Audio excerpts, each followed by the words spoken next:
So I have just finished putting together this free course for you. This will show you everything I know from building my own content creation focused agency. Yes, we did have some other services such as social media management and such, but the key premise and the main focus of my agency was content creation. Hold on, let's fix this lighting a bit. You'll see I'm actually just sat here on the balcony, so you can probably hear the pigeons in the back. But I'm not going to take too much of your time. We're going to get into the free course very soon. I just want to be 100% transparent with you, and I want you to know that quite a few of the videos you're going to see in here have been pulled from my YouTube or from inside of my members area in my program. And some have even been live trainings that we've hosted inside of our community. So there will be times where I repeat myself and I use the same taglines, such as the fact that I've made $1 million with my agency. We did over $1 million in revenue. But the content within here, I believe to be truly valuable. I've not only done this for myself, I've worked with hundreds of people and I've helped them too. I've well over 100 people that have made between 5k to 40k per month. I'm going to bring you through everything. I'm going to talk about mindset, content specific strategies, how to sign clients, and this is the second free course that I've built. My first free course on YouTube, you can find that video, is mainly focused on social media management. And if you want to get resources worth well over $1,000, you'll see a link in the description of this video to opt in. Give me your name and your email and you'll get those for free. And without further ado,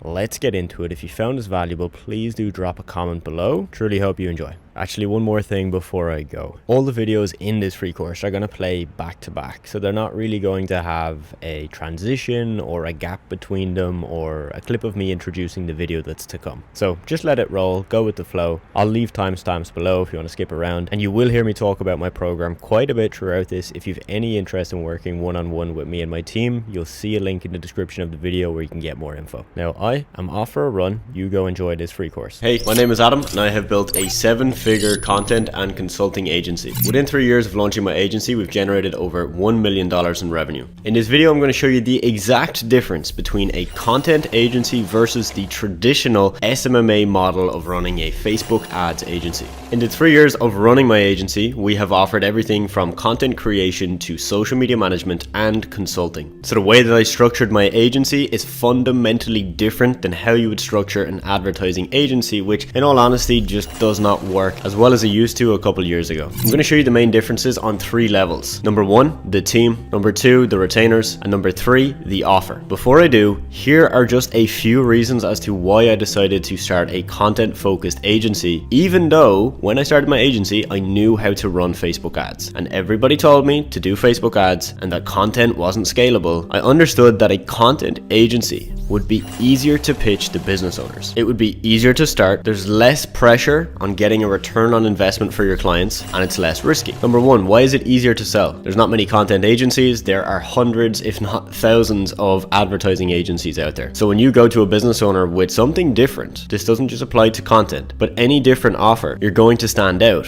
and they're probably going to be more interested. It's way easier to start a content agency. You literally need to, 1, either know how to create content yourself, or 2, find a graphic designer or a video editor who can do that. Finding a media buyer to run Facebook ads for your clients is, trust me, way more difficult. It's going to cost you way more money to hire them, but to find somebody who's actually good is pretty damn tough. And there's less pressure on a return on investment because of what you're selling. There's a shift and there's an awakening happening across the entire business space. Business owners now are understanding the importance of content. They know that they can't rely on just putting money into Facebook ads forever. But what's very important is that many businesses understand that content is a long-term play. It might not be something that they do for 2 or 3 months and get a return on, but over the long term, 6 to 12 months, that's where the possibility lies. And ultimately, it's less risky because you're going to charge a lower retainer, which means you're going to focus on signing more clients, spreading your monthly recurring revenue across multiple clients rather than just on a small number of high ticket clients. All right, you got that? It's easier to sell, easier to start, less pressure on a return on investment, and less risky. I can't extend this finger, so we're just going to go with this. So as promised, I'm going to break down the 3 areas: the team, the retainers, and the offer. So let's look at a 10k per month content agency versus a 10k per month traditional SMMA business. For a content agency, you're going to have a bigger team, meaning you'll need more individual contractors. For example, you might have 4 contractors versus a traditional SMMA having 1 or 2. But here's the kicker. The money that you spend on those contractors is probably going to be the same, if not less. Instead of paying one guy $3,000 to manage all your clients, you might be paying 3 or 4 people $500 to $1,000 each for their work. So look, you do have to manage more people. That is something you must be aware of. But it also means that if one of your team members leaves or gets a better offer from a different business, you're left with 2 or 3 other team members. So again, it does kind of spread your risk, which is something I personally like. Overall, your profit margin is typically going to look the same for a content agency versus an SMMA agency.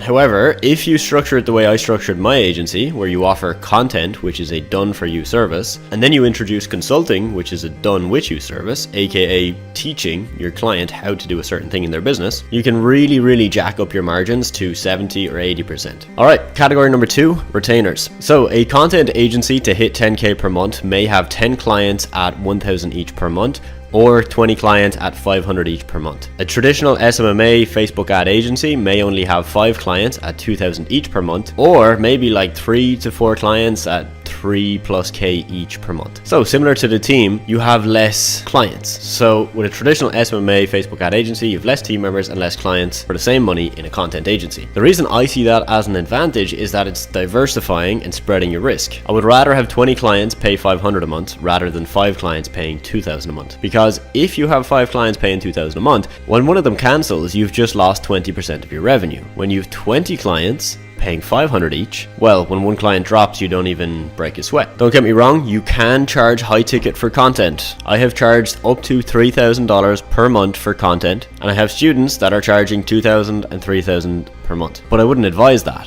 I've gotten much better results sticking with lower retainers and spreading across multiple clients. Point number 3, the offer. If you run a traditional SMMA Facebook ad agency, you go to a business and you're basically saying, I'll run your Facebook ads and I'll make you money. That's your pitch. However, as we alluded to with content, most business owners are starting to see this now as a long-term play. For example, if I create one video for you today, it may not go viral today, but if you post that video on all your social media channels and then you keep reposting that same video every 3 months, there's a possibility that after 12 months you've gotten 1 million views from one video. That's not the case with Facebook ads. You pay today, and if you don't make the sales today, it's kind of where it ends. So content is typically looked at on a longer time period, okay? You're investing in your content for the future of your business. Because of this, content is typically sold as a convenience service, but also it can be sold as a return on investment offer or a return on investment service. Let me give you an example. It all depends on the type of client that you attract. If I'm speaking to John is a fitness coach. John has 20,000 followers on Instagram and he makes a lot of money. He's doing 30, 40K a month with his coaching business. John may not be paying me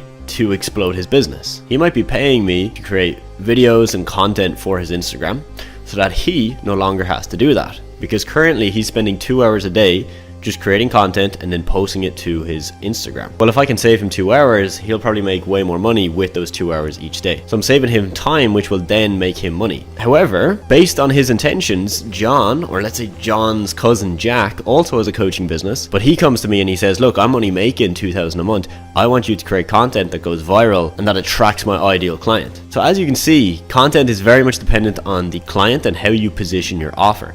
If you position the content you create as will save you time and effort, cool. That's the type of client you're going to attract. If you're saying, hey, our content will help you close deals, make more money and grow your business, that's the type of client you're going to attract. This is why I love content, is that you can decide, you choose which type of client you want to attract. So in short, the offer of a content agency is either going to be, I'll save you time and effort, or I'll make you more money, or the two together. With a traditional SMMA Facebook ad agency, you're typically going to only make them more money. Yes, you'll save them time by you running the ads instead of them, but this is my point. If you don't get them a return on investment, if you spend $2,000 and make them $2,000 back, they've profited no money. The chances of them paying you again is very, very slim. But if you pay me $2,000 and I create a ton of content and you love the content and you save the content and you post it on your socials and you know that you want to keep doing that for months and months and months, you might not fire me if I don't make you the money back right away, okay? You'll probably say, yeah, we didn't make the money back right away, but the content is looking good and we're getting good engagement and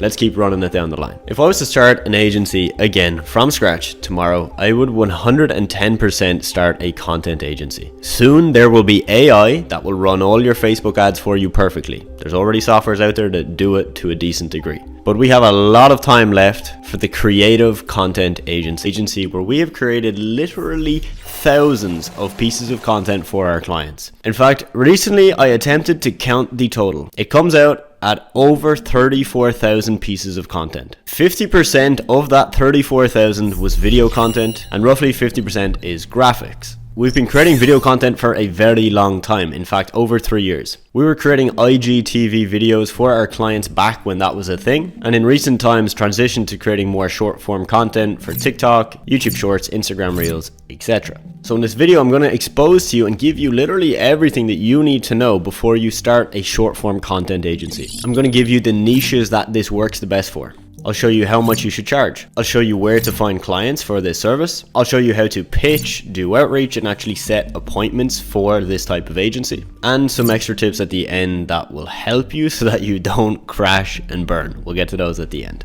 So why would a business owner pay you to create short form video content? There are typically 3 types of clients. With client number 1, you tell them to record 10 or 20 videos. You give them a rough script to follow for the videos. They sit down, open their phone, turn on the camera, and they start recording. That client then simply sends the videos back to you, you edit with your team, send it back to the client, and you're done. Client number 2 has a lot of long form video content, either on YouTube or a podcast or even on Instagram or Facebook. They don't want to sit down and record new videos, so they want you to just go find the long form content and chop it up. So you'll find the long form, find the engaging segments. Your best practice is to timestamp the clips, send to the client, ask them to check if they're happy with those clips, and then once they say yes, you go and actually clip out those parts of the videos and edit them with subtitles and all the other things that you do. This is probably the easiest type of client because they don't do anything, which means the value you provide to them is even greater. Client number 3 does not have long form videos and they hate being on camera. They don't like speaking to the camera. For this type of client, you're going to create lifestyle content or what we call text on screen videos. I'm actually just going to open up my personal Instagram here. I'm going to find you a couple examples of this lifestyle or text on screen videos so that you can see exactly what I mean. All right, so we're going to put the 2 examples on screen. Example number 1 is a video of me saying 7 tools to make your first bit of money online. This is an example of a series of lifestyle videos with text on the screen. Pretty simple. The second video is a lifestyle montage of clips of me before I started making money and then clips of me after I started making money, showing the difference between the 2. So my editor that creates these 2 types of videos does not need anything from me. I give them access to a bunch of video content that I've already recorded over the last 3 or 4 years, and then they go to work. So those are the types of clients and the type of content that you're typically going to offer. All right, next, niches. Which niches does this offer actually work for? This is a question I get quite often. I'm going to first give you some examples of niches that my students are working with that are offering short form video content. Do not copy these. Take these as inspiration and think about why they work. Because if you can find why they work, you can find probably your own blue ocean niche. Fitness coaches, business coaches, YouTubers, podcasters, real estate agents that want to build a personal brand, tax and legal experts that also want to build a personal brand. And in my case, I've worked with fitness coaches and supplement companies. Now, of course, you have to match the type of content you create to the niche. For example, if I'm working with a supplement company, this is their product, they're probably not going to sit down and record content talking about this product. What they will do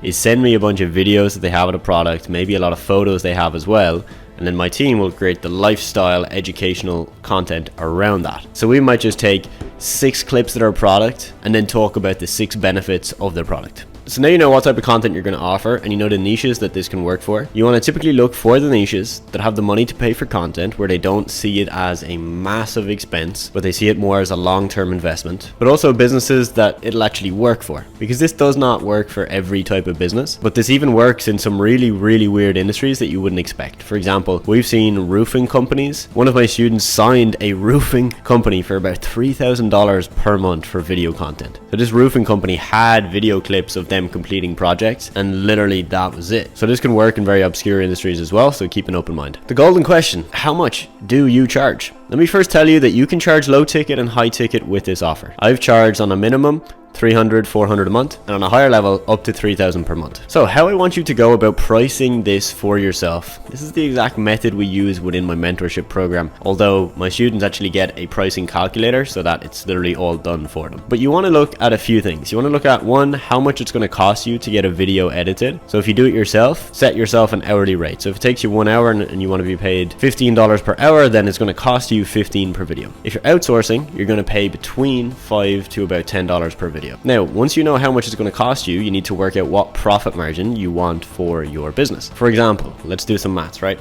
Let's say it costs you $5 to get a video edited. You want to have a 70% profit margin and you're going to create 20 videos for your client. Well, 20 videos times 5 equals 100. That's the cost for your freelancer for 20 videos. If you've decided your profit margin is 70%, you're going to charge your client $333. Now that's still very, very low, and I'd recommend you go a lot higher than that, but that's how you work it out. On average, in my business, we've charged between about $25 to $30 per piece of content on the low end. This is when we're first starting, finding our feet. On the higher end, up to about $50 per piece of content. And this is actually the real golden question, which is how do you do outreach? How do you set appointments? And how do you get business owners on the phone that are actually interested in this offer? So you need to make sure that you find a platform that the type of business you want to reach out to actually uses. In my case, if I want to work with a fitness coach, most fitness coaches either use Facebook or Instagram for their business. So I'm going to use one of those. If I'm working with a real estate agent, they probably don't use those platforms as much, but I'd assume they use LinkedIn and text message a lot more, because they're on their phone all day. So that's where I'm going to find them. If you're on Instagram, this is easy. If you're trying to find some phone number for a real estate agent, it's going to be more difficult, but you need to look up online directories. So once you've found the business owner, how do you pitch them, right? How do you pitch the free call that you're going to offer to them before you go and sell your service? On a side note, if you're trying to sell your service before getting a business owner on a call, please don't do it. The way to do this effectively at scale is you pitch a free call, and the free call pitches your service. You don't pitch the service and then a call. You pitch free call where you're going to explain to them, give them value, give them strategies, help them understand, and then sell them later on if they're a good fit. So I have a ton of students right now that are absolutely crushing it with this offer. At least a dozen students are doing well over 10K per month with this offer. Some are creating free videos as a trial, almost like a free trial for their clients before they sign up. Some are booking prospects onto a call, and then on the call they're giving them maybe a free video later on. And there's many ways to go about this. I can't share all of that here. I want to keep that under wraps, because if I share it here, hundreds of you are going to see this, and I know a lot of you are going to copy it literally word for word. So for now, I'm going to keep that for my students. Now, the extra things I want you to know before you go out there and start your short form content agency is that it is scalable. As much as people are going to tell you a Facebook ad agency is the most scalable in the world, this, trust me, is scalable. The second thing I want you to know is that there are certain clients you're going to have to do extra work for. The client that is going to sit down, right, and record videos on their phone. Okay, they don't have long form videos that you're going to clip up or videos already made. With this client, you're going to need to assist them. So if they're paying you for 10 videos a month, give them 10 video ideas. Give them a rough script for 10 of the videos. You could use ChatGPT to help you in this process. Don't use it 100%, just let it assist you. You might consult with them and explain to them what angle to record from. Should they use the back camera on their phone or the front camera? Should they use a ring light or a microphone? Like, give them all the information, give them all the tips that they need to do this effectively. And this is why we've charged more money in my agency than a lot of video content agencies. It's because we'll consult, we'll add the extra so that they're not just getting videos, they're getting videos that perform because they have the right lighting and they've got the right angle, they've got the right setup. Because just editing videos is a commodity, right? There's tons of video editors out there, but editing videos in a specific style for a specific industry that gets them a specific result, that's an offer, and that will make you money. It's only fair that I walk you through my entire journey. 0 to millionaire and my story with online business, because this isn't my first rodeo. Many people think that I potentially got lucky when I started back in 2019 and it all just fell into place. It's not the case. I have been trying this stuff for years. I tried it for years before I had any real success. I'm going to walk you through that today. So I've got a series of slides here. Some of these are from an Instagram story I made some months back because it sums it up pretty well. So I'll rush you through these slides, hopefully give you the full picture. And I think you're going to resonate with me. If you have tried any other way of making money online, I mean, trading, business opportunities, anything of that nature, then you'll resonate with this. And I want you to keep watching this because why you failed with some of the other business models is probably why I failed with them. You see, a lot of other business models have flaws, right? Meaning that they're just not as good, right? Categorically, like it's just a fact, okay? But more importantly, there's a way in which I approached them and probably the way you approached them in the past that just didn't make it work. And if you approach this in that same way, this might not work. All right. So let's get into it. So I tried a lot of side hustles, as I mentioned.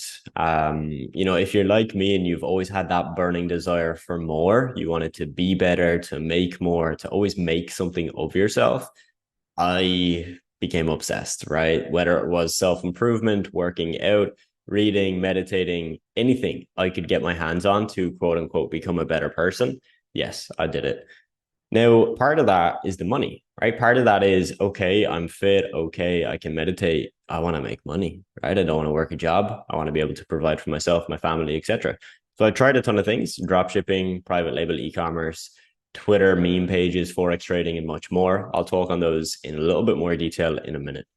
The massive problem I had with most of these is, yes, most of them were unsustainable, but we'll talk even further in a second about the mindset behind why that didn't work. And with a lot of these, I just spent months and months and months at them, and then I would make nothing back. So it just always felt like I'd get motivated and I'd want to start it. Then I'd start it and I would keep doing it. But then I'd get to a couple months in and realize, I've got no results here. I've nothing to show for this. And then I would give up.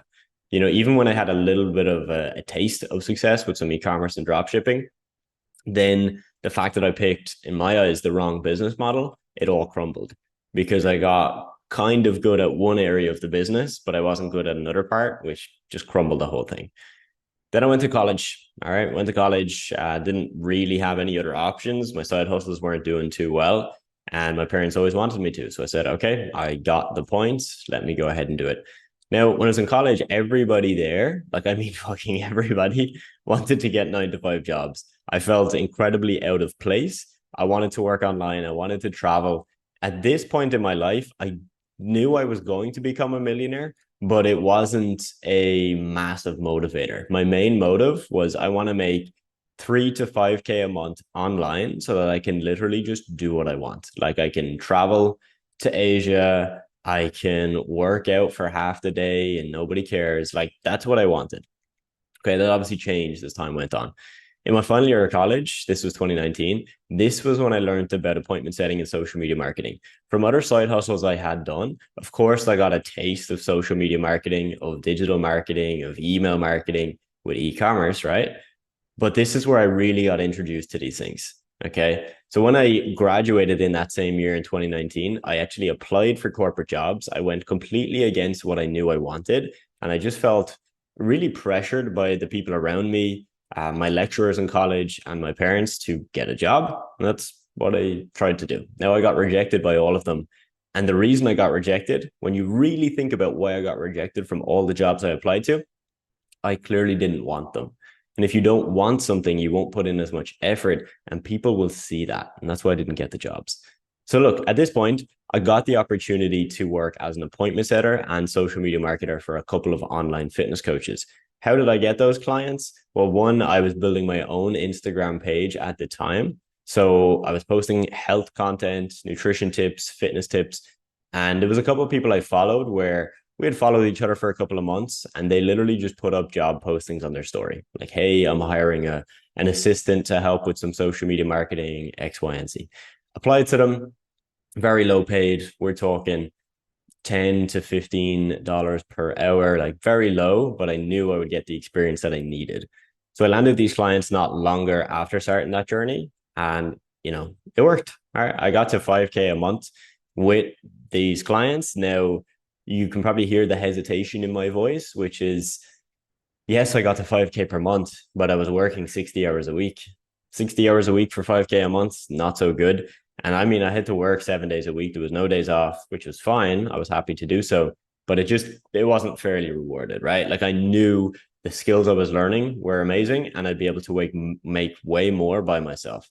So that's when I then later that year started my own social media marketing agency. I'm going to touch on a minute how I actually tried to start my agency back in 2018, right? Note, I said tried to start because I didn't start, and I'll explain exactly what happened. So at this point, my goal was very clear. I wanted to make more money and have more scalability. So I decided I'll start an agency where I hire other people to do a lot of the work. Now, you don't have to do it that way, but I'll explain how I did that.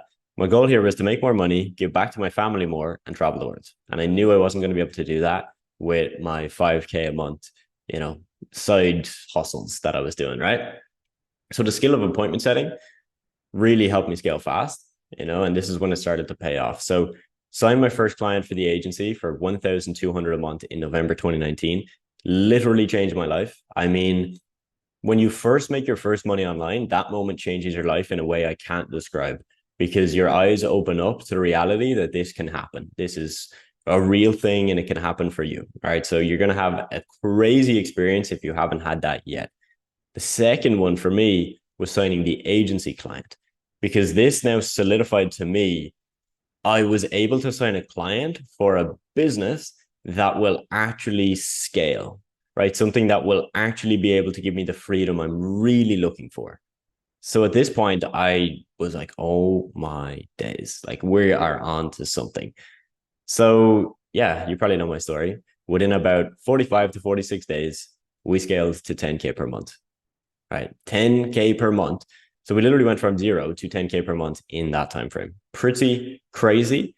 And obviously that's because of the months and years of other things I had tried beforehand that allowed me to have such a fast growth. But really, this is what can happen for you. I don't want you to think that you also will scale this fast, because it is rare. I've not found many people to scale this fast, but it is possible. And I want you to take that away from this. So in 2021, with that same business, we scaled to a record of 54K in a single month. At this point, I was pretty shocked. I knew I would always get to that point, right? As I told you earlier, I always knew I would become a millionaire. Now in 2021, at that point, I wasn't a millionaire, but my business was making $500,000 a year. I was very shocked, right? Because I went from growing up in a lower middle class family where everyone in my immediate family and cousins and extended family, everybody just works government jobs or minimum wage. Like that's the norm, right? Like anybody in my family probably makes 20 to 30K a year. That's a good job and they're all happy with that. So to go from that to then all of a sudden, like 21 or something, and I've got $500,000 a year business with like a bunch of team members. Pretty surreal stuff, to be honest. This business was paying me more in a month than most of my family would make in a year. Like it's kind of crazy. So look, this is the power of taking action when an opportunity presents itself. All right. And this is the power of actually making it happen, like seeing it through to make it yours, because it's not going to just happen for you. So at this point, I had freedom, right? I could travel whenever I wanted. I was making more than I ever thought I would make. I could treat my family, friends to nice things. I had ultimate freedom. And so that's when I started to coach, consult, and mentor with people, We started in 2020, but 2021 is when I took it really seriously. When I started coaching and mentoring in 2020, it was very low scale, because my business, my agency, was at around probably 15 to 20K a month. It got to, I think, around 30K a month by the end of that year. And then going into 2021, when we started to hit these record months, that's when I really realized, okay, I'm onto something here, right? Like I've figured out something that so many people I know are struggling with. They want what I have. And that's when I started doing coaching and mentoring. So the business models I've tried, we've looked at a few of them. Twitter theme pages was the first. I started when I was about 15 or 16. Then some drop shipping, some e-commerce, crypto, stocks, forex trading, all that. Selling digital products. So fitness, ebooks, training plans, diet plans, did all of that for some time. Then freelancing, then social media agency, and then consulting and coaching as well. Now, these last three I want to highlight: freelancing, social media marketing agency, consulting and coaching. All three of these are the basis of this entire program, right? And these are the three where everything we teach you here is going to relate to these. And it's all about learning how to attract clients to pay you money for a service or your knowledge. It's as simple as that. They're all just different variations of that same model. So the big question I want you to think about, right, is, Adam, why did all the other business ventures not work? Right? As I mentioned, right, the last point here, the business models did have some flaws, but 90% of the problem was my mindset, how I approached it, who I thought I was. So you see, when you think you see an opportunity, right? And let's say it was drop shipping for me. I knew it could work, but a lot of the problem laid in I didn't think I could make it work. Like even then, there was a point where I did get some good results with it. I still didn't really believe it. You get me? I couldn't really believe that I was the type of person that would build this online business and it would actually make money, and not just make money for 1 month, but make money for 1, 2, 3 years. You see, if I had focused on the identity I held, the mindset I had, who I thought I was, I know I would have went much further with those. You see, I wanted to start SMMA back in 2018, but I didn't start. All right. I spent weeks building out sales scripts, the perfect pricing and packages, pitch decks, onboarding forms, AKA all the things I thought I needed. Then, when it came to actually taking action, starting to reach out to businesses, selling my service, and building an agency, guess what? This is crazy. I decided that now wasn't the right time. So I spent weeks, I mean weeks, right? Prepping all this stuff, thinking about it late at night, getting up, writing down my to-do list about what I had to do today. I did that for weeks. And then I decided, you know what? Now is not the right time. Absolute BS. That's exactly what that was. I was in the best time. I was going into the final year of college. Yes, I would have to spend 40 hours a week with college, but who gives a shit? I would have spent 20 extra hours a week building this up because why wouldn't I? Right? I was so excited about it. The problem was I just didn't think I could actually do it. I didn't think I could do it. How crazy is that? Because I've now gone and done it, but a year before it, I thought, nah, I'm just not ready for this. Like, I'm not the kind of person that does this. I'm not some guy that can speak to business owners. I'm naturally an introvert. You know, my personality type is introverted. I was very shy when I was growing up. I had tons of confidence issues. So I just didn't think it was for me. And the reason I'm telling you this is because out of the students we work with, so many of them go through this exact thing. So many students will build out everything we give them, and then they get to the point where they need to actually reach out to businesses, hop on sales calls. And guess what? It's just not the right time. In fact, we even had this one student I'm going to give you an example of because I think this is really powerful for you to know, where he spent months at this. I mean, months, right? Testing different outreach methods, testing different messages, which one gets more responses. So he came to his own conclusion that he was self-sabotaging himself. He knew that he was actually purposely doing outreach every day, sending messages every day, but he knew he actually didn't want it to work. He didn't want a business owner to say, yep, cool, let's have a call, because he was so afraid of that part. He was so afraid of actually having a call and, you know, potentially having his ego hurt because the business owner might call him out on the call. They might just not agree with him, or they might just think that he doesn't know what he's doing. So he let that basically self-sabotage all of his efforts. And he did that for months. So instead of that happening to you and you having that realization in 6 months, I want you to have that realization now. Because if you can have it now, you should hopefully not fall into that. So let's have some fun. I'm going to pull up this presentation. This is a presentation I built back in 2018 when I tried to start my agency. And it is quite funny to look at because all of the things I did in this are what we tell you not to do. All right. So this is a pitch deck. I, at this time, thought I was going to send this to companies where I would email them or message them on social media or LinkedIn. And then I would say to them like, hey, my name is Adam. I'm a social media marketer. Let me send you over some info about what we do. All right. Again, you'll learn in this program as we go through. This is the complete opposite of what you should do. All right. So I was going to send this. All right. The first slide is our company, years of experience, locally based with a team of globally connected freelancer, not your typical agency. Right. Immediately wrong. I'm talking all about me and my company. I haven't even spoke about what I can do for them. I've just spoke about myself. Incredibly ego driven. Targeted results-based marketing. Okay. So instead of picking one service, as you'll figure out later on, here I am trying to do absolutely everything, like things that I had no idea about. Whereas could I have just done social media marketing, Twitter, Instagram, Facebook? Of course I can. Anybody can learn that in a week. All these other things, you actually need to spend a lot more time learning email marketing, PPC, SEO. So ignore all this, right?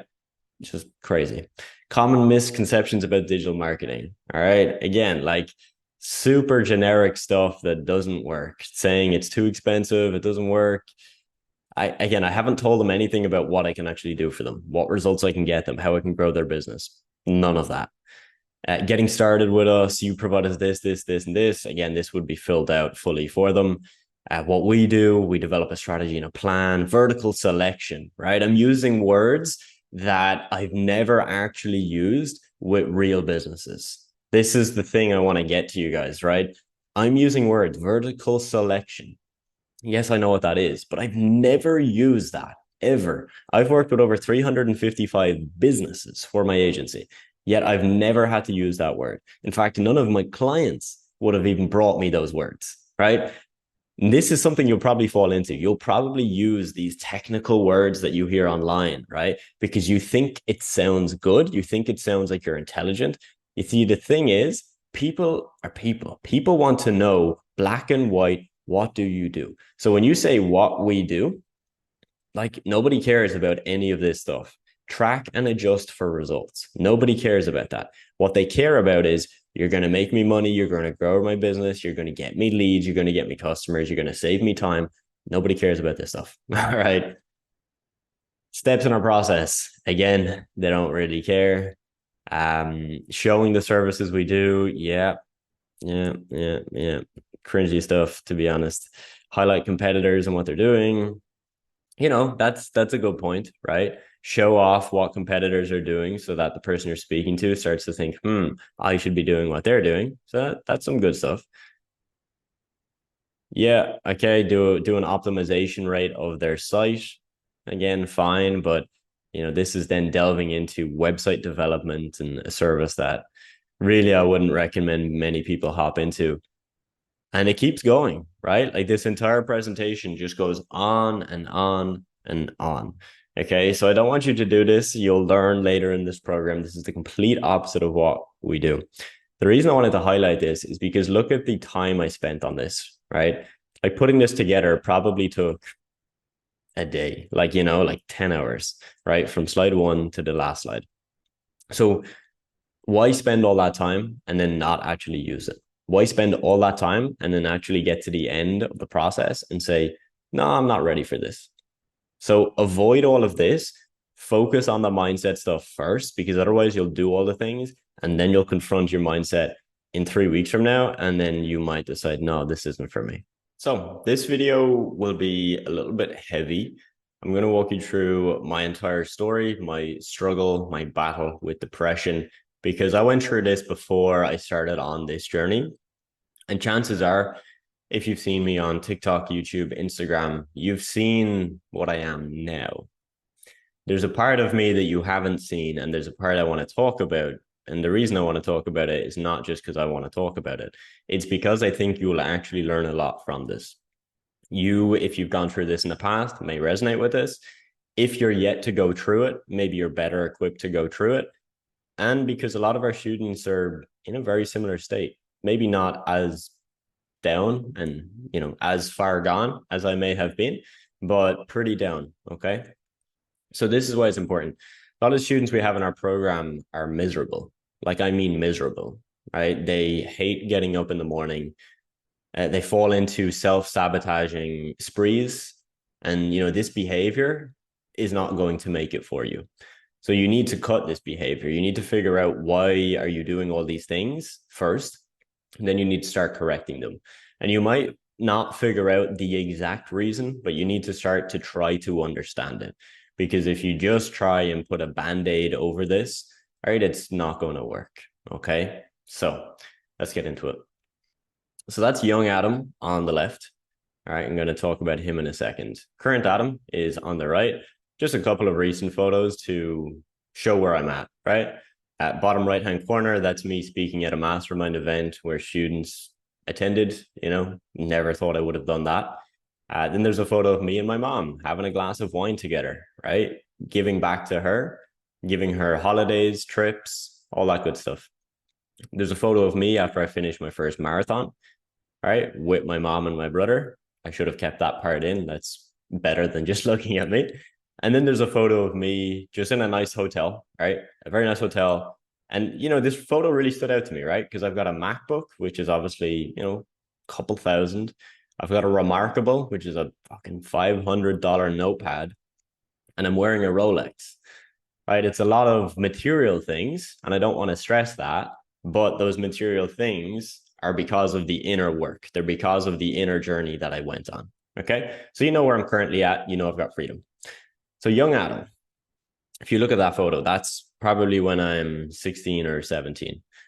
So if you don't want to know my whole story, you can click away from this video. I don't feel like everyone needs to watch this. Some of you will want to watch this and will need to watch this. Okay. I'm going to go a little bit deeper here. I'm going to be very vulnerable. I'm going to open up to you on a level that I've probably never opened up publicly ever before.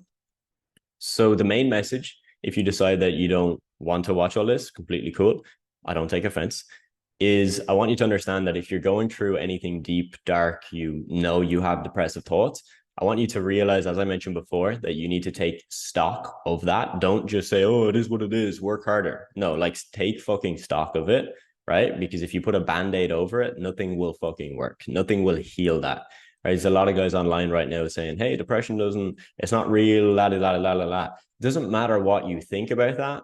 If you know you have something that is just eating you up alive, you do need to work on that. You need to work on it. Okay. So, right, how did we get here? So, at that point in my life, that's when I had cystic acne. That actually wasn't the worst. That's when I was actually comfortable enough to take photos and take a selfie. There was a period where I wouldn't do that for at least a year. Like I was literally scared to look in the mirror. Okay. So before that time period, I was always very shy, just very shy as a kid. And for a long time, I just thought that's who I am. I'm always going to be this way. It is what it is. When I really look at it, it's because I was very insecure. I wasn't happy with how I looked. I wasn't happy with my appearance, how confident I was. And because of that, that just made me less confident, right? We looked at this earlier in some of the mindset training, how it's all a feedback loop. So when you start going down negative, it can keep going negative and negative, right? So cystic acne, you can see it on my face. You would notice it, right? But at the same time, you would be able to look past that. Whereas I thought at that time in my life, I genuinely believed everybody was staring at me. I believed everybody thought I looked horrible, disgusting, repulsive. Like my brain, my thought process was incredibly negative. This then led to a second issue with my skin. You'll notice my lips in that photo. I was on this medication called Accutane. Some of you might have had it or heard of it. It helps with acne. It really, really helped, as you can see on my face. Like I don't have these cysts anymore. I have the scar tissue from the cysts, but I don't have cysts. And yeah, it worked. But the side effect was that it dried out your skin, specifically your lips. And it developed into this weird, crazy issue where the skin on my lips wouldn't really grow properly for another year. So all in all, I was in this period for 2 years. So I had 2 full years of being really depressed. I mean, I gave up on my friends. All right. I remember this one time vividly. It was like a Saturday night. I'm 17 and I'm laying in bed watching Netflix because I am down, I am deep, deep down. And my friends literally call over to the house because I was just ignoring the group chat. And they're like, come out, man. Like, what are you doing sitting here? And at the time, I didn't even do that. Like, I couldn't even face to get up and go out. Like, it was bad, bad stuff. So in this journey, because I was in school and I was always around people, I felt like the only route was a very bad route. So, and again, even saying this feels kind of weird. I've only said this a few times to a few people, but yeah, I genuinely thought I would kill myself. Um, yeah, it's weird to say. Yeah, I thought I would kill myself because I thought there was no way, there was no future where I could be happy. And that's a really, really scary thought. Like I literally thought that I could never experience happiness, thought I could never be confident, that I could never be proud of any achievements, to do great things. I genuinely thought I will always, always be depressed. I'll be always unhappy. I'll never be loved. That was my thought process. And that's crazy, right? For me to say that. And maybe you have felt this. Maybe you felt that same way. And it's amazing looking back to see how negative you can go. If you don't know this stuff that we've talked about, right? Your identity, your beliefs, your thought processes. It's crazy how dark you can go. Because I had a loving family. I had a brother and a sister that were always really fucking nice to me. I had friends, right? I had all the things to make a very happy life. My family weren't broke, right? Like we always had enough food on the table. You get me? Like I had so many good things, so many good things. And all I could think about was, I am destined to never be happy. It was my thought process every day. Wake up unhappy. I'm never going to be happy. Now, the reason I'm telling you all this is so that you know the depth. All right. It wasn't that I just had a couple of spots and I thought, oh, I don't look too good today. No, like I wanted to kill myself. That's literally how I thought. So where it changed for me was there was a couple of moments. So there was a moment when I went to my doctor and, I used to go to him very often. And he said, yeah, I'll prescribe you antidepressants. So that was the first moment where I realized, okay, I need to change this.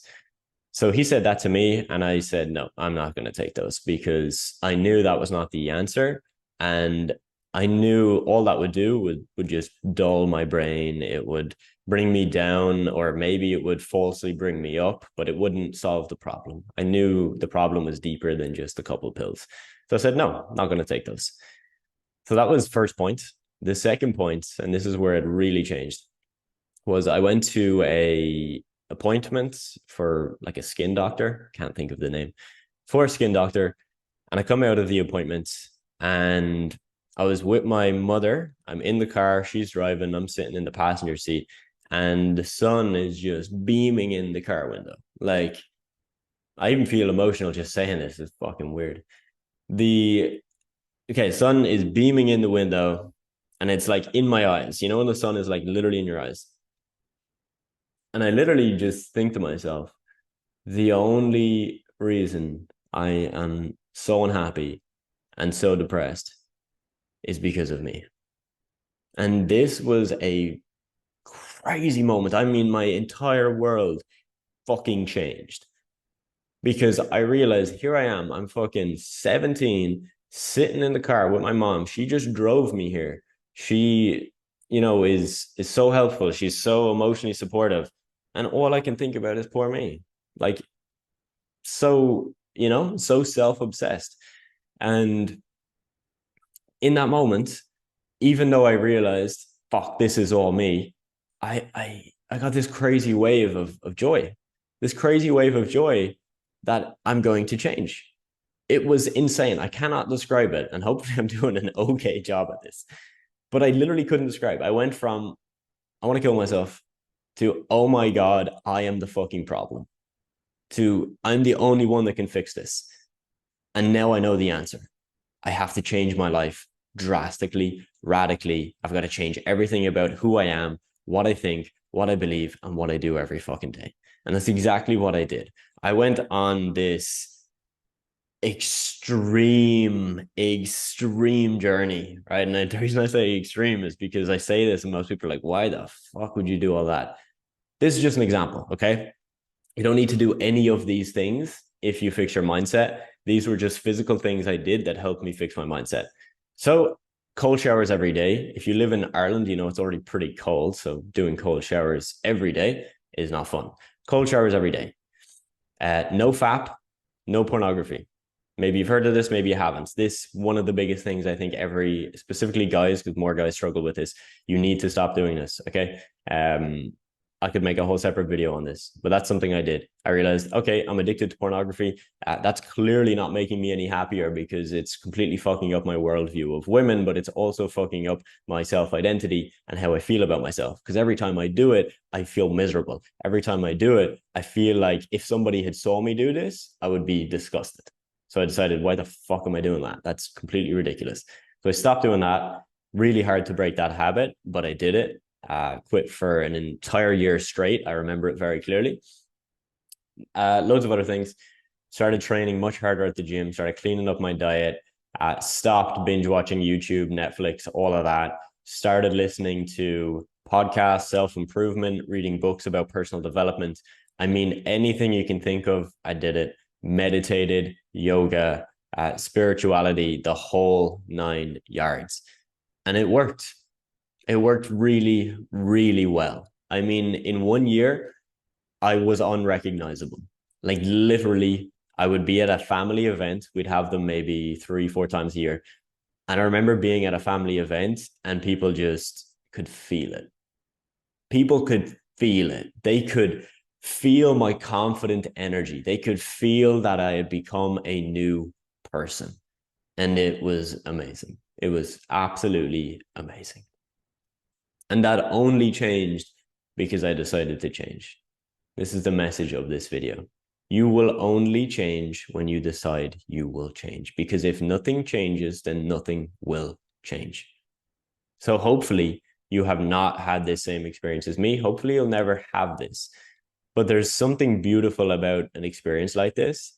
When you get an experience like this and you go so low, so deep, so dark, your brain does everything in its power to never go there again. Never. You never want to go there again. You know how scary and how painful that experience is. So there you have it, folks. That is a quick recap of that story. I hope you really actually got some value from this, because I think if I had heard more people talk about this when I went through it, I would realize that there's a way out of it. Whereas during the time, for me anyway, I would just see other people online and they looked happy. I would see people I went to school with and they were happy, they were confident. And I used to just always think to myself, some people just get dealt this hand. Some people just get dealt this shitty hand and they have to go through it. Some people don't. And those people have their own struggles, of course. I'm not taking away from that. But if you've had this struggle, hopefully you've learned from it. And if this resonates with you right now, and some of the stuff I've told you like hits a nerve with you, good. Because you'll have the realizations I had. You'll have those moments where you realize it's all on you. And that realization is scary, but it's also beautiful, because you know everything in your life is your fault. All the good things, all the bad things. So you have full control. How empowering is that? You have full control. You see, anybody that's trying to make money online, specifically those of you trying to make 10K per month, you'll typically have one specific issue, which we're going to cover today. It's not that you don't know how to make 10K a month. You know you need 10 clients to pay you $1,000 each per month, or you need 5 clients paying you $2,000 a month each. That part is incredibly simple, you understand. Let's go a level deeper. To get 10 clients per month, you know you need to send messages to business owners on social media. You need to send them cold emails. You then need to invite them to a free strategy call. And on that strategy call, you then need to sell your service, right? We all know exactly what to do. So my question to you is, why do you think some people start and scale to 10K a month in 3, 4, 5, even 6 months, when there are other people that start at the exact same time and they never even get there? In fact, they never even sign their first client. I want you to really think about it. Is it a lack of information? Is it that they didn't know what to do? Is it that they didn't have the secret that the other person had? Sometimes, but 9 times out of 10, I can tell you from my experience and the students I've worked with and my team, 9 times out of 10, it's a mindset issue. And before you click off this video thinking, oh no, here we go, another self-improvement mindset junkie that's going to tell me to meditate, take cold showers, and do all these things. Hear me out. If you know exactly what to do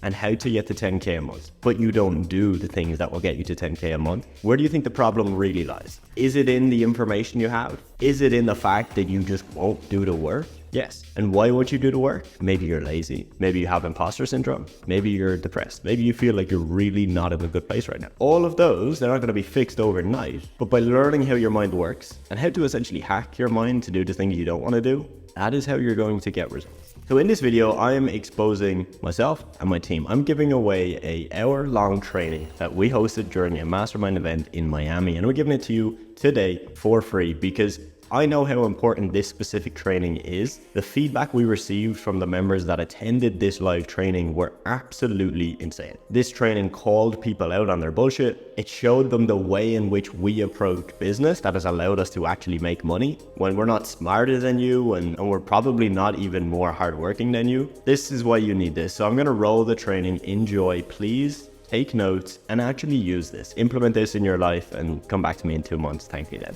Right, so becoming a successful person and what it takes. Throughout this training, I'd actually love to get some input from anyone who is not brand new and has at least one client. So say, Alvie, you've got a few clients. Isabel, you just signed your first client. Alan Coleman, you have a bunch of clients. Luke, a bunch of clients. Who else have we got on here? Scott, you have a bunch of clients. Dario, I know you've had a couple of clients in the past. And yeah, if anybody else has clients, just anything that comes to mind for you, right? Your personal opinion. Again, it doesn't have to be right or wrong. It's just your opinion of what has helped you to become that successful person.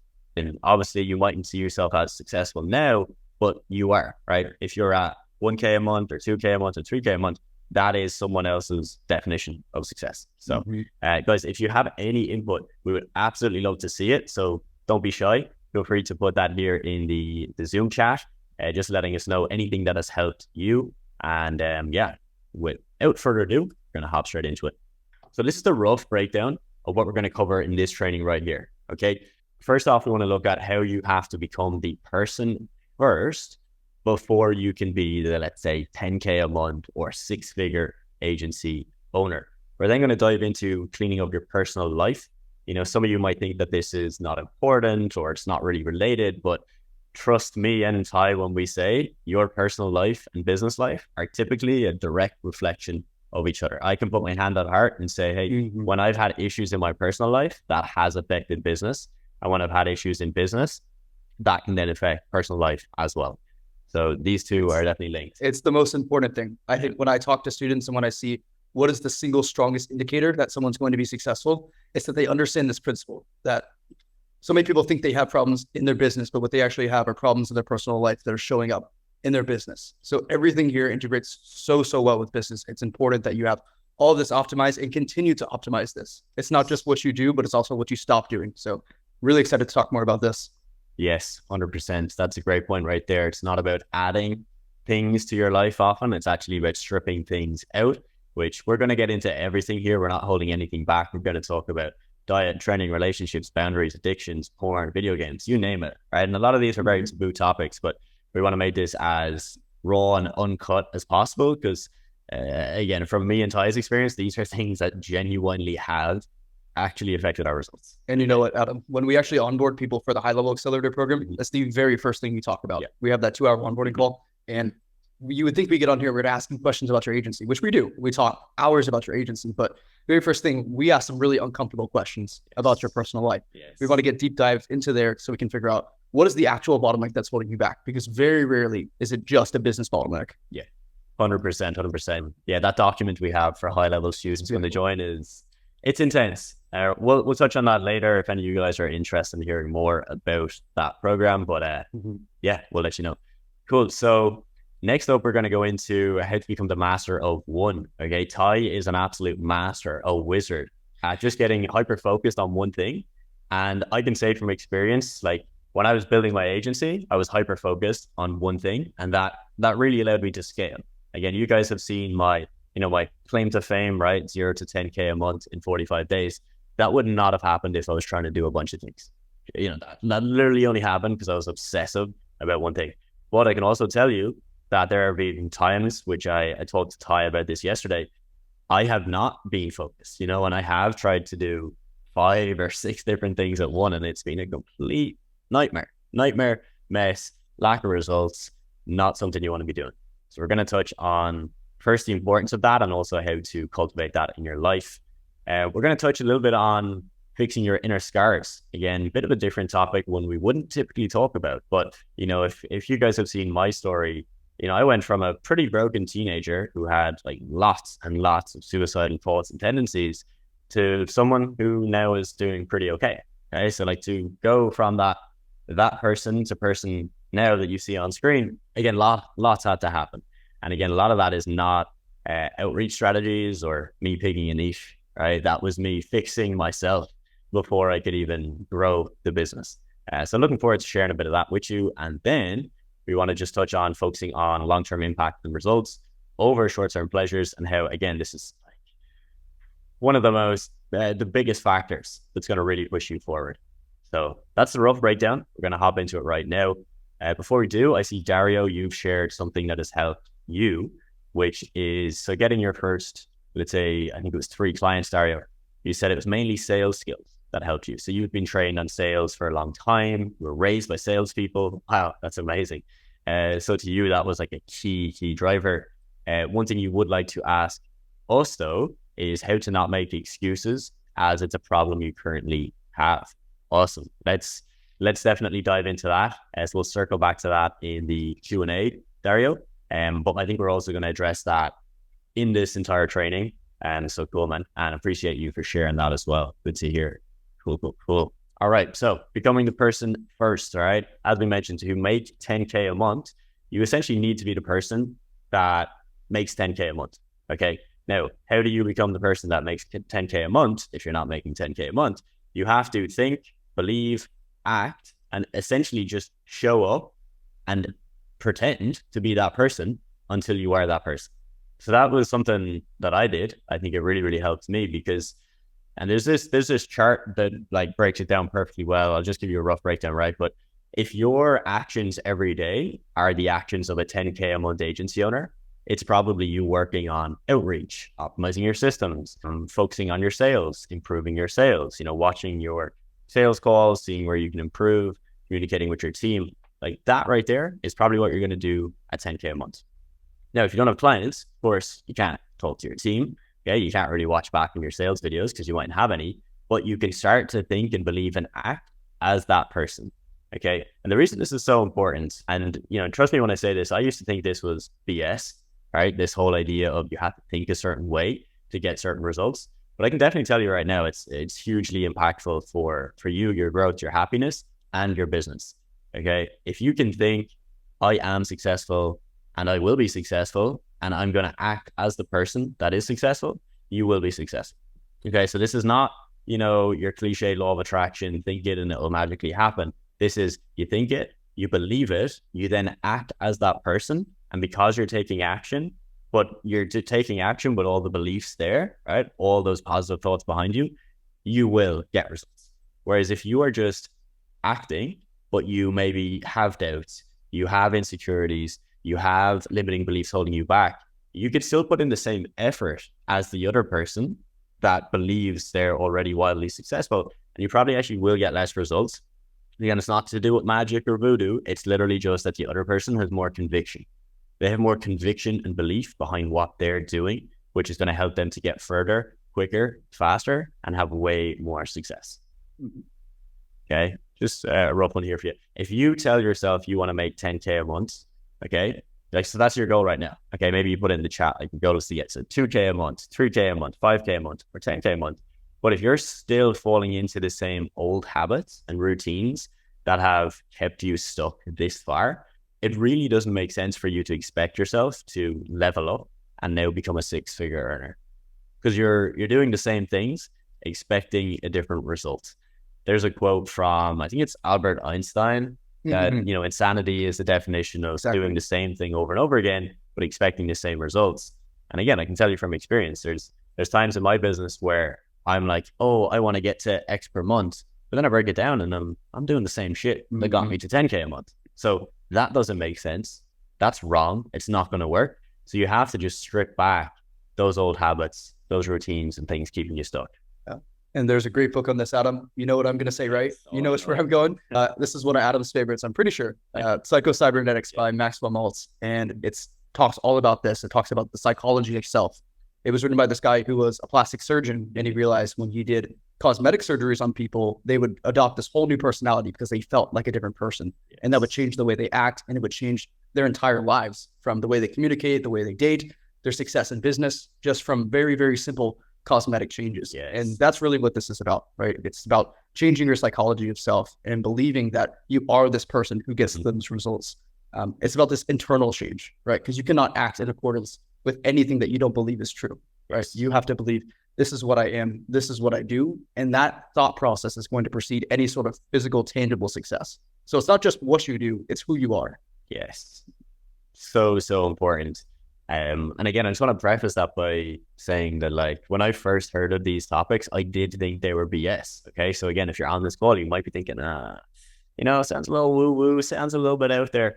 We're telling you from experience, like, this genuinely is so important. Adam, I see you mentioned What a Book. Yeah. Incredible book. Obviously, I'm biased. It's like one of my favorite books of all time. I've read it probably 5 times. It's incredible. It's incredible. I literally have it on the Kindle in the bedroom right there. I have notes. I might even pull it out later. Who knows? But yeah, like I said, you have to be the person, and nothing, like, you can't get results if you just don't think you can get the results. Okay. Let's break this down. How do you actually do this? Okay. So let's just say you believe us, right? You believe what we're saying. You believe, okay, cool. I've got to rewire my thinking, my mindset, my beliefs about myself and what I can do in life. Ty, what are some things that you would say people should start to do to help make this transition? I have a couple of thoughts I can think of right now, but what would be those initial things you would do? So I think there's this saying, with competence comes confidence, and vice versa, right? With confidence comes confidence. So really, I think it is a matter of just small wins that aggregate over time. You're not going to be a 10K owner, an agency owner tomorrow, but you may be a $500 per month agency owner, right? It's about stacking those really small wins. And it's not even just in terms of tangible things like, this is how much money I'm making, this is how much is my bank account. It's, I woke up today, I got up, I did 10 push-ups. Little things, even things that aren't related to business, right? It's just to take action, execute, and show yourself that I keep promises to myself. That was a big one for me. It's just, when I say something, when I think something, it becomes reality because I'm the master of my own fate. And just taking execution and doing what I say I'm going to do is one of the big things for me. I know there's another one that Adam is a huge fan of, visualization, right? So for me, this comes with my environment, right? Putting myself in situations and in this perspective of, I am the person who's worthy of making this kind of money. What does a person who makes 10K a month, what do they do? What do they eat? And this is something I've kind of trying to lead into with my abundance mindset, right? And that's one of the things about being here in Miami with Adam. It's like, we're seeing Ferraris, we're seeing these crazy apartments and stuff like that. And it just becomes so much more physical and real. It mystifies it in a way. And I think that's another thing about networking with other agency owners is you might meet people in the program that are making 2, 3, 5, 10K a month. And you're going to realize they're just people, right? Like, that's one of the coolest things. I know we're talking about me meeting Adam and how, is Adam even a real person? And that kind of, he doesn't feel like a real person. He's an abstract concept. He's this multi-millionaire 24-year-old agency owner, and just getting to see him in person and realize, oh, he eats normal things. He does normal things. He talks like a normal person does, and just kind of demystifying it for yourself. So I think the more you get into it, the more confidence you're going to build. And with that, it's going to come physical competence. And it's something that builds over time, but also just getting engaged in that community and in that lifestyle. The deeper you get into it, the easier it gets. And I think that's to oversimplify it, but I think it's just the contact with it all. Yes. Yeah. Really, really good points there. And, that last point of just tying into the environment, again, this is what this entire mastermind is about. Like, you guys have seen exactly where everybody is at. So make those connections. There's people in here doing 2, 3, 4, 5K a month. Connect with those people. Chat to them, give them value, try and add value to them. They'll add value to you. That's what it's all about. So yeah, the book is called Cybernetics, if anyone wants to take a deep dive into that. Yeah, so again, some things that I would do if I was to restart this process. The author is Maxwell Maltz. Yeah. If you type it in, it'll come up. There's only one. There's only one for sure. So yeah, visualization is something that I don't currently practice it, but I used to practice it a lot. And visualization, I think you can break it into 2 categories. You can look at positive visualization. Okay, so let's just say, for example, you sit on your bed in the morning and you take a couple of minutes just to meditate, whatever, and you start to visualize, what is your dream life? Okay, what do you want? Where do you want to be? What does your room look like? Do you have a balcony? Do you have a nice view? All these things, okay? You just start to visualize positive things that you want in your life. That's one form. The second form is negative visualization. This is the opposite, okay? This is saying, when you wake up, if I don't work on the goals that I've set out for myself, I'm going to be in a worse scenario. Okay, so I might not even have a bed, or there might be fucking cockroaches in my apartment, right? Very different style. And if you guys want to try this, try the two styles and see what works best for you, or pair the two together. Do 5 minutes of positive, do 5 minutes of negative, and just use this kind of fusion of the two to light a fire under your ass. For me, negative visualization worked better for me at the start. Okay, if you're in a position right now where you are comfortable, meaning that like maybe you're in a job or you have an income that keeps you comfortable, right? Like you have enough to pay your bills, you have enough to buy some meals and go out a couple times a month. If you are comfortable, negative visualization might work better for you because there's nothing in your immediate environment that is telling you, I need to buckle the fuck up and make more money. Okay, because you have like a lovely bed and a nice apartment. If, however, you're in a very negative situation right now, positive visualization is probably going to be more impactful for you. Okay, so test out the two. Again, there's no right and wrong way. Don't beat yourself up if you do it and you fall asleep and you go back to bed in the morning, or if you do it and you don't feel anything. Try it a couple of times, see how you feel. Super basic, super easy to do. But again, it's the more you do it, the more it becomes real. Okay, the first time you visualize, you are not going to even think it's real probably. Okay, you're going to think that's just a dream. I'm never going to get there, whatever. You do it the 10th time and you'll start to notice the color of your bed, the exact view that you have from your balcony. All the details become more clear, which now will just make that image more real in your head, which again, will allow you to make it happen. So that is a huge one, visualization. Affirmations as well. Again, I don't currently write affirmations. I will like a couple times a week if I feel I need to, but right now I don't do it every day. Same concept. Basically tell yourself the things that you need to tell yourself. Okay, so if you really struggle with your confidence, if you struggle with getting the courage to do outreach, to do sales, like tell yourself every day, I have the confidence to do outreach. I am courageous. I am bold. I am moving forward. I'm pushing the needle, whatever you need to write. Just write positive things that will help you do, again, the things that you know you need to do. So guys, that is becoming the person first. If you have any, again, questions directly about things that we do, things that we have done to help us kind of get that set up in our lives, again, let us know. Really, really important that you nail that though. Okay, so a couple more points on it. If you don't take care of your health, right, you neglect responsibilities in your life. So when you're told to do something or there's something you know you need to do, you just kind of push it to the back of your mind, or you have a really hard time sticking to your plans and your goals. Ideally, what you need to do is you need to fix those areas in your personal life so that you can then bring that same energy into your business. Okay. You don't have to go to the gym 6 times a week. All right. You don't have to wake up at 5 a.m. in the morning and do crazy workouts. You don't have to do anything, but you do have to take responsibility and you have to be able to set plans, set goals and stick to them. And I think we actually talked about this yesterday, Ty, or you might have even mentioned it earlier, but if you're telling yourself a goal, right, or I want to do X, and then you don't do it, and you don't do the actions needed to get there, you're just lying to yourself. And that might be fine for a few days, but the more you do that, the more you'll actually start to believe that you're a liar. Because you're literally lying to yourself. In a way, right? You get into the habit of letting yourself down and now your word has no value. And now you don't make commitments and stick to them. And even if it's a small thing, like I say I'm going to make my bed when I get up and I don't do it, how you do one thing is how you do everything. That's something I've really come to believe more often, is that excellence is a habit. Consistency is a habit. So that's a character trait you can actually build. It's not something you're born with. It's something you have to train like a muscle. Yeah, 100%. That's really, really important. Some of you guys might already have this. Like you might be already very, very organized, very responsible. Great. Awesome. If you don't, like I said, you can learn this. Okay, I had to learn this. I was definitely not this way inclined growing up. So yeah, just had to learn it. Again, simple things. Make your bed. If you tell yourself you're going to work out 3 times a week, do it 3 times a week. Make it realistic. Don't tell yourself you do 7 days a week. It's not realistic. You won't stick to it. Again, the importance here is that you do these things not to just waste your time on doing all these productive activities. That's not the whole point. Okay.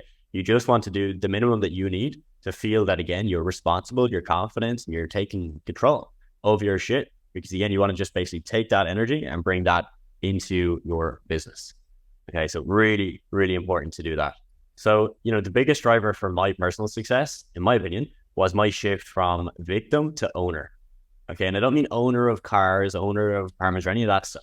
I mean basically owner of my life, owner of my choices, owner of my habits, taking full responsibility for like absolutely everything in my life, putting the blame on myself when they need to, and taking the hard right over the easy left. Not easy things to do, okay? But again, it's hugely impactful, okay? And you have to realize, like, you are the owner of your life, okay? Yes, there are things outside of your control, politics, the country you live in, the wage that your employer is paying you, right? Things that you mightn't be able to directly control, but you actually can, okay? So you can't change who's going to be the next president, but you can change how much you make. Or you can just take that choice and say, hey, if I don't like what I'm making, I'll just make more of it by myself. That's ownership, right? That's taking your life and saying you don't like a certain thing and changing that and realizing you have the full control. Okay, the worst thing you can do is to tell yourself you're a victim. Poor me, you know, I have a bad job, I have a bad boss, I don't have a good wage, I should be paid more. Those thoughts are not really going to get you too far because they're just going to keep you in this victim mindset. The victim mindset is absolutely terrible. You know, some examples in my old personal life, right, would have been, I had really, really bad acne and skin issues. And this led me to just be really insecure about my image. My confidence was completely shot. And I used to look at myself as a victim for so long. Like, there was genuinely a 1.5, nearly 2 year period where I thought the world was out to get me. You know, poor me. Nobody else had skin issues. It was just me, and all the bad things in the world just happened to me. That was bullshit.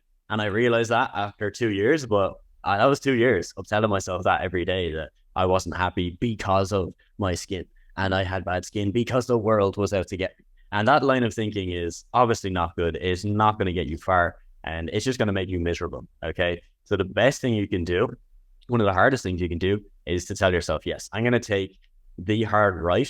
Okay. I'm going to do the things that I know I should do, the thing that my future self will thank me for. And I'm not going to take the easy option. I'm going to do the hard things that I know are right. And Adam, another great point to bring up with this is that if you guys go into the Telegram chat that we have set up for the mastermind and you scroll through, you'll see people that are saying, hey, I make 2K per month, 3K per month. You'll see that in the chat right here, just from people who are on this call. Yeah. So the point I want to make here is that there is risk in starting an agency, but the risk isn't from the side of the model, right? You can see that the model works. The outreach scripts, they work. You have to go out, you have to take accountability, you have to take action with them. But the real risk here is with yourself, right? You can look at the risk of either a market failing or the risk of you failing, right? And with the agency model, it's a tried and tested model. You have people in this chat here that are making full-time incomes with their agency. So that is proven. You don't need to worry about the risk that's associated with running an agency. You need to worry about the risk of not actually taking accountability, responsibility with your agency. If you can't go out and execute, you are the risk in your agency, which is great because you are the one who is responsible for mitigating that risk, right? So you have to take complete and total responsibility for things that most people would think are out of your control. Oh, I couldn't work today because I had to work at my 9 to 5 and I'm tired. That's the choice, right? And that's what it comes down to.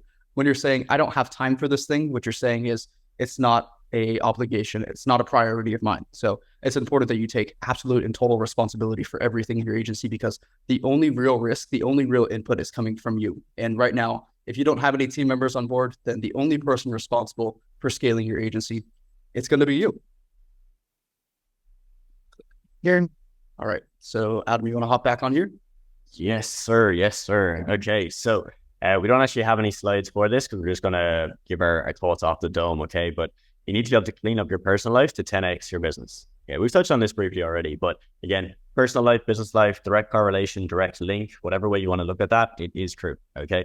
So if your personal life is messy, let's fix it. Okay. Don't try and fix everything all at once. Let's just take small steps. Okay. If you're in a toxic relationship or an abusive relationship or relationship that's not good, fix that. Okay. Focus on that first, because that's going to be really, really detrimental to you, your life, your success, etc.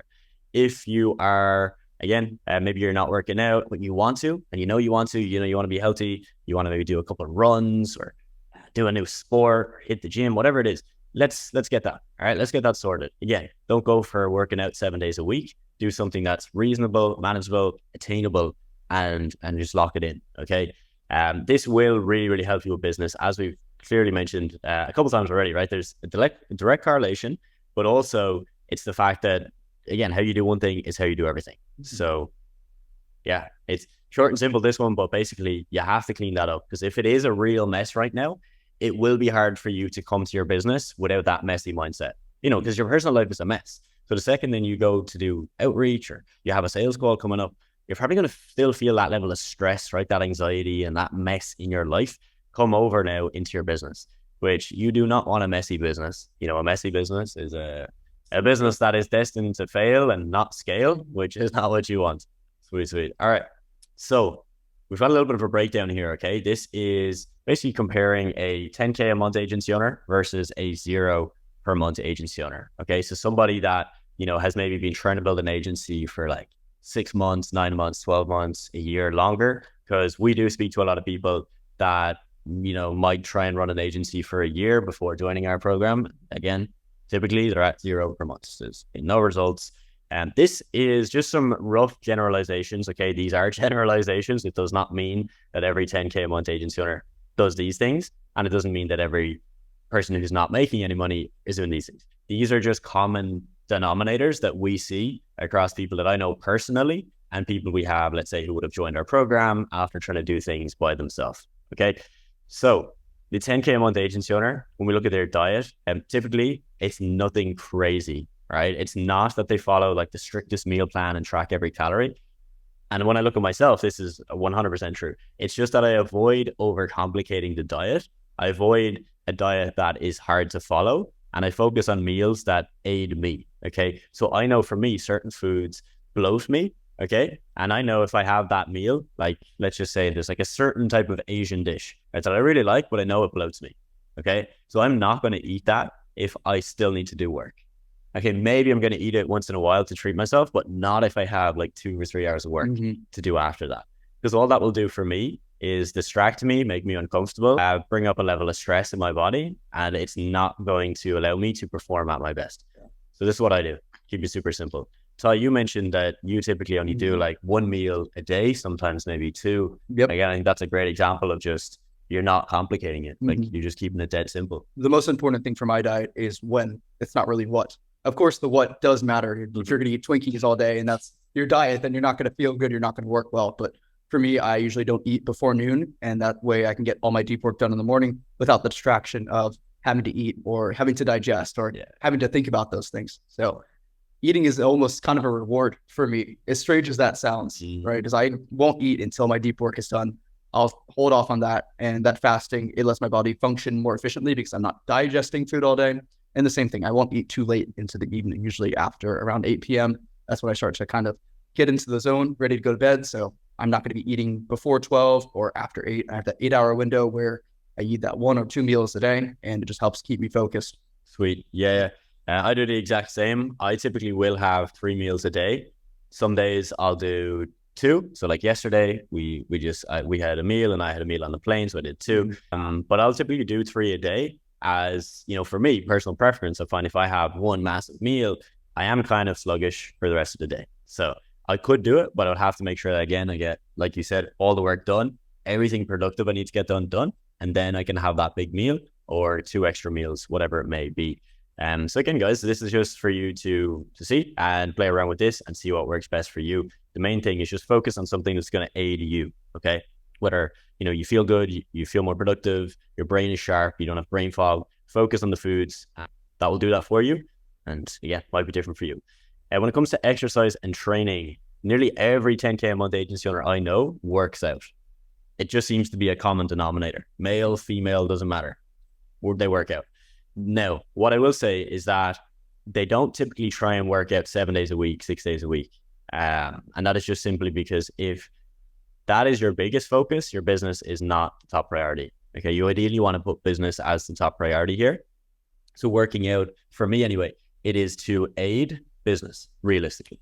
Like, obviously I work out to look good and look a certain way, so there's a level of vanity and ego that comes into that. But the main priority is to keep the focus, right? Make sure that my health is in check, make sure my cognition, like my brain health is firing, and I've got that dopamine that comes from a solid workout, and that you've got all these, the endorphins that you get after a workout as well. I'll typically do maybe 3-4 workouts a week. Some will be weight training. Might do a bit of cardio, so a couple of runs, 1 or 2 a week if I'm on point. But again, I don't put this as priority. So priority for me is business, and then this comes second. So for example, I didn't work out today. I haven't worked out yesterday. I worked out like 3 days before that. So again, I'm just balancing it. I knew I was going to be traveling and I wouldn't necessarily have the time.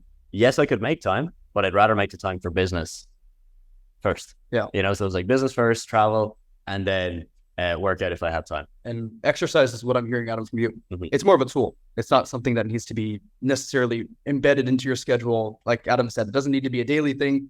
It doesn't even need to be a consistent thing, as in like Monday, Wednesday, Friday.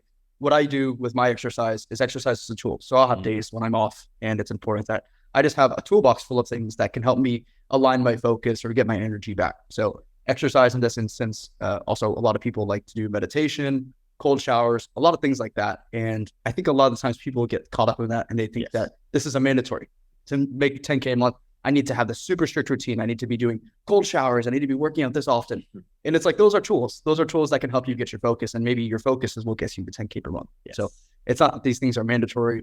Like Adam said, it's not that these things need to be followed to a T, but it's best if you can build a schedule, consistency with this, and use them as tools to solve certain problems that you're facing on a day-to-day or week-to-week basis. Hell yeah, 100%. To give you guys a real example, okay, last night probably went to bed around, let's say 10:30, 11. Get up this morning around 6:30, and you know, I didn't go for a workout. I didn't do a cold shower. Like, you know, I literally just got up and was like, right, mastermind in 1.5 hours. What do we need to have in place to make sure this goes smoothly? That was it, right? Just straight to business. Whereas if I had gotten up, I could have got up at maybe 6, right? I could have gone for like a run, maybe a workout. I just know I would have been more tired, and I wouldn't be able to give you guys as much here on this training, because I would be thinking about, oh, my legs are tired. Oh, you know, I need to get some food. Like I'm dead, I'm beat. So for me, sleep is one of the biggest things I focus on. Everything else can come and go, and I'll do, you know, again, if I don't have time for workout, I'll have time. But I'm always going to fit in sleep. Because again, that I just know, for me, getting up at 5 a.m. is the most ridiculous thing I could do. And that would be the clearest way for me to not be productive. Yep. Is to get up and do what some people tell me to do. So even with everything we're telling you here, this might be the complete opposite for you. Okay, so it's just to take this as a guideline and test all these things for yourself. And your barometer of success is, am I more productive? Do I get more done? And do I feel better? Mm-hmm. If everything you're doing in your life ticks towards that way, good stuff. You know, you're definitely on the right path. Cool. So relationships, okay? And the way most successful people I know of approach relationships is that they have clear boundaries in their relationships, okay? So that means that, you know, their priority is their mission, their vision, their business, whatever. And the person they're with knows that. And there's nothing wrong with that. That's just a boundary that they have, and they put themselves first, and the person they're with comes second. And I think that is very, very healthy. You should always put yourself first. Of course, if you're married, you have kids, it's going to be slightly different. We're more talking here about people that are maybe, you know, in your 20s, 30s, maybe you're still just dating. Okay. So you don't have big responsibilities like kids. Okay. Not an expert on that level, so I can't give you any advice. Another thing is that you want to look at relationships, obviously, only when it makes sense. Okay. You don't want to just get into a relationship for the sake of it, like you're bored or you just want to feel a certain way. You know, do it when it makes sense. Okay. Make sure that you have your personal life in check. Make sure that you are, again, doing all the things that you know you should be doing first, whether that is working out a certain amount of times a week, getting certain results in your business. Focus on that. Now, needless to say, of course, you could have, you could have relationships all throughout your business career, and that could have no impact on you. Again, this is just relaying to you what has worked for me and other people that I know of. Mm-hmm. I'm not sure if you've any thoughts to add on that, Ty, but yeah. I think it's just intentionality is the one thing we talked about last night, Adam, is that business owners, agency owners, people who are successful, they approach things with intention. They don't do things just to do things. They don't read books just to read books or take cold showers because the guru told them to. They do it because they find it helps them. And it's the same thing with your relationships. You have to approach those with real intention, which is what am I hoping to get out of this? What does success look like for this? And that's a question you should be asking yourself continuously. Is this something that is going to build me up or tear me down? And the answer may not always be the same, right? Month to month, it could change. Week to week, it could change. So it's really important just to reconsider all of your relationships and put them in the context of what does success look like for me, and make sure that is communicated back and forth with both yourself and the person you're in that relationship with. Yeah. And of course, you can extend this to like family and friendships as well. This is not purely love relationships. So again, if you're friends with someone, but you feel that they get more out of the friendship than you get out of it, again, you want to question that, okay? You want to look at, again, the intentionality. Like, am I friends with this person because I get something out of it and there's a reason, there's a benefit, or is it just for old time's sake? I'm not telling you one is right or wrong. I'm just telling you there have been people that I have cut out of my life where, yes, I was technically friends with them and we got on good and we had a good time, but it wasn't positive, right? Like, it didn't lead me to where I wanted to lead to, and it didn't lead them to where they wanted to get to. So for both of us, it really doesn't make sense for us to essentially waste our time together if we're not going anywhere. You know, we're not helping each other in any way. Another thing on that, because I get asked this a lot, I have like two sets of friends. Okay, so I have friends in business and I have friends outside of business. And for me, I think that works really well, because when I have, you know, some off time and I go visit my hometown, I can hang out with my friends who don't really do business. They understand a little bit of it, but we don't even talk business. They're not asking me how's, like, you know, they'll ask how's business and that's it. The conversation dies. And it's actually really nice because I get to completely switch off and just be, you know, normal human instead of thinking about business. But it is also crucially important for me to have friends that are also in the industry. So I have a lot of friends that are running agencies, some that do e-com, some that do coaching. And the reason that's important for me is because if I'm just friends with people that don't do business, I'm going to feel isolated. I'm going to feel lonely. I'm going to feel like I'm the only one doing this. Whereas again, for you guys, you're probably going to make some friends from people that are in this program or that are on this call right now. And you should, because it means that now you're not going to see your current friendships, let's say your friends from home, negatively, right? Because you're just going to see it how it is. They're just not interested. And that's not their fault. You shouldn't have to cut them off 100%, right? You can still be friends with them. Just have those other people that you can go to with the business questions, the business struggles, right? Like, there's countless times where I've had things happen in my business and I go to 2 or 3 people and I feel so much better straight away because I can just vent and rant to them for 2 minutes in a voice note and they're like, yeah, cool, I've been there, did this helps me. Don't worry about it, you'll be fine. And I'm like, sweet, that was good. That was necessary and I feel better now. Cool. So boundaries, you know, you can adapt this to your relationships or literally anything in your life. So things that you do. Essentially just knowing when to limit time with certain people or on certain activities, which pretty much brings us into the last 2 points here of addictions and waste of time activities. Okay, the 10K a month agency owner, so they limit time with certain people and on certain activities because they know they have to. They almost have no addictions. Okay, I say almost because it's probably impossible to be completely addiction free in your life. And they don't really have any activities that are like just a waste of time.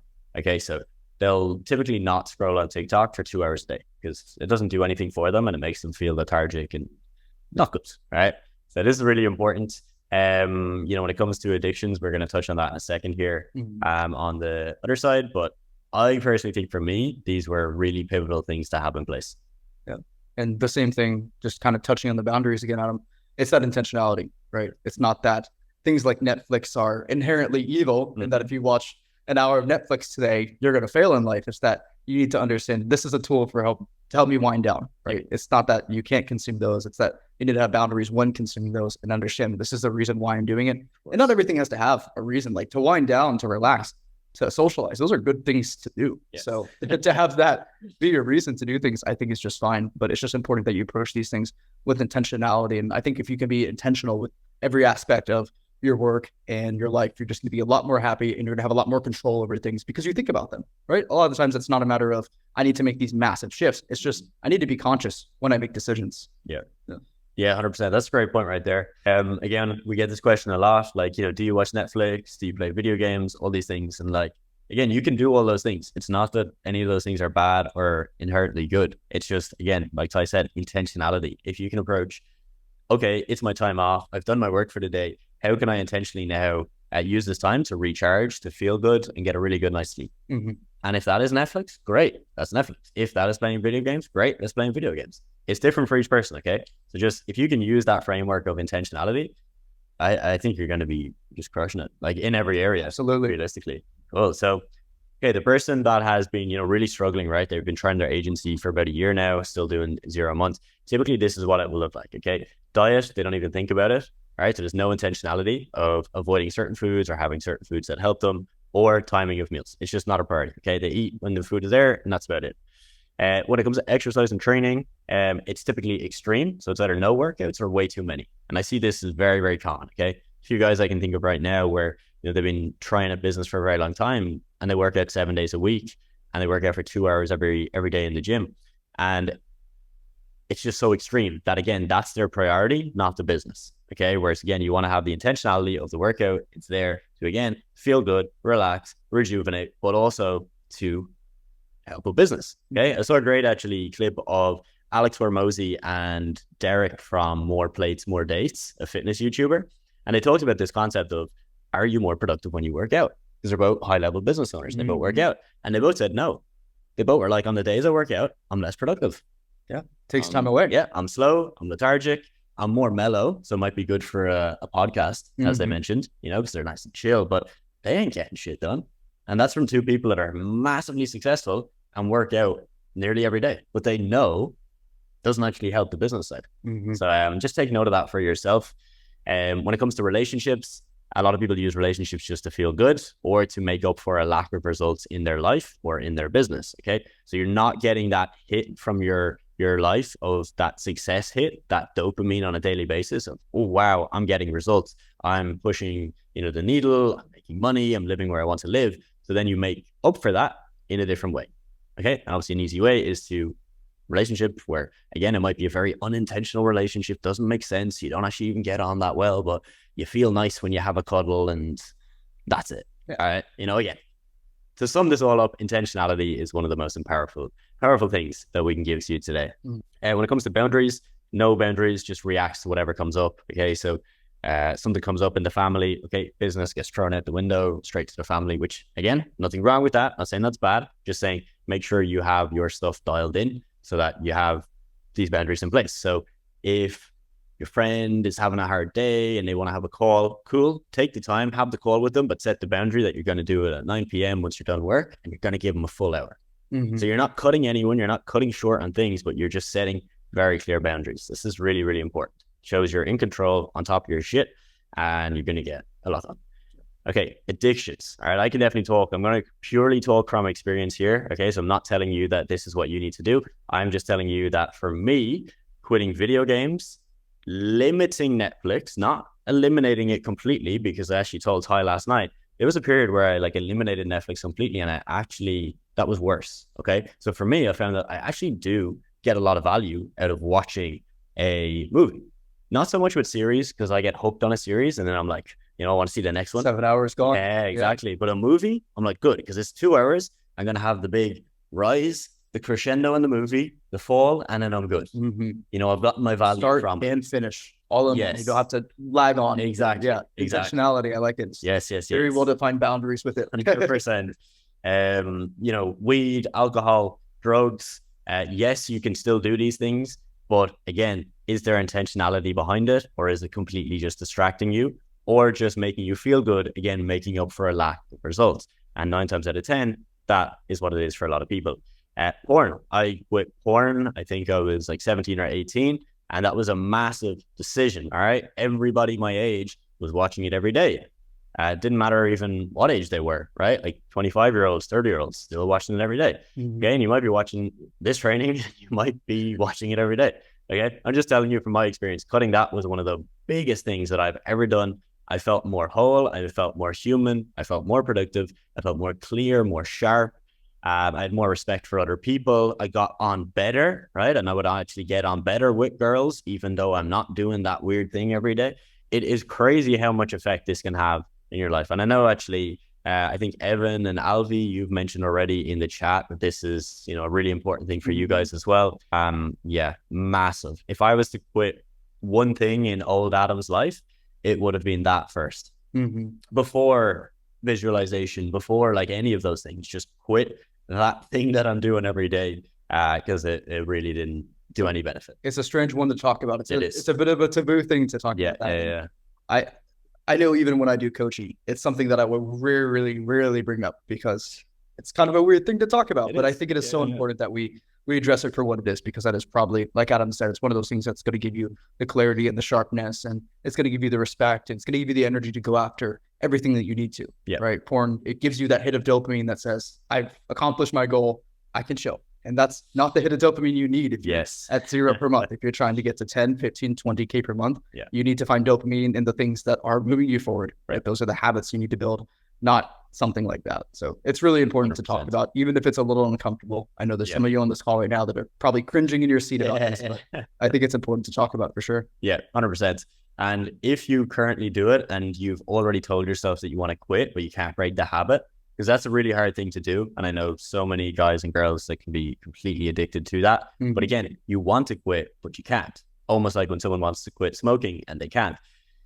You have to, the way I would say what you need to do, right, is you need to just imagine you're in the third person, okay?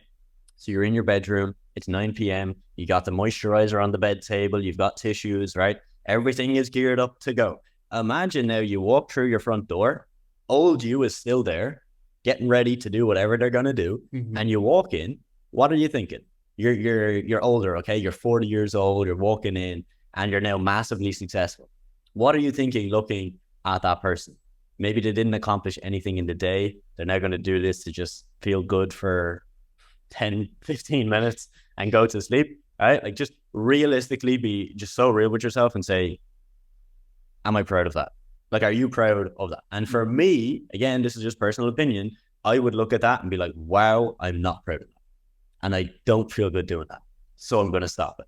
And again, very difficult, very uncomfortable, but massively, massively important. And I think even it's habitual, right? You can probably look and see, when do you do that? How often do you do that? And there will be certain cues, right? So it's going to be different for everyone, but realize that this is a habit and an addiction. So there's going to be ways you can break that, but you have to be, again, it's just intentionality. I think being cognizant of, this is the time of day where I'm vulnerable. And if that means like getting rid of all of that on your computer, right? If that means locking up your phone, I have a little box, not for porn, but for my phone, like in the morning, I'll put it in there. That way I don't have to think about it. It's not a decision I get to make. So sometimes it's not even about like, how mentally strong can I be? How can I visualize this? It's about actual environmental optimization, right? Avoiding certain things that may trigger you or cue on those habits, or at least being cognizant of the patterns you have so you can break those patterns or avoid certain things. Yeah. Alvie, Evan, you put in a couple notes there as well, which are great. You know, just delete all the triggers, anything that would potentially trigger you for that. And again, this links to any addiction, okay? So if it's video games, porn, weed, alcohol, whatever. And again, none of these are bad. It's just you have to find the ones that are bad for you. You know, limit those distractions, limit the triggers, and keep going. So there you go, guys. There's the breakdown of what we see across the board. Ty, this is your breakdown of a 10K a month agency owner. Because obviously, Ty, you have 10K a month agency owners. You are one yourself, and you've worked with dozens and dozens of people now, helping them get to this point. So so this one right here, a lot of the things we're going to talk about here are going to be touching back on things that we've already touched on. So you'll just see this kind of lived out in a way. So I want you guys to think about who, not how. And this actually comes from a book. I was telling Adam about this book last night. It's this idea that if you want to reach this next level, you need to become a different person. It's like the whole purpose of this training, right? But it's about problem solving through the angle of who would do this thing better than I can? And how can I get to either act like them or hire that person, be that person, something along the lines of that. So think who, not how. I want to give you something very tangible. You can almost build out like a persona of an agency owner in your mind. And if you had this theoretical agency owner, or you could even use someone like Adam, for example, and kind of model and mimic what he does, you would think that maybe the first thing is they're gritty, right? They know when to push and they know when to pivot. So there's going to be times in your agency where you're discouraged and maybe you want to try a new model. Maybe you want to find a new niche, try a new service. You want to run Facebook ads. There's so many different ways you can actually make this pivot. And a lot of the times when people get discouraged, they're so tempted to make that pivot. But the agency owner that gets to 10K per month, they know when to push and when to pivot. It's not that they're going to be consistently involved in what's not working. It's that they're going to try something, see it all the way through, and then make a decision at the end. Is this not working because of something that I can change? Or is this not working because I've made a poor decision, because the model is wrong, because I need to shift this? And I see this so often with beginners is they'll try a niche for 2-3 weeks. They don't get results and they go, oh, the problem is the niche. I need to change it from here. And the problem is never, ever the niche, right? Like every niche can work. there's money to be made with pretty much every service. Are some easier than others? Absolutely. But an agency owner that makes 10K per month, they're gritty. They're going to push through it. They're going to see it all the way through, and they're not going to fold when things get hard, right? They know when to push if there's a route for that. And if they push for long enough and they've talked with other agency owners, you've spoken with myself and Adam, and you realize, okay, maybe I actually need to make this change. They know when to do that, right? So it's more about timing with this, but just being able to have that consistency. It's one of the things that I think Adam has nailed down really, really well. He's one of the most consistent people I know. So making sure you're gritty when you need to be. And that goes for everything in life. There's a great book. You guys are going to hear me talk about books all day long. Grit by Angela Duckworth, where she talks about how most success in life is just based off effort, right? Like if you go to universities and you look at the people who get the best grades and get the best jobs, it's very rare that they get that because they have more natural talent or natural ability or that they're smarter. It's because they're consistent and they work hard. So that's the very first thing, is that I don't know a single agency owner that accidentally finds success. They go out, they consistently and consciously, intentionally chase it. So being gritty with this is so, so important. The second point here is that agency owners tend to be analytical. They have the statement of what gets measured gets improved, which is something you guys probably have seen from the Figure Accelerator Program. I think I got that from Adam. And it's one of the things that we always ask people is, where are the numbers? What do the numbers tell us? Because we're making educated guesses. We need to measure things. We need to go out and try things. And analytical is one of the things that you can even look at billionaires and other industries, and you can see that there tends to be a trend with business owners and being analytical. For example, most commonly you'll see the people that make the most money are engineers. They're not usually accountants or finance majors or business executives. It's not those kind of people. It's engineers that have gone out to start businesses. And you can think of the example of Jeff Bezos, the founder of Amazon. He's like one of the richest people on the earth, and he's never studied business. He actually was an engineer to start. And Elon Musk, he's not a business guy. I mean, I guess he is a businessman, but he is an engineer by trade. Bill Gates studied engineering. Mark Zuckerberg studied engineering. That's a trend. And the reason why you see that is because engineers, they learn how to learn quickly, and they're very analytical. They don't make decisions based off emotions. They consciously sit down, and that kind of goes back to that point of intentionality we talked about earlier. So what gets measured gets approved. Measuring things in your agency, measuring your outreach, and making intentional decisions with that data. That's one of the things that's going to be so, so important. The third thing is agency owners tend to be action takers, right? They ask themselves, do I need information or do I need execution? And this is one of the things that I myself get caught up in as well. When I hit a bottleneck, I always think, okay, I just don't know how to solve this problem. And very rare is that the case. Most of the time it's just, I need to put in the work to solve this problem. So it's important that you ask yourself this question maybe once a week, is to get to the next point with my business, with my life. Is it, I don't know something or I'm not doing something? It's going to be one of those two things. It's always going to fall into one of those two categories. So if you just joined the program, you probably need to go and study. You probably need information. If you were to go out and just execute, you probably would make stupid decisions that with a few hours of watching the program, we would have cleared up. We would have got you right past those. So making sure that you constantly ask yourself, do you need information or do I need to go out and execute? You need to have both. You need to know there's a time for both, and you need to know, okay, I need to go out and just do things now, or I need to go and learn things first. And knowing this dichotomy, knowing which one of these things you need to pursue is going to be so, so important. And then the last point here is that I would describe a 10K per month agency owner as responsible. A 10K per month agency owner would say, I am totally responsible for my success and for my failures. And this goes back to the point that Adam talked about earlier, which is taking supreme responsibility, right? Taking accountability for your life and your actions. And that's the nice thing about the agency model, is that the risk from the model is taken out. Like, you can go through the Telegram group, you can see there are people that are making full-time income. You can go and message those people right now. They're here right now. So the model works. And when things don't work in your agency, you can't go, oh, it's a problem with the niche, it's a problem with the service, it's a problem with the model. You have to take responsibility and go, this must be something I'm doing wrong, or this is something that I need to tweak. And that's taking responsibility for your success and your failures, right? And it goes back to that point of, you can't blame your boss, you can't blame your friends, you can't blame your family, you can't blame your situation. You have to take total responsibility, own what you have, and go out and execute with that from a very realistic and sober standpoint. So that is the fourth point I think I would describe a 10K per month agency owner with. Sweet. Fire. Becoming a master of one. Ty, again, this is one for you. I'll just give my quick input real quick. So I mentioned earlier that there was a time where I tried to do many things all at once, and I never really got results in any of them. So there was a period where I was trying to get jacked, right? So I was working out like 6 times a week. I was trying to find a long-term partner. I was trying to build not one business, but I think 2 businesses. And I was also then like trying to do a side like online fitness coaching hustle. I'm pretty sure I was still in college at the same time. So you add that up, it's like you're trying to master, 4 or 5 different things. I tried it all and it didn't work. Whereas when I went and said, hey, I'll just do the agency, that's going to be my only focus, that's when things actually started to work. Awesome. And I know Adam here says Ty is a master of one. I don't think that's true. I fall victim to a lot of the same things. Me and Adam were shooting the shit last night and we were talking about, I told Adam, it took me a year to really start my agency. And he goes, yeah, me too. Right? Like these are common pitfalls, common problems. And there's no people that can just blaze through these. You're going to have to think about these consciously. So don't think that you're past this. Don't think, oh yeah, I'm focused, I'm committed. You have to really constantly remind yourself, constantly be in this mindset. And I think for me, the big thing that has helped me not start another business or not go and chase all these other rabbits, you guys have probably heard the saying, the man who chases 2 rabbits catches neither.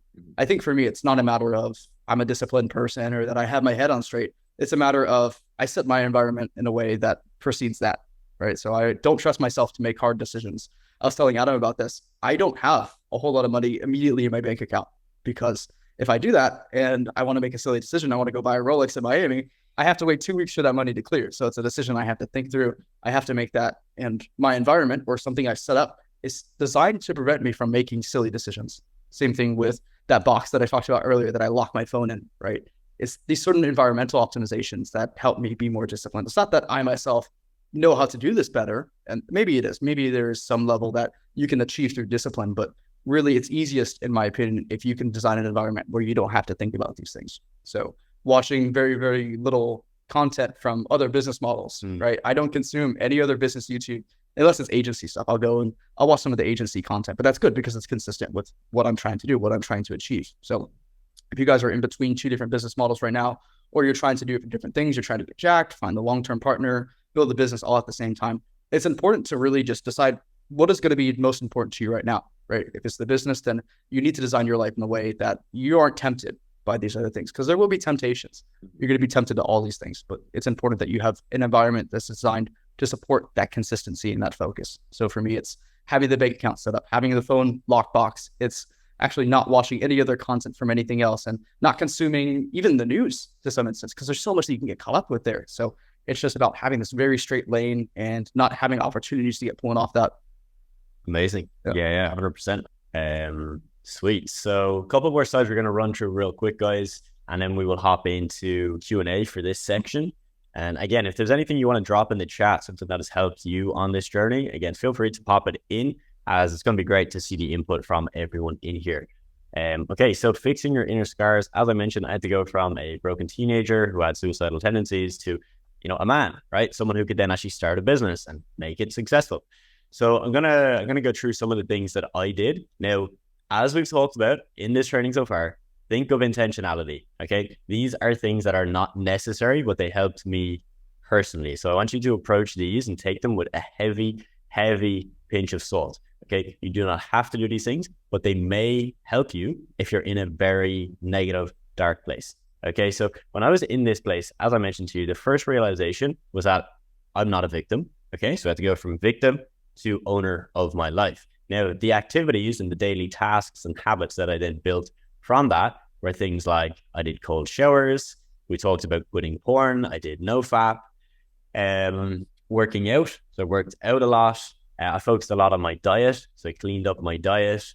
I followed a very strict diet for a while, which again, looking back, I wouldn't have done because it was too much of a distraction. But at the time, it did help me. I remember I quit sugar for about 6 months. So just artificial sugars. Okay. So I could still have like fruits and natural sugars, and I just quit sugars. And that was like amazing. I felt really more productive. I had more clarity and I didn't have big crashes and dips during the day. And then I went, just more extreme and started to take out more foods that I thought might have that same effect on me. I went very, very heavy into learning about business at this time. I was running a side business at the time. Some of you know this. I did some e-commerce stuff before, but I started to branch out, and learn more about, again, this is when I first heard about kind of like freelancing in the agency world.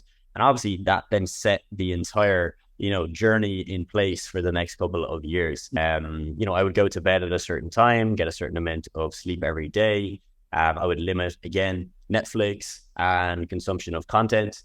All of those things really, really did help me, because what they did was they actually removed a lot of distractions. It removed a lot of things that made me feel good in the short term. Okay, so short-term pleasures. So it meant that at the end of the day, I was left still with the same thoughts, right? Still with all the same negative thoughts for the first couple of months, but I now couldn't mask them, right? I couldn't hide them. I had to battle them. I had to face them. That's very difficult to do, but it was necessary, very, very necessary. And eventually, once you wrestle with those thoughts and doubts and limiting beliefs for long enough, you win. It's like anything, you keep at it, you'll win. And that's exactly what happened. I got to a point where I then realized, okay, cool, I am really in control, and I am not a victim, and I can be happy, and I can be successful only if I choose to do the things that I need to do to be that person. So for you guys, again, if you're struggling on a personal level, you can try some of those things. Again, heavy pinch of salt, you don't need to do them all. It's a lot to do all at once. It was very intense. But for me, it helps. And I think it helped because I was in such a dark place that I needed something radical. I needed an entire uplift, like a facelift, right? A change of everything I was ever doing on a daily basis. For you, you might need to just change one thing. That could be it. But yeah, if you're having, and you're in this kind of place, you do need to address it, because it's not just going to go away. And even if you were to just pour yourself into business, you're still going to have these scars, okay? You're just going to now mask them with business and success and money. And, I can tell you that it's cliche, but it doesn't make you happy, okay? So it's not going to fix all these issues. You need to try and fix these yourself, right? It doesn't have to be 100%, but you gotta get them under control, because or else it will just manifest itself in a way that will be even worse when you have money, because you'll now have freedom and options to do whatever the hell you want in life, which I would say is actually more detrimental. Yeah. Once you're crying in the Ferrari, there's nothing left. There's nothing else to reach for. You've reached the pinnacle, and it's like, exactly. I've got here and there's nothing for me. Yeah. Nothing more, and you might be extremely lonely and not in a good place. Okay. So keep that in mind. Because that links to what we just mentioned. Okay. Focusing on that long-term impact and results over your short-term pleasures. And again, it all just comes down to one word: sacrifice. You just have to decide, am I willing to sacrifice enough now to live the life that I want to live? I once heard someone say that, if you want to, like, whatever level of success you want to get to, it all just comes down to who will sacrifice the most. That's it. Okay. So you don't have to make yourself miserable, but you do have to make sacrifices. You do have to cut out things that might necessarily be, things that line up with that long-term vision that you want to have. But hey, if it's got to be done, you got to decide, are you willing to do that? Are you willing to cut those out?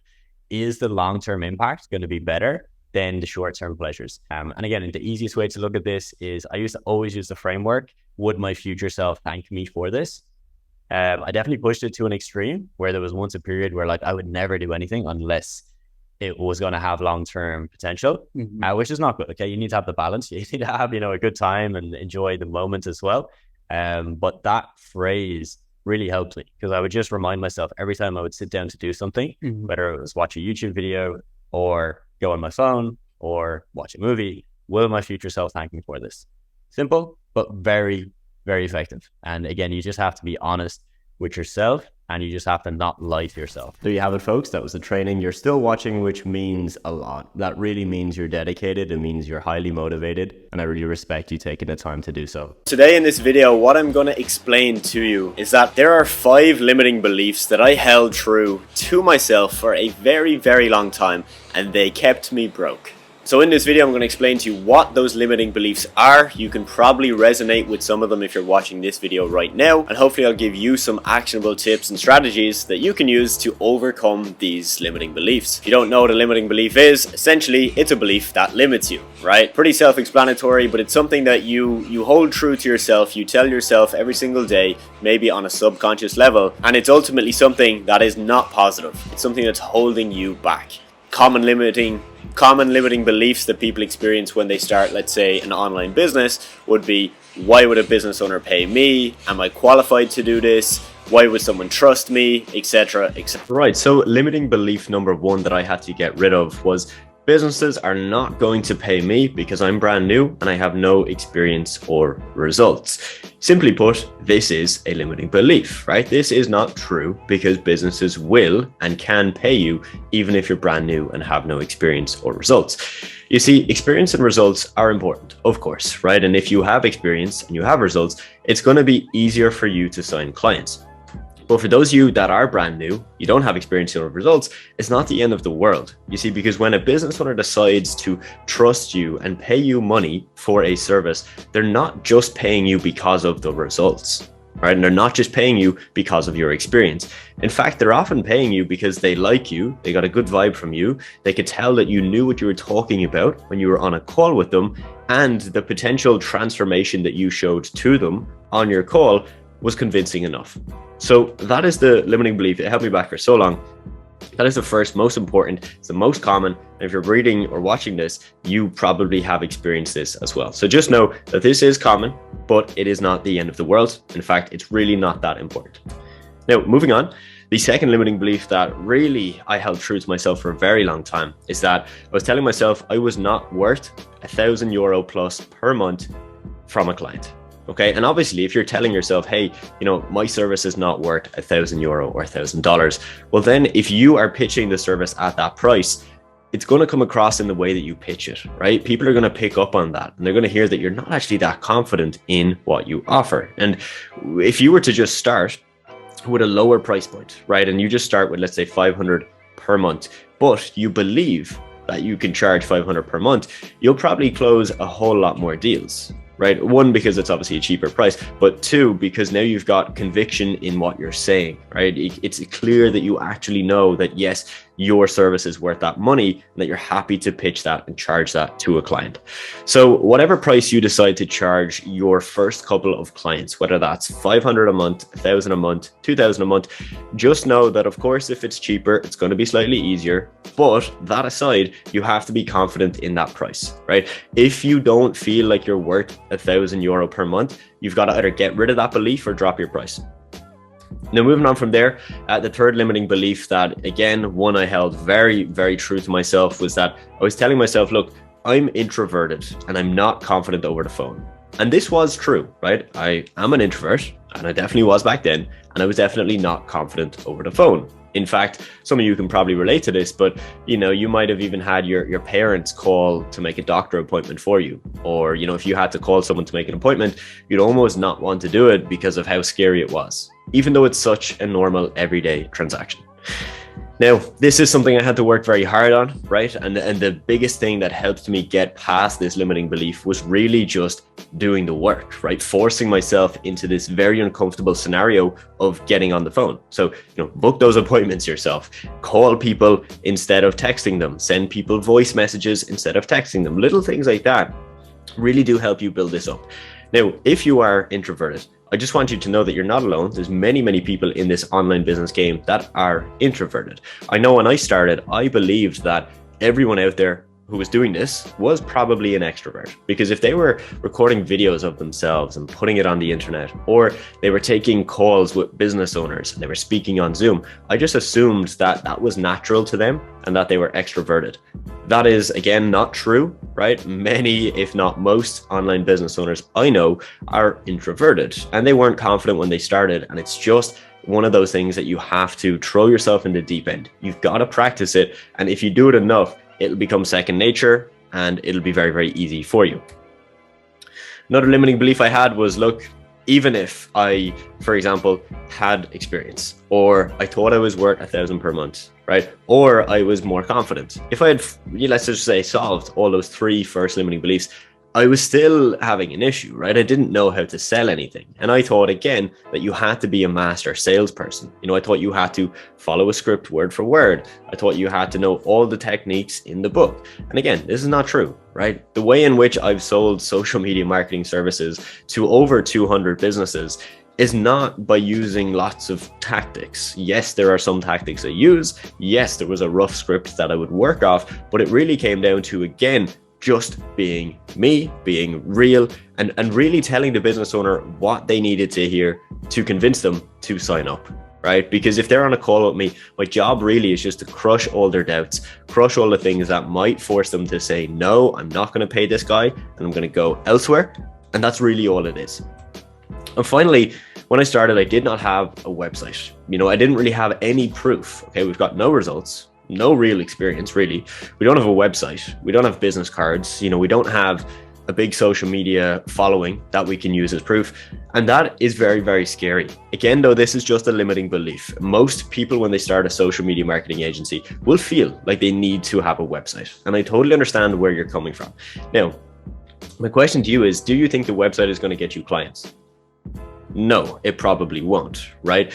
Yes, it might help convince someone if they're on the fence and they're like, oh, yes, you're established and you've got a website. But trust me, that's not what they want. When someone says to you, oh, where's your website? Or, hey, I don't see the website. That's not them saying they want to see a website. That is them saying that they don't believe in what you do and they probably don't trust you. So you can essentially get around that without ever having a website. In fact, in my agency, we did not have one till at least past 10K a month, meaning that we had signed our first at least 10 clients without a website. So how do you do that? We basically crushed all the doubts. We made sure that they trusted us, they knew what we were doing, and boom, there we go. We were able to get some clients. So guys, that is a wrap for this short video. I hope you got some value from this. Again, these are limiting beliefs. And what that means is that these are beliefs that you probably think are true about yourself. You're probably telling them to yourself every day. You might be saying them out loud. You might be saying it to other people. And just know that these are things that you will have to combat. You will have to just basically battle against them to push them away. And that's as simple as it is. It's not the easiest thing to do, but I can guarantee you if you do that and you push them away, you will make more money, you'll sign more clients, and you'll build a bigger. From building my content agency to 7 figures, which means it's brought in over $1 million in revenue, we did it with very, very good margins. I'm talking 60, 70, sometimes 80%. And before I sold my half of my agency to my business partner, there was a full year where I pretty much worked 30 minutes a day. Literally, my job every day was to check in Slack, check in with our team, make sure everything was good. So my own agency that I started as a content creation and social media management agency. Our first client paid $1,200 a month, and we would create content for their Instagram and then post it to their Instagram. We'd also post stories, we'd also reply to comments and DMs. So everything to do with their Instagram was handled by us. As we scaled into the multi-6-figure range, we started to transition to purely content and consulting. So instead of a client paying us $1,200 per month, they might only pay us $500 per month, or sometimes around $900 per month, where we would now just create content and then teach them how to post it, when to post it, and how to manage their own Instagram page or their TikTok or whatever platform they're using. So what you're going to learn in this video is going to work for you whether you want to get paid for content and consulting, or you're happy to get paid for content creation and then actually putting that content on the social media page through social media management. All right, phase 1, signing clients. The very first client that I signed from my agency came from cold outreach, meaning we found them online, specifically on Instagram, and we messaged them. Now, something very beautiful happened when we signed that first client because there was 3 business partners involved. One of those business partners referred us to another business that they were a part of literally like 2 days later. So we went from 0 to 1 client, and then 2 days later, we had a second client. And that same business partner also had her own personal brand. So 1 client actually brought us 3 clients. So that literally put us at about $3,000 per month from 1 client. Now, 45 days after we signed client number 1, we actually got past 10K per month. And nearly all of those other clients came from cold outreach, mainly through Instagram. So if somebody is telling you that cold outreach doesn't work, it does, but of course there's a wrong way and a right way to do it. And when I zoom out and I look at the bigger picture and I look at all 355 clients that we worked with, at least 70 to 80% came from cold outreach. That's Instagram, that's cold email, and that was LinkedIn. The other 20-30% came from referrals, a couple of inbound, and we tried some other things throughout the years. So the question then is, why does cold outreach work so well for a content agency? It really comes down to the fact that what you're offering is not a, hey, I'll guarantee to get you X in 30 days through your content type of offer.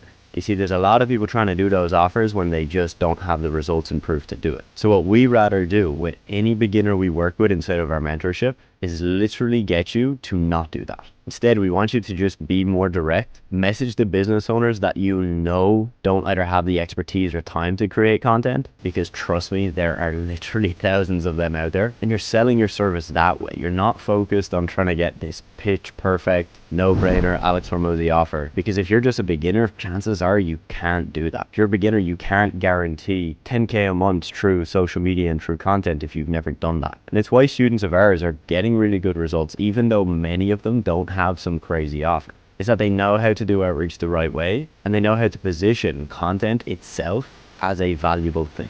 You see, if I'm going to create content for a business, it's going to be for the business owner that either doesn't have the time or the know-how to do it. Because in his eyes, if he wants to do social media but doesn't have the time, then me creating it for him is valuable. If he does have the time but he doesn't know how to do it, and he doesn't want to learn video editing, or he doesn't want to learn graphic design, then me creating it for him is valuable. So that is where you're going to get your clients, and that's how you're going to pitch your offer.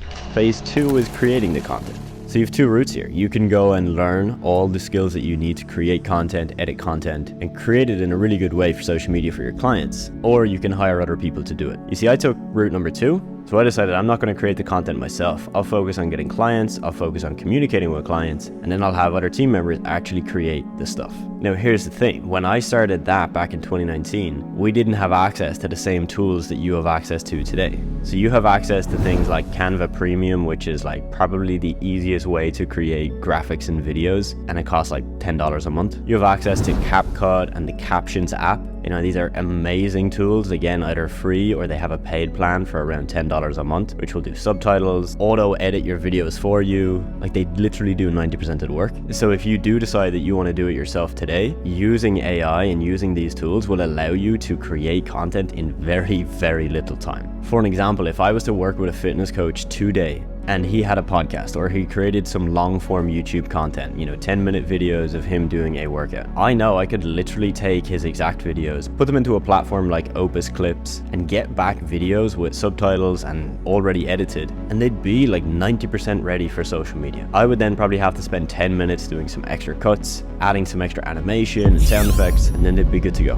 Now, the big question on pretty much anybody's mind when they hear about building a content agency is, Adam, do I have to visit my clients? Do I have to film them? Do they have to send me their products and then I'll have to take, user-generated content myself? No, you don't have to. Of course, if you'd like to do that and you think it's going to add a tremendous amount of value, then of course, go and do it. As mentioned, all 355 of my clients did not send me products, and I didn't go and visit their business. If we were working with a fitness coach, we would look at, do they have a podcast? Do they have YouTube clips? Do they just have hundreds of videos on their iPhone of their day-to-day life? Them training in the gym, them eating? Yes. Nearly every person that we would work with would have something. If they just have a bunch of clips of them living their life, fantastic. We can use that. We can create viral videos with that. We could put 20 clips together, find a trending sound, and put valuable fitness tips on the screen in text. You see, you just have to be creative with how you're going to create the content. Phase 3 is dialing in your value proposition. We've touched on this in phase 1 with getting clients. And I've pretty much told you to keep your offer simple. Don't try and put together this like 7-step, 10-part process of how you're going to blow up their social media or their business through content. Let's keep it super fucking simple. The business owner you are going to help is the business owner that doesn't have the time or the know-how to do this themselves. They don't care for a guarantee. They don't care for make me 10K in the next 30 days or your service doesn't work. They understand social media is something they need to do. They understand content is the way that you get viral. It's the way that you get views, and it's the way you get customers through social media. You're going to sell to them. Look, there's a statistic I found online, 51 years old. That is the average age of most business owners. Most 51-year-olds don't know how to post an Instagram story. They don't know how to use CapCut and ChatGPT and Opus Clips to make content. You do. You see, for you to sell to somebody else, you just have to know a little bit more than them. And there's this limiting belief, and I see it so much, so prevalent here on YouTube, where people have tried a content agency, or maybe they failed with it, or they just think the whole thing is a bad idea. And it's because they're trying to create an Alex Hormozy no-brainer offer. Of course, you can create those offers. You can use those, and they do work. But when I look at all of the clients we worked with, I can say with a lot of certainty that about 80% of those clients paid us because they either didn't want to do it themselves or they didn't know how to, for convenience. We're saving time, we're saving effort. And you see, those are the clients that were the best clients. Because if you're paying me for me to create content for you and post it to your socials, and you're not that focused on the sales side, you know that that's important, but that's up to you, well, then you are probably going to stay with me longer if we're not going viral every month. Whereas if you're coming to me saying, hey, Adam, you told me you're going to guarantee me to get 10K followers on social media in 3 months with your content agency. Well, then, yeah, if I don't get you 10K followers in 3 months, you're going to leave. Or worse, you're going to want your money back. So your value proposition is simple. And it's going to expand over time. It's going to get better because once you get results, once you have a client hit their first 10K followers, or you have a video for a client get 1 million views, that is when you will start to tack that on to your offer, so to build out the value. But phase 3 with your value proposition is really about you understanding where the business owner is at, making sure they understand the value of social media and content, and positioning your offer as the solution. Like, don't overcomplicate it. It is that simple. If my agency made 1 million with that value proposition, we're keeping it super fucking simple, you can too. Phase 4 is scaling. You see, most people that start a content agency create content themselves, and they fall into the freelancer trap.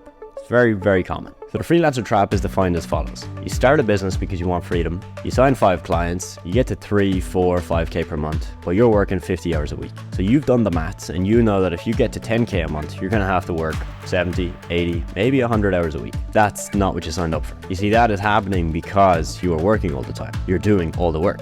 So for most people, when they get to that point, they have to make a hard decision, which is hiring people, hiring editors, hiring graphic designers, hiring people to do the hard work, the bulk of the work.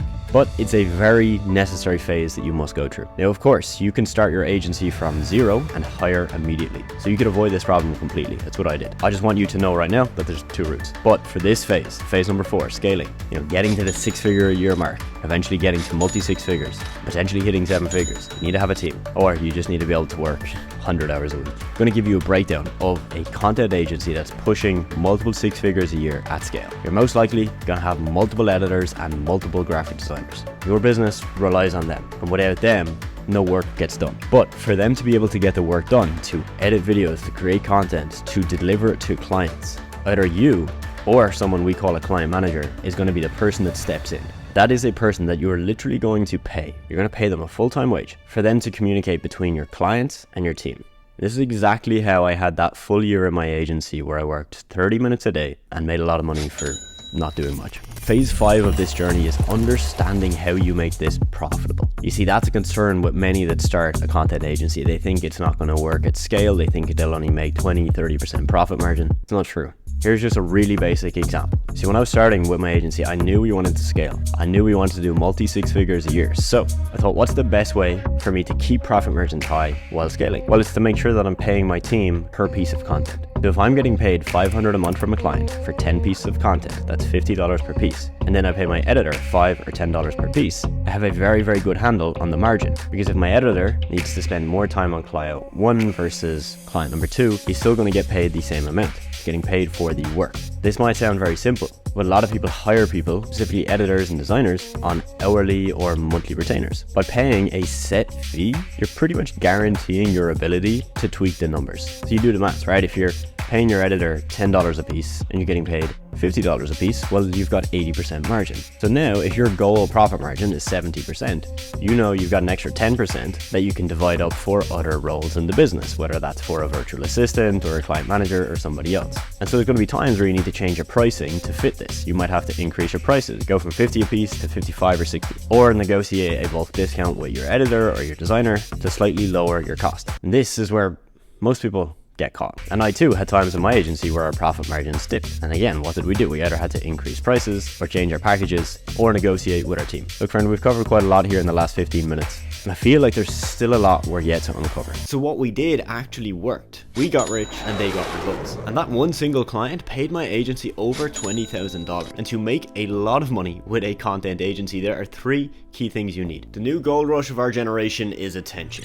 Remember the big gold rush our parents spoke about in the 1940s? There was a lot of money that was made, but guess who actually made the most money? It wasn't actually the guys who were digging into the earth trying to find gold. It was the guys selling the shovels. So while some guys were breaking their backs and working incredibly hard to get almost no reward, guys working smart, not doing that much work, simply just providing the shovels to the guys that wanted to dig, they were getting rich. So think about this. If everybody is trying to get attention online, what's the best way to become rich? The best way to become rich in this era of attention is to sell the thing that gets attention. If you sell the thing that gets attention and that attention gets the money, you'll make money.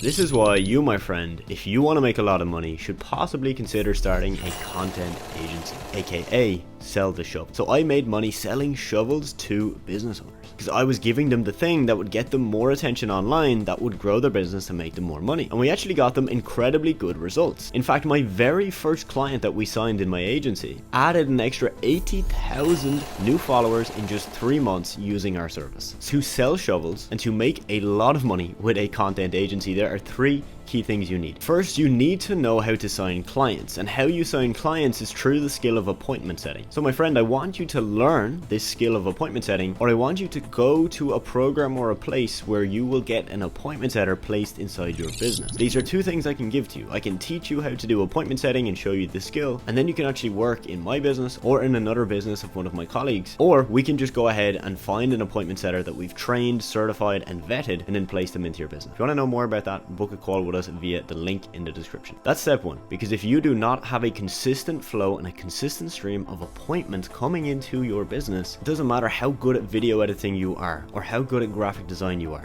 you won't make money. To sell the shovels and to get rich, you need to get their attention. Step 2 is to actually know how to create content, and if you don't, partner or hire somebody that does. I've hired dozens of content creators from Upwork and from Facebook groups. I often hear this feedback from people trying to start agencies. They say, hey, I can't find a good content creator.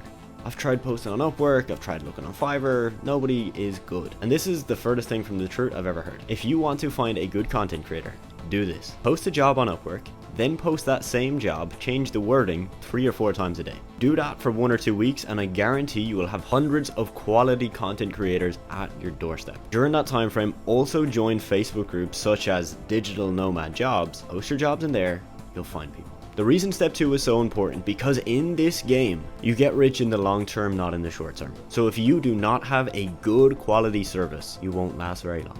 And step 3, this is probably one of the most important parts of the puzzle. To create an abundance of wealth, you have to look credible. If you approach a business owner and you don't look legit, they're not going to hire you. Work on your confidence. Work on your speaking abilities. Consider starting a personal brand. And when you do get a client, over deliver, and if all else fails, potentially consider doing some work for free. Now, I don't want you to offer a client an entire month of service for free, but one incredibly lucrative appointment setting strategy that my students are using right now is the free video or free asset approach. You find someone you think you can help, you offer to create some content for free so they can test drive your service, and then you get their trust. So my friend, in this new gold rush of attention, you can try and get the attention yourself, or you can sell the attention to others. Choice is yours, and if you want to learn more, book a call below. Let's speak.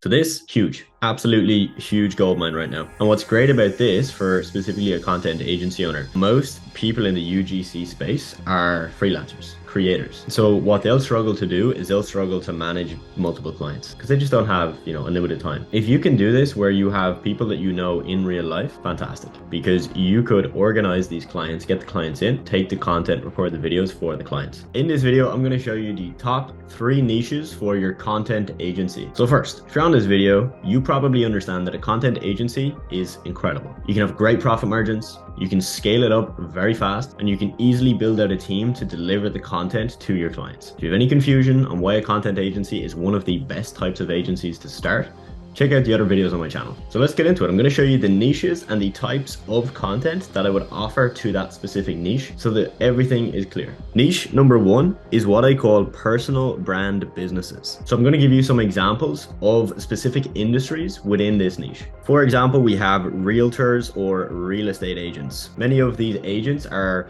independent, meaning that they don't work with a big company, and for them to get clients, people have to know them as a person. The type of content I think that would work best for this type of agent is either video content or graphic content that they will use on social media. This could be for TikTok, YouTube Shorts, Instagram Reels, etc., but also for other platforms, right? Facebook, LinkedIn, these are massive platforms that really help realtors get clients. So for this to work, the real estate agent is going to send you content. So they sit down, they record videos, they send them to you, you edit with your team, and you send them back. However, for graphics, you can do all of that yourself. You don't need the agent to do anything specifically for the graphic. So providing this type of content to an agent, it's going to save them the time of doing it themselves, learning how to actually edit videos or create content like graphics. But most importantly, it's going to bring them leads. If you create good quality content and you distribute that to all the platforms out there. So you create one video, for example, and you post it to TikTok, to Instagram, to YouTube Shorts, Pinterest, to LinkedIn, it is probably going to perform on at least one of the platforms. And that will bring them followers and leads. Now, of course, you can't close the deals for the agent, but you can bring them the leads. It's pretty valuable. Cool. Before we move on to niche number 2, I'm going to give you a couple more examples of personal brand businesses that this can work for. So I'm seeing a lot of what we would call handymen move into the personal brand space. So landscapers, roofers, electricians that are actually using Instagram and Facebook and other platforms like TikTok to post their own content for their own services. So this is something I'm seeing that's on the up and up. Another example of a personal brand business, one of my favorites, is coaches and consultants. You're seeing these in all industries: fitness, business, mindset, health. All of these industries have coaches and consultants in them. And again, similar to what we looked at here with the real estate agent, videos and graphics go a really long way for those types of clients. In my agency, we typically worked with coaches and e-commerce brands. And for coaches, we would create videos and graphics, and I know it worked incredibly well. Niche number 2 and service is user-generated content for e-commerce brands. So within the e-commerce brand, for you to create content to them, they're going to have to get the product and send it to you. Right? That's typically what needs to happen. In my case, in my agency, we actually never did this. What we did was we told our clients, you have to record the content and send it to us. And this worked. So if you have an e-commerce brand you're speaking to, you might be able to get them to record videos or take photos of their products and send it to you. And then you can create graphics and videos with that. So that's an option. But if they don't, or if you want to go the extra step and be even more valuable to them, then actually creating the content is fantastic. In case you're new, this is user-generated content. Basically, this is what happens. You get the product, you take photos and videos, you edit and you make TikTok videos, maybe longer form videos for YouTube, etc. You take a bunch of photos with maybe you and your friends using the products, and you then give it to the client. This is very high paid. In fact, some UGC creators are getting up to $500 for a single video. I have actually been pitched this many times myself, where brands have seen my social media and come to me and asked me to create reviews of their products. For example, this laptop stand here, it's like this wooden folding laptop stand. I actually got this for free in exchange for just taking a couple of videos and photos with the product and posting it on my Instagram story. And I believe it retails for about $300. So that just proves my point that that type of content is very valuable. They can use that content I recorded in their ads, on their website, and in their social media. So this, huge, absolutely huge goldmine right now. And what's great about this for specifically a content agency owner is that most people in the UGC space are freelancers, creators, individuals. So what they'll struggle to do is they'll struggle to manage multiple clients. They'll struggle to juggle all the projects and give quality work to everybody because they just don't have, unlimited time. If you can do this where you have people that you know in real life, fantastic, because you could organize these clients, get the clients in, and then you've got 3 friends that will also do the UGC. Take the content, record the videos for the clients. Another option is to do this remotely. So let's just say you're in Ireland. You live in Ireland, but you've signed a client in the US and for them to ship the product to you, it might take like 2 weeks. So instead, you've actually found somebody in the US who is willing to do the UGC for you. Niche number 3, that is perfect for a content agency. I see this working time and time again with my students. Typically, a lot of my students that have some experience in videography and photography tend to start with this route for their agency. And this is local business. So getting paid to take photos, record videos. And that's part 1, right? It's just like recording the content and giving it to them. That's basically being a photographer or a videographer. Step 2 is where then you're getting paid to actually either distribute the content or edit the content and produce more content. I don't think this needs much explanation. You can understand how this is very valuable for a local business and how it's also quite easy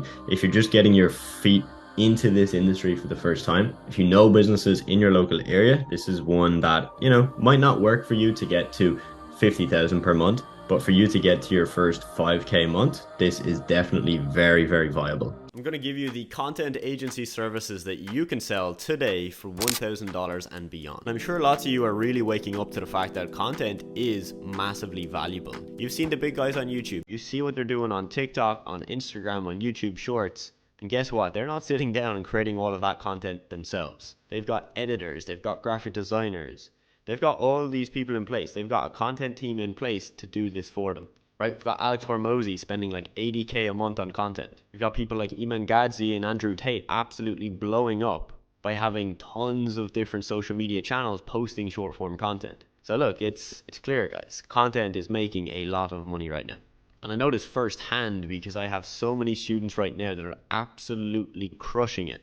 For example, one of my students, Alvie, is 18 and he's making between 8 to 10,000 per month doing short form video editing as his service to clients. He's got a team of editors and he just brought on a client manager so that he can now pretty much step back from the business and scale it up to that next level, push it to 20K a month.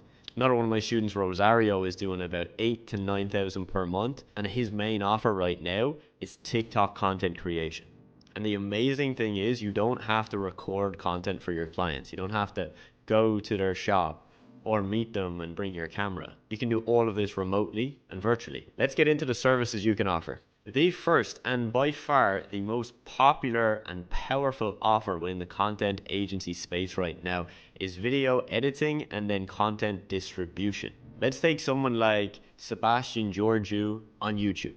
He's doing really well, right? He's got long form videos that are popping off, getting him hundreds of thousands of views, but he's also fueling that growth by having a team of editors that are chopping up clips of his video to then post on TikTok, YouTube Shorts, and Instagram Reels. And guys, you know this, you see it happening, right? We've got people like Luke Belmar, who's got a full content team doing this for him as well. The proof is there. And the reason this is so valuable is because the type of person you're going to offer this service to doesn't want to sit down and edit videos. In fact, they don't even want to log into a TikTok page and post the videos. So you want to offer this type of service to people that are already doing well. Not a complete beginner who's just starting their business for the first time, but somebody like a guru or a coach or a mentor or an influencer who has the content. They have the video content in long form format on YouTube. So you can say to them, you do nothing. I'll just take your videos, chop up the clips, and I'll post them to a TikTok page for you, or an Instagram page for you, or to your YouTube Shorts. I'll do it all for you. 100% hands-off service. That is incredibly valuable. I know this firsthand because I have a team in place to do this for me. I have one guy that edits my YouTube videos.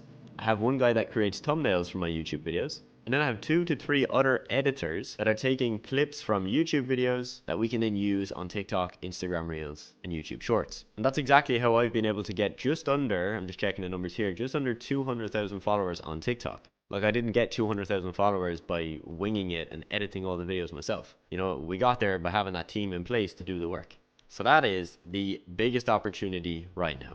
And this is a kind of service that you can charge as little as $500 a month for. But you could scale this up to like 5K a month, depending on how much you're doing for your client. If you're working with a very high level business owner and you're editing, let's say 3 TikToks a day, then you're doing 1 to 2 Instagram Reels a day and a couple different clips for YouTube Shorts, you know, you might be charging multiple thousands per month just for that.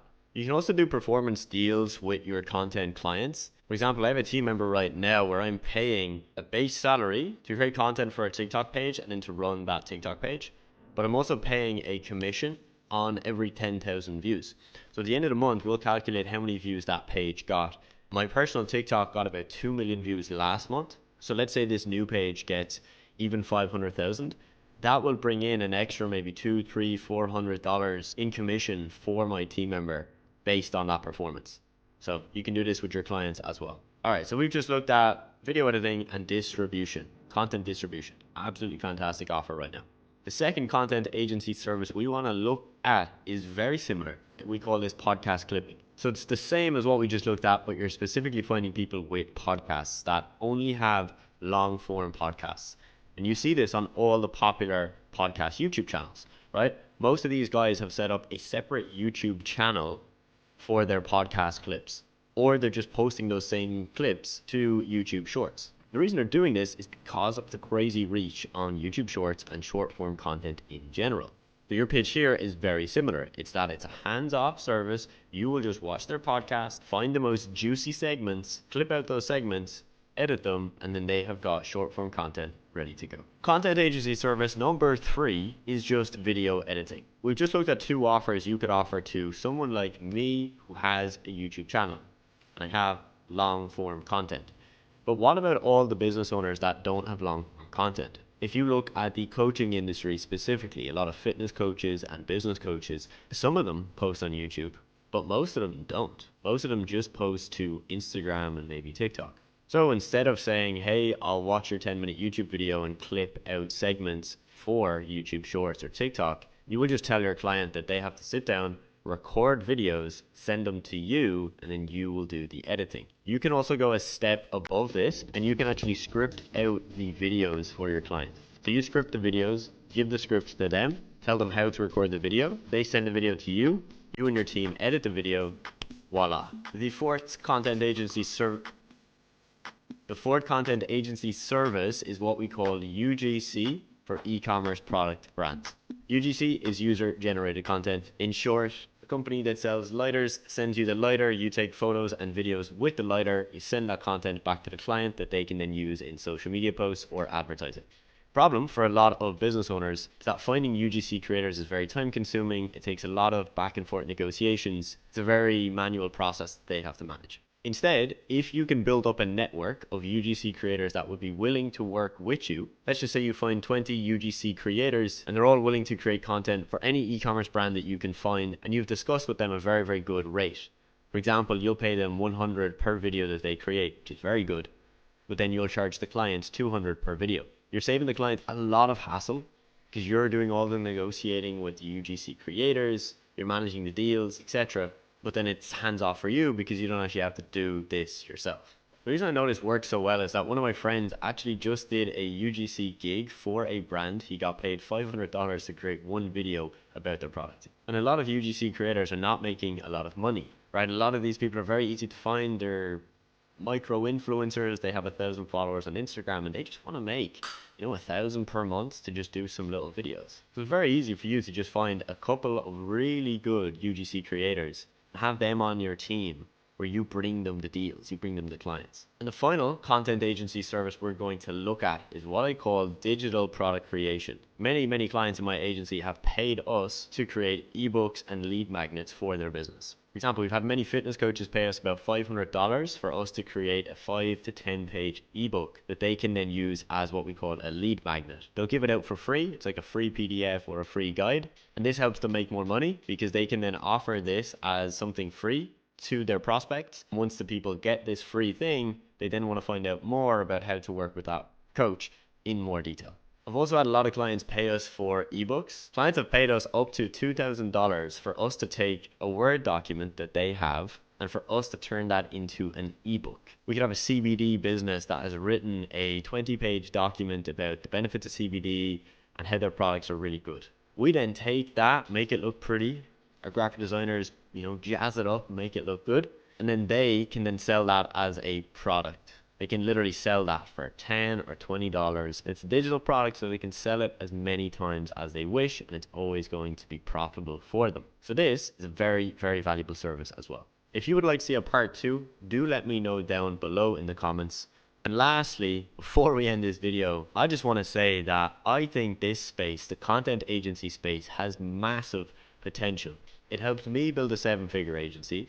It's helping dozens of my students build 6-figure agencies. Nobody is talking about it on YouTube, right? Everybody is still saying Facebook ads, lead generation, e-commerce. Some people are talking about, TikTok ads that are a little bit different. And nobody is telling you that you can do this with content, and you can. In fact, most people are going to tell you on YouTube that you can't scale a content or a creative agency. You can. I have, and my students are too. Up to do that, Think of this as your SMMA outreach tier list. Some outreach methods just simply do not work as well as they used to work. They're hyper competitive, verging on saturation, and they cause you to get ignored by business owners. See, you need a really good outreach system. And to have a good outreach system, you need to be using an outreach method that actually works. You put your focus in the wrong area and you won't get results. You put your focus in the right areas, you'll get double the results with less effort. So if you want more results with less time spent, watch till the end of this video. All right, guys, you know things are getting pretty damn serious when I pull out the whiteboard.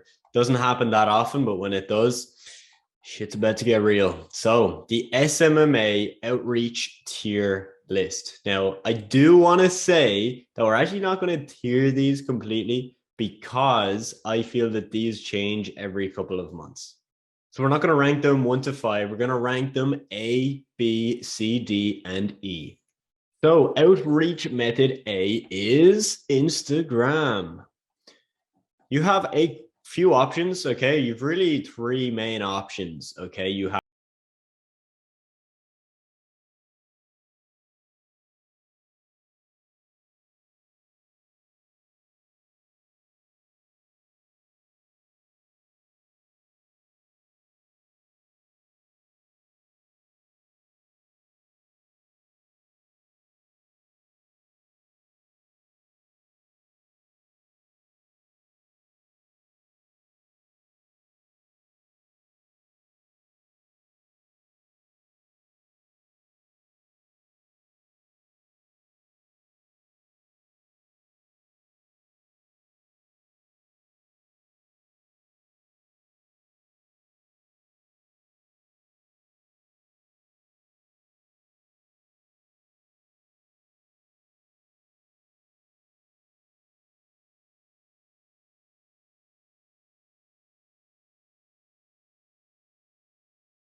in the long term, you might be able to just like not do outreach. Okay. Like you may be able to book 2 calls, 3 calls, 4 calls a day with 0 outreach. So I wouldn't recommend that you put all your focus on this, but definitely if you have free time, build this up in the background. And I've actually, I recently released my TikTok Accelerator Program, which is specifically for people that either want to grow their own personal brand on TikTok or want to get social media marketing clients on TikTok, or they want to start their own coaching consulting business through TikTok. So if you want more info about that, message me on Instagram and I can shoot you over all the details. Okay, let me just resize this and we can continue on to D. So who's ready for the D? Not me. No, thank you. Okay, so we're going to go with cold email. Okay, it's a pretty hot topic, and I feel like this has been a hot topic for a minute, right? Everybody has tried cold email at some stage. It's similar to LinkedIn. We've also paused cold email in my agency over the last few months, simply because it worked. But again, this right here has always worked the best for us. Now, this is not probably going to be the best for you. Okay, one of these may work way better. So you really do need to test all of these instead of just taking what works for me, because that works for me dependent on so many different factors that you don't know about. So one of these may work way better for you. Now, my big problem with cold email, and this has always been our big problem, is lead sourcing. Okay, you could have, a great email flow, a great cold email. That's really not the problem. In fact, I think that's the easy part, because you just have to find maybe 100 people, send out the emails, then keep tweaking those emails to the next batch of 100 and the next batch of 100. And you just keep tweaking it until it works really, really well. So to be honest, the email sending part is easy. It's the lead sourcing. Okay. So where do you get leads? Option one is you manually source your leads. Okay. So we call this manual scraping. Let's say you find them on Instagram, LinkedIn, etc.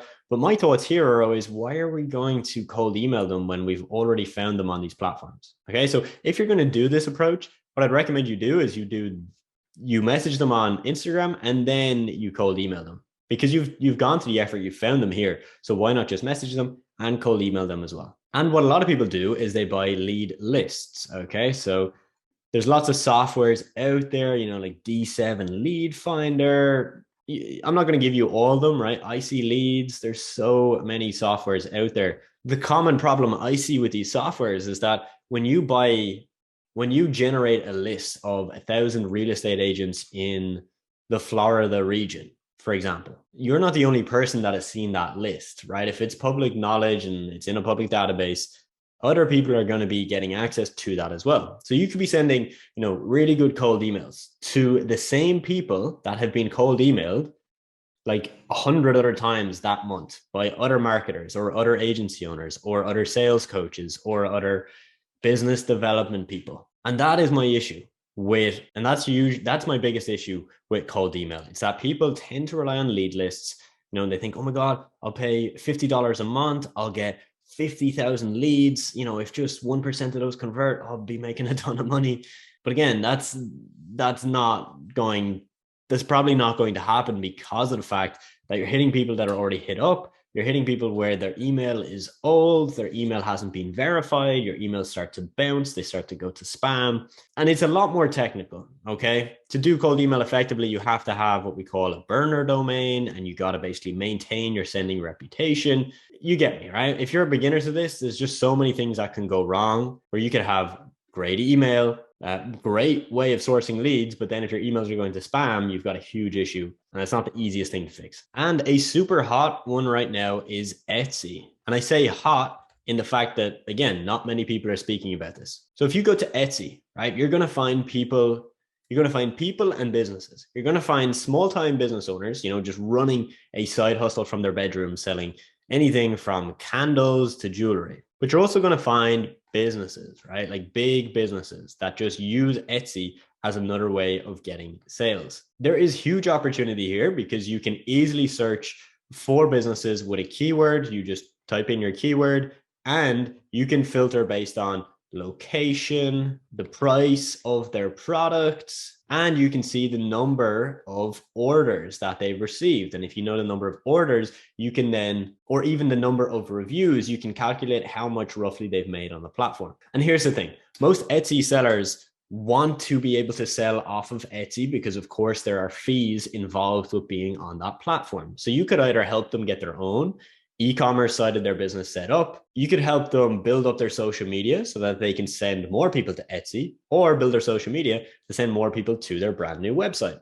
All right. So many opportunities with Etsy, and Etsy is just one of, dozens of platforms like this. You can use Amazon, you can use a ton of different platforms like this. And you can probably think of some businesses that are on here, or some other platforms that will include not just e-commerce businesses, but service-based businesses, because that's the thing with Etsy. It's mainly e-commerce, so mainly small businesses selling physical products, usually low retail value. But there are other platforms that you should look at. And there we go. That is the tier list. Now we can make a part 2 of this video. If you guys want that, of course, drop a comment. Let me know if you want a part 2. Write number 2 in the comments and we can get that done. So in my social media marketing agency, I niched down. Now, many of the students I've worked with in my program have not niched down. So I'm going to give you 2 cases in this segment, showing you the reasons as to why sometimes it makes sense to niche down and why in other cases it doesn't. And sometimes for beginners, it's more preferred to not niche down. It gives you a bit more flexibility. You don't tie yourself into working with just one specific type of business, and it can give you the flexibility that we're going to discuss. Okay, so I wanted to make that clear that there's 2 routes. I'm going to discuss them here. Again, in my agency, we worked mainly with fitness coaches and supplement companies. Now, we had clients that fell outside of those niches. Okay, those were clients such as referrals, clients that would have referred their friends that had businesses to us, where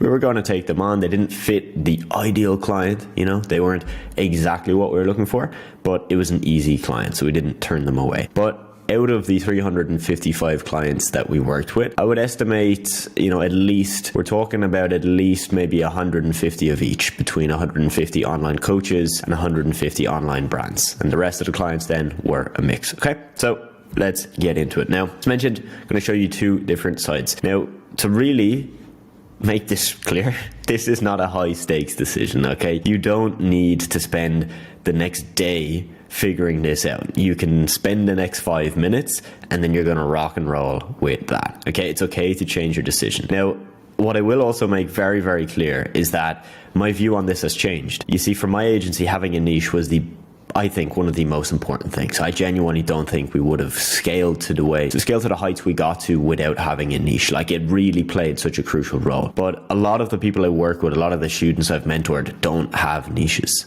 Okay, and they have shown to me that there's a different way. So I'm now going to give you the insights based on what worked for me and hundreds of people I've worked with.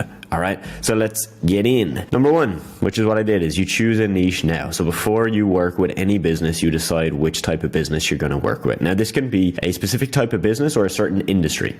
Example, you could say online coaches. That's a type of business. That could mean you could work with an online yoga coach, a fitness coach, a business coach, a mindset coach, right? There's tons of variations. Just the online coaching business model is what you're looking for. The opposite of that is finding an industry. Okay, fitness, that's an industry, but you could have a gym, you could have a PT, a fitness coach, you could have a supplement company. They're all very different in how they operate, what they sell, how much they charge, and their business. All right, so most people choose a niche and then they change it, right? They don't just pick one and then that's it. From day one, they know exactly they're going to work with that niche for the next 10 years. For me, that's how it worked. We chose fitness because I was in the fitness niche myself. I had a Instagram page where I posted fitness content. My business partner did as well. It just made sense. And that's what we then committed to work with. So look, why do people niche down? Number 1 is they know a lot about a thing. I knew a lot about fitness. It made sense. Number 2 is they have previous results working with them. Some of the freelance work I did was with fitness coaches. So when I was doing absolutely everything, right? Appointment setting, emails, ads, social media, I worked with some fitness coaches. So I had that little bit of experience with them to know, all right, I understand how they think. I know how to sell to them. Yeah, that's going to work well. Number 3 is if you want to streamline service delivery. Okay, think of it like this. When Nike sells, just their standard, say, caps, right, or Nike shoes, doesn't matter the product. They have an assembly line. The product's the same. Okay, so they can sell 10 units or 10,000 units.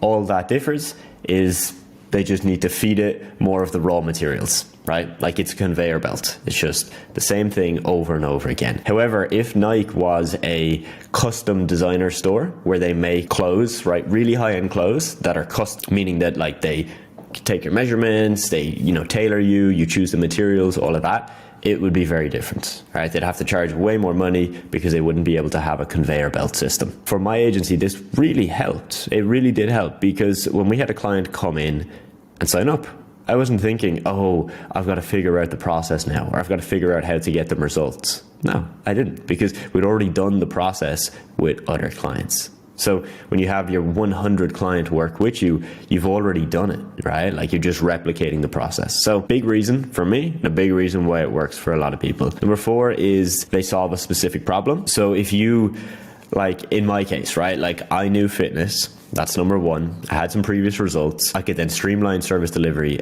and I knew I could solve a specific problem, which was I knew fitness coaches, what they were good at was helping their clients, right? Like delivering the service, and they were good at sales. They were good at get somebody on the phone and sell them a fitness package. What they weren't good at was posting content on social media, managing that, posting Instagram stories. That wasn't what they wanted to do, and it wasn't what they were good at. So I knew I could solve that problem. Number 5 then is to have clarity when you do outreach. We're going to talk more about this in outreach, but this is one of the reasons why you would and wouldn't choose a niche. If you decide to go with an outreach platform that's not niche specific, more on that later, you won't need to worry. Okay, so if you're going to niche down, I'd recommend that you don't just have one of these factors. You ideally, like myself, want to have multiple of these factors that you can say yes to. If you just know a lot about something, but like you don't really understand the other stuff, it mightn't make sense for you right now. Or it might make sense for you to pick a niche, not be married to it,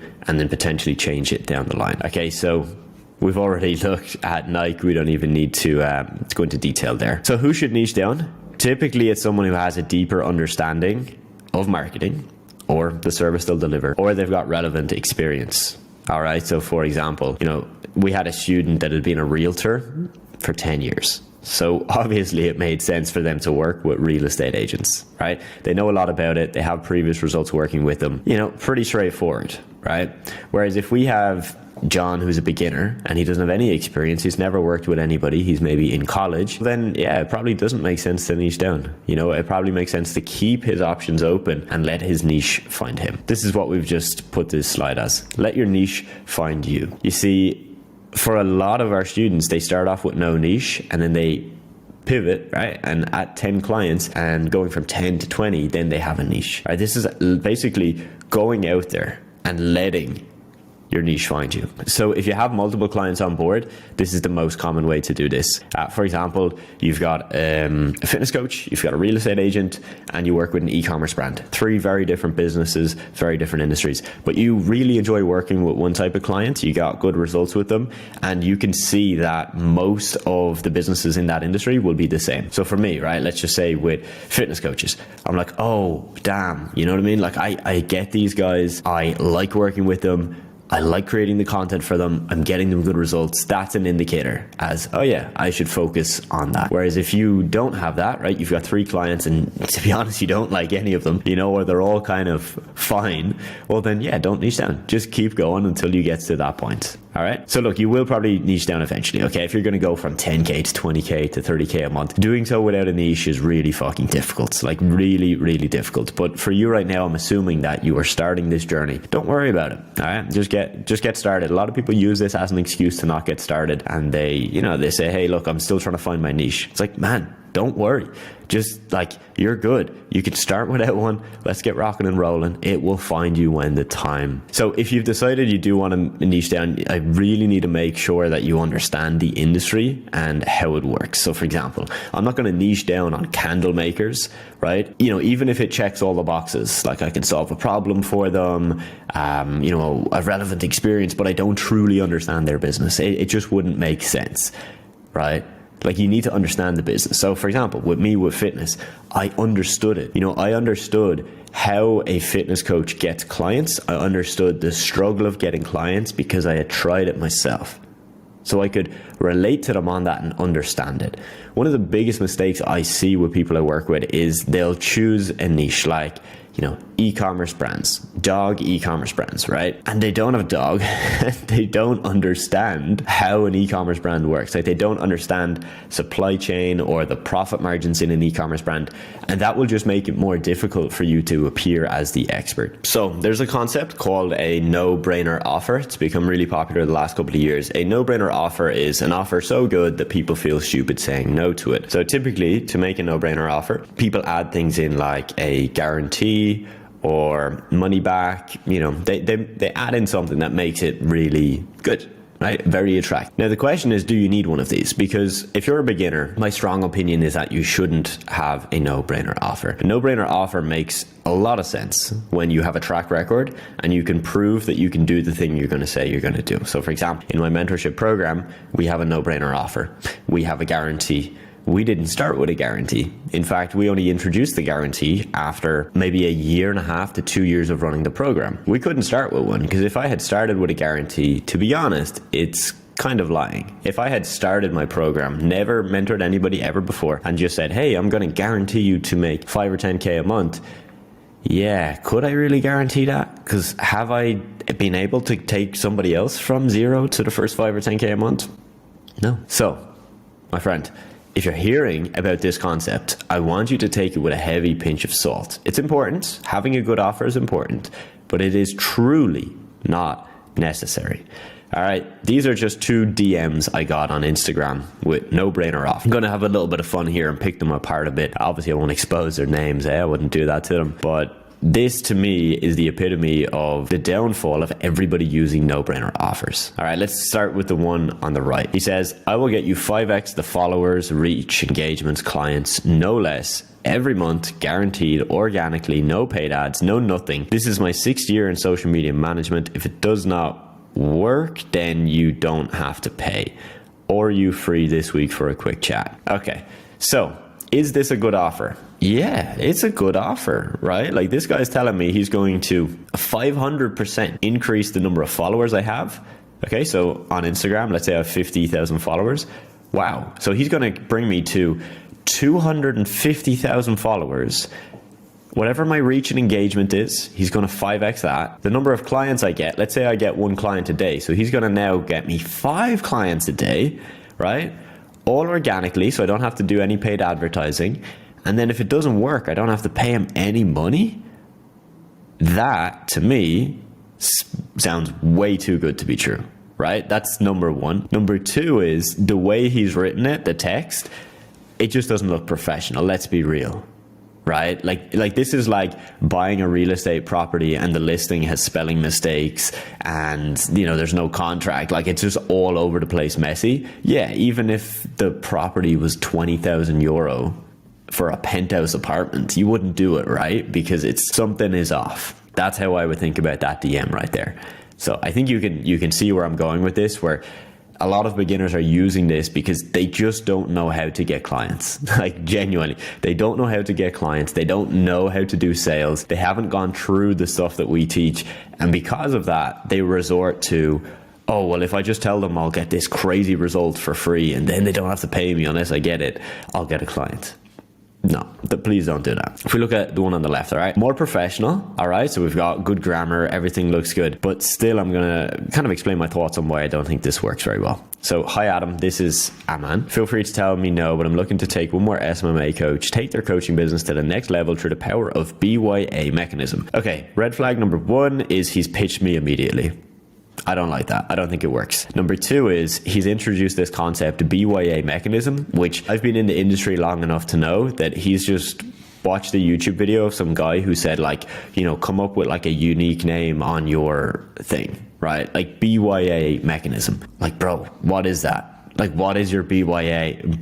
Like, geez, bro. Like, is it social media management? Are you going to manage my page? Are you going to run ads? Like, what are you going to do? BYA mechanism just sounds like gobbledygook. Made up words to make it sound impressive when most business owners are going to see through that directly. I've nothing against having a name like of your unique strategy, but like that there is just, that's too much to me. If you haven't heard about this, it's a unique system where we come in and help you get a 35% increase in your sales or you don't pay. He's failed to mention how. Right? So he's just basically saying you're going to make 35% more money for free because you don't have to pay if I don't get it. But he's not explaining what that is. He's just saying, again, like, it's a unique system. So it's kind of like marketer speak. But look, business owners are smart. You know, business owners are in business. It's not like you're selling to somebody that's never heard of this before. Like, you're selling to someone that understands this stuff. Your goal is just to figure out what they need. You know, it's not to try and introduce a BYA unique system mechanism, in my opinion.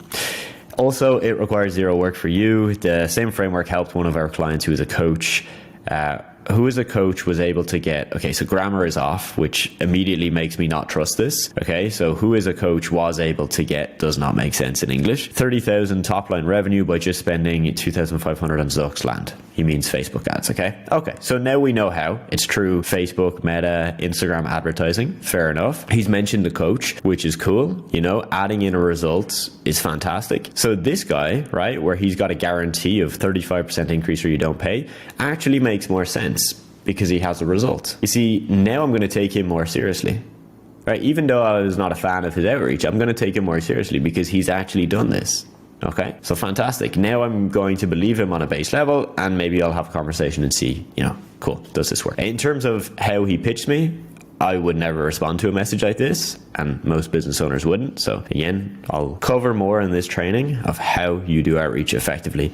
But now you know what a no-brainer offer is, and hopefully you're getting the vibe as to why you don't actually need one of these, okay? So a big reason why people want to have a no-brainer offer is, one, they don't feel that confident and they feel like it kind of takes the pressure off their ability to sell. But two is knowing what you're actually selling. So look, my advice to you is to actually start your outreach. We're going to talk about outreach very soon. Outreach is the process of reaching out to businesses. I want you to start that before you finalize your packages. You see, like your goal with building a package or an offer, it's to find a starting point. It's not to have the best offer, a no-brainer, or the best pricing in the world. It's just to start. Like some of our students waited until they had the perfect packages, and that doesn't exist. Like they never find the perfect package, so they waste months. You know, I was still figuring out my packages 8 months into my journey. When I signed my first client for 1,200 a month, I didn't go into that call with that prospect with like the package ready. No, like we literally had the call, asked them questions, figured out exactly what they needed, and then I built the package after the call. So you don't need it. And if you're going to rely on this as a beginner, it's not the right place to rely on. Okay. Now, if you are going to build a package, fantastic. You can. All right. If you'd like to, if it gives you confidence, go for it. Don't build out 10 different packages. 1 to 3 maximum. All right. The last thing I want is you to be pitching a client and they have to choose from 10 different packages. It's way too much. So custom packages, that's essentially what I used. It's not having a package. And then when you have a prospect, working through them, right, on the call, like, okay, for example, got you guys, so you're interested in social media management. Fantastic. You know, how many posts a day are you looking to do right now? They tell you, oh, 1 a day. Fantastic. Got you. And are you looking to post on your stories as well? Oh yeah, we want to post, you know, 1, twice, maybe 3 times a day in the stories. Nice. Cool. Yeah. And you know, in terms of the management of your page, like, do you get a lot of DMs right now? Like, do you guys get a lot of comments, DMs, a lot of things you got to reply to? Oh yeah, we get, you know, a few a day. Just a few. Fantastic. All right. Now me as the guy who's selling to them, I know what they need, right? And I can start to calculate with a custom package exactly what they need, how much I need to charge for that, and we're good to go. So if I was starting from zero, I'd start with custom packages and then I'd build out packages after I've signed a few clients, because you might think your package sounds great, but you don't know. You only know it's great when someone actually agrees to pay it. Serve, don't sell. Your first few sales calls, all right, is not about selling. And you see a lot of people when they're like, oh, I need a package to be able to sell. It's the wrong mindset, because you're now just trying to sell. When you go with the mindset, I'm trying to serve this person, I want to genuinely figure out how many posts do they need. I want to figure out, like, do they need me to do Instagram stories for them? When you approach it with that mindset, you'll come across way more genuine. But number 2 is you'll actually be able to sell better. All right, like you're genuinely interested in them. You're trying to figure out the best package for them. Okay, so think, how can I help the person? Not like, how can I just sell them the best package and make the most money? Now, avoiding shiny object syndrome. All right, I've got to touch on this. New offers. Okay, I've seen this with too many of my students way too often, where they are chasing a new offer. AI automation, IPGA, some term they've seen on a YouTube video, right, of like a new offer, a new way of doing it. And look, I'll be the first to say that sometimes these offers work. Do they work very long? No, normally very short term, right? Like you might tap into an offer and it works, but it might, because it's just this kind of like this thing, you know, like that everybody's hyping up. It might work for 3 months, 4 months, 5 months, but is it going to actually build you a long-term business? Probably not. Now, at the same time, I'm not against adding these in, right? Like, you know, when the market is in a certain position, you got to take advantage of the market and you got to hop in. But at the same time, don't risk everything you've built to chase a new offer. So we won't even go into too much detail on this, but I just want you to avoid this, okay? It's shiny object syndrome. It's you thinking that, oh, you know, the reason I'm not getting clients is that my offer isn't good enough. Look, I know people that can sell the worst offers at crazy prices because they're good, all right? So your goal with this is to become good. And you will become good by doing this. Doing outreach, taking sales calls, practicing the craft, and trust me, you are not going to have to rely on some crazy no-brainer offer. And the beauty is that when you do land clients, you get them good results, you can then build a no-brainer offer, and it's going to be fuel to your fire. But just don't rely on it when you're getting started. All right, so now we're going to talk about pricing, how much you should charge so that you know, if you do have a call, how much you're going to be able to sell your service for and how much money you're going to be able to make. All right, so we've already looked at the fact that you don't need to have packages. There's two routes, okay? So route one is custom packages. This is most suited to getting your first 1 to 3 clients. Pre-built packages, most suited when you've had a couple of clients, and then you're going to scale up using pre-built packages, all right? Between, let's say, going from 3 clients up to like 10 clients or so. If you take a look at my agency, right, this was January, 2020. So we got our first client in November 2019. So literally like 45 days after we got our first client, we did over 10K a month, right? And you can see it's actually in euro. Why? So if we're looking at dollars, we're talking like maybe 13, 14,000 per month. The reason I want to show you this is look how messy this is. Like, look how crazy it is, right? One client is paying 2,538 and 1 cent. One client down here, client 10, is paying 656, and client 7 is paying 128. I had no idea what I was doing, right? This is custom packaging at its finest. Like, we even had client 2. Now, look, 4.4K, it wasn't like 4.4K monthly. A chunk of that was for a one-time project. It was for like an ebook build out that we were doing. Very different than what we would normally do, but again, we're just figuring things out. Like, look at that. I want to show you this so that you know that nobody really who starts in this business knows exactly what they're doing from day one. I had no idea. I did custom packages. I figured it out as I went. Clients paid me different amounts. I undercharged. I overcharged. You know, I was just learning as I go. And I want you to do this. I don't want you to have it perfect. I don't want you to sign every client on pre-built packages from day one. There's a beauty in the chaos, and you'll learn as you go. And this goes for other people as well online. You know, most of us are figuring this stuff out as we go. All right. So now, advantages, custom packages. I'll fly through this. We've touched on this a bit already, but look, when you're getting started, you don't really know what your prospect is going to want to buy. So instead of trying to build out a package you think they want, you can just build out the package they actually want. All right. The way in which you can do this, all right, I would always do it as like, most of our clients pay us this amount for this service, or we recommend this price point for this amount of content and this amount of social media management. All right, because when you use terms like that, it actually gives you a level of, it's kind of, yeah, it's a psychology trick. Okay, they're going to hear that and be like, okay. You like, we recommend. Even if you've never worked with a client before, you saying we recommend puts you in a position of authority of, these guys know what they're doing. All right. So pre-built packages, again, makes way more sense when you got multiple clients. You know exactly what you're going to sell, easier to deliver at scale. You know, it's a proven package to solve a particular pain point for your clients. Easy, you know, nice. But again, in my agency, we only introduce that after months. You know, after months of trial and error, we introduce that. Price and package synergy. Okay, this is something that you really need. And if you are going to craft a package, please listen to this. So you craft a package. It sounds great. It's $4,000 a month because you've added everything under the sun, you know, everything they could ever need, and you think it's unreal. But the problem is your clients can only afford $500 a month. Oh, that's a shame, right? Because you've got the perfect package and now nobody can afford your package, or the type of businesses that can afford your package are just not the type of businesses that you're getting in touch with, you're not getting in contact with. You've got a massive problem. Well, what if you designed your packages with the price that your target market or niche actually could afford? This is price and package synergy. This is why custom packages works, because without directly asking them on a call, hey, how much do you want to pay? You can ask questions to figure out how much they could afford. Ask them questions about how many products they sell a month, how much, you know, what's their profit margin on the products they sell? Do they sell anything else apart from the products? What's the average customer value? If they get a new customer, right? Let's say they sell watches, they get a new customer, they buy a watch for €200. Well, does the customer buy more watches? Oh, actually, maybe the lifetime value of a customer is €500, right? You can start to piece together how much they could afford based on that. All right. But if you don't ask those questions, then you won't know. So you want to figure out what you want to make. So if your goal is 5K, 10K a month, cool. We need to look at it on a per client basis. How much do you want to make per client? Okay, so let's say you want to make $500 per client that you work with. Okay, if you're going with the freelance one person business route, you're not going to hire anybody. So all you've really got to think about is, I want to make 500 a month.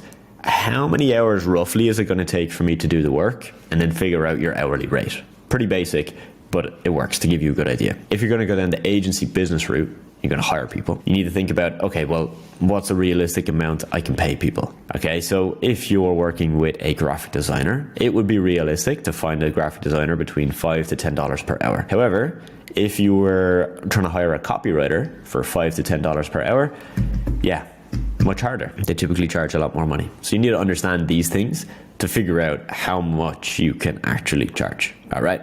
And really our goal here is to make sure that whatever your desired profit is, that you can get to that. When you're signing your first few clients, right? I always tell people that it's not about getting rich. It's about making some money so that you can then learn the process, prove yourself, and then make more money in the future. At the same time, I want you to make some profit, because if you sign a client for 500 and then you find a freelancer and pay them 400, it's not enough profit to motivate you. 100 a month to do work, it's not enough. So what will happen is you'll probably just get demotivated, think, this isn't for me, and you'll move on. I want you to make sure that you're going to make enough profit on this, which is why, again, the freelance one-person business route is really common with beginners, so that you can charge low to get those easy wins, but then you can actually keep all the profit for yourself. So for example, right, if we're looking at pricing, we look at content creation. My agency has charged anywhere from $20 per piece of content when we first started, up to $50 per piece of content after we had years of experience. And we always liked to price our service based on per piece. It just gave us so much clarity. All right, because then I would know my exact cost for that, the exact amount I'll charge, and my exact profit. Super easy, clean. I don't have to worry ever. Like, I know if a client is picking my small package or biggest package, it doesn't matter, because I've worked out the profit margin already. Just to give you some examples, so if we were creating 10 pieces of content for social media, that would be anywhere from $200 to $500 per month. We would then give discounts for anything above 10 pieces. So for example, if we were charging $30 per piece, that would be 30 for the first 10. And then for, let's say, anything after 10, we might drop it to 25, just giving bulk discounts. All right. So for example, 20 pieces of content, we might drop that down quite a bit just to, make it easier to get the bigger clients in. So what's the value proposition with content creation? It can be anything, but these are the main ones, right? Convenience is number one for most businesses. They don't want to create content. They don't have the time. You solve that problem. Number two is actually understanding that content makes you money. All right. My personal brand, it's all from posting content. Traffic comes from that content, and those people turn into customers eventually. And number three, save a ton of time editing. You could have a business where they're happy to take photos, they're happy to record videos, but they hate editing. I know this sounds basic. This is really, really common. So many businesses will do that. Like, they'll run a restaurant, they'll take photos of their food, they'll take videos, they just don't want to edit. They just hate the process. So this, again, for content creation is a massive value proposition. And number four is they don't actually mind doing it, but they're just not getting results. So then you're editing their content. You're doing it in a way where you're going to retain their audience, you're going to hook people in, they're going to watch longer, and then that's going to make them more money. For example, let's take a look now at social media management, content creation. This is a very typical package that we would have sold. This is pretty much what we sold to our first client. $1,200 a month, 30 pieces of content. We created the content, wrote captions, created the hashtags, posted to the client's Instagram page, and then did daily Instagram stories, 3 to 5 stories per day. On top of that, and this was me undercharging. I didn't know that I should have charged more, but we live and we learn. We would have optimized our page, changed the bio, changed the profile photo, changed the story highlights, content strategy, content calendar, replied to all messages, DMs, comments, everything within 24 hours. So that's a lot, right? That's a big old package, but trust me, for most businesses, it's it's actually not that much work because they probably have a small following. Our first client was a big page. They had 80,000 followers already. So there was a lot of DMs, a lot of messages, a lot of comments to respond to. If you're working with a business that has 2,000 followers, hey, you might only have 2 messages a day, maybe even 1. So it's not going to be that much work for you. But when a business sees this, as you know, when I'm reading this out, I'm like, wow, that's a lot. Like, that's a lot of time you're going to save, a lot of hassle, and you guys are going to handle the whole thing. Another example, I'll let you screenshot this. I won't walk you through it. It's just a cheaper package for a very similar service. And here's an example from one of our students, $450 a month, 10 pieces of content. That's again, writing captions, hashtags, posting it as well, and then responding to all comments, etc. Content calendar, page optimization. Now, a very common way to do social media management, content creation, pricing and packaging is kind of, we looked at this already, but calculating via an hourly rate. So if you think it's going to take you 30 minutes a day to manage a social media page, well, you just figure out how much do you want to get paid per hour, times that by 0.5, and we can figure out the maths. For example, you want to charge $20 an hour. Okay, so $20 an hour, 30 minutes a day, that's $10 a day, 30 days in a month, $300 a month. Pretty simple stuff, but again, you know, a lot of you that are starting off in this journey, you need this. You need to just see it in front of you, step by step, exactly what you should be doing. Now, when we look at social media management and content creation, it is primarily a convenience offer, but there's also a lot of results you can drive for a business, and there's a lot of ego that comes into this as well. So like the value proposition is we handle social media for you. Right? Like that sentence has made so much money for people because social media is a thing that a lot of businesses just don't want to do, but they know they have to do. So you coming in and handling that for them is enough. All right. There's an assumed ROI. All right. So for example, if I'm speaking to a business and they understand through the conversation we're having that I will be able to create content that has a potential to go viral, has a potential to reach new people in their demographic, in their market, that could then turn into customers. There's an assumed return on investment, right? Of, okay, we're going to pay for this thing. So he's going to handle it. It's going to make our page look good, but it's also going to make us money. Maybe not right away, right? It might take some time to kick in. It might take some time for people to convert into customers after seeing us, but it will eventually turn into an ROI. And that's the way in which we sell content. So if you're stuck, anyway confused, and you don't know what to charge, I'm going to make it really, really easy for you. You're going to start today. You're going to have your idea of pricing locked in today. You're not going to let it take up any more time, and you're just going to copy, right? You're just going to copy exactly what I'm going to give you here. So screenshot these. I'm not going to walk through each one. These are just sample packages that you can sell that I've either sold myself or students that I've worked with have sold. All right. So number 1, number 2, 3, 4, 5, 6. All right, the moment you've most likely been waiting for. Client acquisition. This is how you find clients that will actually pay you money. So look, before we start, where do you start?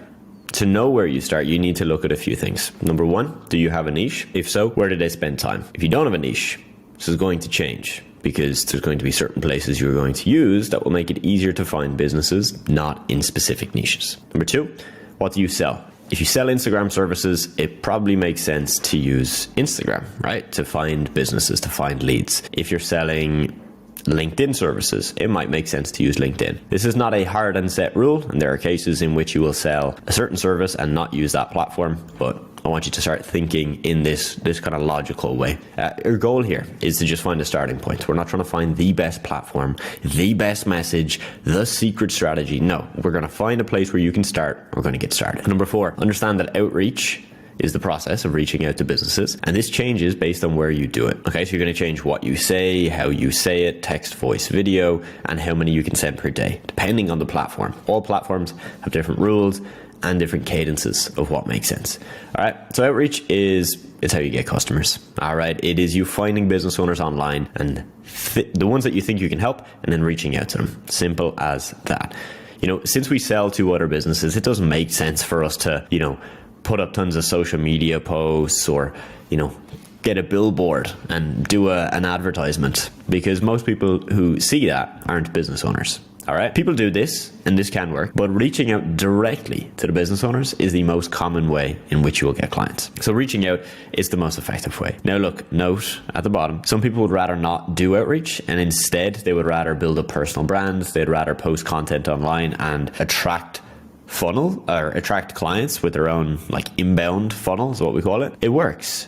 But is it going to get you clients fast? Normally not. It's more of a long-term play, something that normally pays off over 3, 6, 9 months. So I personally, if I was starting tomorrow, would start a personal brand, right? Posting about how I could help businesses with social media, but I wouldn't be expecting that it would get me clients for months. So I would then do outreach and message businesses directly as well. All right. So some important questions you might have is, how do you deliver results for your clients? How do you onboard them? What do you say to your clients to make them sign up? Look, we cover all of this stuff, but it's really important that you understand that you need to understand information on a just-in-time basis. So some examples of outreach would be sending a DM to a business owner on Instagram, sending an email to a business owner, cold calling a business owner, looking through online marketplaces to find people that need your service, sending messages on LinkedIn, and there's many, many more. So there's different types of outreach, and we're going to look at just kind of these 3 main approaches. You've got a direct approach, lead magnet approach, and outreach approach. And the process is this: we do outreach to get a business on a call, and on the call, that's when we try and show them what we do and explain how they could become a client and work with us. So you want to decide these things first before you decide anything. Where do the businesses that you want to work with hang out? Is it Instagram? Is it LinkedIn? Where is it? What kind of message could I craft to them? What could get their attention? What would turn them off? What would make them think I'm a scam? Think of these things. Logically go through it yourself. What could you offer? Are you just going to offer them a free call? Are you going to offer an audit for their business? Are you going to offer them a free PDF that you've put together or a free case study? Think through these things. And are you going to take a quality or quantity approach? We'll talk more on this, but there's 2 routes. Quantity is volume, sending kind of the same messages to as many as you can. Quality is finding a handful of businesses to reach out to on a daily basis, but putting in a ton of effort on each one. So the approach is direct approach. I would be very careful with this. We've already looked at this in the examples of 2 of the DMs that I was pitched with no-brainer offers. These were direct approach, where someone just literally straight up says, hey, this is what I do. Do you want to hear about it? Be careful, because when people know they're being sold to, the walls go up, right? Like, if I don't trust you, we've never had a conversation before, and then you try and sell me, even if what you're selling is good and I like the sound of it, I'm probably not going to engage because I don't trust you. This is really good for people that are good at sales, okay? So if you have a sales background and you understand sales, this could work very good. It can also work, very good if you are going to do personal, like what we call personal messaging before the direct approach. For example, you're not just going to pitch them in the first message, but you'll have a genuine conversation back and forth for maybe multiple days before you then pitch. Okay, so basically the flow here is that you are trying to sell what you do in the conversation, which is not the approach that I personally take. In my agency, the lead magnet approach was the most common approach for us. This is where we would give something away to a business for free in order to demonstrate value, build trust, and for them to think, yep, these are the guys. They seem like they know what they're doing. So for us, this meant that our conversations were way shorter, because I didn't have to build up as much trust, because I'm not selling anything. I'm giving them a thing for free. And the way I did this was with a case study. So very short and sweet conversation, 1 message to get their attention, and then once they replied, 2nd message would pitch the case study. Very simple, worked really effectively, and this would allow us to push a lot of volume, and we could hit up hundreds of businesses a day. The student approach, I won't go into too much detail. It's essentially just disguising yourself as, hey, look, I like your business. I'm a student. I want to learn about it. Can you tell me more about it? All right. There's a saying, no one says no to a student who wants to learn. And this can work, but it's a little tricky, because you have to then transition from, hey, I'm a student and I'm just going to understand your business and you're going to, help me with a project, to trying to sell them a marketing service. It worked, but it can be tricky. So the outreach mindset, whichever route you take, is this, okay? Outreach is the most important activity. It's the way in which you get clients. It's an RGA, revenue generating activity. And volume negates luck with outreach. Most people that struggle with outreach don't do enough of it. They send messages 50 a day for 2 weeks, and they say, oh man, I haven't signed a client. This thing isn't working. Yeah, come back to me when you've done more volume. All right? You've got to do volume. Okay, now obviously there comes a point where, hey, if you've been doing this for 2 months and you haven't gotten results, all right, we need to change something, right? Something is going wrong here. But volume negates luck, because when you do more volume, you get better at the thing. When you run more, you get better at running, right? Even if you don't know how to run, all right? Let's say you've never ran a 5K in your life. I guarantee you, if you run one 5K every week for the next 10 weeks, yeah, you'll be better at running 5Ks, even though you didn't know how to start. It's the same with this. If you start outreach today, you don't know what to send, you don't really know how to do it, but you start and you do it every day for the next 10 weeks, yeah, you're going to improve, you're going to change, you're going to iterate, you're going to pivot what you're doing till it works, right? Like that is just how we work as humans. It's the way we develop. So you need to do volume, you need to push that volume, okay? You got to take some experimenting. Don't be afraid to try an out of the box approach, something that we don't even recommend, because at the end of the day, there's no one way to do this, right? Like your goal here is just, how do I get the attention of a business owner that's busy as fuck and position what I do as something they need? So think on that. And it's the most challenging part of this business. It's the bit that holds so many back. And it's why in the mentoring we do, this is where we spend 90% of our time. 90% of the coaching and mentoring we do on a weekly basis is tweaking outreach scripts, building out outreach processes, helping students directly with this stuff. Because when we can crack this, oh boy, is it fun. We crack this and you have a system that is getting you clients. It's a very easy business to run. So it's why we spend like all of our time figuring out this thing. And it's why a lot of people struggle with this. So when you're starting with this, you just want to get started, all right? Like the 5K example, you're not expecting to go out and run an amazing 5K. You just get started, man. One foot in front of the other. Let's get it going. Understand it's a process. It's not a script. All right. Yes, you can use a script for outreach, but the people who really do this well understand it's a process. You can build a script later when you've proven you can do this, but it's a process. It's a process not just of, oh, this one secret message will get me a client. No. It's a process of, I need to understand how to get their attention, deliver some value to them, and get them to trust me so that they'll have a call with me, and then I can sell what I do. All right, that's the process of this. View it as numbers, not people. Don't do this in your real life. All right, if you view people as numbers in your real life, you're going to have some tricky relationships. But if you view every business owner that you reach out to as an individual, as a person, you'll get too attached. So when one of them is like, oh yeah, this sounds interesting, you'll be like, oh my God, I've just signed a client. No, you haven't. They've just said they're interested. They might not be interested tomorrow. You view this as numbers, you get completely detached from the fact that they're people, and this helps, right? It's one of the biggest mindset shifts that I made that helped me crack outreach, was viewing it as numbers. And just understand this, or I'm going to level with you. 0 to 1 is the hardest part of the journey. Getting your first client is the hardest part. Running your first 5K is the hardest part. Everything after that is so much easier. So please stick with it. Commit to this. Commit to yourself. Commit yourself to this and just keep at it. Now, rejection is good in this game. If you've been rejected in your personal life, dating, other scenarios, whatever, don't bring that into this, because this is a game of rejection. If I reach out to 100 businesses, many of them will reject me. Some might curse at me. Some might tell me to shove something somewhere, right? Like, this is a game of rejection. This is what it is. And the beauty of this is that when you do this and you push through this and you do the volume, you negate the luck with volume, you have thick skin. All right, so like comments won't get at you as much. If you have rejection in your personal life, it won't get at you as much. This is a skill that you can use not only in this business. All right, if you message 50 businesses a day for 2 weeks and you sign no clients, but then you sign one client for $1,200 a month for a 3-month minimum, let's say, and you sign that client in month 3, would you give up after the 2 weeks? No, I don't think you would, because it's all worth it when you get one yes. Most people just quit before they get the one yes. Now, this is your thought process.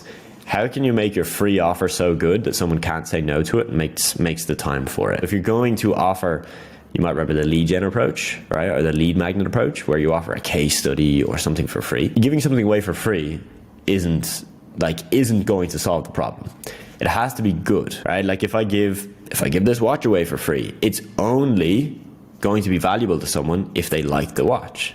I could give this away for free to my brother who doesn't really like watches, and it would just be like, oh, okay, cool, yeah, watch, nice, right? But I give this to a watch enthusiast and they'll be over the moon. So if you're going to build a case study or host a free call or give a free audit to a business of their social media, make it damn good. Put in the effort, make it damn good. All right, so should you do quality or quantity? Depends on the platform. This is the main factor, right? If you're working on, let's say, Instagram, there's a lot of limits on Instagram where you might be able to send 50 messages a day. All right. We'll talk more about how you can get past these limits later on, right? If you're working on LinkedIn, same thing. There's lots of limits. So whatever platform you're using will dictate this. Platform with less limits, you're going to focus more on quantity. Platforms with limits, you're going to focus more on quality, meaning that you put more time into each message. At Upwork, for example, right? You're not going to go on Upwork and, apply to 20 proposals a day or 20 job posts a day. You could, but it's probably not going to work, because what works on Upwork is putting in the time and attention to make a really detailed proposal, maybe spending 20, 30 minutes on each proposal, versus on Instagram. No, we're not. Like, it's a different platform. It's completely different dynamics. So we need to be fast, snappy, get as many done as we can on a daily basis. All right. So warm platforms. Upwork falls into this category. This is more direct. This is less conversational. This is less volume. This is more quality. With these are platforms where business owners are essentially posting jobs saying, hey, I'm looking for a social media manager. Your job then is to apply to that like a job, but it's not a job, right? Like, you're doing it as a freelancer or as an agency owner.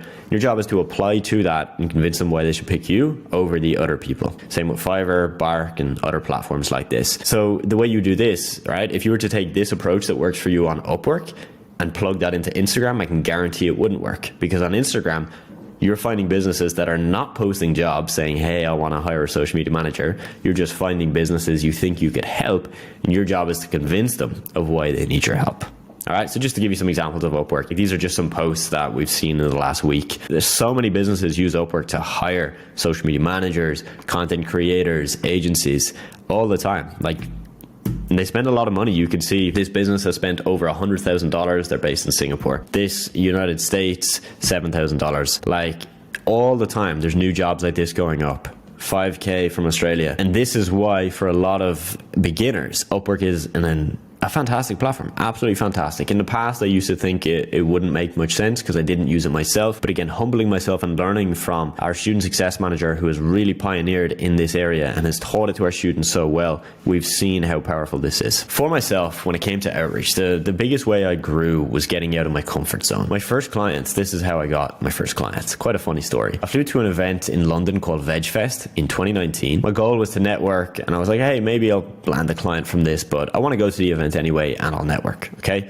We ended up meeting a business group there that we ended up signing the same month for $1,200 a month. Now, I did have a little connection with these guys before, right? I think maybe like 2 or 3 months previously, I created a few graphics for them, really small amount of money, like $100, $200. And our relationship just died, as in, I created the graphics, they got the graphics, and that was it. But I didn't know them well, never had a call with them, nothing. So then when I met them at this event, that allowed me to re-spark that connection. And yeah, that's where we then, had a chat with them at the event, didn't pitch them at the event, but then afterwards linked with them and messaged them. We booked in a call, had a meeting, and that's when we sold them this offer. Now, what I did then was I went above and beyond for this first client, like above and beyond. I treated it like they were paying me $1 million. It's like, wow, they're paying me money. I'm going to absolutely wow them. Like, I'm going to do as much as I can to make them impressed. And it worked because it was a 3-way partnership.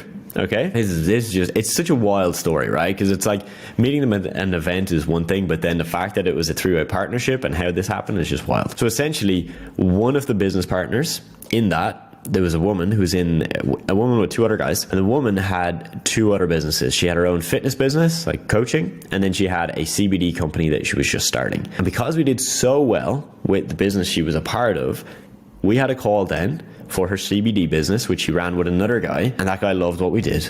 And we got them as a client. The same package, $1,200 a month, probably within a week to 2 weeks after the first client signed. And then she got us onto her personal page for the fitness coaching as well. So we ended up getting 3 clients from 1. And that only happened because we went above and beyond. We wowed them. We just put in so much work and we gave them a good offer. Now, after this point, voice message outreach on Instagram is what I did to get my first 10 clients. So the 7 other clients we would have signed, right, excluding the 3-in-1 client, most of these came from voice messaging on Instagram. And I did this because, I'd watched some content on YouTube and I'd seen that, hey, look, not many people are doing this voice message thing. I'd imagine most people are not confident enough to do it. I wasn't really, but I just faked it. I just forced myself to do it, and it allowed me to learn how to be more confident on voice. It meant that when they would then have a call with me, they've already heard my voice and there's already a bit of trust built up. It worked out really, really well for me. But this only happened because I got out of my comfort zone. Now, going back to the other type of outreach, we've got cold. Okay, so cold is what I did. All right, voice messaging on Instagram. This is less direct. It's more conversational. It's higher volume. I was pushing as many DMs as I could a day across multiple pages. We're probably looking at least 100 a day minimum, mainly on Instagram. And that was my approach. Now, this can be done on, Facebook, LinkedIn, emails, calls, texts, tons of platforms. Again, it's going to vary based on where your ideal client is at. So keep that in mind. And just know that each platform has a different limit, all right? So the amount that you're going to send on Instagram versus email versus LinkedIn is all very different. If you're going with LinkedIn, you might be doing 50 a week. If you're going with email, you might be doing, you could be doing like 200 a day. If you're doing Instagram, you might be doing 50 a day. Like, all of them have nuances. They're not a set number, but you'll have to test that out for yourself. And again, I'm going to walk you through in a slightly different training on Instagram how we were sending 500 DMs a day. 500 DMs a day, even though the limit is around 50. So keep watching so I can show you that. Understand this, again, process, not a script. And to really understand that this is a process, not a script, I'm going to show you a framework. It's the AIDA framework: attention, interest, desire, and action. So action is when someone says, wow, I need what you have. I'm going to get the thing that you have. When we are looking at cold platforms, so Instagram, email, LinkedIn, they are not at action. No, they're all the way up at attention. We need to get their attention. All right. Now, then when you reach out to certain businesses will be further down this equation. So for example, I reach out to a CBD company, and this CBD company has just so happened to watch a bunch of content in the previous week, or they went to an event where some guy was talking about social media and how important it is and that they need to be on social media. So when I reach out to them, they might actually already be interested. Right? Like, they might already be further down this, but my job is to assume that they're all the way at the top. They're at attention. They need to know, what is social media? I need to bring social media into their attention. Then I need to get them interested, then get them to desire it, and then them to think, I'm going to actually get this thing. So some rules I'm going to walk you through for outreach messaging. And I really hope that I can give you enough here to give you a starting point so that you can start outreach yourself. Warm and cold, very different. Again, going back to the AIDA equation, with warm, people are all the way down at the bottom saying, I want this. With cold, they're all the way up at the top. So what you say in an email is different to what you say in a text and Instagram. So keep that in mind. And, don't overuse emojis or question marks or things like that. It's, just a general rule of thumb. Don't do that. It looks very unprofessional, okay? Number one, be personal. I'm going to just show you a couple of messages here. All right, so these are examples from people I've worked with.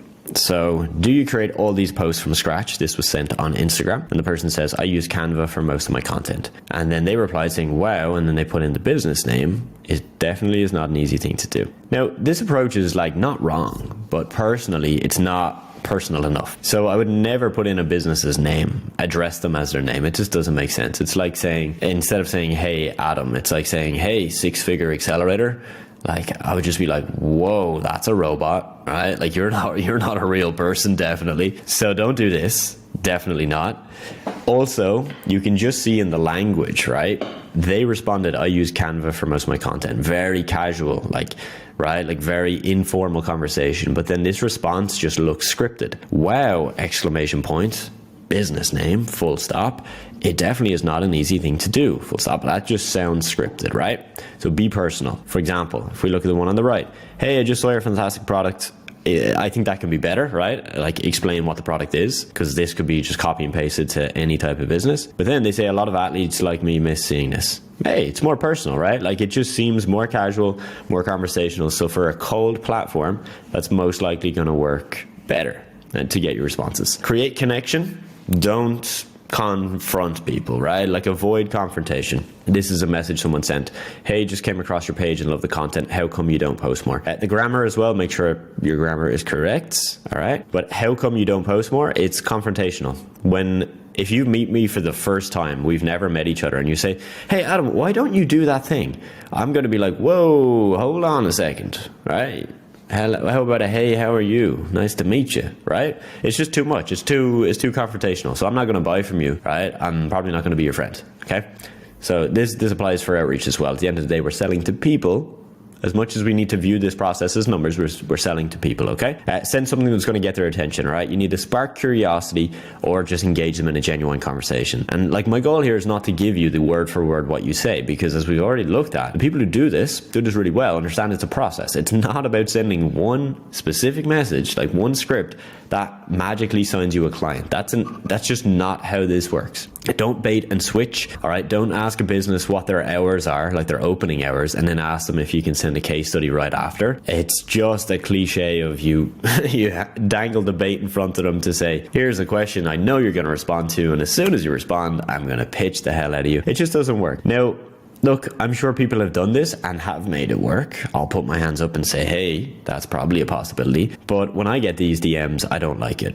And if I've ever sent these DMs, I've noticed they don't really work. Now, make sure that your messages are easy to read and easy to respond to. So don't send big blocky paragraphs. Like, people are not going to be reading a big paragraph when they don't know you. So if you look at this, right? This person said, quick question, do you make all your content yourself? And they said, yes, sir. Nothing wrong with that. Then look at this. It's this big, massive message. I've already stopped reading because I'm seeing so much that I'm like, Jesus, like, this person is clearly going to sell me something, right? It's this big, massive block of text. I don't like it. You know, not a fan. I don't like it personally. And I know, again, when I have sent this, it doesn't work. It never works. And the business isn't going to just turn around and be like, yeah, amazing. Like, let's work together. In a very rare situation, it might, but understand how conversations go, right? You wouldn't, for example, if you're dating, right? You're not going to hop on Tinder or Bumble and ask a question, then they answer, and then just bombard them with like 4 or 5 paragraphs. That would be way too much too soon. Sales is the same. Temperature checks are really, really important with outreach. If you've had conversations with 500 people, you need to know their temperature. Like, are they hot? Are they lukewarm? Are they stone cold? Because how you follow up with them, how you try and proceed the conversation and keep things going will depend on this. Again, I'm going to come back to the dating analogy because it's an easier way to understand this for most of you, right? Myself included. It's like, if I'm going to message someone, right? Let's say message a girl, get a response. Like, I need to understand based on her response. Is that hot? Is that warm? Is she interested? Is it stone cold? Is it somewhere in the middle? Because how I then respond to that is going to change, right? I'm not going to say in the same response based on where the person is at. It's the same thing with sales, right? So think through this, because if, for example, they're hot and they're like really engaged, you can advance the conversation to take action. Book the free call, give them more information. Fantastic. If they're lukewarm, kind of like like a kind of getting interested, well, now you're thinking, okay, well, how can I get them from kind of interested to yes, this is what I need? That's what you need to be thinking. And if they're stone cold, right, like, you're thinking, wow, okay, how did I not get them at least lukewarm? Am I just being too spammy? Am I being too salesy? Or am I just not providing enough value? This is the thought process you need to go through as you look at your outreach. So let's get into some more of the tacticals. You want to ask specific questions. All right, let's just give you these 2 examples. Hey Dave, how are you doing? Just found your page on #fitness. Do you get clients through social media? Are you planning on posting more reels? I love it. The only problem I have with this is that it's more than one question, right? It's 3 questions all in one. If you're going to ask a question, ask one. So second example, hey Tyler, do you have a social media strategy in place? Not the question I would personally ask myself, right? Because it's kind of salesy. It's, that the person, Tyler, is going to understand you're going to probably sell them a social media strategy because you've asked about it, but it's one question. It's easy for me to respond to. So I like that. Get them to take action, right? This can only be done if they're engaged. If they just replied yes to your question, they're not really engaged, are they? If they're warm, yes, you can go ahead and you can push them to take action, but not if they're just giving you one-word answers. Begin with the end in mind, my friends. Very, very important. If you, for example, are sending them a case study about content creation, you want to make sure that your first question is about content, right? Ask about the thing, give them a thing about the thing. I know this sounds kind of basic, but I see this is missed a lot, where someone asks, hey, what are your business opening hours? They respond and then they say, hey, can I send you a case study about Facebook ads? It's like, yeah, maybe they might say yes, but why did we ask about the opening hours? There's no link. You have to link. This is the best way I can describe it. Your question has to link to the thing that you sell. Okay? So if you're selling content creation or social media management, ask something about their content, about their social media, or about their business related to social media or content. Okay? That's what you're going to do. Let's keep moving. So when you're creating your script, and I say script in inverted commas because we don't want a script, we want a rough process. But for the sake of simplicity, you need to have an idea of what you're going to start with and what you're going to end with. So the middle of your conversation could be one message, could be 10. This is just your ability to communicate, and I'm not going to have you script out messages for each part of this. This is something you'll just learn as you go. Again, with the dating analogy, you might have your go-to message that you send on Tinder or Bumble for your first message, but I hope you don't have a full script, right? I hope you don't have a message to send at each part, because that would just be a bit weird first. And would it work? Probably not, because you would be trying to say the same thing to everybody. Okay, so just some examples that you can play with is sending the business their own content. This works really good on Instagram. You can hit the little paper airplane button, the share button, and you can send them a piece of their content and then ask them a question about it. Works real nicely. You can do a recommendation. So this is more direct, but it does work. Something like, hey gang, or hey, whatever their name is, digital marketer here. So you guys don't have any story posts up. I've seen a lot of your competitors use these and they seem to be working well. Simple, straight to the point, giving a recommendation, giving a bit of value, getting the conversation started, right? You could ask a question or a query about the content they're posting or not posting. Hey team, love the most recent post about XYZ. Are you planning to post more reels like that? Or you could ask about their products or business in general.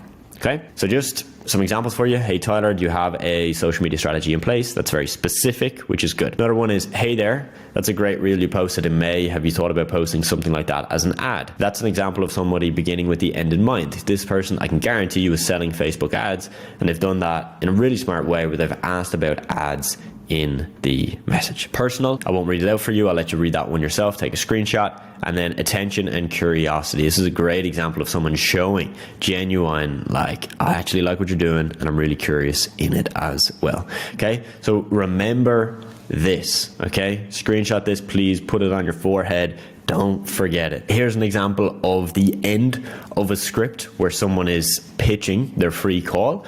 And again, I'll let you take a screenshot of that there. This is an example of the end of a script with the end in mind. For example, I've asked them a question, let's say about content, and then I say, hey, is there an email I can send a case study to? I'd love to show you how John, right, my fitness coach client, using this type of content gained this result. Right, so linking the two, beginning with the end in mind. Show you how I've been able to send 500 DMs a day for my SMMA on autopilot, literally without sending any DMs myself. Look, the reason I think it's imperative you know this information is because the number one reason why people don't see results with their SMMA is not because of their offer. It's not because of their lack of results or lack of experience. It's because of their lack of volume of outreach. Look, if you're sending 50 messages a day and I'm sending 500, even if I have a worse script, a worse offer, and less experience, less case studies, less results, I will still win. Outreach still works. Because if students of mine can book 7 calls in a day like Christopher, as you can see here, using an appointment setter I placed in his business where he didn't send any DMs himself, or Megan, who just brought in this client for over £1,000, again from an appointment setter we placed in her business, if they can do that, that's your proof. Outreach still works. So I'm going to switch over to the Remarkable here in a second. I'm going to walk you through step by step exactly how you can send 500 DMs a day, and how when I was sending 500 DMs a day, we were sending anywhere from 5 to 8 clients every single day. All right, so my Remarkable, it's not working. We're going to do this on a Google Doc. All right, your goal is to send 500 DMs a day. We're going to look at Instagram for this example. Why Instagram? It's probably the best platform for cold outreach. Now, you can't send 500 DMs a day on one Instagram account. You're going to need roughly 10 accounts to do this. The reason why is this. If you send 500 DMs on an Instagram account, you'll probably get banned. From doing this for years, the upper limit we've seen on accounts is around 40 to 50 DMs a day. Now, this is assuming you're doing cold DMs, which means you're messaging somebody that doesn't follow you, you've never had a conversation with before. It's different if you're messaging people that follow you, but we're not going to look at that. All right, so we're going to do 50 DMs per day per account. So now you're thinking, you only have one Instagram account. How are you going to get 10? Well, you have a few options, okay? So option 1 is create backup accounts. Like literally, you're going to create whatever your username is, create a second account, Adam Walsh 2. You're going to post some photos, follow a few hundred people over the course of 3, 4, 5 days. And within a week, that account should be ready to go. You can have as many of these as you want. There's people in my program that have 5 of these. Number 2 is to buy an Instagram account. Now, I'm not recommending recommending this, just saying this is an option. Now, you could buy a theme page. This is quite common. For example, for me, I ran an agency working with health and fitness coaches and supplement companies. So we had quite a few theme pages that were in, guess what, the health and fitness space. So if you know what industry you're going to work with and you know your niche, then buying a theme page might make sense. But if you're just starting and you don't really know what niche you're going to be in, if you're going to buy a theme page, you want to do a swap. All right, so buy it and then switch it to your personal profile after that, aka just like change the name, change the username, remove the content, post new content, good to go. Those are really your main two routes. You can do that yourself, or if you're working with an appointment setter or a VA, you could have them do it. All right, you could have them set up the accounts. It's up to you. Now, if you're not yet convinced this is going to work, let's just run through an example. So let's look at first example 1, which is you're sending 50 DMs a day. We're now going to look at those numbers over 1 week. 50 a day times 7, 350 a week. Now we need to calculate your average response rate. It's going to depend on how your account looks. If people think your account looks legit, if people think you're selling something, if people think you're genuinely asking a question in the DMs, we're just going to go with a safe number, 20%. I have students with 20% response rates, absolutely crushing it, getting tons of clients every month. And I have students that have like 40, 50% response rates. I don't want you to get too focused on this right now. We're not looking at how to have the best script in the world. We're looking at how to get volume. Because as I mentioned, even with a pretty shitty script, if you have volume, you're set. Out of 350, we got 70 responses. Now, then your ability to take somebody who responded into a booked call, again, is going to fluctuate. But we're just going to go with 20%. Now, this is not a 20% booking rate off of every message you send. This is a 20% booking rate off of the people that have already responded. So out of the 70 people, 20% of that is 14. Now, that's a lot. And you can see immediately, if you were to send 50 DMs today for the next week, I would probably guarantee you're not going to book 14 meetings. What this tells us is these numbers are high. So let's just assume you got 30% of these results. All right. Okay. So you booked 4 calls in 1 week. Pretty decent. Then out of the 4 people that booked the call, your show rate is probably going to be anywhere from 50 to 70%. For a lot of people, it's as low as 50%. All right. So 2 people showed up to your calls. That means you have 2 opportunities to sell. Now, I'm assuming you don't have sales experience. I'm assuming you're not very good at sales. It's not something you're very comfortable with. So your close rate is going to be lower than my close rate or somebody that has done sales for a long time. So we're going to assume that you close 20%, meaning 1 out of every 5 or 2 out of every 10 calls you take, which is still good. But someone who's done this for a long time will probably close 30, 40%. What does that mean? That means you close 1 in every 5 calls. Well, you have 2 calls a week that show, so that's 8 people a month that you can actually sell to. With a 20% close rate, you're going to close between 1 and 2 deals. Not bad. 1 to 2 new clients a month. Happy days. But this is assuming that you've got good response rates and you've got good close rate and you've also got a good ability to take somebody from response to actually booking the call. You can see how immediately, if your messages aren't very good, you won't get results, right? You will only sign clients if you were to push way more volume. So if we go from 50 DMs a day to 500 DMs a day, that's a 10x increase. All right, a 10x increase. Assuming all of our numbers are the same, we close the same amount, we book the same amount show, you are now going to close 10 to 20 clients per month. Don't you see how crazy that difference is? And here's the thing. You see, as you do more volume, you get data faster. For example, I'm testing a new script. I send 50 a day for a week. I've sent 350 messages. And then I decide if the script is good, if it's bad, if I need to change it. However, if I'm sending 500 DMs a day, I can probably test that script for 2 days, for 3 days. I've gotten 1,000 to 1,500 points of data that I can look at, and I can do it in half the time. So now I've got double, triple the data. I can make better decisions and I can do it faster. So the chances are you won't see a 10x increase in results. You'll actually see a 10, 15, 20x increase because of the fact that you'll be able to iterate, make changes faster, better, with more data, and they're more clear. So at the start of this video, I mentioned that I would send 500 DMs a day without doing anything. I would not send any of those DMs myself. So you're going to do this through 2 routes: appointment setters or virtual assistants. Pretty much the same thing, slight difference. Appointment setter, you're typically going to pay like a base salary and then commission. So really their main goal is to get you deals, because the base salary is fine. It's enough for them to put aside the time to do the outreach every day, but the commission is where they make money. A VA is typically just hourly or monthly base. Okay. So they don't really have any incentive to tweak the script, to go off script. No, they just get paid to send the messages. An appointment setter makes way more sense for nearly everybody. Look, if you hire an appointment setter and you sign 10 clients, you will make less money, right? You will pay them more because you're going to give them a good commission. If you were to hire a VA, you'd make more money, right? Because they would pretty much cost you less. But here's the thing, because the appointment setter has commission and is incentivized, when a VA gets you 10 clients with the same effort, an appointment setter will typically go ahead and get you more, 12, 15 clients. So I've run the numbers in so many scenarios. Appointment setter always makes sense. If you want us to place an appointment setter in your business, you can reach out to me. It is a service we offer. So if you follow this approach, this is what your day-to-day looks like. You should ideally have a weekly call with your setters, okay? So quick check-in, review progress, etc. You need to make sure that they have an outreach tracker. This is something we give to all of our students. It's essentially a fancy spreadsheet where they can track every day how many messages they sent, responses they got, scene rates, any other notes. And this will pretty much just allow you to see exactly what they're doing, but also to make changes to your script faster. So really, you just sit back. Like, you sit back, you watch them do it. Of course, if you have tips for them, you give it to them. But really, your main goal now is to close the deals. And I know you've probably seen other people talk about how you can send Instagram DMs, LinkedIn DMs automated, right? With a tool, with a software, with a Google Chrome extension. Let me just tell you this. Instagram and LinkedIn fucking hate those things. So yeah, you could try and use that. It might work for a couple of days. 9 times out of 10, you'll get your account banned, and you might even get an Instagram IP ban, meaning Instagram will literally ban your IP address. You're never allowed to create an Instagram account again. Plus, people know when they're speaking to a bot. They can tell from the responses. So look, my friend, this is how you do it. You need volume. Cold outreach works. It's not dead. It still signs clients for our students. There's typically only 3 problems. Volume, you're not doing enough of it. Your script is just boring as hell. 3, you're not following up. Before we can look at follow-ups, before we can look at fixing your script, gotta do volume. So if you do anything today, put a plan in place, write down exactly how you're going to implement this yourself. If you'd like my help, reach out to me on Instagram. We'll see you in the next one. All right, so we've just looked at how you can send out a ridiculous amount of DMs for your outreach on a daily basis. You might be thinking, can I just automate this? And I'm going to give you my real thoughts on this. So look, first the question is, can somebody else do the type of outreach that you are doing?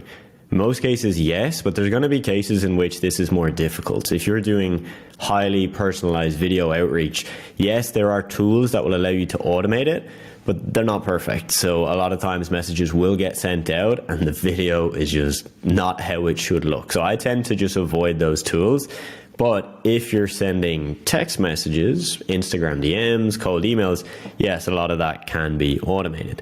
Now look, I don't think you should automate any of this until it's working. Me, myself, I did outreach myself and then hired other people to do it for me only when it was working, right?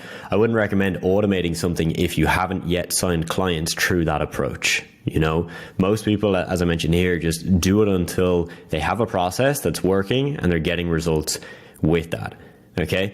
So if you've decided you do want to automate / delegate this, okay, and when I say delegate, that means hand it down to somebody else, a human, not an automation. You know, these are the things you want to have in place. You want to make sure you've done at least 500 outreach in a month, like minimum. You want to make sure you have a very clear guide or standard operating procedure that you can give to somebody that really is like super simple to follow. Anybody could copy it.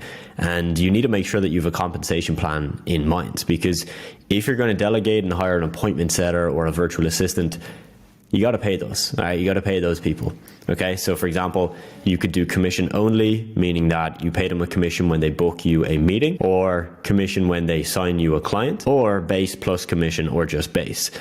Doing commission only is quite difficult because of the fact that, for example, you could have a appointment setter who's getting paid commission to bring you clients, but what if they book you 10 meetings and you don't close any deals, right? Just because you're still learning the ropes, they then don't get paid even though they've done their job. And right, the problem is that you haven't closed any deals. This is why base plus commission typically works the best. So there's 2 routes you can take here. You can go with a virtual assistant. This is typically someone who's paid per hour or a base monthly salary, and they don't have commission or an incentive structure in place. Normally it's someone who's not trained. They're just good at admin, right? Like they've done admin, and then hence you give them a process that's like really, really easy to understand, and they follow the process.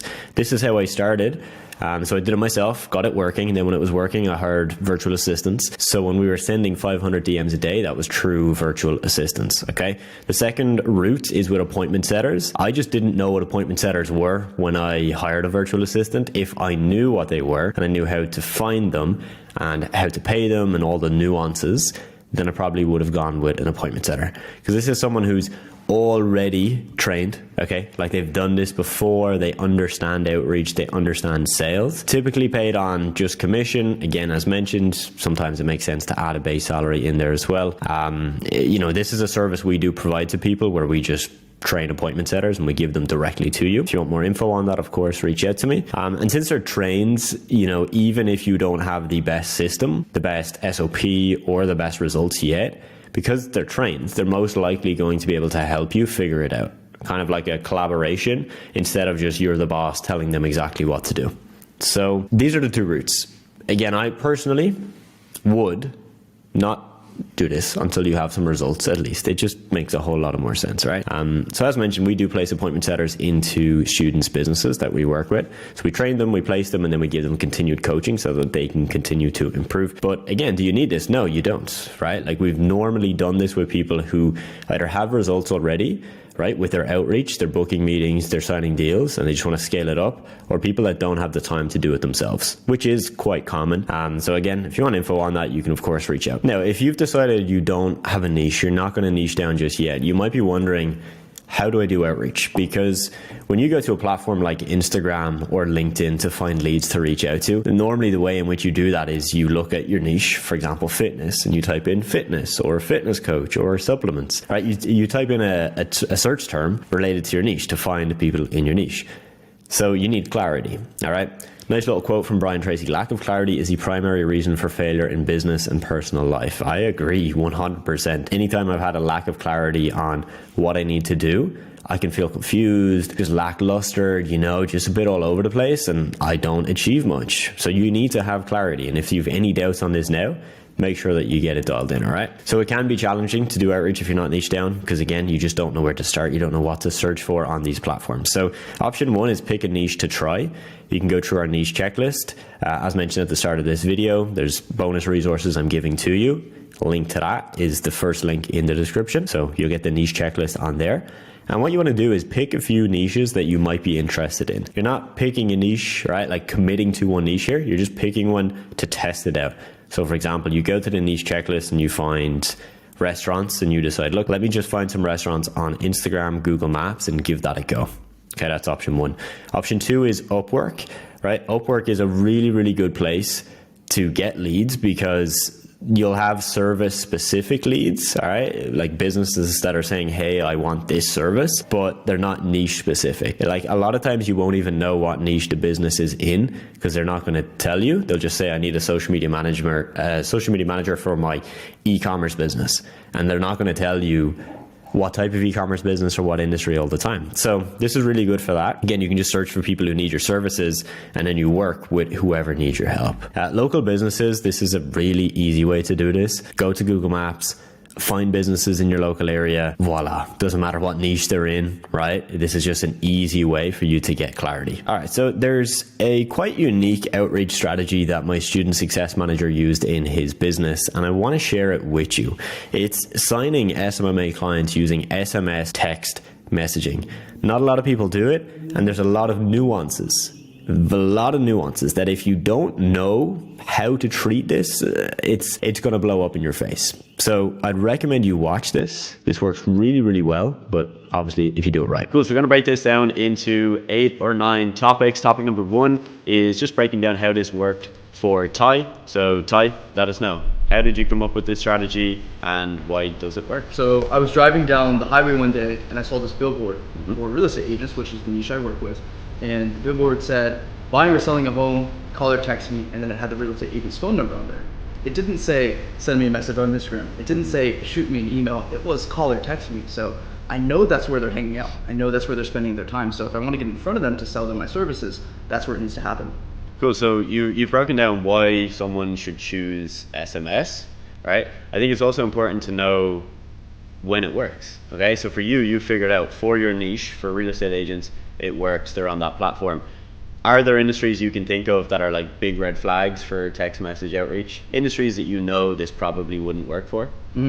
Well, e-commerce in particular, because they're all online. You're not going to be texting the founder of an e-commerce brand. You might be able to get them on LinkedIn. You might be able to get them with an email. But there are lots of other niches out there where something like this won't work. But there are also niches out there where this is maybe the only way to get in front of most of the prospects there. Okay, awesome. So Ty, if someone has decided, yes, I think I have an industry where messages would work, what do they need to know in terms of software? How do they set all this up? How does that work? Do you literally just do it from your phone, or are you like that? Are you using an app or software to help with the process? The very first thing you need to know is where you're actually going to get these phone numbers. Right? So are you going to go on websites and manually find the phone numbers? Is there some sort of database out there that has them? Are you going to pull the phone number right off their Instagram with their contact button? There's lots of different ways you can get that. So the very first thing is, how are you going to get those numbers? Second thing is the actual platform that we use to do outreach for SMS.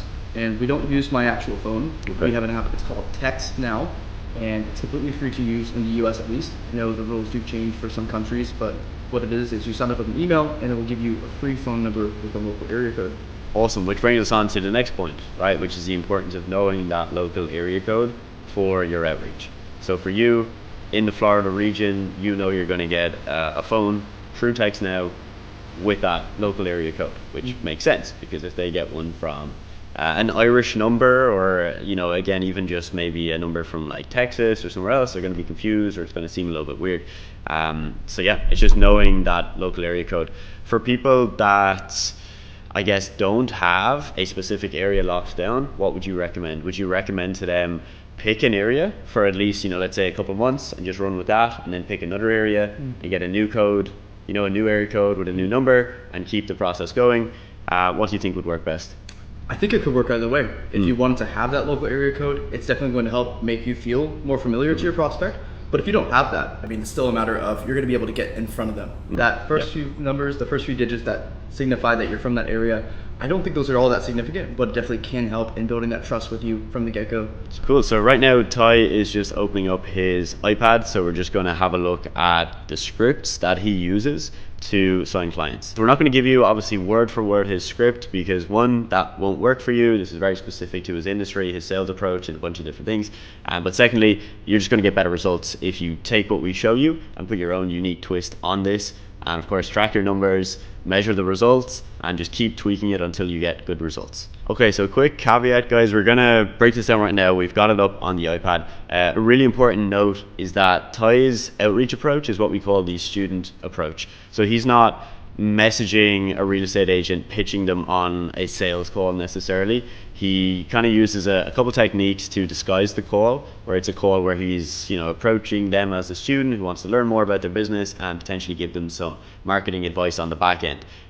We have some other videos where we've mentioned this topic. We discuss it in incredible detail inside of our program, and Ty teaches it to a bunch of our students every single week, and it works incredibly well. So if you want to learn that, definitely consider joining the program, and keep that in mind as we show you this, as it's not your typical, hey, book a strategy call with me approach. So the very first message we send is, hey, is this realtor name? Insert it there. And the reason we do that is because if you're a realtor and you get a text message, especially from your local area code for someone asking from you, the answer is always, yes, of course, how can I help you, right? So that tells us which percent of the phone numbers we're getting are good. You don't need to actually track that, but for us, it's about 93% of the time they'll see that message and respond to it.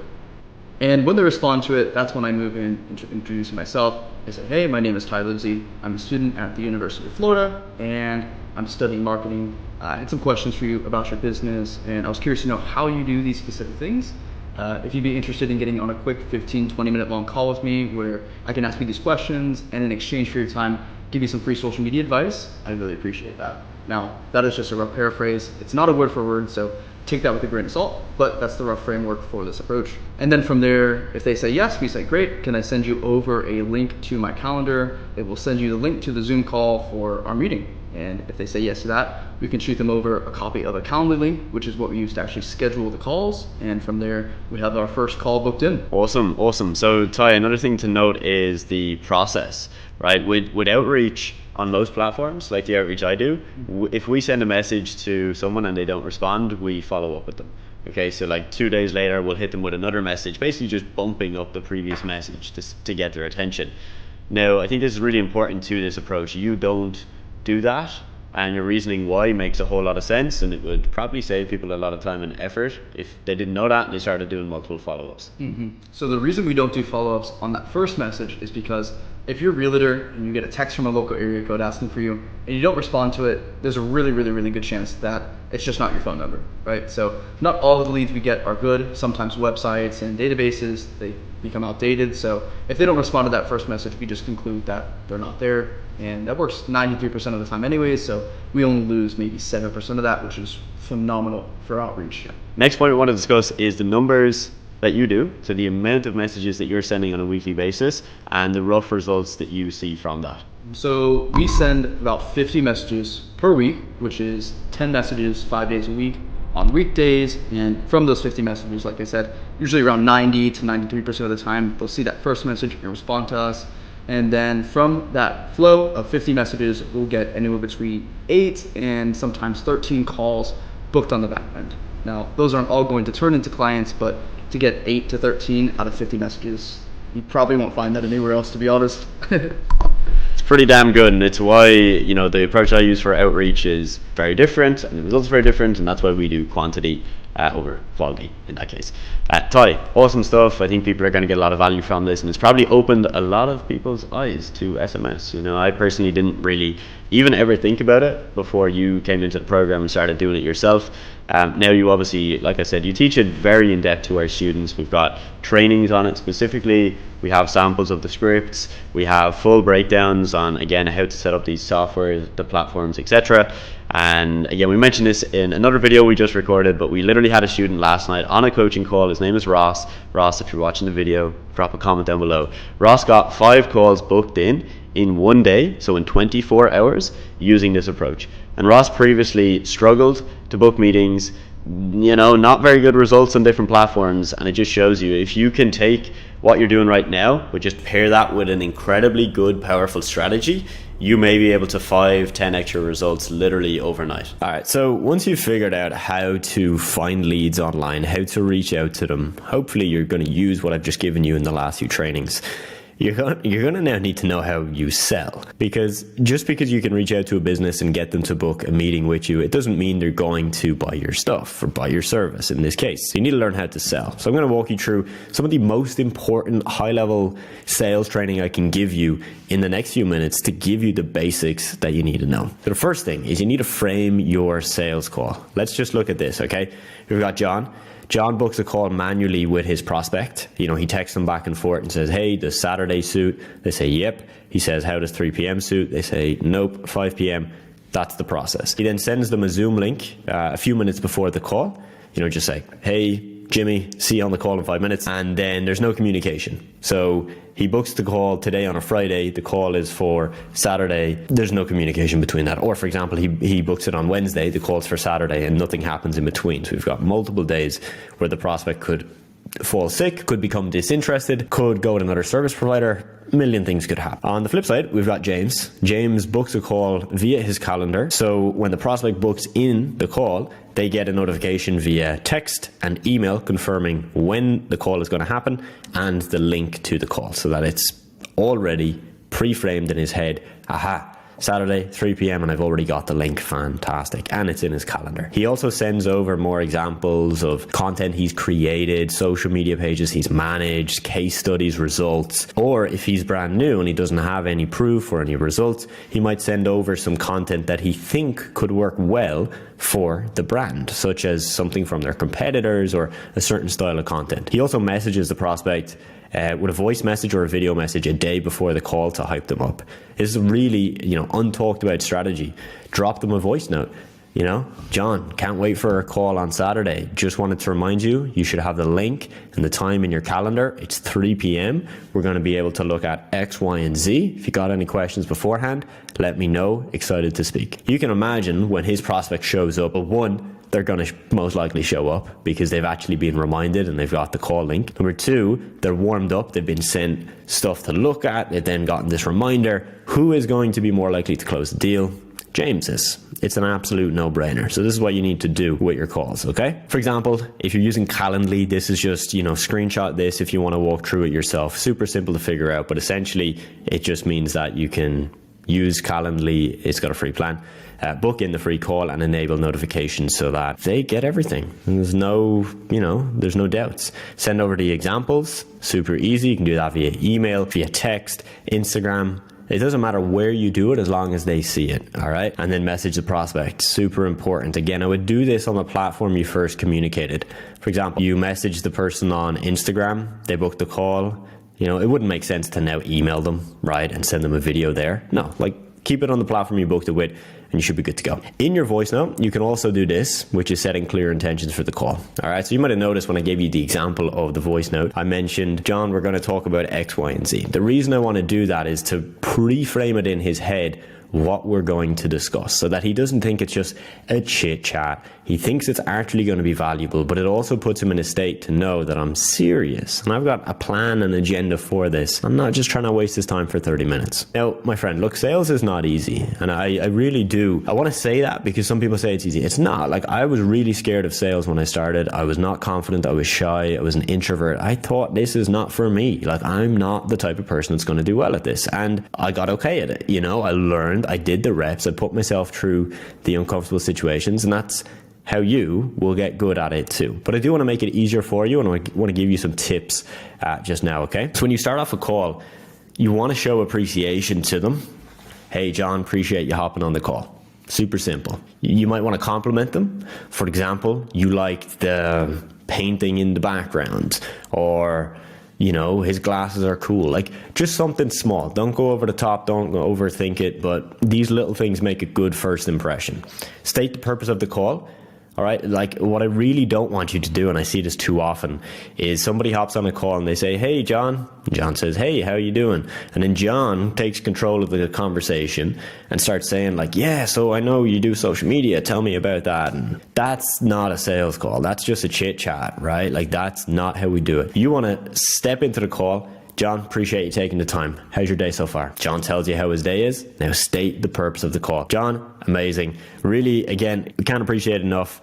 Appreciate you taking the time to actually show up as well, John. I speak to a lot of people that don't show up. And today, my goal is to do this. Walk him through. What are you going to do? You're going to show him how social media could be used in his business, but more importantly, learn about his business. Because you help people with social media, but you want to make sure that you get the info that you can actually help him. Tell him what the purpose is. Be honest and set that from the start. These are just, ideas for you. Asking questions in a sales call that start with who, what, where, when, why, and how. I read this in a book years ago, so I don't know who I should credit for this, but whoever it was, thank you so much. Because I read these when I was starting my agency, and I used to always think of this when I was on a call. For example, who? Who manages the social media? What's their goals for social media? Where does John spend the time in the business that makes him the most money? AKA probably not social media, which is why I should do it. And you go through these list of questions, and these really helped me when starting off, because they put a lot of the decision making onto the prospect. You're putting the power in their hands, but you're moving the conversation forward to figure out who's involved, what are they doing, when's a good time, how am I going to be able to help? Okay, so the sales basics, let's go through some of them. Again, I can't give you everything unless I was going to build a 20-hour course just on sales. So I'm going to give you as much as I can right now. Mirroring is very important. You do this visually and verbally. Have you ever been on a call and you've seen someone bob their head like this? Yeah, you probably have. I've been on calls and I do it all the time.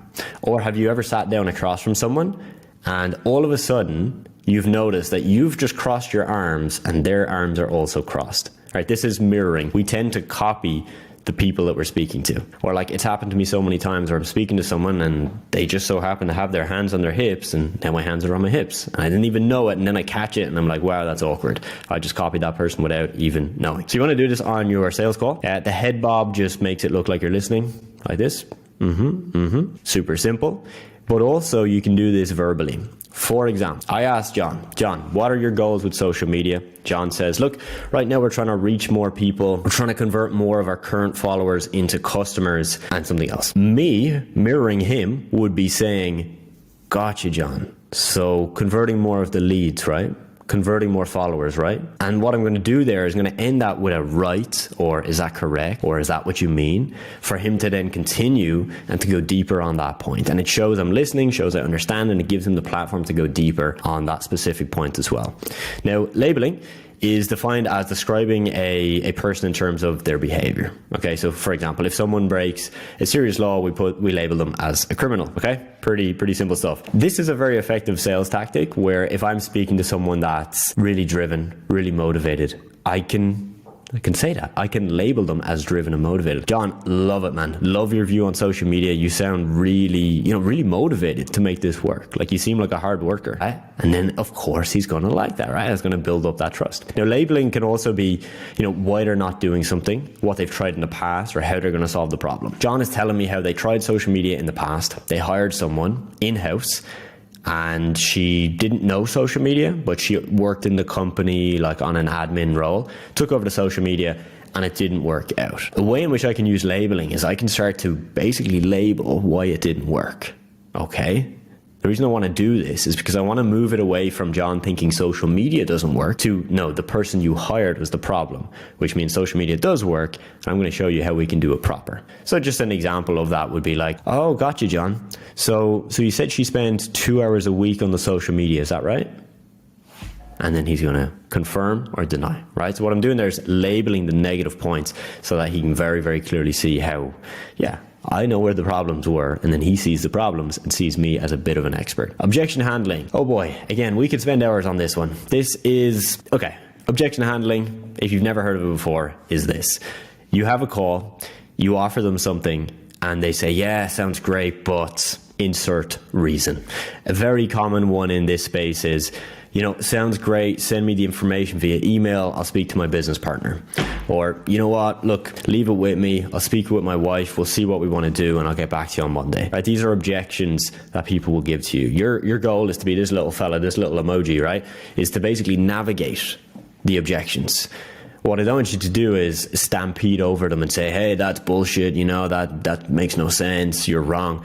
I don't think that's a good way of selling. It works for some dudes, not for me. What I would rather do is, for example, let's say they give this one, I need to think about it. Cool. Yeah, John, makes sense, man. I'd probably think about it as well. How much time do you think you need? And then he's going to give me more information. Or, yeah, John, makes sense, man. Like, when it comes to thinking about social media, what do you think you need to think about? Is it just social media as a whole, or whether we're the right people to help you out? And what I'm going to do, and again, remember what I said earlier? Who, what, where, when, why, when, and how. Those are the questions we want to be using here, because I don't want to be saying oh, John, why won't you do it today? I want to go more as, okay, cool, I get it, man. How much time do you need? What do you want to think about? When do you think you'll have a decision made by? Where do you see yourself going with social media in the next, let's say, 6 months if you decide now is not the right time? I'm going to ask these types of questions to not be too pushy, but to navigate. Right, this is what objection handling is all about. So now I would love to share with you 3 SMMA sales tactics that I use to make over $1 million with my own SMMA. And these can be applied to other businesses as well. So these are 3 sales tactics that I know you're going to love. All right, so sales style number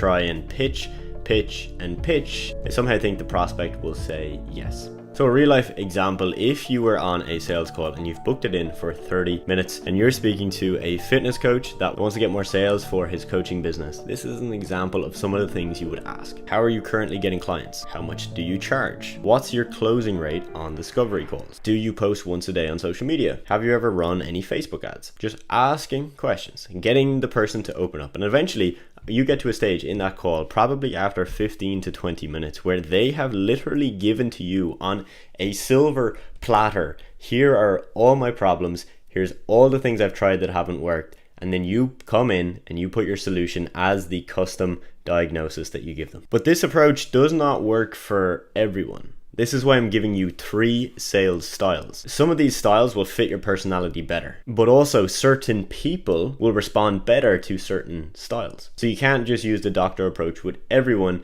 You may need to try one of the others. So style number 2 is the value advice giver. In this type of sales call, you ask questions, but you actually speak most of the time. In fact, I have a couple of these exact sales call styles on my YouTube channel. You'll be able to see where I show you live sales calls I have taken with people where I've used this exact approach. It's an approach in which you give a lot of value, you ask questions.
You're going to see 2 live sales calls that I personally took for my agency a very, very long time ago. You'll see I probably look a few years younger.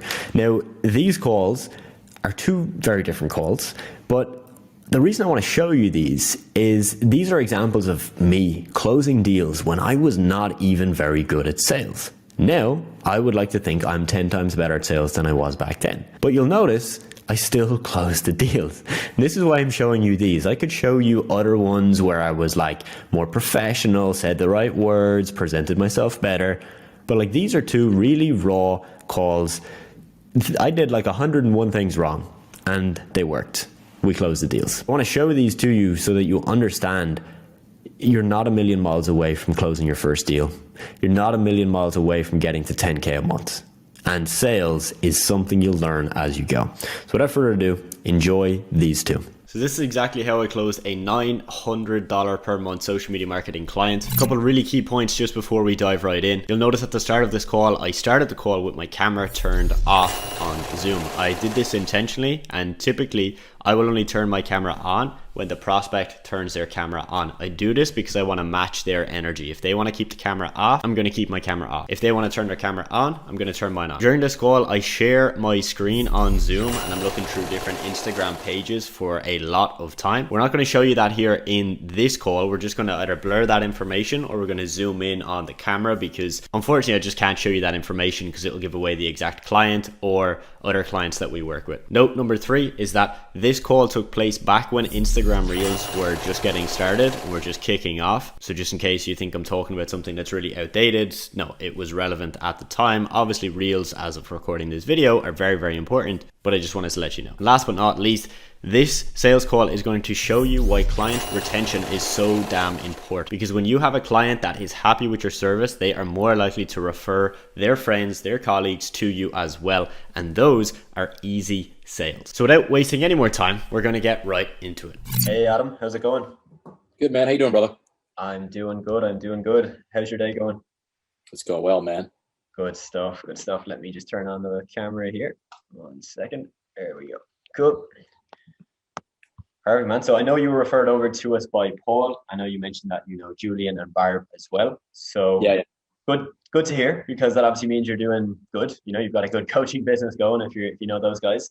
Yeah. But yeah, fill me in on what you're currently doing. You know, are you currently just focusing on Facebook and looking to move onto Instagram as well, or what's the kind of setup? I want to use really both. Just trying to get more traction. Really want. I know I was talking to Paul yesterday, and he said that you really focuses on Instagram. Yep, that's it exactly. Okay. Now, but he did say that you do handle posts for his Facebook. Do you use like Later or Hootsuite? We do indeed. Yep, we use Later. Just link it up, so everything on Instagram goes straight over to Facebook. Yeah. Okay. That's pretty much what we want to do, man. Because I don't know if you've checked out mine. We want to get it looking a hell of a lot better because, you know, image is everything. 100%, man. And I'm like, man, I was like, Paul, yours and Julian's, but yeah, Paul's, his Facebook too. It all looks fantastic, man. Cool. Good stuff, man. Good stuff. So yeah, look, you know, that's exactly it. We just help them basically with all of their content. You know, again, you know yourself, if you're doing high ticket, you need to look the part, and we need to have a good mix of content, right? Of what you're doing right now, which is lifestyle, and you've got the kind of tweets, you know, those motivational kind of quotes and the call to action tweets, but now having some infographics in there as well, going that bit deeper with people, giving them that extra value, really just shapes the whole thing. And as long as you're doing, you know, outreach and you've got a good script in place, you're going to grow. You know, you're going to grow, you're going to get clients, and it's really it's a pretty straightforward process for clients like yourself, because we know you know how to sell, you know how to get leads on the phone, you know how to do all that, and it's just a case of tidying everything up. One, saving you time so that you don't have to post all the content, but also getting you those leads, right? Because that's a big thing we see with coaches is you put out some content on Instagram, and a lot of times it doesn't really go anywhere. You know, you might get 2 followers a day, 10 followers per month, something like that. And ideally, we need new people coming in to feed into your calls, right? We can't get leads if we don't have people coming in. And we obviously can't get clients and calls if we don't have the leads there. So it's all just a big kind of circle of things. I can walk you through exactly what we're doing with those guys. If you want, I can just share my screen and I'll just walk you through that now. Yeah, that would be great, man. And I think Paul said you do have different packages and stuff. So again, I'm curious about everything you offer. 100%. Yeah. So I'll walk you through kind of what we do with Paul. Okay. So his is kind of our main package, and that's where we manage all of your content. So that means we're posting 1 post every day on Instagram. We write all the copy and the captions. We schedule the content. It all goes out by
tweets and then 10 lifestyle photos or videos. Okay, that's kind of the typical one that we've always done, and that has worked best. Now, we are going to be slightly changing that up with some of our clients just to test things out. We've found with a couple of clients already that it's working pretty well. And this is essentially where we don't do as many of these kind of graphics and the tweets, but we have more of the lifestyle. So it's almost more of a 50-50 approach of 50% lifestyle and then 50% tweets, graphics, and all the educational content. So you don't have to decide on that now or anything. It's pretty much the same package, and it's just something that we can kind of run with, see how it goes, and we can tweak that in, you know, the first couple of weeks if needs be as well. Yeah. So basically, with all of this, Arlene or Paul or whoever the client is would give us this content. So they're going to give us a folder with maybe 10, 15 photos. We're going to write captions for those. And then the rest of the content here, we pretty much create from scratch. Now, all of the content, just to make sure it lines up with, you know, your coaching program and what you offer, what we do there is that any of the content pieces we create will run the ideas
program is more of I'm a professional, you know, and you're trying to get people to come to you rather than you always go to them. So yeah, slightly different. So yeah, I'll just pull up the pricing here. We'll take a quick look. And I presume you're doing pretty high ticket as well, right? That's all we're doing right now. Yep. Perfect. Perfect. We're in the same thing with Paul with Nick's Savage group. Yeah. So with Awesome, Julian yeah. as well. That's like music to our ears. When we hear Nick's group, we know one, you know how to sell, you know how to do high ticket. It's always good. Yep. Good stuff, man. So basically this package right here, this is the main kind of coach package, management package. Okay. So this is 30 pieces of content, targeted growth, weekly coaching call, monthly one-to-one call, and then we give you a mini course that we have as well. That one is $900 per month. Now, as I mentioned, if that's too much or you don't want to go with the full kind of hands-off approach, we can look at that as well. What we do for that is this one right here. So the growth package, you get 10 infographics, you get the growth, which again, roughly 300 followers per month. You still get the weekly coaching, but you just don't get us posting all of the content for you. So it's basically, the difference here is about $200 and the difference of 20 extra pieces of content that we would write captions for, and we would also post for you. Okay. And then this one right here, this is kind of like our starter package. This is where you choose content or growth.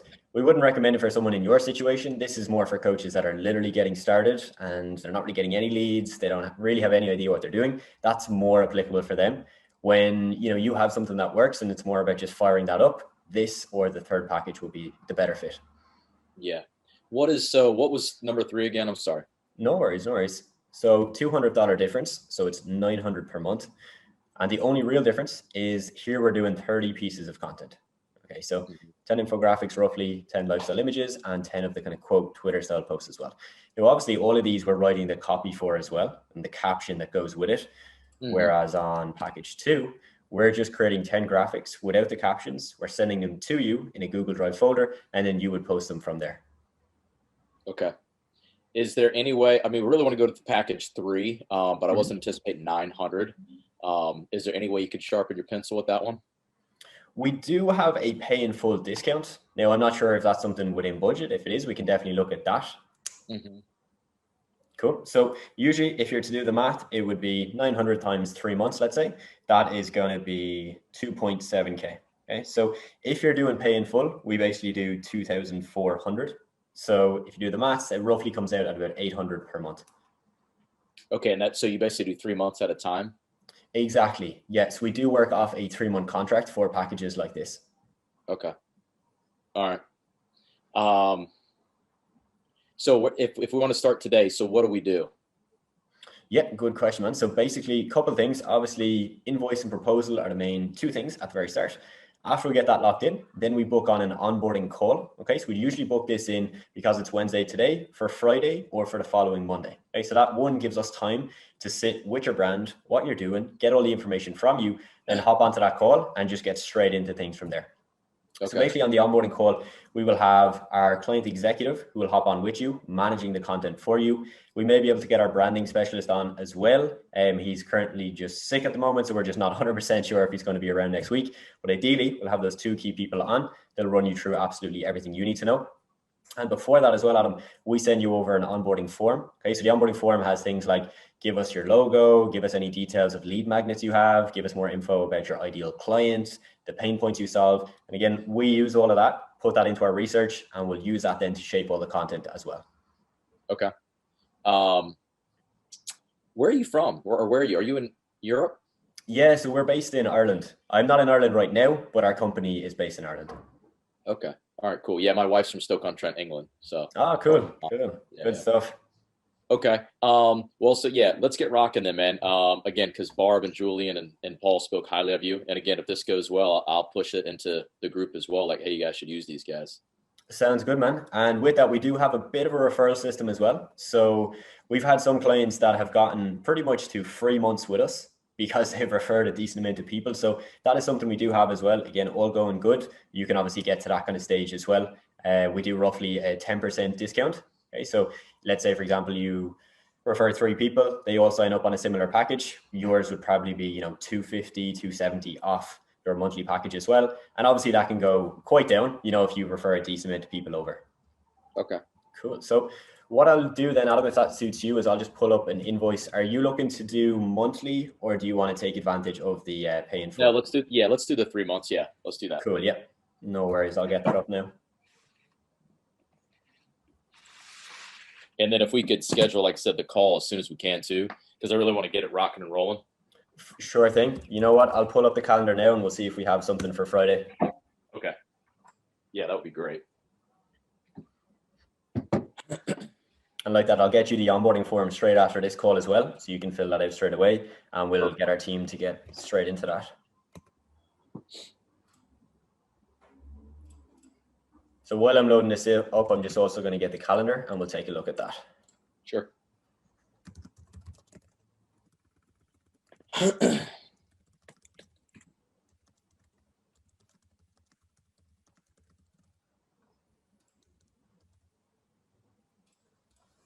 So for Friday, what time zone are you on, Adam? East Coast. Perfect.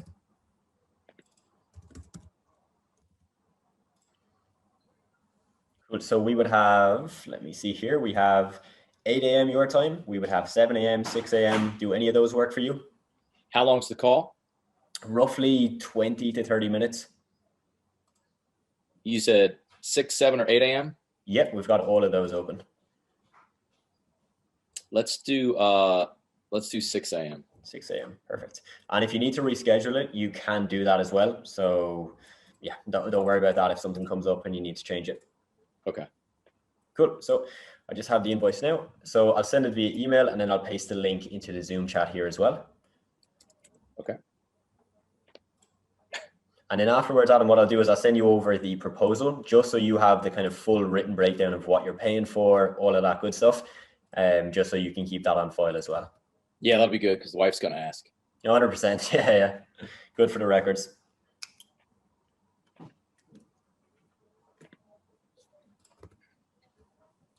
And then, hey, question for you, Adam, while I got you on here too. Paul had said, so I get what you guys are posting too. I really like Paul's page as well, but how he's posting some like workout stuff as well, like a workout with 3 little things underneath. I do stuff like that, but just not like he's doing, which I want to get to.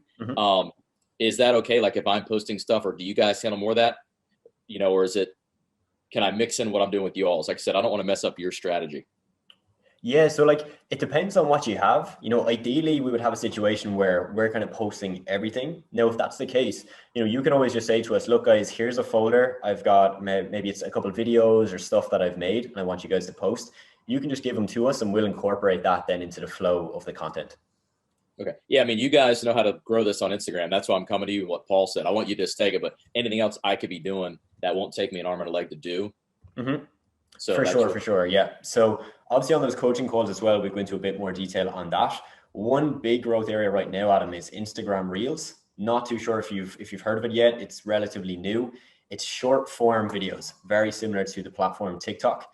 And a lot of coaches are jumping on this. I'll actually pull up a couple examples of Julian. Julian is doing some really good ones on there. So we don't do them for him because, you know, he literally sits down and records it, you know, mirror selfie, workout video, something like that. That is a very big growth opportunity. So while we're doing our interactions, you know, maybe getting 300 per month, with the Reels, you'll be able to get extra growth on top of that. And it's extra content for the page. So again, I'll show you some of Julian's, and on the kickoff call, we can definitely give you some kind of ideas as well for videos that you could be doing. All right. Yeah, that would be awesome. Yeah, for sure. Cool. So onboarding call is booked in, and you can just let me know whenever that payment goes through. Yeah, let me do that right now. No worries.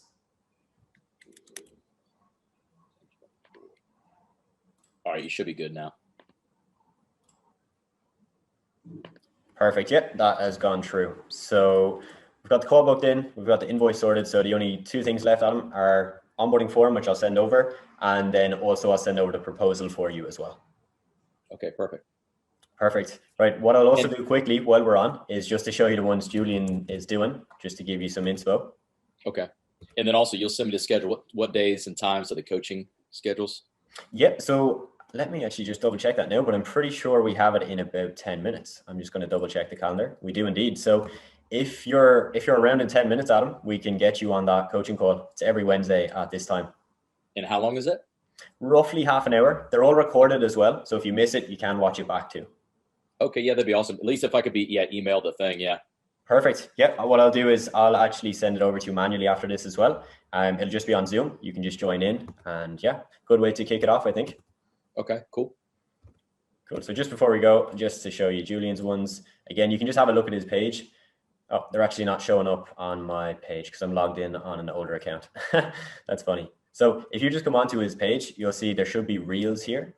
Right. Okay. So mine isn't showing up. He's got some really good ones. You know, some are getting 20K, 30K views, very simple videos. Obviously, like anything, there's no kind of proven strategy. It's all about trial and error with Reels because it's new. So I would just say, look at what he's doing, see what you can replicate for your niche, and just give it a shot. You know, try a couple a week and you'll find something that works. Okay. Now, hey, something too, will you guys handle like up top with this stuff, like the mindset recipes? Do you make those little things as well? Because we do indeed, Adam. So we can get you a set of those. Just give us, you know, on the onboarding call, bring that up with our team. Let us know which ones you want. Maybe it's going to be 3, 4, or 5. Let us know. We'll get that done for you as well. Another thing we can do, Adam, is basically having a kind of branded background for your Instagram stories. So see the way Julian's stuff, it's very clear. It's black and green, and that's kind of all of his branding. So what we can do is have basically this vertical image with your logo at the bottom with the color scheme you want. And it's a blank image that you can essentially use for any stories you're doing. So let's say you put up a poll or a Q&A or something on your stories. You can just swipe up, add the background. It's already branded with like your website, which could have a call to action for your lead magnet, everything you want. So we can get that done as well. Again, just bring that up on the onboarding call and our team will get a handle for you. Yeah, that'd be great. Okay, cool. Cool. Yeah. So in the form you're sending me, I'll put in there like, hey, what our colors are, black, red, and silver. Yep. Okay. All of that good stuff. Yeah. So you can attach your logo and pretty much anything you have. You know, if you have lead magnets as well, feel free to just put them on there. We'll take a look because again, if we can reference to that in the content, we're just going to get more leads. So anything you have, just shoot it over. So like free. Yeah, we have a 4-step body transformation guide. We got a recipe book. We got all that. Yeah, all of that's perfect. Yeah. Okay, cool, man. Cool. All right, well, look, you will see David, my business partner, on the coaching call in about 10 minutes. I'll shoot you over that email in the next 2 to 3. And yeah, looking forward to working with you. All right. Hey, thanks, man. I really appreciate it. No worries, Adam. We'll talk to you soon. Have a good one. Take care. Bye. So there you have it, closed on the phone, $900 per month, minimum 3-month contract. Not my best call, and there's definitely things I would have done differently if I was to take this call right now, knowing what I know now, but still, we closed the deal, so it worked. I am just about to head off to the gym, and I decided, why don't I break down one of the fitness coach clients that I signed for my agency that ended up paying us over $10,000. This client signed up for a minimum of 3 months, paying us $900 for each of those 3 months, and as you can see from this screenshot here inside our Stripe account, they've actually paid us over $10,000. I've just watched through the sales call recording. It's roughly 30 minutes long, and before you watch that, there's a couple things you need to know that are really important. So first, I took this sales call myself. As of recording this video right now, I have a salesperson in my agency that does all the sales calls for the agency, and she has done so for roughly the last year. The second thing to note, this client was a referral, meaning that one of our clients, whose name is Julian, basically told a mastermind group that he was a part of how good our service was, and this guy John then booked a call with us directly from that. The reason that's important is because in a traditional sales call, where we booked the call via cold outreach, okay, I find a business, reach out to them, invite them to a call, and they book with us, I would be a lot more salesy. I would ask more questions, and I would get them to do most of the speaking, not me. As you'll see in this call, it's quite funny to look back on. There's a lot of things I would have done differently, but you will notice that I talk for the majority of the call. In fact, I probably talk for at least 2/3 of the call. That's not what I want you to do. That's typically not what I would do in a sales call. But we did have some communication with John before this call via email, so it made sense for me, based on what he had told me, to spend a lot more time just explaining what we do and presenting our offer to him, rather than asking him the questions that we had already asked him, if that makes sense. You'll also notice that I was recording this sales call just on Zoom, and at the time, I did all of my sales calls on a standard laptop. The audio quality was really bad, as you'll hear in the video, and the video quality was even worse. So I'm not afraid to show you this call, even though I've got a terrible camera, I've got a terrible mic, and that, to be honest, from my opinion, the call wasn't very good. I did a lot of the things that I would not recommend to my students now, but it's real, it's authentic, it worked, and we closed the deal. So hopefully you get some value from this. I'm gonna play the clip now. Just before I do, I release multiple of these sales calls to my private coaching students. If you've any interest in working with me further, I'll leave a link down here in the description. You can go ahead and book in a consultation with myself, and we can see if what we do might be a good fit for you. Anyway, back to the video, let's get it. How are you doing today? Hey man, I'm doing good. Looking forward to chatting with you. Yeah, great. 100%, man. Cool. So obviously what we do, right, is mainly Instagram. So maybe fill me in on what you're currently doing. You're mainly doing Facebook ads and getting your clients on Facebook, right? So maybe fill me in what you're doing there, and then we can obviously discuss kind of the plan for Instagram and what that might look like for yourself. Yeah, I've always had an Instagram connected to my Facebook, and I think it's connected to my business fan page, I believe. Okay. But I think whatever's posted on there, I think automatically posts on there. So that's really the extent of what I have done on Instagram. Yeah. Now I'm looking, since I do paid Facebook ads, I'm looking at adding the other facet of the organic, of course, lead generation side of things through Instagram, Facebook, YouTube, having them all intertwined. Okay, perfect, man, perfect. And yeah, okay, that's good to hear. And then, have you done much on Instagram at all? Just kind of posting just generic content, or was there any strategy at all? Yeah, well, I've got a company that do my content posting on my Facebook fan page, my business page. Okay. And then it just links to that. So we've talked what that strategy looks like, and verbiage and those types of things that, who I'm speaking to. Yeah. In that, but outside of those things, it's going to be pretty blanket generic. It doesn't have like pictures of me or anything like that. Gotcha. Okay, perfect. Obviously, what I can do is I can walk you through, say, some of the clients we work with and kind of show you what that usually looks like. I believe you probably would have seen some of the clients we already work with. Is that correct? Yeah, I'm in a mastermind group. I'm in a mastermind group with Julian. Gotcha. Yeah. And I didn't know that he just tossed out y'all's name as who created his content for his Instagram, and Gotcha. obviously he kills it. So Yeah, of course. He's such a good example of like what you can do organically. You know, I think he's still just doing organic. You know, so Instagram, he's got his Facebook group, does a little bit on Facebook, but I'm pretty sure he hasn't even touched the paid ads yet, which is obviously great. So yeah, I can definitely walk you through what we do with him, show you what it looks like. And yeah, is that in Nick's program? correct, yes. Gotcha. Awesome. Yeah. That's always good because we know anybody coming from Nick's program is serious. They know how to close, they know how to actually get the clients. So, you know, we can come in and maybe get you more followers, better content, more potential leads.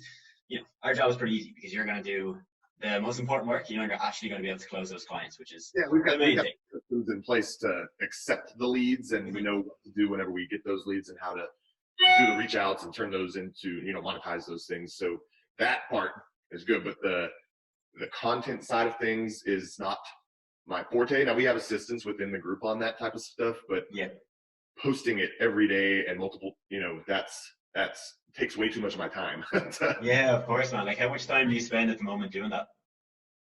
So right now I've just kind of worked through and I've optimized my Instagram, I've optimized my Facebook, I've been optimizing my social media platforms with, there you go. So with my link to pushing into my free group on Facebook and you know, all that kind of stuff. So that's mostly what I've been doing, and I spent like 10 hours one day doing that. But as far as content is concerned, I'm not posting anything on Instagram right now, so I'm not spending any time doing that. It's the company that I have connected to my fan page.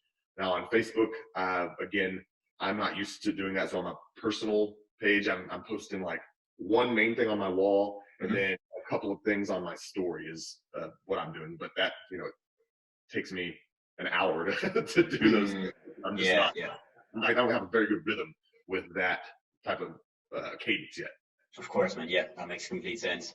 So like when we work with people like Julian, basically what we're doing is we're posting on the feed, you know, so on the actual page. He still does post on his stories, right? So his kind of, what he does is his stories and his comments and his DMs. So he's still handling that part of the equation, because obviously that's where he does a lot of the selling. That's where he gets a lot of leads generated as well. What we do is we handle all of the content going out, because for him, you know, it's a case of coming up with 30 pieces of content per month, you know, one post a day. And then it's also the written piece, you know, the copy and the caption that goes with that. And then we've got to schedule that and actually post that out there as well. So for him, you know, look, that saves him a lot of time. We're probably looking at about an hour a day, I would say. And obviously, okay, yes, we can save you time, but the more important thing is that we can put out really good quality content, right? So quality content is going to make you look authoritative. You're going to look like the go-to guy in your specific niche. And all of those really key things, which are, you know, a little bit more advanced than just saving you time. So if you look at his page here, basically we've got a pretty clear structure of the content. You can kind of tell it straight away. So we've kind of got 3 different types of content. Okay, so you know, we've got infographics on one side. These are these pieces here, and these are really just to show people that you know what you're talking about, right? Whether it's nutrition, fitness, mindset, accountability. It's more the in-depth topics where we're just trying to educate people, give them a bunch of information, and make them just see us as that go-to person. Right? That's the ideal with them. Obviously, then we've got the actual content of Julian, and that's super important for, you know, the social proof and the kind of connection, the personality with him as a coach. And then the last part is kind of just these motivational quotes, right? So sometimes motivational, sometimes they're just, you know, generic, but the kind of cadence here is that it's authoritative, and then we've got the personality, and then we've got the motivation as well. And it's a nice kind of triage, and it works pretty well together. Now, obviously, as well, it looks pretty cool, right? So when people come on, they see it, they're like, wow, it looks clean, it looks professional, and it doesn't look messy. And at the end of the day, you know, if someone's going to invest 3-4K with you as a coach, you obviously want to look professional. You know, it is a very key part of the process, from your sales process, your outreach, but also your page and how you run your business on the front end as well. So it is obviously quite a big factor, you know, that would influence people signing up with you.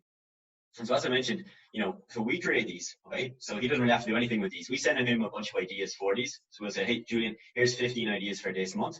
He'll look at them, he'll take off maybe 9 or 10, and we'll go and actually create those bits then. So he gets to approve everything, but we actually do the heavy lifting and we research the content and send it over to him first. Then with this stuff, obviously he takes that and he gives it to us. So he just gives us a Google Drive folder at the start of the month. Here is a mix of 10 photos and 10 videos. And then the last part, we can actually create these. And I'll just show you some other examples of these, because we use a very, very clean basic one with Julian, because that's what he likes. Some people we work with will actually make them look a bit more in depth. So I'll just show you this one here. So this is just an example of what they can look like. So we can literally just you know, take it and make it look way better, right? And more professional as well. And these are very easy for us. Essentially what we do here is you would send us a Word doc with like 10 quotes, or you could give us 5 or 6 and we can give you a bunch then, and we can kind of just go back and forth on the last few. And ultimately that's all you got to give us. You know, you could probably get that done in half an hour or 40 minutes, just bang out a load of quotes that you have, send them over to us, we'll design them and get them all made up like this then. Yeah, I already got like a bank of 400 quotes. So. Well, hey, there we go, man. We're sorted for the next 2 years. Right. So then, you know, that's the actual front level content. And then obviously, as I mentioned, we obviously write the copy and the captions to go with it. So that's obviously the second part. We've got to write a piece of content that, for example, is going to relate to what we're posting. So if it's the infographic, we're going to talk about snacking and how snacking can be the best or the worst thing. But obviously a key here is to try and get the personality across as well, because that's what's going to ultimately sell you as a coach and, you know, sell your coaching service. So essentially what we do with that is we would do a short little interview with you, just get kind of like a background on, you know, your story, what you preach, what you don't preach. So we can kind of create an avatar, you know, and a kind of go-to model for what we're actually going to be putting out there and what content we're writing for you. So in the simplest terms, that's what it all looks like. It's 30 pieces of content per month that we're doing. You know, we're writing it all, we're scheduling it all, and it doesn't really have to do a whole lot apart from obviously approving some ideas and making sure he's happy with how it all looks. Now, we do also grow his page. Okay, so, you know, Julian has grown quite a lot over the last few months.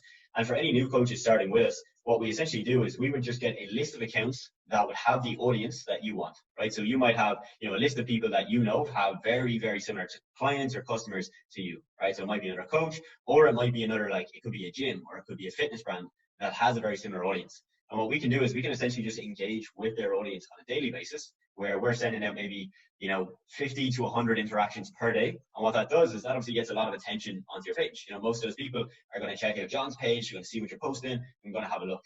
And so that's just a very basic strategy we use as well when we're starting off with coaches, where we can get on average about 10 followers a day, which doesn't sound like that much, but when you put it over a month, it's around 300 or so in a month. And obviously it builds up, right? So when you start getting 1,000, 2,000, 3,000 followers, that number becomes a lot bigger because you've got more social proof, and it's a lot easier to build up that momentum once we've got that kind of validity there. You know, people say, hey, John's got a cool profile, good content, but he also has a lot of people following him, so he obviously knows what he's doing. So the kind of stuff that we provide to our clients is that. So it's content, posting it out there, and then it's actually growing your page as well. And so obviously the idea there with the growth is that if we can get 300 people in per month, obviously then you've got a pool of people that you can do outreach to. So it just means that we're constantly kind of filling that funnel. So when you get 300 new followers per month, that's 300 new people you can message, follow a script with, try and get them into your Facebook group, or whatever kind of method you use to get your clients. Cool, man. And then we do have other packages as well, right? So some coaches might start off with us and they don't want that full package. They might just want us to come in and say, you know, let's create 10 graphics and we'll give them to you and you post them out there, or we'll just grow the page. So that's kind of like our top tier package. And what we do with most coaches, because they want that hands-off experience, like you're saying, you don't want to be spending the time, and you know your time is better spent on other activities. So that's kind of what that looks like. It's $900 US per month. And we basically work off a 3-month minimum with our clients. But you can drop down to one of our lower packages during those 3 months if, for example, you need to put more marketing budget into Facebook ads or something else in one of those months. Okay. And so what, explain to me what the other drop downs are, what not included in those. Of course, man. Yeah. So the drop down then from 900 is basically $600 per month. And in that, what we do is we grow your page and we do the graphics. Okay. So we don't do the quotes. We don't do all of the captions and posting your content. So, you know, for the sake of $300, you're basically getting us coming in and writing 30 captions and posting all of the content for you. And then the drop down from that one then is $350 per month. And that is just us just creating the graphics. So basically got package 1 is just us doing graphics. Package 2 is us doing graphics plus that strategy of around 300 followers per month. And then the final package, the 900, is us doing everything. So graphics, growth, 30 captions and pieces of content, the quotes, and posting and scheduling all the content as well. So with the that middle tier one, do y'all post that, or do y'all just create the content and then I post that? Is that how that works? Exactly, yeah. So in that package, we're just creating those 10 graphics. We're giving them to you, but you would still have to write the copy and the captions and actually post the content out there as well. Got it.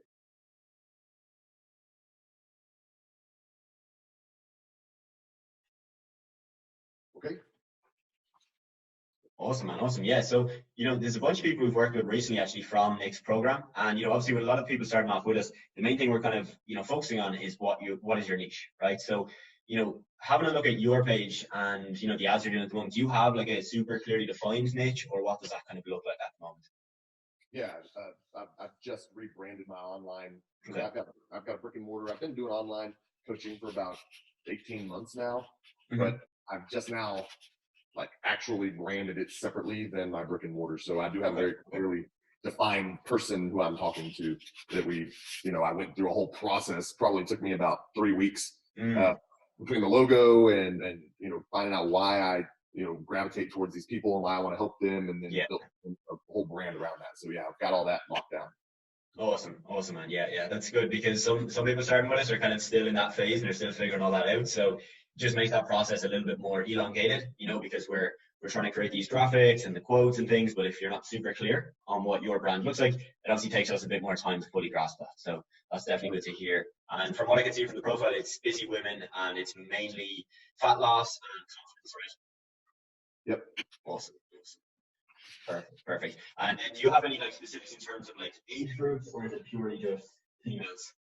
Yeah, it's typically going to be 35 to 65 plus. The anything, there might be your one-off that's kind of under that 35. Yeah. But because we're going to be doing high ticket, it's going to be $5K for 6 months. Probably not going to have a disposable income below that mark. Exactly. Yeah. It's good to go for the older age groups, definitely. And obviously the reason I ask that is because that's something that would influence the content we're creating, right? So obviously we want to make sure we're shaping it all very much to that audience.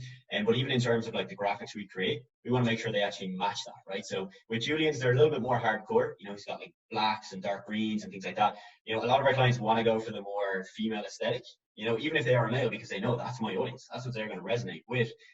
So that's definitely something that we would just implement into the content. And so I'll just actually show you just kind of some kind of completely different ones to Julian, so you can kind of see what that contrast looks like. So this is a female coach, and she works primarily with females. So for her, as you can see, it's a very, very different look, right? So, you know, we're using female characters, we're using light colors, pinks and pastels and things like that. Again, obviously we try to match what your branding is as well. So match the branding, match the niche, and then come up with something that works in there. Perfect. Cool. I like it. Hey, I've got somebody walking up to my door to drop something off. I just got to grab it real quick. No worries, man. No worries. I'll bring you with me, though. Well, I guess he's not there. Bring me on the journey. Yeah, no, I like the idea. I mean, I definitely need the content created and the growth strategy of that. I would like to. So you said you do everything on about a 3-month basis, minimum basis? We do. Now, that only relates to us creating graphics. Okay, so for example, if you're to come in on the 600 or 900 package, it just means that we're doing the minimum package of 350 for the 3 months. The reason that's being is because the captions, like writing the captions, you know, doing the growth, those are things that we can pretty much turn on and off quite easily. You know, we can just do it 1 month and stop the next. Whereas the graphics, we obviously put a lot of time up front in terms of researching the branding, the avatar, the audience. So that's kind of where our like upfront time goes. So for that, we just have to have that on a 3-month basis. Understood. Yeah. All right. Let me see here. What do I want to do? I mean, obviously, I'd like to be hands off, but yeah. I don't know if I wanted to spend 900 every one of those months to be 100% hands off with it, or if I just want to invest some of the time to, take creations of what y'all have gotten and have it. Of course, man. Yeah, of course. And like, to be honest, we don't kind of push people into that higher package unless they really want to go for it. So, if you're kind of hesitant, I would say let's start with 600. Give you the graphics. We can kind of see pretty quickly how that's going. Because we might give you the graphics and then you're finding it overwhelming, right? You only get a couple of those out in the first month. You don't really have the time and it's kind of slipping. And in that case, maybe, okay, it is a good fit and we can move on to that higher package. But at least with that, look, you'll see the follower growth coming in. You'll see some of those new people. And from there, you can probably make that decision of, hey, is this worth it for me to just spend 300 extra and take, like I was saying, maybe it's 10 hours a month, maybe it's 20 hours, take that back, put that time back into the lead gen and into the sales side of the business. Right. Let's see. So you're saying that either way, you're averaging 10 growth per day, growth-wise, about 10 people per day? That's it on average, yeah. So obviously when we're posting all the content, we have a lot more control over that. So it's a lot easier for us to hit that figure. Now, you know, if we're giving you the content, like we're giving you the graphics, we've obviously got to make sure you're posting it and you're posting other content as well. Because obviously if we're getting people onto the page and there's nothing going on and there's like one post a week, we're not going to get probably 10 a day. And it's going to be a slightly lower number. Obviously the 10 is very, very achievable when we're running the page, because we're posting daily, we've got consistency up there, and it's just a very, very clear conversion for us. Got it. Now, question: the content? I assume that since I'm paying for it, I'm allowed to repurpose it. Yes, 100%. We actually advise our clients, look, if you can use it on LinkedIn, Facebook, and any other platform, 100% go for it, because you're going to get more value out of our service and it's going to make more sense long term. Now, and because I'm not as familiar, I'm doing everything from my personal Facebook in regards to this new brand. Yeah. And would I connect my Instagram to that one? And if you post something on the wall, does that post automatically on my Facebook wall as well? It should do, yeah. So we do that with most of our clients. It's just connected. So the IG, whatever we post on there, just goes onto the Facebook. Okay. Obviously, it's like a 2-in-1. It's like, hey, you know, we'll do it on Instagram and boom, we can get it on Facebook as well. And, you know, if you're posting then yourself on Facebook, well, it just means we've got 2 posts a day instead of 1. So, you know, we've just doubled up, if anything. Got it. Or, you know, I can use them for my stories or whatever I want to do, I'm sure. Exactly. Yeah, yeah. I had one more question. What was it? I can't think what it was. As far as so I noticed there was, you know, a lot of pictures of Julian that you put into the graphics for recognition and branding purposes. Will y'all give me guidance on what it is that y'all kind of need from me in order to create that type of stuff? Because again, on the content side of things, it's not my forte, and I don't like spending time really developing that skill. Yeah, for sure, man, for sure. So the first thing we would usually do is just look at what you currently have, right? So if you have a bunch of photos, or we can go onto your Facebook and we can just have a bit of a look through there and see what you've got on there. Because most of those ones with Julian where we've got him in the graphic, most of them weren't taken specifically for the graphic. It was simply just, we found something and we're like, hey, we can merge it in here. We can just Photoshop it in and make it look good. So to be honest, with those, we don't really have to, because we can just kind of see what you have and plug that into a graphic.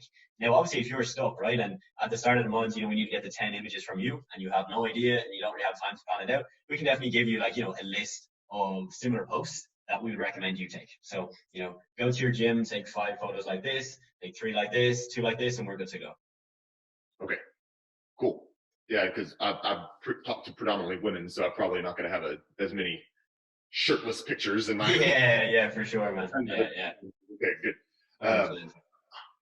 Let's just roll with your top tier package. That way we can get this thing cranking, and then we'll reevaluate in 3 months, see what we want to do from there.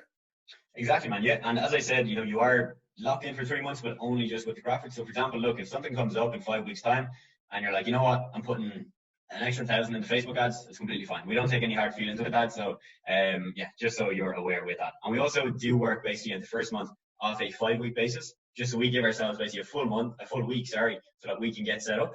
So we're basically not going to bill you for that week, if that makes sense. We give you like an extra kind of week period where we're just like getting all the things from you. We can have a kickoff call. We can just go through the whole process together. And then after about a week or so, we should be kind of hitting the ground. And then after a week and a half, we should be full steam ahead, you know, content going out. Assuming we've obviously had our call, we've got everything from you, and we've got all like the login details and things like that. Right. So just for clarification, the minimum 5-week commitment is within this tier that we're talking about. And then if I needed to drop down because of ad spend or whatever, you know, if I just didn't think that it was, you know, not to say that it is, but, you know, didn't think that I was investing into it, then at that point, then I can just go to the paid, the second tier or whatever. Exactly. As long as you give us like a, you know, heads up of a few days, we can just drop that down then and put it at, if it's the 600 or maybe it's the 350. Now, obviously, it's quite rare. Most of our clients will just stay on the 900 because of time savings and things like that. But that is exactly how it works. Yeah. Well, if it gets me 300 new followers per month, that turns into one sale. Then I've paid. That's it. Exactly. Yeah, you've paid for 3, 4, or 5 months. I'm not going to put that on y'all. So I'm going to do my work on my end to make sure that it's worth it. So yeah, let's just get fired off with that, with the intention of going the full 3 months that way, and then we'll kind of play it by ear as we go. Perfect, man. Sounds good. I can get the invoice up actually now if you want. It'll take me about probably 30 seconds to a minute. I can send that over to you, and then afterwards I'll send you over an email with like the proposal where you have that written detail of you can drop down and just all of that so you have it in writing in formalities as well. And then from there, we'll send you a second email, which will be like all of the onboarding information, right? So chance to book in that first call with our team, a chance to upload any like logos or the branding materials you have, and just any other information that we need to get from you. So I'll just get that up. Like I said, it'll take me probably 30 seconds to a minute, and I'll just shoot you over a link in the chat here in a second. We all have will there be like kind of that kickoff call availability today, tomorrow, Saturday? Because I'm going to be, next week's Thanksgiving here. I assume that y'all not in America. Yeah, so we're basically based out of Ireland. Most of our clients are in the US, but we usually have times on a Saturday, but I might be able to squeeze you in for something tomorrow. So what I'll do is I'll run it by the team straight away afterwards and see if we can book it in for Friday. If not, book in for Saturday. We'll have that booked in, but I'll try and get it done tomorrow just because two of the main staff will probably be around. Perfect. Yeah, that'd be awesome because I know next week as my wedding anniversary and then Thanksgiving, I'm like actually not even going to be here, so I'm not going to be able to. I think our time frames probably won't really match up very well. For sure. Best to just get it going, and then you can enjoy your time off, enjoy your anniversary, and get everything dialed in. I can answer questions y'all may have in the interim during that time period, but get all the big technical stuff that you need from me, from my time standpoint, out of the way. 100%. Yeah. Then we can just be ready to rock and roll after that next week as far as the posting and content and reach outs and all that. Sounds good, man. Sounds good. And is there any company you want me to address this to, or is so I'll put it on for you. Logos and assets and everything that I can send to you, and y'all can use at y'all's discretion in regards to that. And I may need some advice on that. You know, my Instagram is just under, my handle is business name or anything. Yeah. We kind of recommend sticking with the personal at the start. We have some people who start off with the business page, but to be honest, we see better results with the personal because at the end of the day, they're buying into you. And the company thing is more of like, for example, you've scaled up your personal, and then we can look at the company. So that's what we did with Julian. He's got like 23K followers on his personal, and then we've got a second page, his business one, and we're scaling that one. So now it just means he's got like 2 lead gen sources. But at the start, definitely focus on your one, get that going first, and then we can move on to the other when it's all moving pretty well. Did you see anything just from that view that I need to change on mine? I just kind of followed Nick's steps as far as the optimization of that. I am going to get a new profile picture made where my me instead of cut off on the side. Yeah. So the first thing I noticed was the actual link wasn't in the link section. So you put it in the bio. So if you just take that link and put it in the website link, just means it'll actually be clickable. So if you go on the page at the moment, you can't click it. You have to like manually copy and paste it in there. So that's the first thing. But it looks decently well. But obviously in the kickoff call, we can go into that in a bit more detail and just kind of make it stand out a bit. Great. So I just sent that over email. And I also have the link here, so I'll just pop it in the chat for you.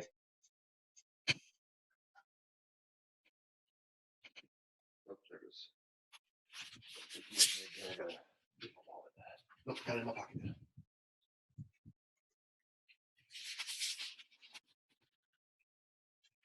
Y'all get a lot of the same. I'm sure y'all get a lot of the same stuff as we do. Oh, I don't have my wallet with me. Yeah, exactly. Well, I looked in my car. Yeah. It's at home, and I'm not at home. Do that. Yeah. And do you actually have a sales team then involved at the moment, or what does that look like? Yeah, I've got 2 coaches that do fulfillment, and then I've got one that's just a straight up closer. She'll do my reach outs and my closes, and then I also do close calls as well. Awesome, man. Awesome. So we've got the infrastructure to scale up, man. Yeah, I love it. Leads running in. 100%, yeah. That should be good there. And I've got, like I said, I'll share all those assets with you. Did that come through on your end? It looks like I've completed it. Yeah. I've got a logo for my, I don't know if we want this, and I guess we'll talk about this in the launch call, so I'll just save it for them. But we've got like our tribe name, like separate tribe name for mine, and I've got logos and icons made for all of that, so we can, I guess, talk strategy on how we can incorporate all that stuff into that as well. Awesome. Yeah, 100%, man. The more things like that you have, the better. And I'm getting a good vibe from you based on the fact that you have the infrastructure, you have the people involved. So that's really good to hear for us because, as long as we can bring you those followers, get the content out there, and you can then put on the work, on your end, do the reach outs, do all of those things. It's always a good scenario because that was the exact same with Julian. He was just so ready for it. We came in, gave him the plug and play, and then boom, we hit the ground running. Perfect. All right, man. All right, cool. I got that there. So I'll shoot you over the email with the proposal, the written stuff for you. And yeah, we'll try and book in that call. So when you see the email, definitely book in for Saturday. Okay. And then what I'll do is I'll let the team know that you're going to be busy. So if we can get it in tomorrow, that's way, way preferred. So we'll just shoot you an email if we have a space then for Friday. If not, we'll do it Saturday anyway. And we'll just make sure we have everything we need to get kind of kicked off then. All right, Adam, that sounds great, man. I'm excited. All right, man. Sounds good. Looking forward to working with you, and have a good evening. All right, cheers. All right. See you later, man.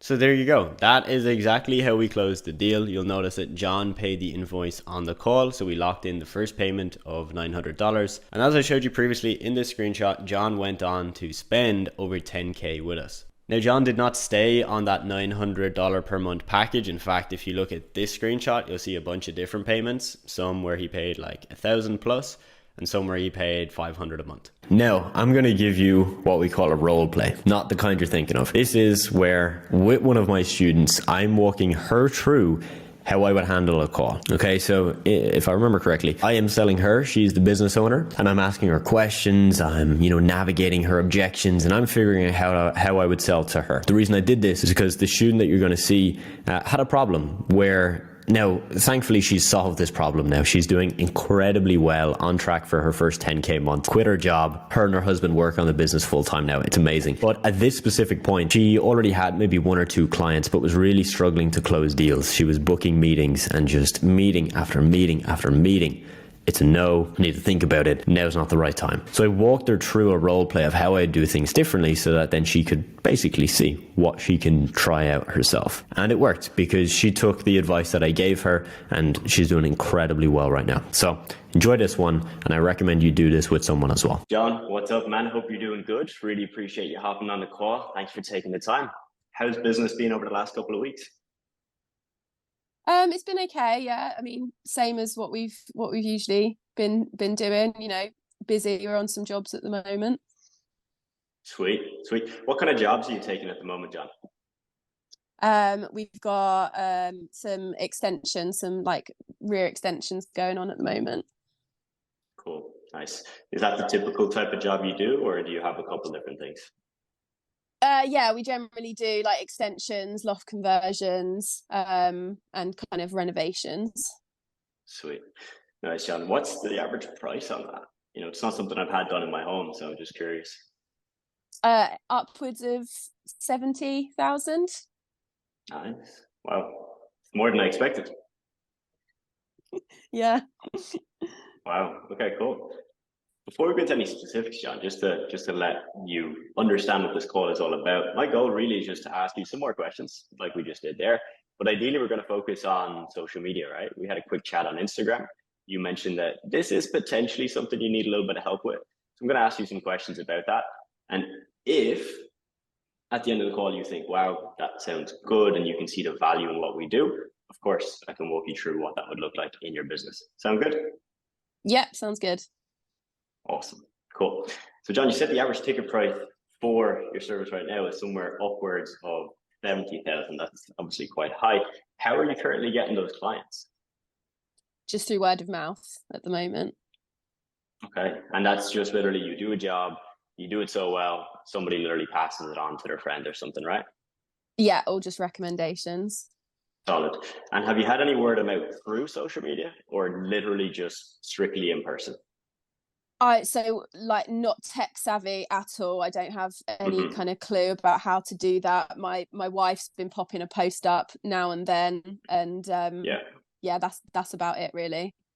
Okay, cool. And when your wife started, when was that, John? Was that recently, or? I mean, she probably started the page in like 2017 and has popped up maybe like 8 or 9 posts since then. Right. Okay. Yeah, it's not many posts. That's only a couple a year, right? Yeah. We don't really know how it all works, to be honest. Gotcha. And when you started, right, in 2017, why did you actually decide we're going to give this a shot? Thought it'd just be some good like advertising for the business, really. Mm-hmm. Cool. Gotcha. John, just out of curiosity, is anybody in your industry that you've seen on social media, like anybody that's pumping out more content than, let's say, the 7 or 8 pieces in the last 4 or 5 years? Is there anybody you know that actually puts out content on social? I mean, I know that people are doing it, but Mhm. it's not really something, it's not really a platform that I'm very familiar with. Makes sense. Makes sense. And I think our goal really here today, John, is again, we want to see if you're a good fit for what we offer. So the main thing I need to figure out is if this is something you actually need help with. Right. So you mentioned you're not really tech savvy. You said your wife put up a few posts, totally get that. But I guess before we go forward, I just want to get clear on the real goal. Because I know you mentioned it might get you some awareness, it might look good, having a social media page, but do you think social media could actually grow your business? Like, do you think it's possible to get some of those clients to pay for a renovation from social media? I guess it's just the way that things are going in the world. I just feel like I should probably try and keep up a little bit with what's going on. For sure. If you're not in, you can't win. That's what we like to tell our clients. Mm-hmm. Solid. Okay, cool, John. Well, there are people in your industry getting really good results. And this Megan, is when I'd start to, so for example, what Warren mentioned, this is like a temperature check, right? Because John has basically said so far, we don't know how it works. We tried doing it. We don't even know why, right? Not very clear motive. So we need to now figure out, okay, how do we get him to understand it's actually valuable? So that's why I'm asking, do you know anybody in your industry? Do you know anybody that has done this? So this is where you'll probably come in with your clients. Okay. Yeah. So you might have heard me speak about this before. We call it subtle selling. Okay. So for example, you've just told me you haven't seen many people do this. You should do it. So now what I would probably do before I ask too many more questions, I'd probably spend like a minute or so just going over one of your clients. So I'd say something like, cool, John. So there's actually one of our clients, Jimmy, that I'd love to show you. He has a very similar business to you. Then just, explain what he does, what kind of price point, explain all the things that are similar. So he also does renovations. His ticket price is upwards of 30, 40K. And I'd love to show you what we've been doing with him on social media. Not to say, hey, we're great, look at this stuff, but to show you that it actually can grow your business. That's my main goal just in the next 2 minutes. Does that sound good? Sounds good. Yeah. Okay. And then I would just screen share, show the results you have, show all of the impressions. As Warren mentioned, obviously make sure we get clear on the concrete data of you got him upwards of 10K impressions. That's 10,000 potential customers. And then at that point, I would start to ask more of the deep questions, such as, cool, John, so I've just shown you how Jimmy got upwards of 10,000 new people to see his stuff on social media. Do you think you'd be able to get a couple of clients from that? Like, do you think it's a possibility that, let's say 10,000 people see your stuff, maybe 200 of them actually decide, you know what, this guy's got stuff that I like, so I'm going to follow him. I'm going to like his content. Out of those 200, let's just say we messaged them, had a quick little chat on social, or maybe we even got their phone number. Would you think we'd be able to get them as a client? Like, do you think you'd be able to sell them and actually sell your service to get them as a client? So good. Yeah. And one thing that I didn't do there, Megan, that you should definitely do, right, is instead of saying, can we get him as a client or whatever, you want to stroke his ego, right? Because John probably thinks he's really good at sales. Like any guy that has a business probably thinks, yeah, I can sell anybody. Like, get them on the phone. That's the only problem. Once they're on the phone, I can sell them. So stroke that, right? And say, cool, John. So you're probably good at sales if you're selling stuff for 70,000, right? You obviously know a thing or two about how to position that and how for someone to see the value in it. If we had 200 people, again, that liked some of the stuff we posted on social, maybe they even messaged us, would you be able to sell even one or two of them? And he'll go, probably yeah, like, of course I would. I could sell 10 of them next month, easy, just get them on the phone and I'll get them, kind of vibe. Yeah. And at that point, you think of like where he's come from, right? He's gone from at the start of the call being unclear why he even started social media to now he's seen the proof, he's seen the results, and he's just affirmed that he's really good at what he does and that he could, of course, like, that's so logical. Of course, he could sign at least one client or two or 5 or 10. So he's really warm right now. And that's when I would go back to the questions and I would start to go more into this part here, right? Which is state their goals and repeat them to them. Okay. So for example, cool, John. So ultimately, as we've discovered, the ideal scenario for you with social media, it's not just to post, right? you don't particularly want to do that. You want to make money from what you're doing. You want to get clients, you want to get leads, you want to get inquiries. All right, that's where I'm listing there. You want to get this, this, this, this, and this.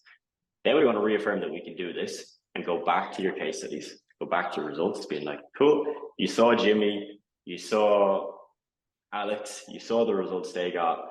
That was through our insert product name, insert service name, whatever it is. And then from here, this is the way we always did it. We would always then go for the hard qualifying questions. Okay, so we've done a little bit of this already, right? Of we could get you maybe 10K people, maybe 200 have conversations, and then you could sign a couple of those. If we haven't done it in that much detail, we'll start to go into like way more detail, right? Such as out of the 200, John, if that was 50 people that you were able to get on the phone, how many of those do you typically think you'd convert into a customer? And get the clear numbers, okay? So let's say John has then said, yeah, 5, I could easily get 5. Fantastic. So John, you just said that you could get 5, right? You get 5 if we do what we do best and we get you the people on social media. As long as we can do that, you should be able to bring in 5 new customers from that. Now, as you mentioned, your service is upwards of 70K. Let's just say some of them don't go for the full 70K and they spend 40K average. That's still a lot of money, right? 5 times 40,000, it's a decent chunk of change. So John, now what I'd love to do is to walk you through our service, the pricing, how it works, and if you'd like to get started. Does that sound good? Sounds good. Cool. Oh, yeah. And then we go, right? And the reason I would do it that way is I've just positioned the gain, which is like 100K plus, right? Yeah. And now that's obviously an extreme example. Maybe you want to tailor that a little bit down a bit, and maybe it's more like he gets 1 client or 2 clients a month. Okay, more realistic. Even at that point, because of how high ticket his stuff is, you can start to play into that, right? So John, you've told me that you could probably get 5. Let's just say things don't go perfectly, right? You don't close as many people. Maybe we don't bring you 10,000 new eyeballs and we get you 7,000. It's still realistic though, John, right? To say over 3 months, if you were to work with us, that we'd get at least 1 of them. Like that's realistic, right? Yeah, it's realistic. Cool, John. The reason I say that is because the price of our program is actually only X. So even if we did the worst job possible in 3 months and we just got 1 single client, you'd still have a 20X return. And John, the benefit is that we actually do this for you. We're not just going to tell you how to do it. You just told me earlier you're not tech savvy. You don't want to spend hours doing this, so we'll actually do it for you. So you don't have to worry about what to post, how to learn how to use it, or anything like that. What we're going to do is, and then insert pitch of we do this, we do this, we do this. And again, we want to always bring it to what he wants, which is we'll get you phone numbers, we'll get you leads, we'll get you conversations. That's what you do. You handle that portion. We do the 90%. Cool. And then from there, it's walk to a close. So yeah. Obviously different for every call, but again, I wanted to show you that because this is a script that I used to use. This is a script that my salespeople used to use. And this isn't even the best script. I'm sure you could find way more detailed, tested scripts that work. The key thing is it does a lot of, like what we talked about there, it did a lot of little things that lead to one really big outcome, which is John coming to the end of that call feeling like, fucking hell, this is a no-brainer. Like I'd be mad to not try this for at least 3 months. Yeah. What's the worst, what's the worst case here? And similar to what Warren mentioned, I think a reason that approach works, I didn't talk much about social media, right? Like I didn't go talk about hashtags, I didn't talk about a lot of things that would just confuse him and that are really irrelevant. We really just focused on what does he want? Why is he doing social? Here's what we've done with clients. Here's how our package works. Does it make sense? And tie it all together. So like Warren said, like the presentation pitch might be 2 minutes because we really don't need to, especially with that type of buyer, right? Like someone who said they're not tech savvy, he probably doesn't care or know what a content calendar is, what hashtags are. No, exactly. So there's no point of us even mentioning them. If you're going to mention them in the, oh yeah, John, we're going to do all of it for you. I could sit here and explain all the things we do for the next 50 minutes if you want, but trust me, there's a lot in it.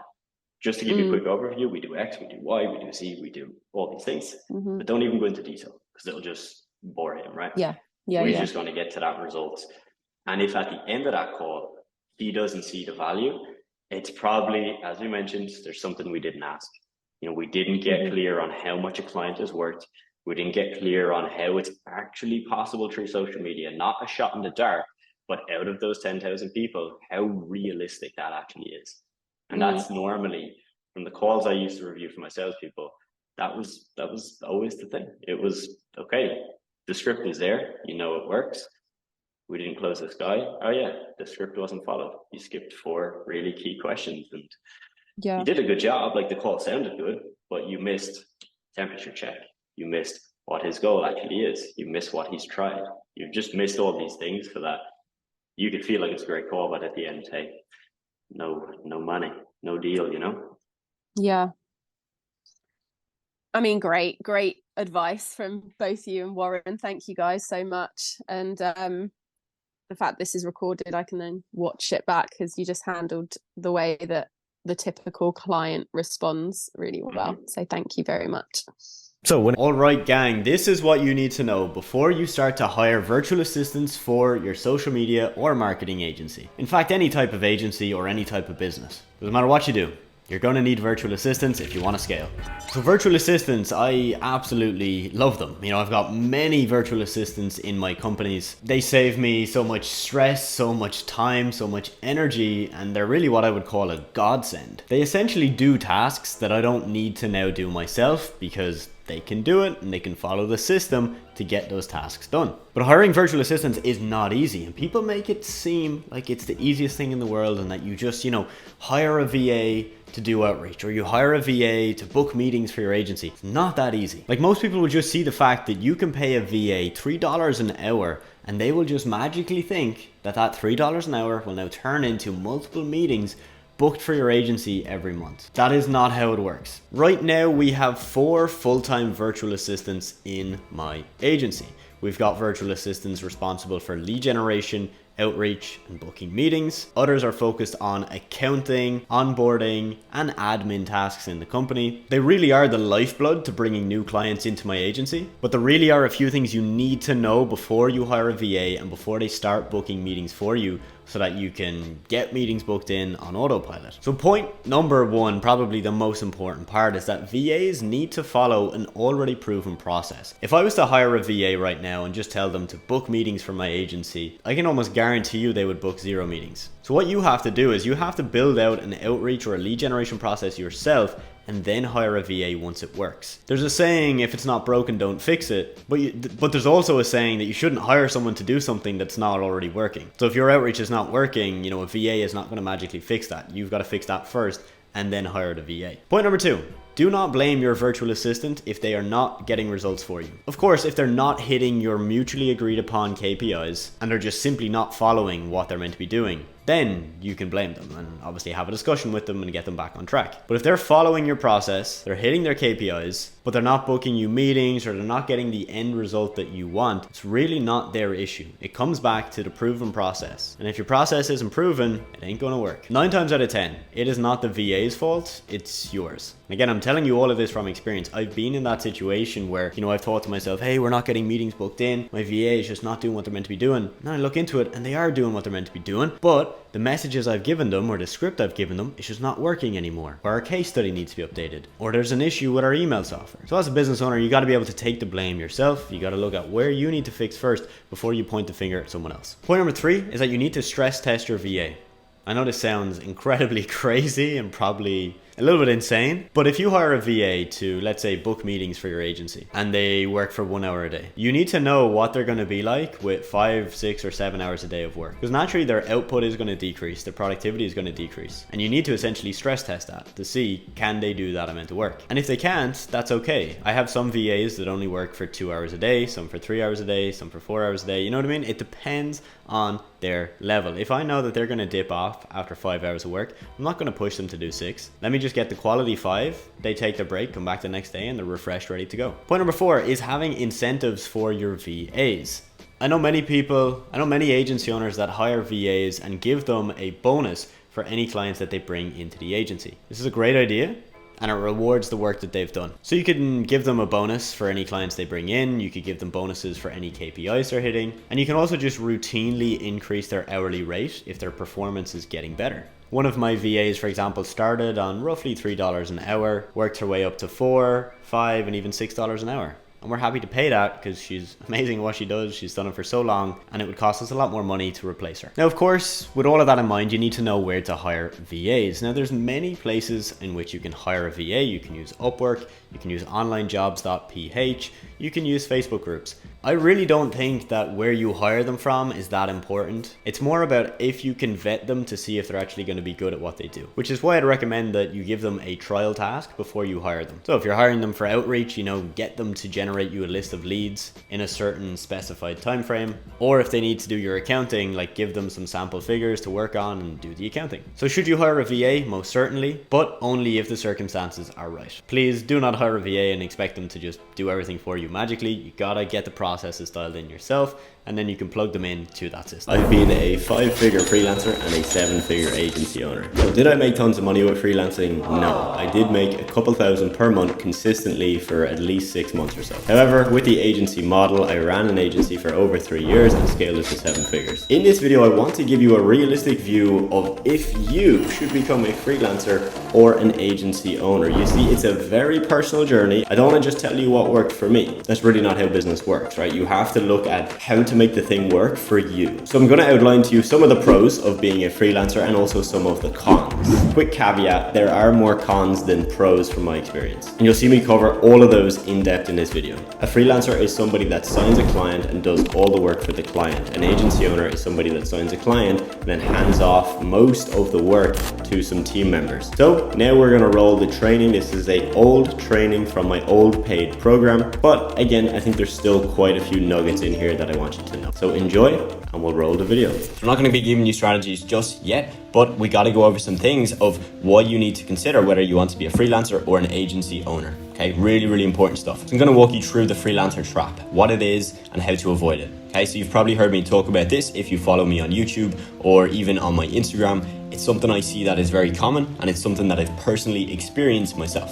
Okay, so to give you some backstory, when I started off, I wanted to run an agency for a very long time. I started off by running Facebook ads and building sales funnels for my clients. Okay, so it was okay. I was getting a few clients. That really wasn't the big problem, right? So for me, I had 2 clients, right? Had 2 clients that I was working with for a few months. The biggest thing that happened, which I'm going to move on to very quickly, is that I spent all of my time delivering the service for them, right? Because it was just me. I had nobody supporting me.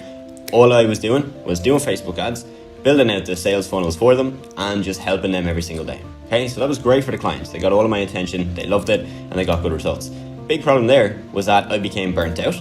I had a lack of clarity on how I was going to get to the 6-figure mark, and I was overwhelmed, right? Because one thing that I didn't do was I didn't spend any time on outreach. I would probably go and do some outreach twice or 3 times a week. I had no consistency with it. I had no clarity on how I was going to do it effectively. And ultimately, it was something I dreaded, even though I knew I had to do it, right? The reason being was that I was so burnt out from doing all of the work, right? So that is something that happens to a lot of freelancers. They have a service to offer, right? They get a couple clients, then all of a sudden, they're maxed out. They don't have any more time to offer, and they're stuck, right? They can't get any more clients. And if one of those clients falls off, your business is falling off a cliff. So as I mentioned, I spent 80% of my time delivering this service to clients, okay? That's not good. That's really not good. First off, it means I don't have time to improve the service if I'm just doing the service all the time, right? And then secondly, I don't have time to get new clients, right? You're never gonna have all your clients for life, right? It's just a fact. Something is gonna happen. They gotta cut their budget. Maybe they just completely stop what they're doing, close down their business, or they completely pivot, right? So you're gonna lose clients eventually. So you have to have a system where you have new clients coming in. Right? It's like with Amazon. They don't just have 100 or 100,000 customers. They have new customers coming in every single day. Of course, they've got customers who come back to them, but they've got to focus and spend money and effort and time on getting new customers. Likewise with you, as a freelancer or an agency, you have to spend a lot of time getting new clients, right? So I only spend 20% of my time on these revenue generating activities, outreach, building systems, and doing sales calls, right?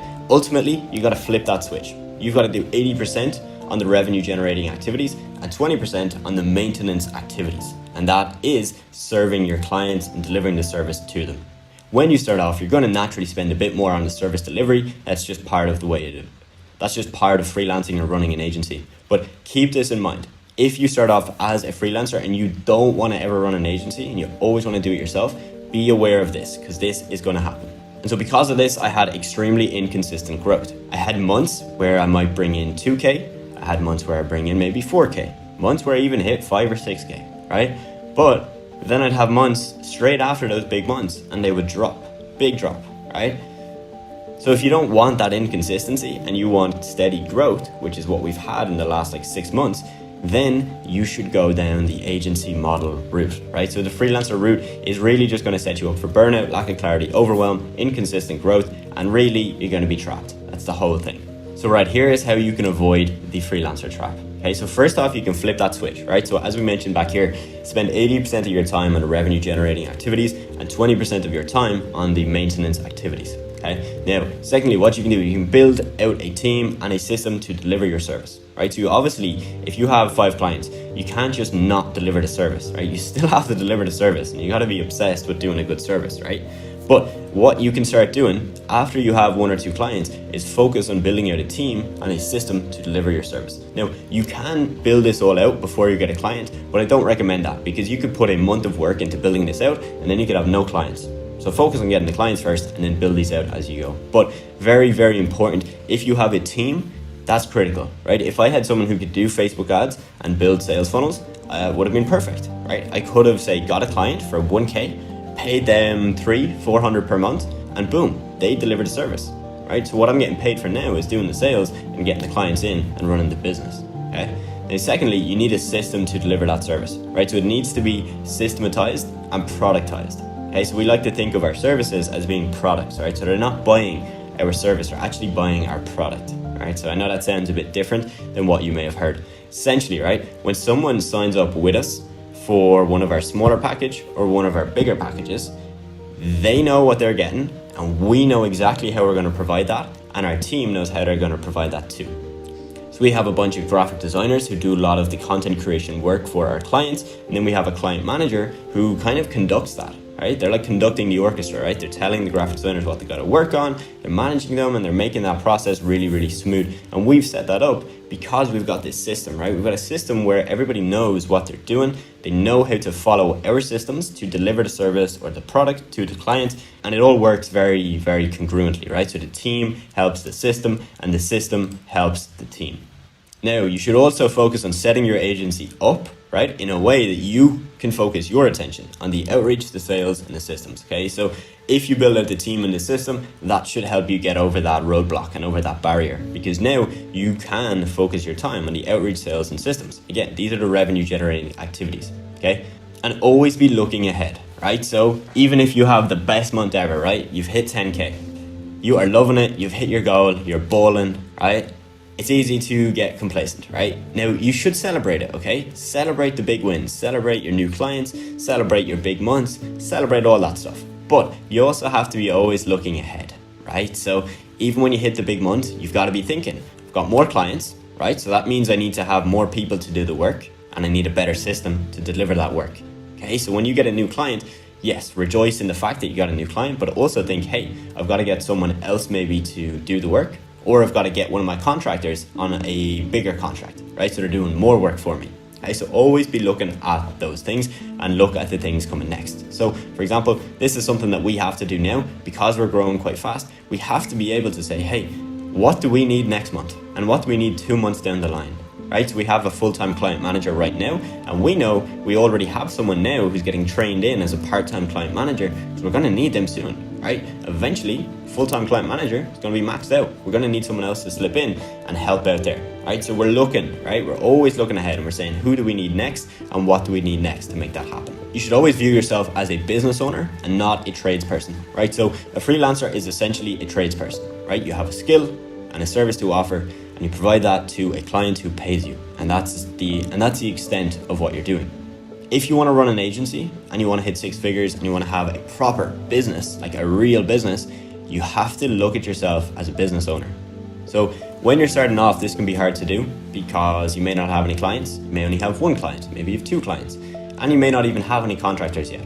It's hard to see yourself as being a business owner, but that is what you're going to be. If you stay consistent with this and focus on getting those clients in, you will be, right? So you've got to look at yourself in this light, because when you see yourself as a business owner, you understand that as a business owner, you've got to focus on bringing money in, right? Bringing money in, okay? Getting clients. You got to focus then also on making sure your team is happy and they're doing good work. Your clients are happy, you know, and they love what you're doing and they're referring people to you. You got to look at all those areas, right? All the things that a business owner would look at. Pretend you're Jeff Bezos and think of what he looks at when he looks at Amazon. So ultimately, I do believe that if you are right now thinking that you're just going to do freelance, reconsider it, okay? It's fine to start off as a freelancer and it's fine to get your first few clients as a freelancer. But if you do not focus on the things I've mentioned, you will fall into the trap that I fell into and you will probably crash and burn, right? So I kind of had to just hit that business on the head, or that freelance business on the head, because I just couldn't really see a way of keeping it going. I didn't have a predictable way to get clients. I didn't have time to spend on it because I had clients and I had to deliver the service. So ultimately, definitely think about this. And if you are freelancing right now, definitely look to move into the agency model.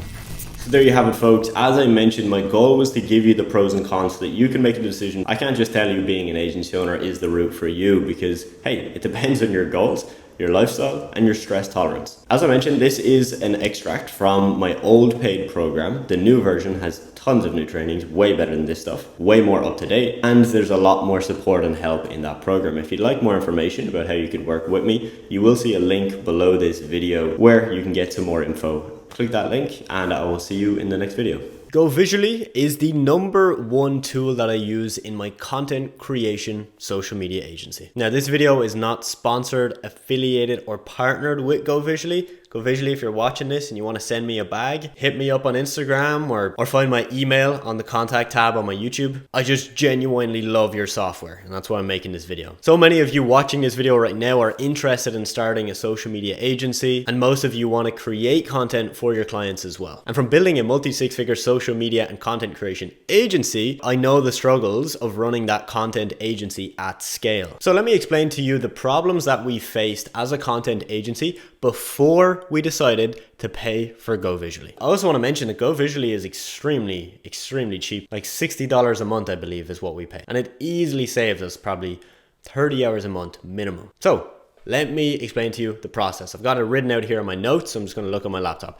Number 1, client manager would send an idea that we discussed with our client to our designer. So let's say it's an idea for a graphic we're going to create. The designer then creates the graphic based on the idea, sends it back to our client manager inside of Slack. Then client manager takes the graphic, forwards it over to the client in a different Slack channel, because we don't want our designer and our client in the same channel together, just to keep the two apart and just to ensure that our designer doesn't get pitched or poached by our client directly. And the client manager requests the client to give us some feedback on the graph. Client then types out their feedback. Client manager takes the feedback and sends that back to the designer, and the process starts over again. Because if the client wants a second update or a third update, we got to do all that again. So what this meant for my agency was that we were paying a client manager, which is the highest paid team member on our team, to spend so much time each day just sending graphics back and forth and sending feedback back and forth between designer and client. And as I mentioned, for obvious reasons, we don't want them in the same channel. So with $60 a month, here's how Go Visually solved this problem for my agency. Now here's what the process looks like. So step number 1 is the same. Client manager takes the idea from the client, sends it to our designer, and designer creates the graphic. Instead of now sending it back to the client manager and starting that crazy process, the designer simply takes the graphic and uploads it to the client's folder on Go Visually. Then Go Visually will email the client directly saying, hey, Engagency just added a new graphic for you to review. Click here to view it. The client clicks the link. On the link, they get to see the graphic and they get a set of tools to send feedback to the designer directly. They can highlight stuff, they can drag arrows. So what this does is it improves the feedback process. It makes it easier for the client to give feedback. But it now also cuts out the need for the client manager as the middleman or middlewoman in that process. Because the feedback the client leaves on Go Visually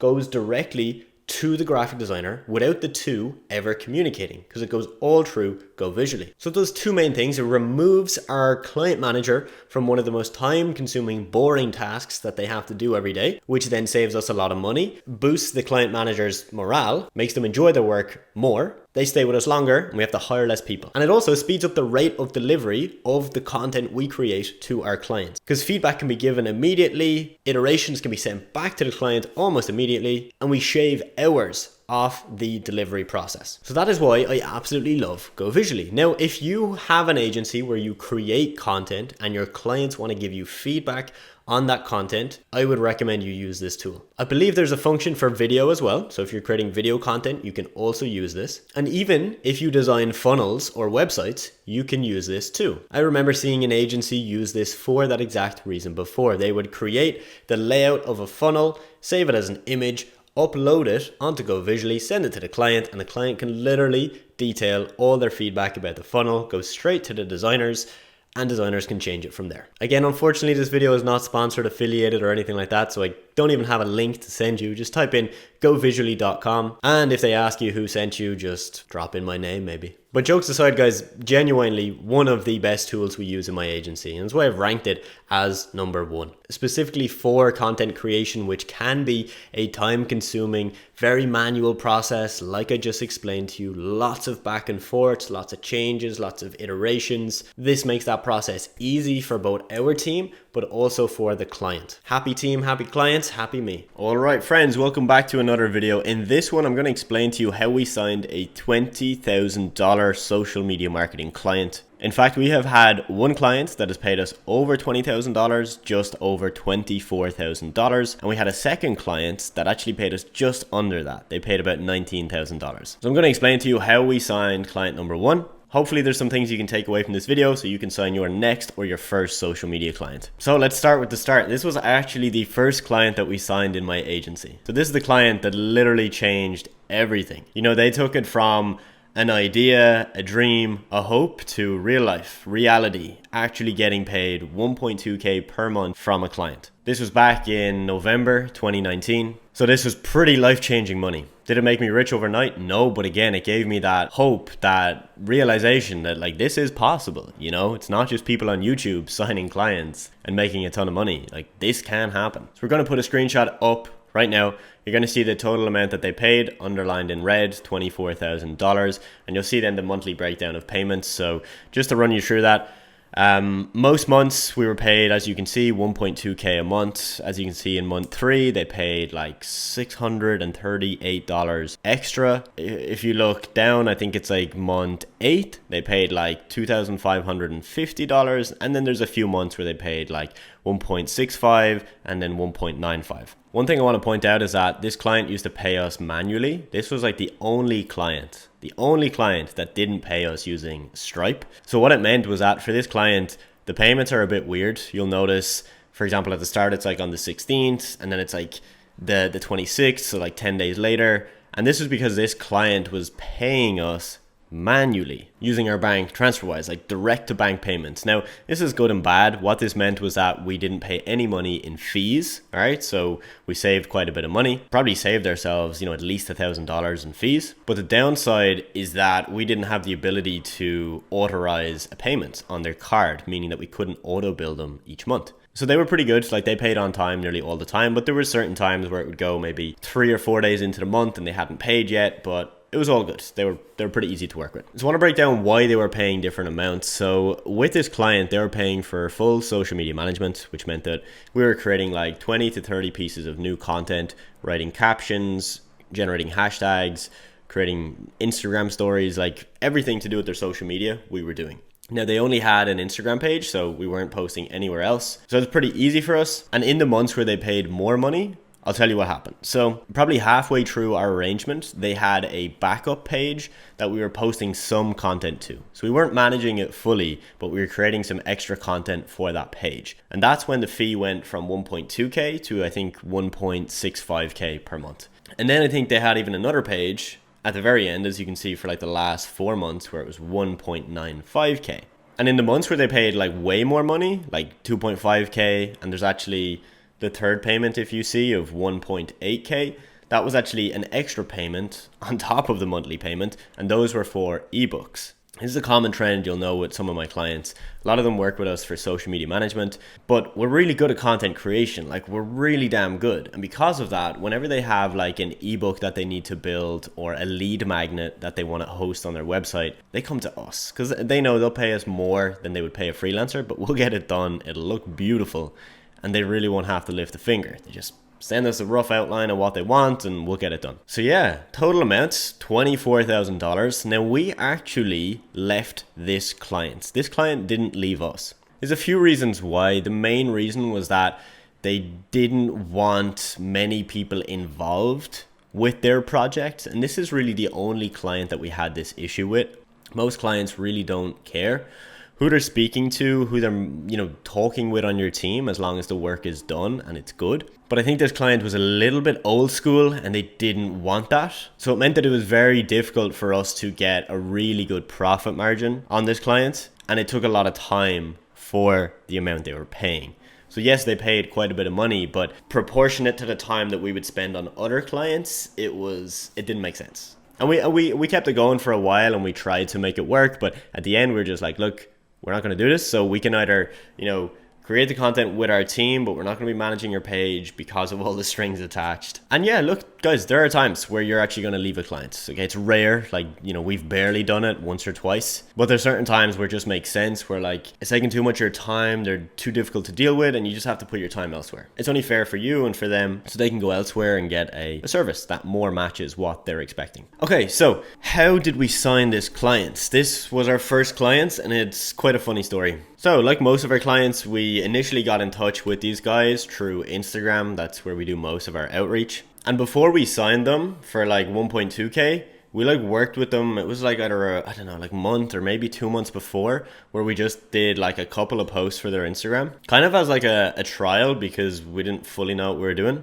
And they liked the work. We didn't get paid a lot of money at all. That's why I don't even include it here on the spreadsheet. And then it took them some time to actually get back to us and like move forward properly. But it just shows you that, like, look, there are times where you will do what we call a paid trial, where it's not a free trial. Like, you get paid for doing some work, but the goal really isn't to make money. It's just to like show to that client that you can do what you're telling them you can do. And I do recommend this to my students as well. Like, your first maybe 2 or 3 clients might be paying you significantly less money, but you get your foot in the door. You hopefully provide them with, some good results and a good experience. Because of that, they're potentially going to come back and say, you know what, that was amazing. Let me now put you on a monthly retainer, pay you more money, and have you working with my business every month. And that's exactly what happened here. So if you're currently doing outreach and you're struggling to sell your 1K a month offer or your 2K a month offer, it's not the end of the world, right? Like, you can go in and just say to them, hey, look, I'm taking on 3 clients this month on a hugely discounted rate. You're going to get my service for $200 a month. And you explain to them, you be completely honest. You say, hey, look, my goal is to give you such a good service for such a low price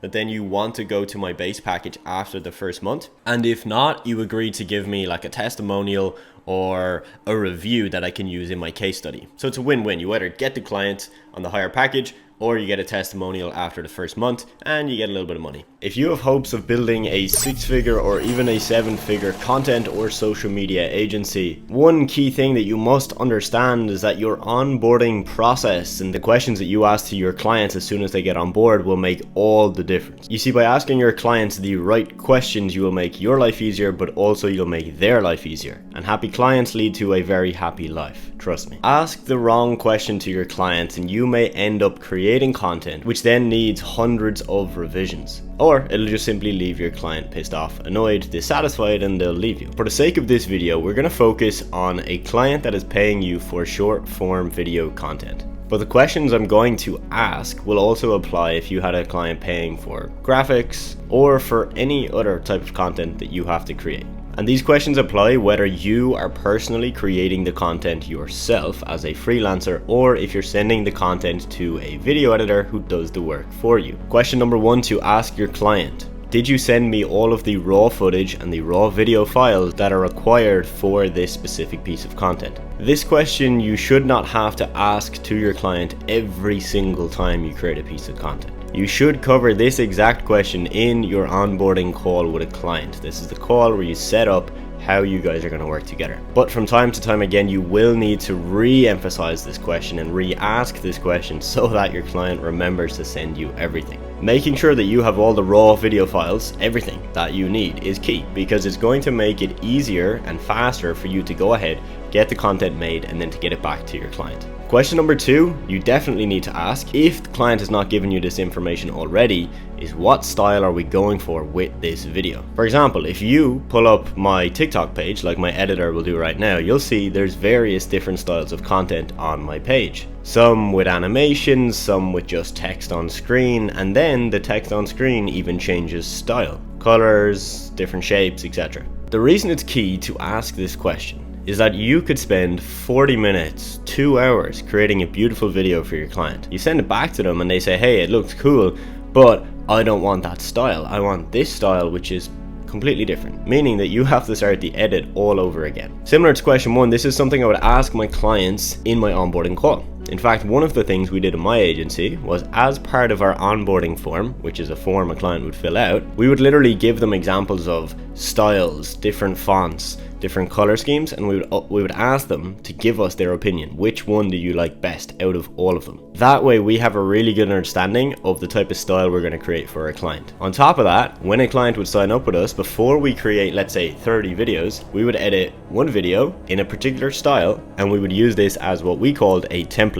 We use it to nail down the style and then explain to the client that we're going to continue creating your content in this specific style. Are you okay with it, or do you want to change anything? Question 3, is there anything I need to include in the video that you need to send to me? I'll put my hands up, this happens quite often to me and my editor. For example, I'll reference in my notes to my editor to include a certain screenshot or a certain testimonial video, but he might not have access to those things. So I need to make sure each time that I actually have sent him things that he has access to. Same goes for your client. Make sure you have access to the things that they want included in the videos. Otherwise, the delay can be crazy. A video that could have taken you a day to make may take a full 7 days to get approved by your client and live on their page because of not asking these questions. And the bonus question, question number 4, is to ask your client for a deadline. You, being a savvy business owner, are going to aim and strive to deliver the content as fast as possible. It's just a good business practice. But nonetheless, if your client has sent to you 10,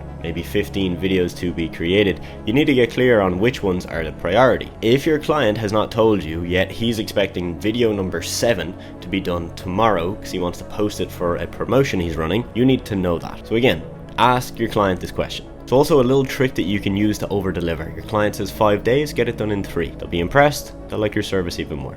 Now, my friend, as you can tell from a lot of these questions, there are certain clients that you won't need to ask these questions to. Certain clients just get it and they understand that you're not a guy or a girl sitting there with a crystal ball with all the answers and all the tools, okay?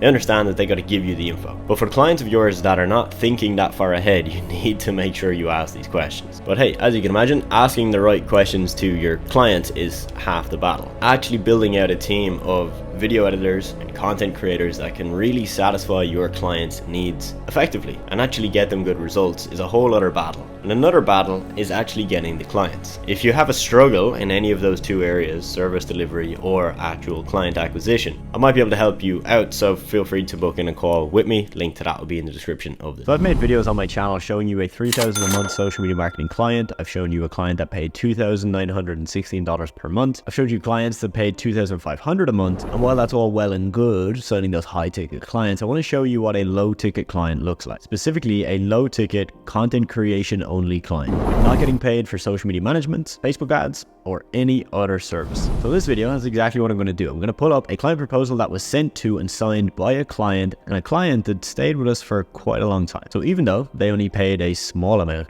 per month, we made a lot of money from this one client. And the reason why I think this is really important is because if you're a beginner, charging $2,000, $3,000 a month to a client is very unrealistic. What's way more realistic is charging low ticket, getting clients in at this price point, getting your experience, getting case studies, and charging more money when you have more proof and results. For example, one of my students, Kai, got to $30K a month with his average client paying between $2 to $3K per month. He decided to start only signing clients on a low ticket basis, because when clients pay you high ticket, they've got high expectations. It also requires more workload from you. When you lose a client, you're more financially hurt. If you have 30 clients paying $1,000 a month versus 10 clients paying $3,000 a month, I would prefer 30 paying $1,000, because if one leaves, I've got many more clients. So with that being said, let me show you the exact proposal. So guys, this is the exact proposal. This is in PandaDoc, the software we use to upload a proposal, which would be a basic PDF or Word doc. And then we would add the client's email and we could send it directly to them, where they could then sign it virtually, digitally, in a matter of seconds. Super basic, super simple, but it gets the job done. So this is the name of the client we're selling to, which is blurred for obvious reasons. We're selling them the brand growth package. This is what we called this package at the time. This was within the first year of starting my agency, so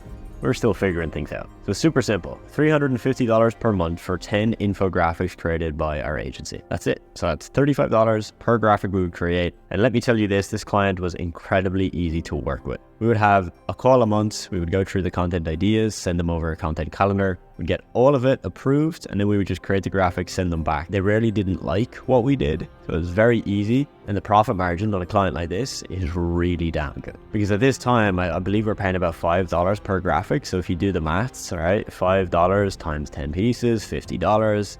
Wow, we're getting $300 as our margin, which if we do the maths comes out at a 85, nearly 86% profit margin. As we scaled up and we added more team members, such as client managers that would handle the entire process of communicating with a client, we increased our prices. We settled in at around $45 per piece of content, which our base package would be about $450 per month. So this payment plan provided by Engagency of $350 per month, provided by client, name of the business owner. Confirm the payment will be made via preferred payment method at the beginning of agreed payment period. We will auto bill your preferred payment method at the start of the agreed payment period. It's really key to have that in there, just to make sure that the client knows we're going to bill your card. We don't have to wait for you to pay us. We're going to basically bill you at the end of the month. Here, this is just basically breaking down that we're not going to sell their information or anything. And then also that we're allowed to show the results that we get for this client to other people we're speaking to. But we would show that the results are confidential, so we'd blur out their username or any details about their brand. This, super important. We used to send over a document, which was basically our guidelines of how to work with us and get the best results. And in that would have a breakdown of our refund and cancellation policy, which was a no refund policy. And then cancellation, they would have to cancel 7 days before the agreed period would end. And this is probably the most important part, mentioning that this proposal relates to a 3-month minimum as outlined in the guidelines. He's agreeing to pay us $350 per month for the next 3 months minimum. Then it would go to a rolling monthly where he can cancel at any time. As mentioned, this was within our first year of starting the agency. We're probably in and around 25K per month at this mark. And we had clients like Ben paying $350 per month. Those were our lowest paying clients. And then we had other clients paying $2,000, $2,500, $3,000 per month. Overall, we enjoyed working with these lower paid clients way more. You see, when somebody pays less money, they don't expect as much. So in this case with Ben, he stayed with us for a very long time. So even if, let's say we created 10 graphics this month and they didn't perform very well and he didn't get many new followers or customers for his business, he wouldn't really be that worried because it's $350. If he was paying $3,000, of course, if we didn't get him results, he'd probably cancel. It's like how when you pay for Spotify or Netflix, right? If you don't use your Spotify for a week, you don't cancel your subscription. Like, I haven't used my Netflix in months, but I don't cancel. It's because the cost of the service is less than the time and effort it would take for me to go and cancel and then find somebody else that can offer the same thing at a better or cheaper rate, which is why I personally love working with these low ticket clients. You stack up lots of small, lower paying clients, your retention rate is really good, your profit margin's normally better, your risk is spread, right? It's like if you're investing, you don't invest in just one stock or one crypto. You want to invest in 10, 20, 30, right? So if one collapses, you're not completely wrecked. And with this, if we lose one client, we're not wrecked. We're like, cool, fine. We lost $350 a month. That's not a big deal. But if we lose $3,000 a month, that's a big hit. So at this point, you probably know how to deliver content. So what we're going to do is we're going to speed run through some of the key points to refresh you on exactly how you do this. So if you were my client, the first thing I would do with you is figure out what platform we are going to use. Are we using or creating content for Instagram, LinkedIn, Facebook, or somewhere else? Then what I would do is understand the pain points of your customers. What do they actually want from your product or service? Why you're different? And how do I make that into the content? Number 3, I would understand the goal. So are we trying to post content to get more views, to get more customers, to just keep your audience happy, to engage them? Like, what's the goal? Because when we have the goal, we can start to figure out what content will match that. Then I'm going to send you content ideas. Okay, I'll put these on the content calendar template and send them to you. And you're going to approve them. Then I'll create the content and then I'll send it back to you for final approval, where you can give me revisions. Then I'm going to take, again, all of my ideas, right? Get it all made and get it all done. All right. And then the final part is report and optimize. So I'm going to do a weekly review of the content. I'm going to give you feedback. I'm going to make sure I look at how many shares, comments, likes it got, etc. Get your feedback and then continually plan, what do we need to change? What do we need to optimize? What do we need to change? What do we need to do differently for the next couple of months? And if I'm doing this, I've got a few routes. I can learn it myself by just practicing Canva and other graphic design tools. I could hire one specialist content creator who does graphics, videos, and everything in between, or I could hire multiple different people. So one for videos, one for graphics, and one for anything else. So that is what I would do for content. That's my A to Z plan. Over the course of the next minutes, you're going to learn how exactly I post and create 240 pieces of content like Alex Hormozy does. I'll show you the processes and the team members that I have in place that make this process easy and effortless. This setup has allowed me to gain over 250,000 followers on TikTok. We recently hit about 40,000 on Instagram. We have about 9,000 on YouTube. And overall, it's allowed me to build a second business which has hit the 7-figure mark, meaning that it's made over 1 million in revenue. And the way in which we get customers and get clients for the business is through the content we post. We don't spend any money on ads, so any new customers that we get all come from first seeing some of our content online. Then we've got appointment setters and salespeople in place to actually make the sales, but it all starts with the content. And that's because attention is the new currency. It's why many big businesses have stopped running paid advertisements, or they've dramatically decreased their ad budgets, and instead they're investing more in content. For one simple reason, because it is the way things work. For one simple reason, content works when effectively executed. One single piece of content that may cost you $10 to produce can bring you in hundreds of thousands of dollars in new revenue. To get that same revenue from an ad, you'll have to spend a lot more, trust me. So let me show you a quick breakdown of the content team that I have in place. So we have one YouTube video editor responsible for editing these exact videos you see right here. Shout out to you. I have 2 TikTok editors, aka short form content editors, and I have 1 graphic designer.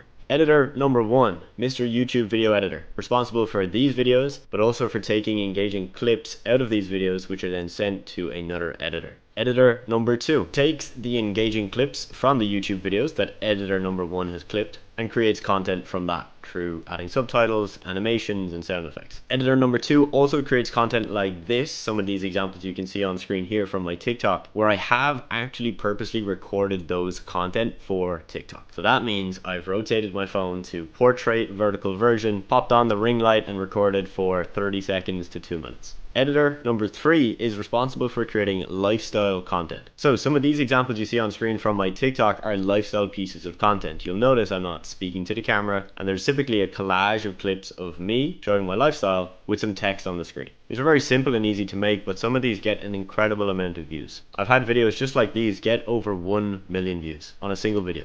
It's mad.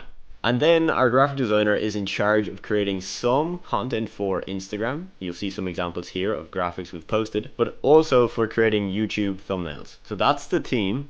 Here's the process. Step number 1 in our process is coming up with ideas, generating content ideas. Some of this I do myself, and some of it is done by one of my editors. So to create content specifically for short form, TikTok, YouTube, and Instagram, on a weekly basis, I may sit down to record 10 of those videos. I will write out a very brief script on my laptop in Notion. I'll sit down and record pretty much all of them back to back, and that may take me 30 minutes all the way up to 1 hour. I then put all of those into a Google Drive, send them to that specific editor that's responsible for that content, and then he gets it done. The lifestyle content, such as the examples that you can see on screen, I don't really do anything for these. My editor comes up with the ideas, executes them, and then just sends the videos to me once they've been created to approve them. And for the YouTube videos, again, it's a hybrid approach where I come up with some ideas and then my editor comes up with some ideas as well. So either I'll script out the video or they'll give their 2 cents as well. For YouTube videos, I typically record my videos in batches. So you'll often see videos of me back to back wearing the same jumper, same t-shirt, etc. As I'm recording this video right now, I have a call in the next 15 minutes with my sales team. So I probably will just finish this video,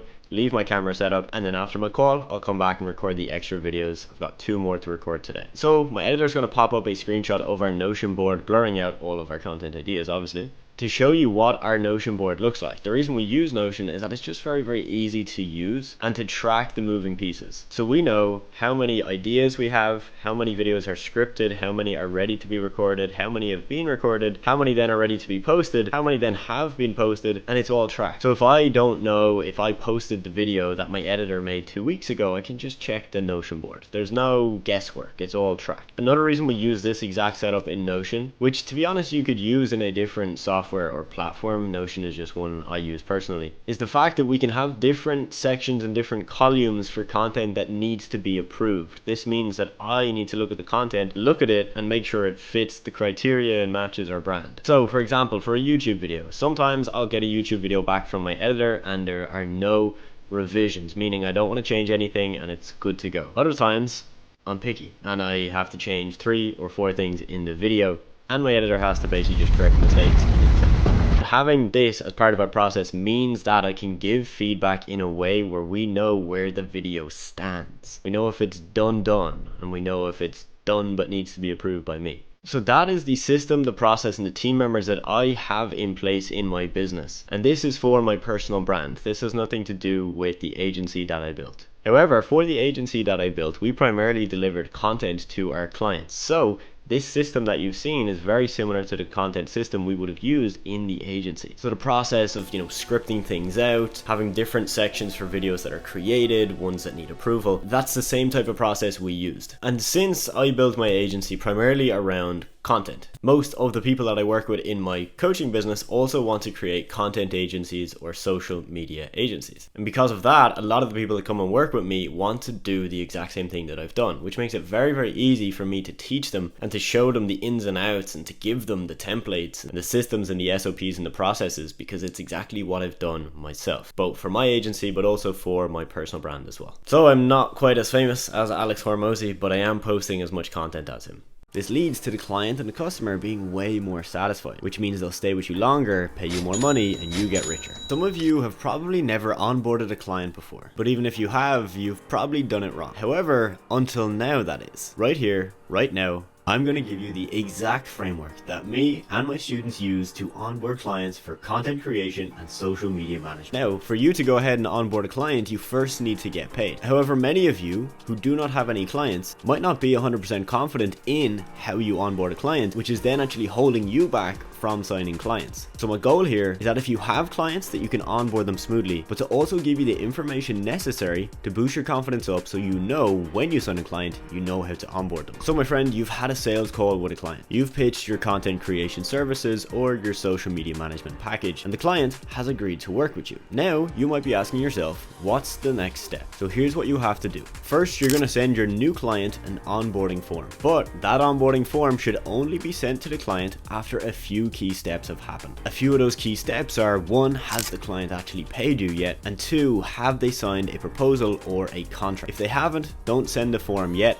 Get the payment and get the proposal/contract signed. After that, you're going to send over the onboarding form. I give all of my students a copy and paste onboarding form that I've used to sign over 300 agency clients myself, but that form includes questions such as these: is there anybody else on your team that I need to have contact with? What are the demographics of your current audience? Where can I access your content library, aka your photos and your videos of your product or your service? What are your brand colors, fonts, and what does the whole brand identity look like? And so on and so forth. Essentially, you're just asking them the fundamental questions that you are going to need to create content and to manage their social media. Step 2 is to schedule an onboarding call with your new client. What you're going to do on this call is to essentially kick things off. So you're going to get all the extra information that you might not have gotten from your sales call or from the onboarding form, and ask them all the questions that you need the answers to start everything off. If you're onboarding a client for social media management, you will need to make sure that you get the login information to the social media page that you're going to manage for the client. The easiest way, in my experience, to do this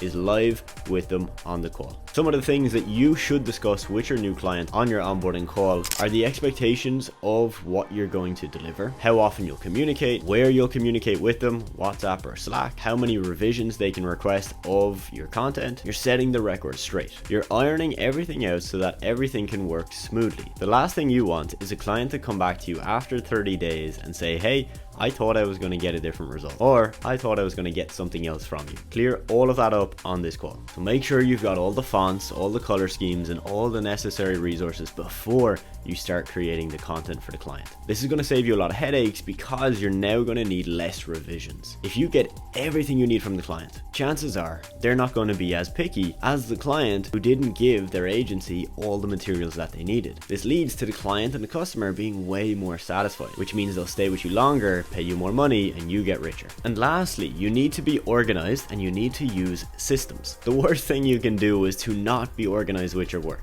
The client will smell it and sense it a mile away. So I want you to make sure that you have a specific Google Drive or Dropbox folder where you put all of the content you create for the client for easy access. In this folder, you can include your raw files and the content that they've sent to you, such as standard photos and videos of their products. One of the worst things that could happen you now is a client asking you for a revision and you replying that you've lost the project files and you have to start over again. You're going to save yourself a lot of shame and a lot of disappointment and a lot of money because your clients will be happy and stick with you longer. So you don't need to organize your files in a pretty way or organize your Premiere Pro editing timeline in specific colors. Organize the raw content, don't delete your project files, and have a shared place for the content you produce. Another tool I've used to make this process even smoother is Go Visually. Go Visually allows my team to upload the content we have finished. The client then gets a notification. The client can make easy adjustments to the post. Those adjustments get sent to my team automatically, all automated, and then the team can make the revisions, upload it again, and it goes back to the client. This is going to save you a lot of time, hassle, and communication. So if you stick to those 3 key steps for onboarding your clients for content creation and social media management,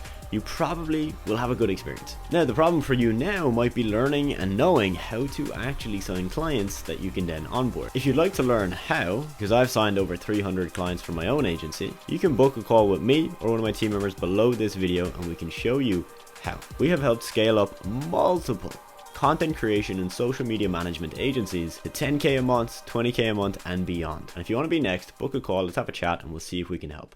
Hello and welcome to another student interview here on the channel. I'm sitting down today with Josh, who's been a part of my program, the Figure Accelerator, for quite a few months now. And we've got him on today just to share his success story based on really just what has worked for him, what hasn't worked for him. Hope you guys get some value from this. It's going to be a super interesting one.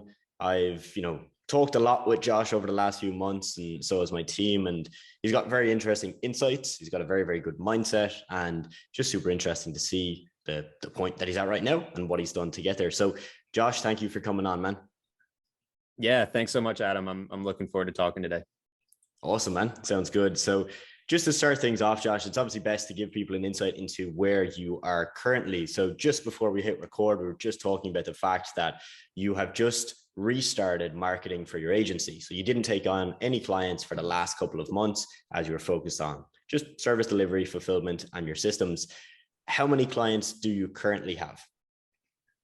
Yeah, great question. So right now I'm hovering just around like 6 or 7 clients. And just like you said, these last few months I've been going through a phase of just really diving into my operations and just getting myself out of it as much as I possibly can without losing any of the efficiency or losing any of the results that I was getting from my clients. So like these last few months, I've really been diving into systems building and just Zapier and all that fun stuff. And that's where you guys have been absolutely like so helpful with all of that stuff, because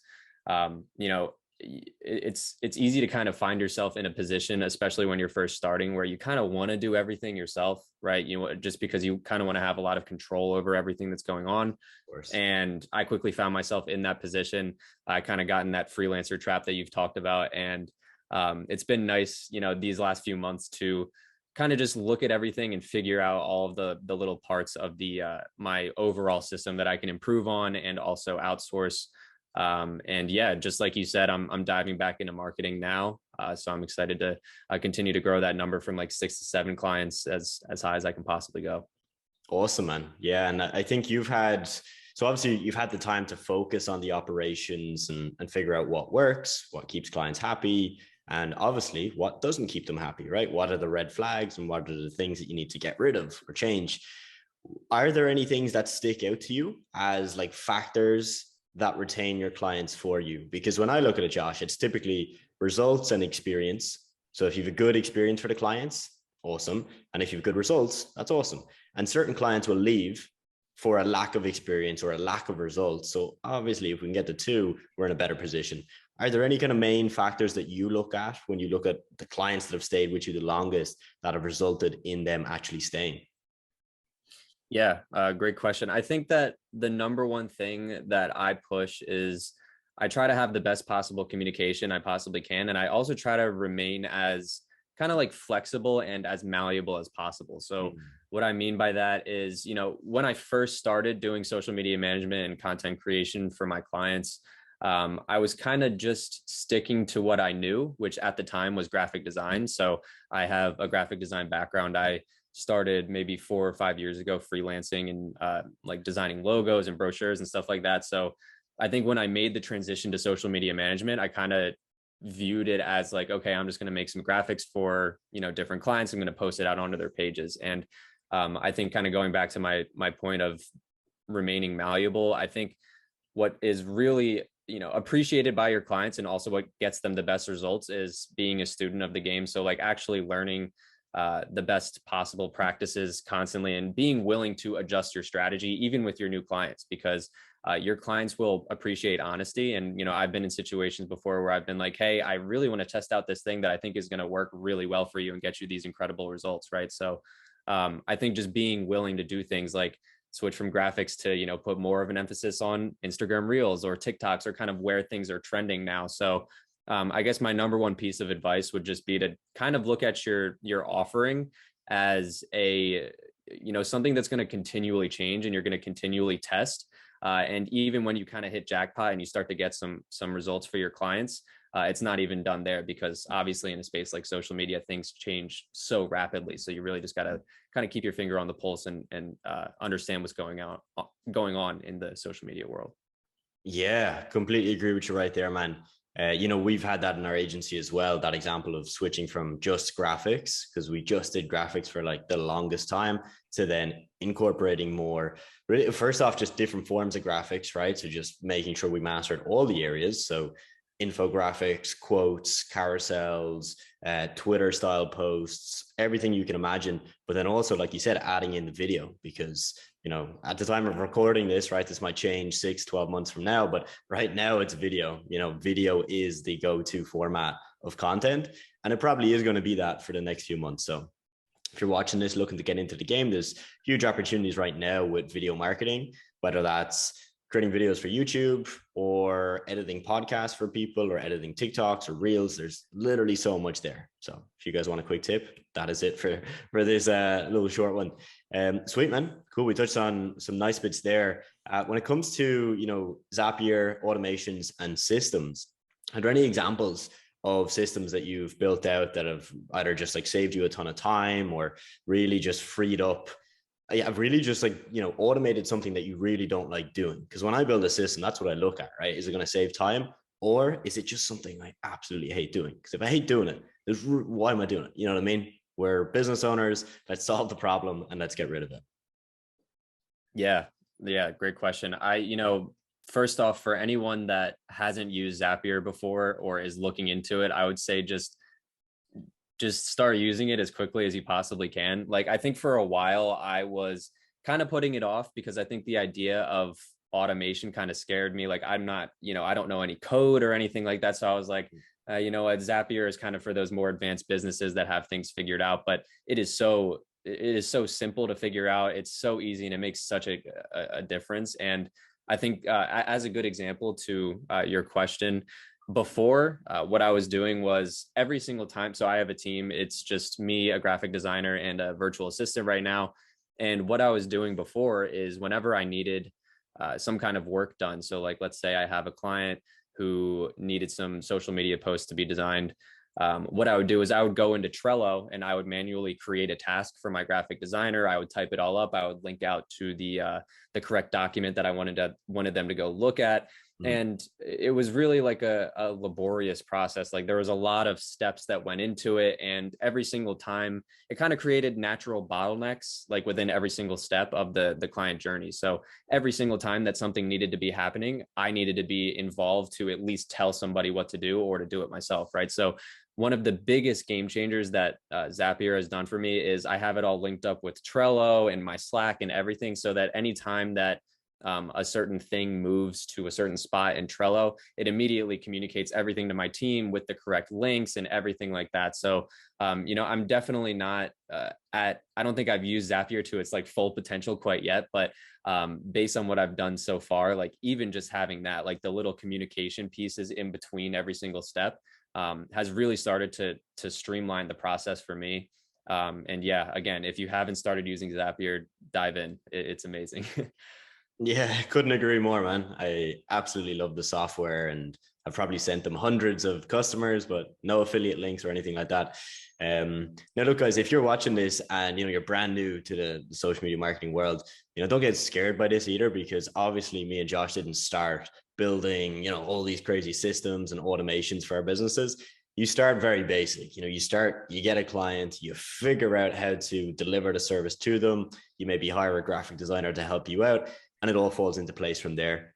So don't feel like you have to have it all sorted. But if you are on the journey and you're making some progress, you've got a couple of clients, definitely do look into these, because again, these will be the things that help you go from just a freelancer trading your time for money to a business owner with scalability and reliability, knowing how you're going to get to the next step, because you're not just wasting your time each day.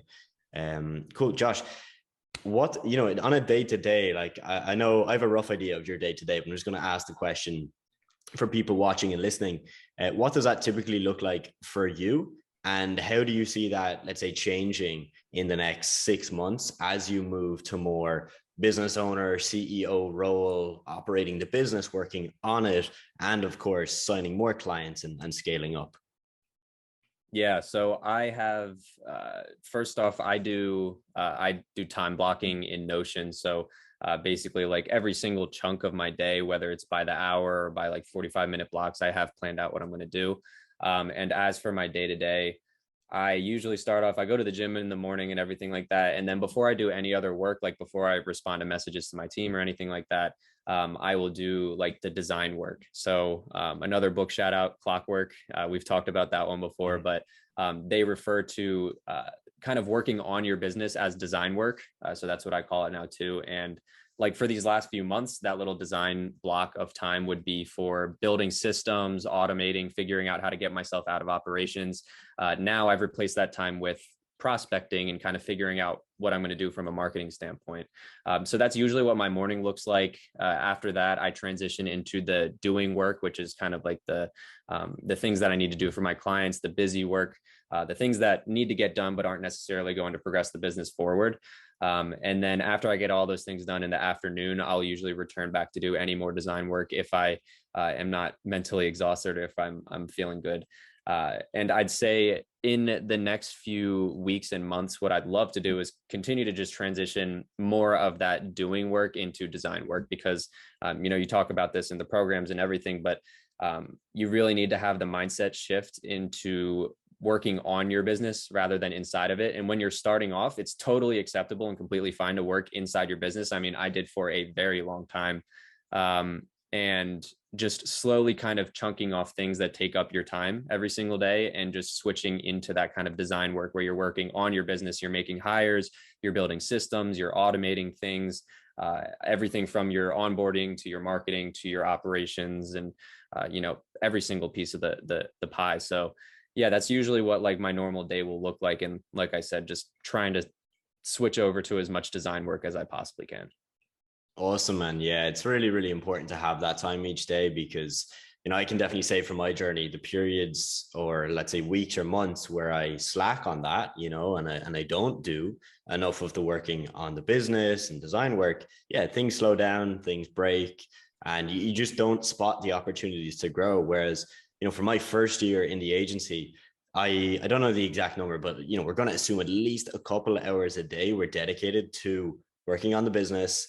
And a lot of the time, Josh, it was literally just sitting there looking at a blank screen being like, what can I potentially fix? You know, and you might even have an issue, or it might be, how can I scale? And just logically putting down every idea you can, seeing which ones make the most sense for you and your strengths, your weaknesses, and just going from there. And what I found was that it was actually quite uncomfortable sometimes to do that. You know, first thing in the morning, you want to just get stuck into the work, the things that need to be fixed, things have to be done for your clients, but so damn important. So again, for you guys listening, you know, as you start this journey, make sure you are doing that, because the people that don't typically do this can stagnate and, you know, get stuck very easily. Whereas people I know that have scaled to 10K a month, 20K a month, 30K a month, it's very, very common that they do this. You know, they sit down for 1-2 hours a day and they make sure that they're working on the business. So really, really important stuff there. In terms of service, Josh, do you have like just one service that you provide to the 6-7 clients, or does it vary? Yeah, so right now it's kind of split between content creation and social media management. So I have some clients where I just do content creation. So that's like, they will send us, you know, post ideas even, and they'll kind of tell us what they're looking for. And then we'll just go ahead and get all of that created. And then I have other clients where it's content creation and social media management. So we do everything from the beginning content strategy. So actually figuring out what we're going to do for the entire month and how we're adjusting every single month, into the graphic design, the video editing, the caption writing, the scheduling, the posting, all of that kind of stuff. So I think I'm leaning towards more so taking on those like full service clients where we're kind of doing everything, just because I've found that that is where I can add the most value personally, because right now I'm still doing the content strategy aspect of things for my clients. And that is kind of the part where, at least in my eyes, that's where we can actually provide value for our clients, is thinking about what we're doing and why every single month, not only just on like Instagram per se, but from a social media standpoint in general. How can we help this business grow their brand awareness, get more reach, get more followers? So yeah, it's really split between, I have a few clients that are mostly just kind of graphic design clients, honestly. And then I have more so clients that are all of it. Solid. Cool, man.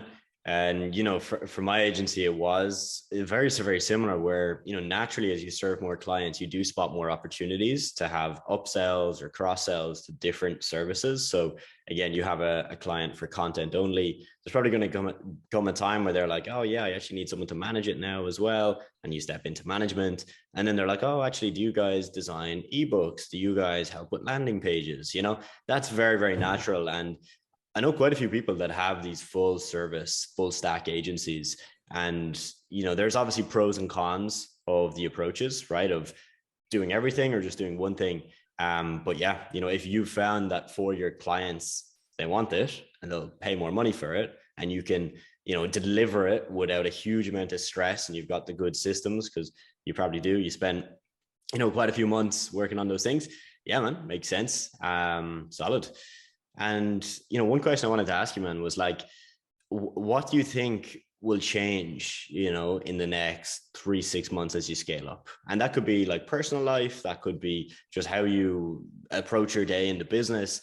Like, yeah, how do you see that changing? Obviously, you're going to make more money and you'll have more clients, but do you think you'll have to hire a lot of team members, or yeah, just what will you change? Yeah. The way that I view kind of my business and business in general is that it's kind of like a whole bunch of mini iterations. So like as time goes on, like the way that I'm doing things right now is probably going to be way different than how I'm doing them in like a month. And I'm okay with that. Right. So I think that things could change drastically, like the way that, you know, as we continue to work together and everything. I'm sure that, you know, if we continue to talk about Zapier as we do, we'll probably spot a million different things that I'm doing wrong in Zapier. Right. So I'm hoping that over the next 3 to 6 months, it'll just be a continual process of kind of finding the it's just continually finding the bottlenecks and removing the bottlenecks, right? So I think right now my bottleneck is marketing, which is what I'm working on. And then once I kind of fix that and get that automated and everything, then the next bottlenecks will make themselves apparent, right? It's kind of nice how it works that way, because as long as you're self-aware and you're willing to like kind of look at things from a very analytical standpoint or an objective standpoint, then I think it's very easy to kind of figure out what is holding you back, right? So in the next 3 to 6 months, I'd like things to be more automated than they are now. And that is pretty exciting to me because it's already at a pretty good spot. Awesome, man. Yeah, sounds good. And self-awareness, you mentioned that. That's so key. You know, anybody who's anyway successful, they have a good level of self-awareness. You know, they know their strengths, their weaknesses, and you know, they're open to change. They're open to investing in themselves, reading books. But you know, all those things aside, it's just being aware, you know, of who you are, what you're good at, what you're not good at, and what path then you want to go down. Because there's so many routes with business, you know, especially with an agency. There's so many routes you can go down. So that self-awareness is super key.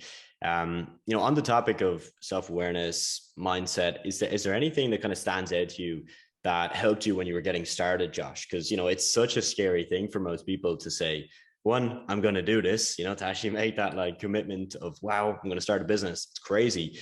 Starting on that journey, like what helped you just start, you know, not even get results, but like just what helped you actually say, you know what, I'm going to do this? Yeah. So I think especially when I was starting off, another really good book that I read was The Slight Edge by, I think, Jeff Olson, which essentially the whole idea of the book is that every single day you should just pretty much try to improve yourself by 1%. You know, if you act consistently every single day, you'll eventually get the compound effects of that.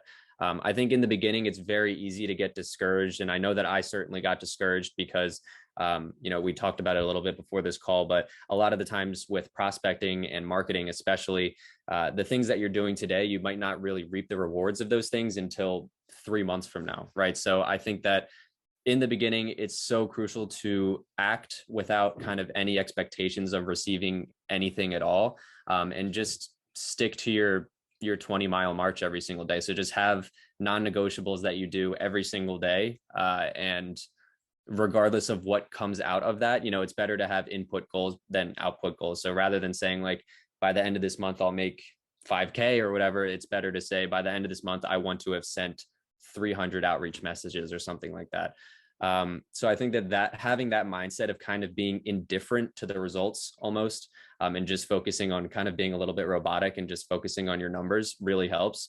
And then kind of moving to today, one of the things that I always ask myself is, am I being productive or am I being busy? And I think that makes such a big difference, because I am the type of person who will often get lost in those busy work tasks. Like I'll spend forever in Slack. I'll kind of just sit there with Slack open and just wait for a message to come up. I'll spend forever in email. So another super crucial mindset shift for me was just like to consistently ask myself, am I being productive or am I being busy? So am I actually doing things that are going to move my business to the next level, or am I just doing things that need to get done because I feel like they need to get done?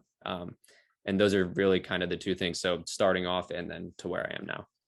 Amazing. Absolutely amazing, man. And there's something I want to touch on really quick, right? And I noticed because, so Josh, you're actually in 2 of our programs, and I've actually never stated this publicly anywhere. So here you go. First insider look. We do actually have a second program, and it's for students of the Figure Accelerator Program that, one, we really enjoy working with and are at a good stage in our business, and we see huge potential with them. And there's another program where it's more intimate, more like a mastermind, where they can get extra coaching and resources to scale up to the next level. And one of the things we do is we give you guys a form to fill out. It's like a big onboarding document with like literally so many questions to really get you to think about how you're approaching your business, your personal life, your goals, and really just for us to find those areas that we can help you with. And one of the things I noticed you mentioned, Josh, was that you don't have a website, right?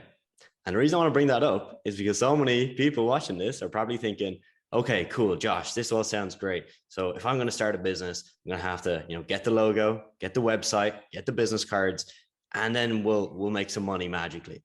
All right. You don't have a website. I didn't have a website to like 10K a month. Just wanted to make that really clear to people. You do not need a website, right? You do not need a logo. You don't need the fancy things. You got to remember what Josh said. Are you being busy or productive? busy is a logo, busy is a website. Productive is sending messages, making connections, getting yourself onto Upwork and Instagram and LinkedIn and cold email platforms to go out there and find business owners so that you can book them on calls and hopefully sell your service. Josh, any final tips, advice, or notes that you want to give for anybody that is, on the fence about joining our program or just on the fence about starting their own social media marketing agency? Yeah, no, I'd say that, well, first off, to kind of touch on what you just said, it's 100% true. Like I have a logo now, but it's because I was, making some money first, and then I invested into a logo. Like I paid someone on Fiverr to do it. I had the logo the next day, right? So it's like, it's better to kind of think about those things that don't necessarily move your business forward. And I did web design for a while too. So this is coming from a web designer. You don't really need a website until you are driving traffic, right? And like, especially in the beginning of your business, you're not necessarily doing a whole lot of inbound, you're doing a whole lot of outbound, right? But if for anyone who's thinking about joining the program, I'd say absolutely do it. The accountability of having a group is so crucial to success. I think that having people that are kind of in a similar position as you, and also people that are one step ahead of you, makes such a difference in being able to get things done and really take action. I have been complacent a lot in the past, and if you're not surrounded by people who are also kind of moving in the same direction as you, it's hard to take the right actions every single day. So if you're on the fence, I'd say absolutely do it. You're going to get a great community out of it. You're going to get a ton of great content. And I think it really kind of clarifies what you need to do from a next step perspective. Hello and welcome to this episode. Today I have Luke Histon on the call with me. Luke is someone I've worked with for probably at least 6 months, maybe longer at this stage. And Luke has been building up his short form content agency. He started from zero, where he had some experience, which he'll go into, posting some content himself online on YouTube, documenting some of his travels and such. But he's really, grown to a decent level now with the agency, has served a ton of clients, and is, in my opinion, doing an incredibly good job. So we brought Luke on today to discuss some of what has worked for him, and hopefully you can get some value from it. So Luke, welcome in, man. Thank you, man. Thanks for introducing me. How's it going? It's going good, man. It's going good. I'm looking forward to this one. And Luke, if you want to give maybe more of an intro, that's the brief who you are. If you want to just take it and go a step further so everybody knows exactly who you are. Yeah, man. So my name is Luke Histon. I've been creating content for like years now. It all started when I was probably 11, 12 years old, and I was creating Minecraft videos, believe it or not. And that's kind of how I got started in content creation. And then coming up to the end of school, I was wondering, what do I want to do with my life? And I thought school wasn't really for me or anything. I didn't like the learning aspect of it. But I started looking into online business.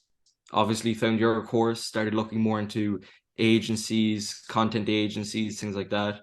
I looked into paid ads, realized that wasn't for me. So I said, why don't I just take my existing skill, which is content creation and editing, and give that to business owners. Nice, and that's man. kind of how I got started in it. Yeah, solid. Very similar to me, Luke. Like I started as well back in the day, super young, just trying to figure shit out online, posting YouTube videos like you were. I didn't do Minecraft, but I did like Call of Duty, Black Ops, all of that. Yeah. So yeah, man, that's very interesting. I didn't actually know that. Cool. And Luke, why did you pick content over a paid ads agency? Because when you started, similar to when I started, like paid ads was the thing. Everybody was doing it. Everyone was saying, if you do content, you'll fail. It's not scalable. It doesn't work. But it obviously worked for me, and it's now working for you as well. So what were some of those key factors that made you decide, yeah, you know what, I'm going to do content? Yeah, so at the start, I was originally going to do ads. I found Eman Gaji and all those guys talking about Facebook ads. Yeah. And I was looking into it more and more. And the more I looked into it, the more people were saying, oh, it's starting to be oversaturated. It's hard to do. It's hard to actually bring results for your clients. So I started looking into other things that I could do still within the agency space. And same thing, I looked back on what skills do I already have? I heard somebody say that take the skills you already have, improve them, and do that. So I said, I have video editing. And at that time too, it was Alex Hormozy who started to post short form content. And then loads of business owners followed. So I thought, look, I'm going to hop on while it's hot and get in there early and start doing it for business owners. And I got into the content creation space, and I found people like you who were also doing it and finding success with it. And that's kind of how I got into the content space over the ad space. Love it, man. Love it. It's, that screams to me that you were brutally honest with what was happening. Like you listened to different people, got the different opinions, but then you looked at, okay, this is what I have. So I have an advantage for content already. Plus, we've got big players like Hormozy that are jumping on this. So there is going to be a boom. There's going to be a trend here. And you've obviously capitalized on that trend, which is the way to do it, man. With your clients, Luke, what kind of results are you seeing with them at the moment? Feel free to showcase some of the, best results you've gotten with clients, because content is so powerful. And if anybody is listening or watching and they're still not convinced that you can either make money with a content agency or that you can actually get results for a business, you can. So Luke, let's go through some of those results, man. Yeah, so I've seen incredible results for clients. Some of my clients are getting 2-3 million views every single time they post, which is absolutely ludicrous, and for the time that I've been doing it anyway. And that's bringing an insane amount of leads to their business and clients to their business. They're seeing insane results, all because they're just creating content. There's no paid ads whatsoever. And what I realized is that you can't just edit videos for them. You need to teach them strategy. You need to teach them what actually works. A lot of my clients come to me saying, look, I've tried content, it doesn't work. I take a look at their videos. All their videos start off like, hey guys, my name is Jonathan, and this is kind of what I do. I'm like, no, we got to cut all that. You're going to say how much money you made this month and get straight into the video. And just little things like that instantly changed them from getting 100 views per video to 1,000 to 10,000. Most of my clients right now, they sit between 5 to 15,000 each video that they post. Nice. That's solid. And that's a healthy number to be at, man. Like what I've found with my personal brand, for example, is like some of the content, like you said, goes mega viral, 1, 2, 3 million views. But I've never found that that's too sustainable either, because if every video is going viral, you're either going to flood the business with leads where they're just literally like, they can't respond to DMs, they can't respond to the emails, etc. But when you have the videos, I'd say what you said in 5, 10, 15K range, a lot of times they're more targeted. They're going to take someone from interested to action, right? They're more about nurturing the person that's already in. Whereas some content, viral content specifically, for me anyway, has always been about just getting them in the first stage. It's not about selling. It's not about getting a client. It's just get them aware of who I am and what I do. So some of our videos are, specifically designed not to go viral. But Luke, you touched on a really good point. I see the exact same problem. And when I go on TikTok and I see a business owner, they could have really good edited videos, cool style, cool quality, everything's looking good. The problem is what you said. It's the strategy behind the video. It's, hey, so I just want to come on this video and talk about how I did this. You've lost everybody within the first 2 seconds. Whereas like you said, if you go straight to the hook, what's that thing that's going to catch someone's attention? That's how you get the results. If you're a fitness coach, that's here's how my client dropped 10 pounds. If you're in the business space, like you said, here's how I made X amount of money. You go straight for that one thing that's maybe controversial, but is going to get the attention. And, by you doing that with your clients, I think that's probably why you're getting such good results, Luke, because like you said, it's not just that you edit videos. That's part of what you do, but it's the whole strategy. Anybody can hire a video editor, and it doesn't mean they're going to blow up on social media. But if they hire somebody that knows the strategy plus can do the editing, that's where the real money is in my case. With your clients, Luke, did they come to you, or have you done outreach, like cold messages or cold emails to get your clients? It's a mixture of both, really, but I have seen way more success with them coming to me, because what happens is they see my content and maybe they might follow me. They mightn't book a call straight away, but they consistently see the content that I'm putting out then. And that's when the trust gets built, and they feel comfortable building or booking a call. they feel comfortable talking to me about it. Then they see the knowledge I have, they see the past results. That's kind of where my case study comes in, is through my content. So I get a lot of inbound leads. And right now, I believe it or not, I'm getting a lot from Facebook. And because I'm posting content on there, but it's kind of a different sort of inbound leads. They're not coming across my content just organically in their feed. I'm sending them friend requests and just saying, hey, what's up? It's lovely to connect with you, all this. And then they're going through the conversation. I'm not pitching a thing, but they go to my page and they start watching my videos then, and then they always come back. That's kind of, so that's the mixture there. I like that, man. Yeah, you're using the two things that work. Outreach works, right? Cold outreach works, but posting content for leads to come to you works. But when you merge the two, that's when it works the best, from my experience as well. To give context, in my personal brand right now, what we're doing, Luke, is we're still posting content, but we also have appointment setters in the business. So for example, we post videos to TikTok, that pushes traffic to Instagram.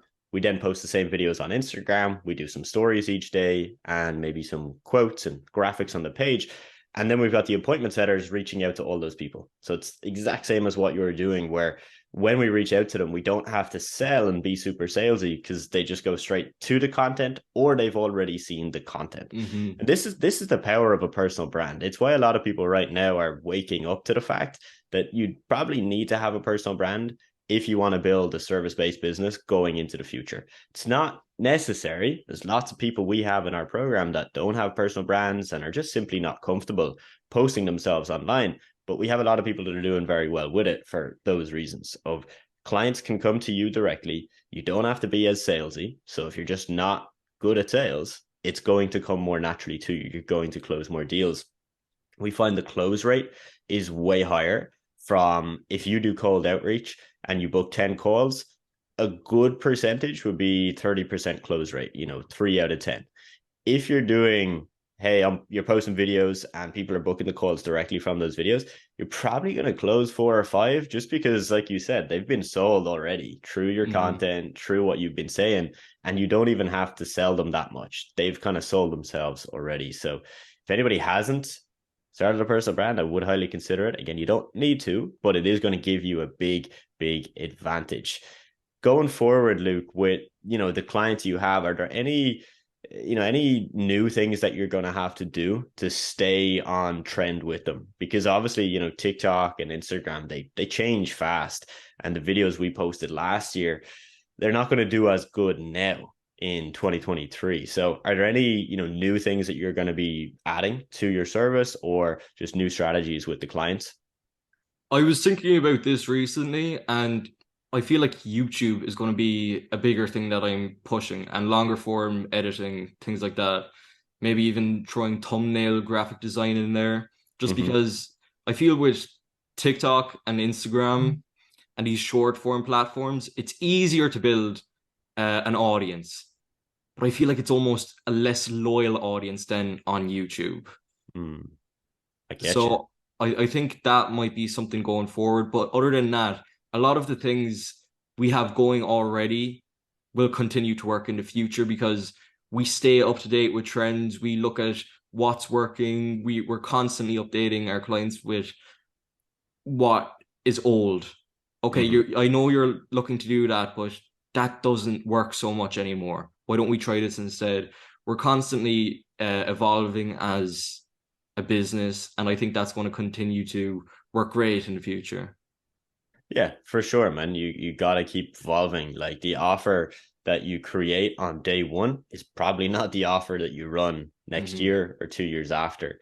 On that note, Luke, how did you first come up with your offer? And like, has your offer changed a lot from, say, client number one to, the clients that you have now? Because in my business, it changed a lot over the years. It started basic, just nothing crazy in the offer, just I'll do this service. But then it evolved to a stage where it was more about us saying, we'll get you this result. And how we do that is through this package or this service. So yeah, man, let's touch on the offer quickly. Yeah, my offer has went through so many changes. If I look back to the very, very start, I'm pitching paid ads when I don't even know how to do paid ads. But the first actual offer that I started pitching was pure video editing. Oh, look, I can edit your videos for you. And people would be like, oh, okay, but how do I grow?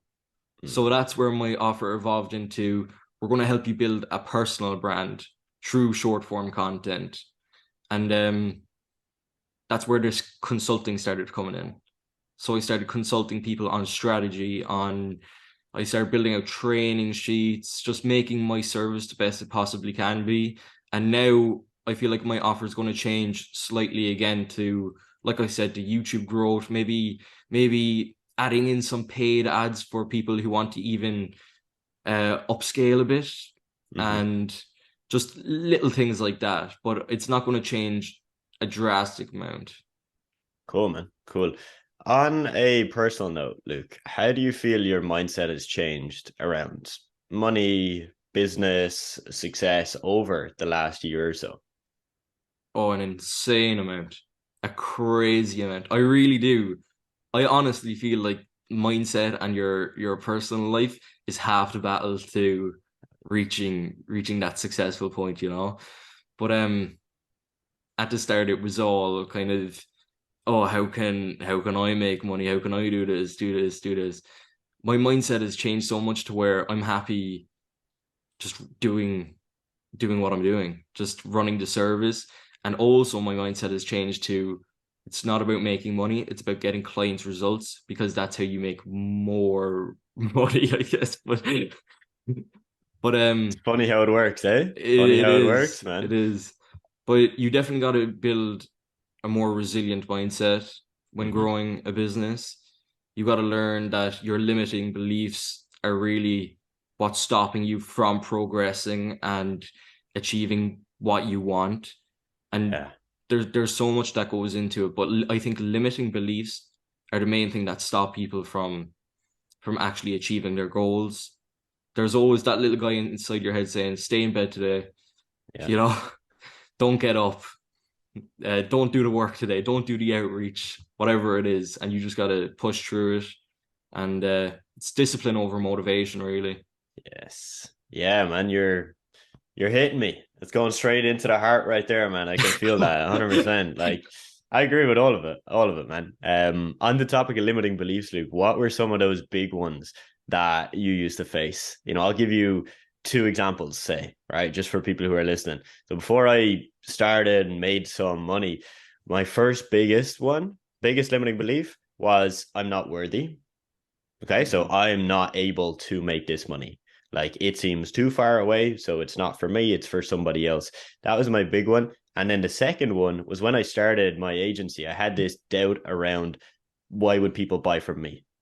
So I believed, again, I'm not worthy and they're not going to buy from me. So even if I can learn all the skills and I can become really good, they're not going to buy from me. Obviously, it's a limiting belief, and that was something I just had to push past. And how I pushed past that was what you mentioned. It was not watching a YouTube video to get motivated. It was just saying, and nothing's going to change unless I get up, do the work each day. And it mightn't change today, tomorrow, or next week, but eventually it's going to happen. It might take a month. In my case, it happened kind of fast, but that was the decision, and that was really the real key, man. So, was there any other limiting beliefs that you had? Because, again, you started with the agency space younger than me. I was around 21, 22-ish, I believe, when I started into the agency space. So for you started that journey even younger, man. Yeah. One of the limiting beliefs at the very start for me was, why are people going to listen to me about short form content? Why are business owners going to listen to me who are all older, been in the business space for decades, and I've only just started? Why are they going to listen to me? And this was when I had no clients. I didn't know if I could get them results or not. But after getting results for myself, that kind of started to fade away. And then as I brought on a couple of clients and just done the work, put in the work for them and got them results, I realized that, you know what, they should listen to me. Like, I have the previous track record. I know what I'm doing. So that was one big one at the start. And I feel like another one was, why would people pay the money to me, like, for this service? Just kind of overcoming the fact that people do pay big money, you know, and you shouldn't undervalue your service or what you're worth. Do give the value that you're worth, and people will pay for it. For sure, for sure. I definitely had those doubts as well, man, especially around the pricing. You know, if when you're starting in this game, you're just thinking, it sounds cool. You know, people are making 1,000 a month per client, or they've got five, or let's say they get 10 clients paying 500 each, they're making 5K a month. You hear all these things, but yeah, same as me. I thought, yeah, but why would they pay that? Because I was thinking I wouldn't pay that. You know, I was thinking I wouldn't pay 1,000 a month for some guy to create videos. So why will this business owner, who's, like you said, older, maybe wiser, maybe smarter, and has more knowledge? But at the end of the day, you have found a service that is, it's two things, right? It saves them time and a lot of effort. So it's a convenient service. So a lot of people will just pay you for the simple fact that you are saving them effort. Like I pay editors now, even though I know how to edit. Why? Because they save me effort, time, effort, and energy. So that's one major, major thing. So whatever service you have, as long as it does that, people will buy it. Doesn't matter what it is. It could be the most basic service in the world. That is a selling point. But the second part, which is what you've developed your offer into now, is the fact that you'll actually make them money. Like you will save them the time and energy and effort, so they don't have to do anything. They just have to record the videos, send them to you, and then you come in with the actual strategy and the tactics to make them more money. You get them views, you get them profile visits, you get them leads, you then get them booked calls, and then boom, they make money eventually. So yeah, man, it's a tough game when you're starting, and it is for everyone. And that's the harsh reality of starting an online business. But it's really a journey, like you said, of self-development and going through the personal journey. And that's how you make this work. Luke, let's touch on, so when you started, like me, ton of limiting beliefs, you know, doubts holding you back, lack of maybe discipline. I know I had a lack of discipline as well. What were like some of the things that you did that you think have really helped you? So you talked about the discipline, you talked about overcoming the limiting beliefs. What are those other things that you would scream at the person who wants to start? So if younger you starts again, like what are you telling him? Yeah, get off social media, be a creator, not a consumer. You spend way too much time on consuming content rather than creating it. Get rid of all the different social medias that don't help your business grow. Get a good night rest. Yes. Keep learning. It's a constant learning game. Never think that you're at a stage where, oh yeah, I'm finished all the learning now. You got to constantly learn. Keep pushing through. You just got to keep going no matter what. As I said, the discipline is more important than motivation. It's more important that you get up every single day and you do the work, rather than just getting up when you feel like it and doing the work when you feel like it. And another thing, I think you said this to me actually, was getting 1% better every single day. That is literally something that I live by now. If you can get 1% better every single day, you will be an entirely different person by the end of the year. But I also think that the anti-routine is something to look into. Maybe not for people starting, because when I started, I know that getting into a routine really did help just structure and get into routine, really get into the flow of doing the work, man. Yeah, I agree with you 100%. Like routines are so important at the start, you know, but it's the crutch that they become is the problem for a lot of people. So I think what you said is fantastic. I've never even thought of it like that, Luke, of do it, like get the routine, because you have to build the discipline. So the best way to build a discipline before you have clients and you're making money is, like you said, get up at a certain time, do your workouts, eat the clean foods you want to eat, do all the things, set that routine, follow it. And that will give you a sense of achievement. It'll give you a sense of, I'm doing better. I'm getting 1% better every day. But like you said, you do want to then make sure that that does not become your crutch. Okay. So anti-routines is a movement. I believe Alex Hormozy talked about it first. That's where I first saw it, where, you know, there's a stage where you need to kind of take your routine and not abolish it completely, but shrink it. So if your morning routine was 2 hours, right, of reading, self-development, meditation, journaling, cold showers, cool. But doing that forever is not really going to make a lot of sense. There comes a point where you now got to shrink that to maybe 20, 30 minutes. You still do the things that make you feel ready for the day, but you get into the work. Because there is that point a lot of people get stuck in. I really think it comes down to focus. What activities help you achieve the best focus possible? If it is doing all the routine stuff where you can work for longer and focus for longer and get in deep work, then do them. But if you can get into deep work and focus and have productive work without doing them, then is there a need to do them? That's a good question to ponder. That is a good question, man. And before we go, Luke, because I think there's a lot more you will be sharing, you know, with your own short form content, whether that's YouTube, Instagram, TikTok. Where can people find you? And, you know, if that's a business owner, I guess they can probably go to your website, book a call with you and see how you can help them. But for the people that just want to connect with you on social media, where should they look? Yeah, so my handles on everything are just at Luke Histon, no spaces, no capitals, nothing. I created a new TikTok account, which is luke.histon, if anybody wants to go follow that. And yeah, the best way to get in contact with me if you want to work with me or anything would be in all my bios. I just have a link where you can book a call. So that's probably the best way. Yeah. Perfect, man. And do you have any last little nugget you want to give out? Any last piece of advice? Put in the work, 1% better every day, and keep going. Oh, nice. The only way to fail is to give up.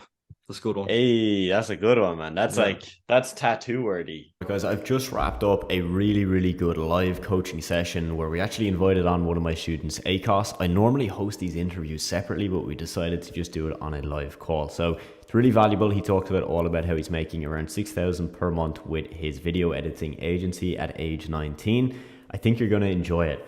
One very key note is that I messed up the recording.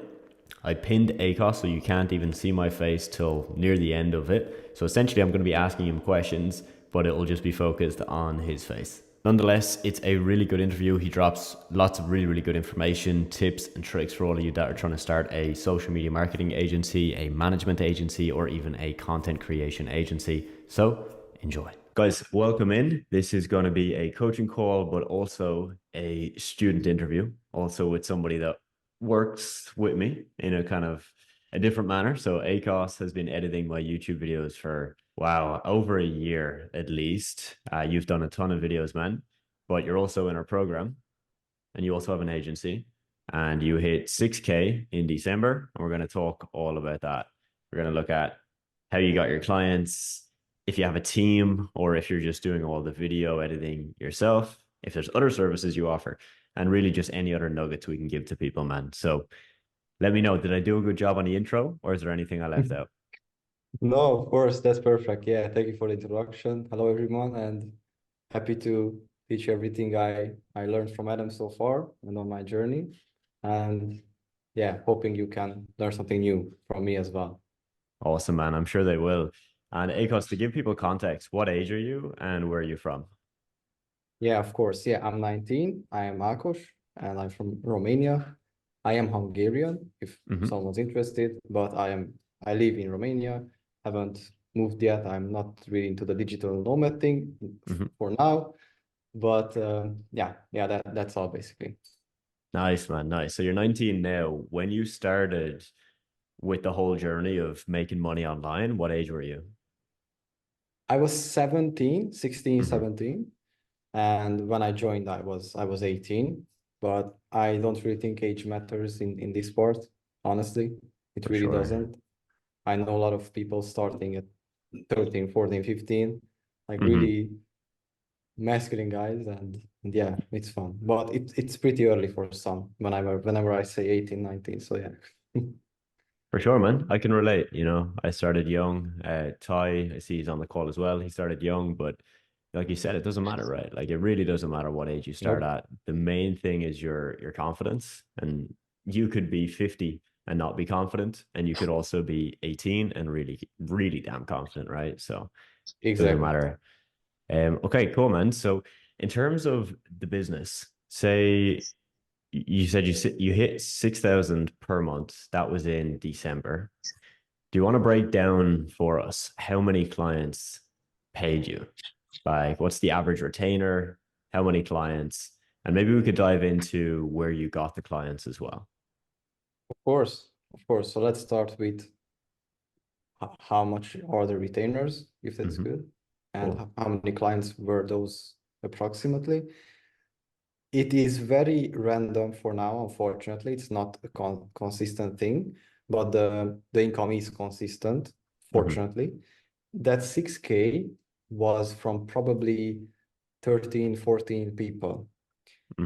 And we can say clients, but some of them are either 2 or 3 month contracts or a month, I think. The average is starting from 400 and it goes up to $1,500,000. That's the average. Okay. Damn, man, that's high. So you have at least one client that pays that amount, right? 1,500 for 2 months. That one's for 2 months. Let me specify. Yeah. Cool, man. Nice, nice. And so as you mentioned, there's that little bit lack of consistency right now, right? As in like some clients are paying a lot in 1 month, less in the next, and it fluctuates. Or nothing because it's 2 months. Yeah. Yeah, yeah. Do you think that's because of the model, right? Like as in the video editing model, or do you think you could have a video editing agency that had more of that recurring, consistent revenue? No, it's definitely not the model. It's probably the way I present the offers or my service, and I haven't found those people yet. I have retainers on 900 as well, which is really good. That's a monthly thing. Nice. But there's a lot of work to do. But next to the 1,500 I said for the 2 months, that's very simple and it's delegated, so it's kind of a two-part thing. Pros and really cons, depends. right? But yeah, exactly. But it's not, I don't think it's the model's fault at all. Yeah, I agree, man. I agree. Cool. So with the clients, man, where have you gotten them? Where have I gotten the clients? You mean the results? No, Yeah, more so, like, did you find them on Upwork? Was it your network? sorry. Was it cold outreach? Yeah, okay. So the coolest and the best feeling ones and the best clients so far are from mouth to mouth, so referrals. But otherwise, I really doubled down on Upwork, which is something that may be interesting for some, but I know it's in your mentorship as well. You mentioned it as well. And it's really good now. So I am really doubling down on Upwork mainly. But I also started with DMing, so Instagram DMs and emails, cold emails. And I'm still doing that until this day because there is one retainer client I got in November and that added in to December, totally from a cold email, one email. So okay. It's those are the main three, and the one extra is referrals. Nice, man. Nice. Yeah, we like Upwork, right? Really good for getting, just for anybody getting their first few clients specifically, right? Like you're stuck at zero, you're struggling with outreach. Upwork is the place to be for sure. But again, we have students that are pushing past 10K, 20K per month, with Upwork being the main driver of that as well. So definitely huge, man. I remember Akos actually seeing in our community, you've connected with Chris and Robbie, two of our students, quite a lot about Upwork, right? Exactly. Yes, they have a lot with Upwork, with automating it a bit, so on and so forth. Yeah. Nice. Yeah, they had a lot. They were the guys who actually gave me, and you of course, a sample that worked really well and is working until this day. So yeah, amazing, they set me up. Yeah, love it. Everybody helping each other out. That's the good stuff, exactly. man. Great Nice. community. I have met a lot of other people from the community too. I think you know as well. Yeah, man, Made some that's good awesome. connections. Yeah, So, yeah, for sure.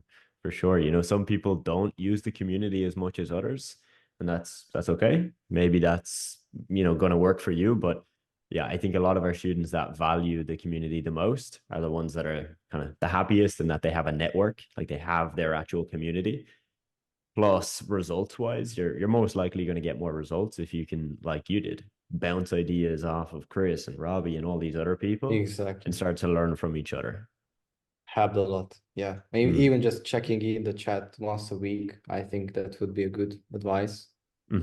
Because you may see someone in a similar niche asking for help or needing your service. Like that's how I found people as well a lot of the times. And For sure. yeah, Yeah. it would be really good to use it. I think that's where the biggest ROI is, probably, in my opinion, with your community. Nice, man. Nice.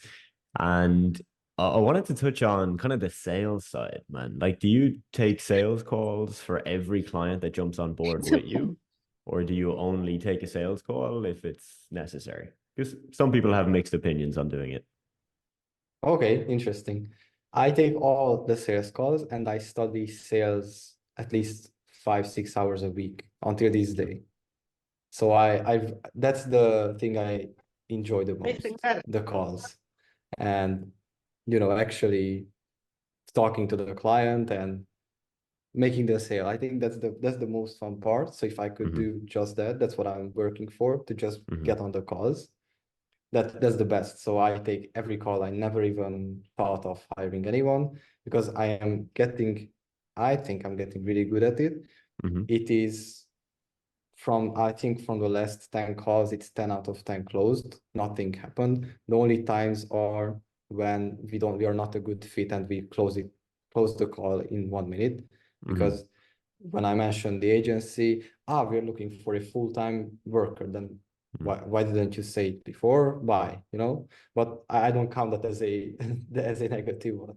But when they need my services and when we are hitting it off, I think it's the last 10 clients is 10 closed, besides those who are not the right fit. So that's the most fun part, I think. So I take everything. Man. I take all the calls myself. Yeah, that's damn good, man. I love to hear that. Love to hear that. Yeah. We can touch on that, Thanks, right? man. We can touch on maybe some tips for people for sure. I think a lot of people Of course. that are watching you right now are probably seeing that you're in a position they want to be in. They might be at zero, they haven't started, or they're at zero and they're struggling to close deals. So if you have any quick fire pointers that you would give to, the 18-year-old version of yourself when you first started this, what would be your main, let's just take 3 tips when it comes to sales? Okay, 3. All right. That's a great question. Okay.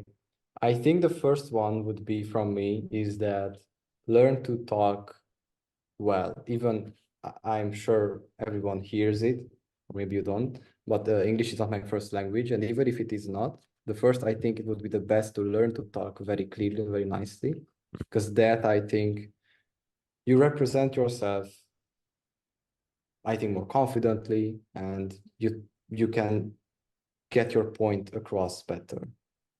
And if you don't use a lot of ums and ahs and you're sitting like this, those body language and the way you talk is, I think, very important. So that's the first. I think you should really learn how to talk properly. And how you do that is recording yourself or recording your calls. I did that a lot when I started with your coaching. I recorded all my calls and watched them back. So I don't know if you advise that. I'm sorry, I don't remember, but maybe, I don't know. But that would be the first. I think that's a really good one. What else? I think the second, but this is very simple, but and you of course teach this, but ask questions and try not to talk a lot. Ask a lot of questions. And the third one, we could say this is the third one, but it kind of links to the second one, is to have a notepad and write them down. Not just because this is a body language thing I learned. That's not really related to this, but I think this is good. Not just because you can say it back to them whenever you are at the close, but because it shows that you're listening and you're a little bit placing yourself below them. So that's not a good, that's not the best thing. Maybe you can give an advice on this after I finish, but you can also say everything back exactly as they said it. And it really shows that you're listening to them and you are you're investing in the conversation. I think that's the best way to put it. 100% agree, man. Definitely. For sure. If someone is on a call with you and they just don't feel like you're listening, hell, yeah, they ain't gonna buy from you. Definitely not. It's so No important. way. So important. And like you said, even on the level of body language, right? Even just the physical, like if I start looking down and I start, writing Exactly. down, you feel like I'm probably understanding you more. And maybe I'm not even writing anything down. I could be faking it, Yeah. but it does definitely play a part, right? I write it down. I actually write it down with their words so I can say it Mhm. back and they're like, what the hell? He's saying exactly what I said. Wow. That could create some good connection. And it was really Mhm. successful for me. Everyone loved Definitely. it. Definitely, man. So, so important. Like you said, if you ask the right questions, that's important. Okay. That's number one. Yes. But a lot of people then ask the right questions, but they don't really listen. Right. So they ask all these great questions, but they never bring the answers back into the loop. So when I ask you questions such as, when did you start? And you said you started at, 17, joined our program at 18. If we were on a sales call, it would make sense for me to bring that back up, right? Because you would feel like, Definitely. this guy, he's listening, huh? He understands, he knows what's going Exactly. on. So yeah, man, awesome. Awesome. Some Exactly. nice tips. About the first point you mentioned, speaking, being clear with your words, being direct. For a lot of people, this is something they're gonna worry about. They're gonna hear you say that and go, oh, but I'm not confident, I'm not good at Ah, speaking. It's something from my experience, you just learn with time. My exactly. first call versus, number 20, 30, 40. Yeah, there's a massive improvement. I didn't take speaking lessons, I didn't improve my speaking abilities. You just practice, No you just need. get good. You just speak more and feedback. You watch yourself, see why That's you it. said this, why you said that. I think that would be the best. Yeah. Nice, man. Cool. So, Akos, with your team, you mentioned that you have some clients right now where pretty much the whole thing is handled, right? Like, as in your team You is listened. Did you write it doing down? most. Oh, yes. Did you not see me, huh? I was looking down, Yeah, man. yeah. Yeah, exactly. You wrote it down. Yeah. So you've Sorry, got sorry. the team Continue. handling some clients, and then are you still involved hands-on with some clients yourself? Of course, of course. I kind of have two types of clients. Everything delegated, and I Hmm. handle the client, talk to them, send them the things, and get the raw footage. Hmm. If someone doesn't know, it's mostly content creation. That's why we are talking about videos a lot. And the other one is everything is handled by me, either because I love the work and I actually enjoy doing it, either because it would be too complex to delegate and it would take more time to do a feedback process, so on and so forth, or the budget is not there. Those are the two Mm. types. But most of them are still handled by me. And every new client I get, and we had a call about this, that's why I'm doing it. Every new client I get is either takes my budget and I can delegate it with that budget, either doesn't take my budget and I don't close them because I don't want to. That's something that you said, raise the prices, and that's what I did. So every new client is high budget and needs to have money, and it's not handled by me, so I have more time to get more clients in. And yeah, and more profits, of course, like that. So it was a great tip, and since then I'm doing that, and it's going Nice, man. well.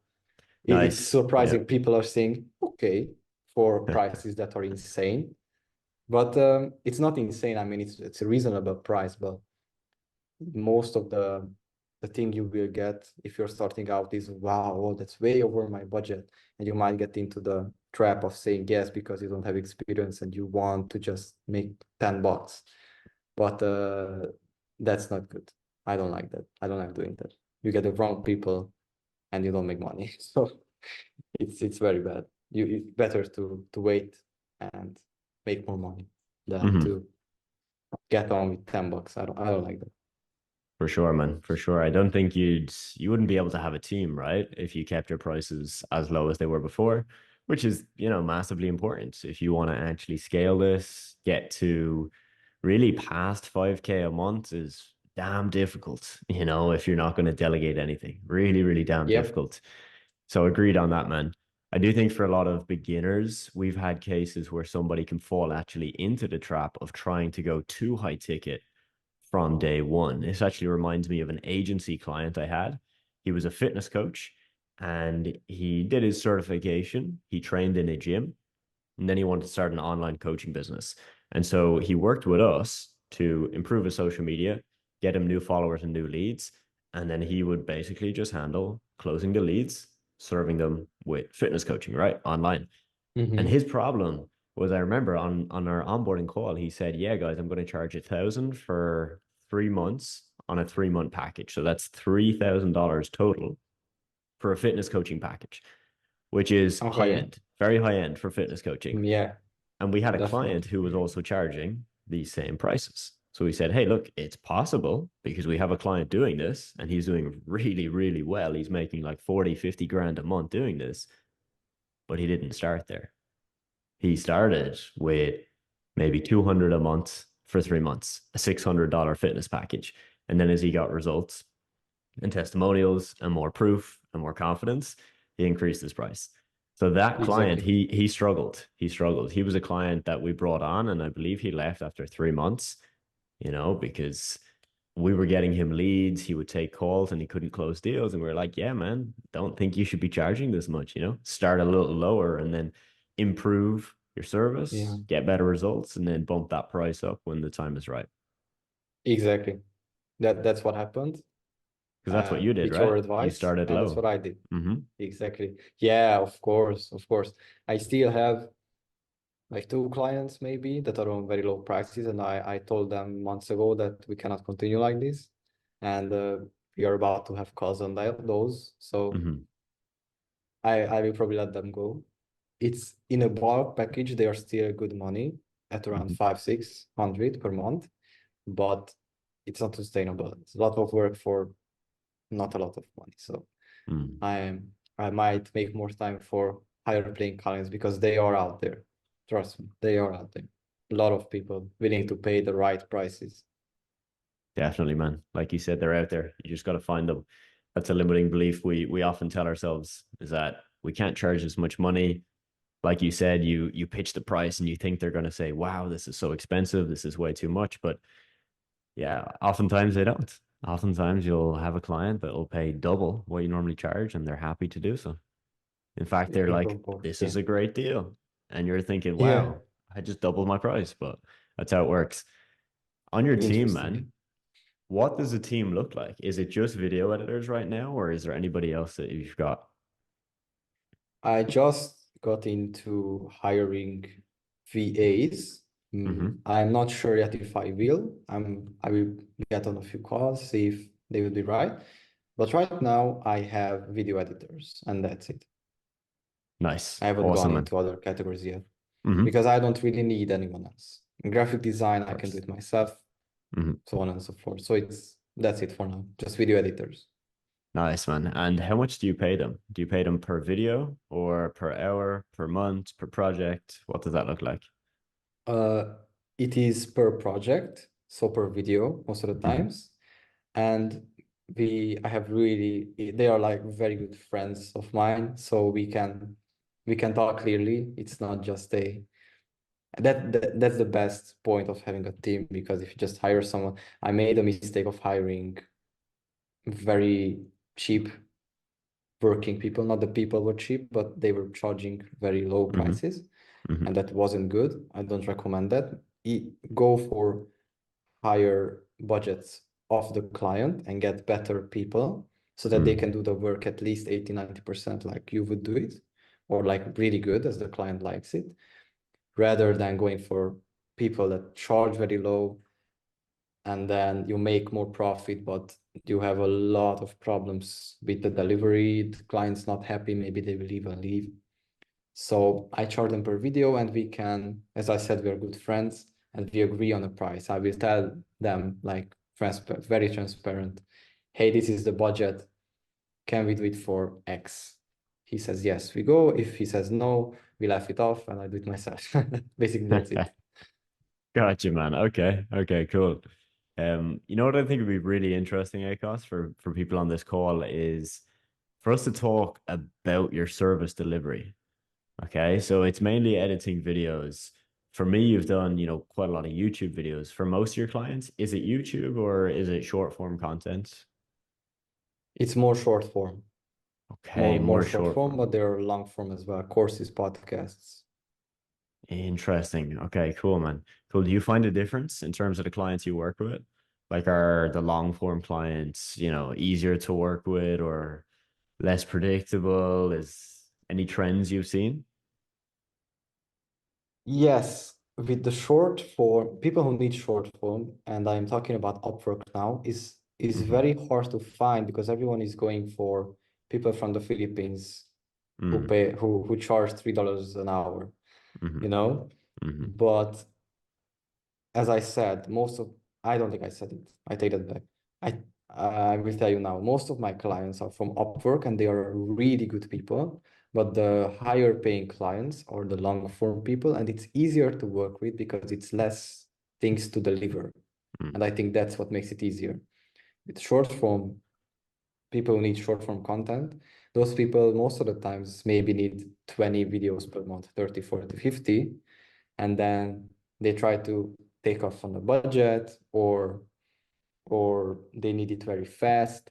I actually had one client leave at December at the middle of the project because we were taking too long for whatever the reason. It was interesting. And those things happen, which is all good, but 60 short form videos per month that was. And we couldn't find music yet that fit him because he threw back the first 5 videos music like 10 times and he just said, okay, we can do this.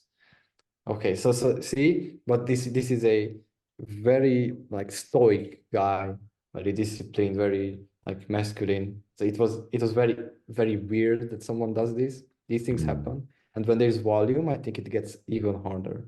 And with long form people, with people who need long form videos, most of the times it's not a lot of content to be made, so it's much easier, faster to do revisions if you use the right softwares. Of course, we can touch on that maybe, so on and so forth. Perfect. Let's do it, man. Let's do it. What softwares do you use? Yeah, the frame.io. If you don't know that one and you do anything with content, I think that's amazing. So frame.io. That's a really good thing. It's a must for content creators. Either it's graphic design or video editing. It doesn't matter. That's a must, Nice. I would say. Interesting, man. And Frame.io, from my understanding, it's kind of similar to tools like Go Visually, right? Where you can get Yeah, feedback exactly. on. Yes. Yeah.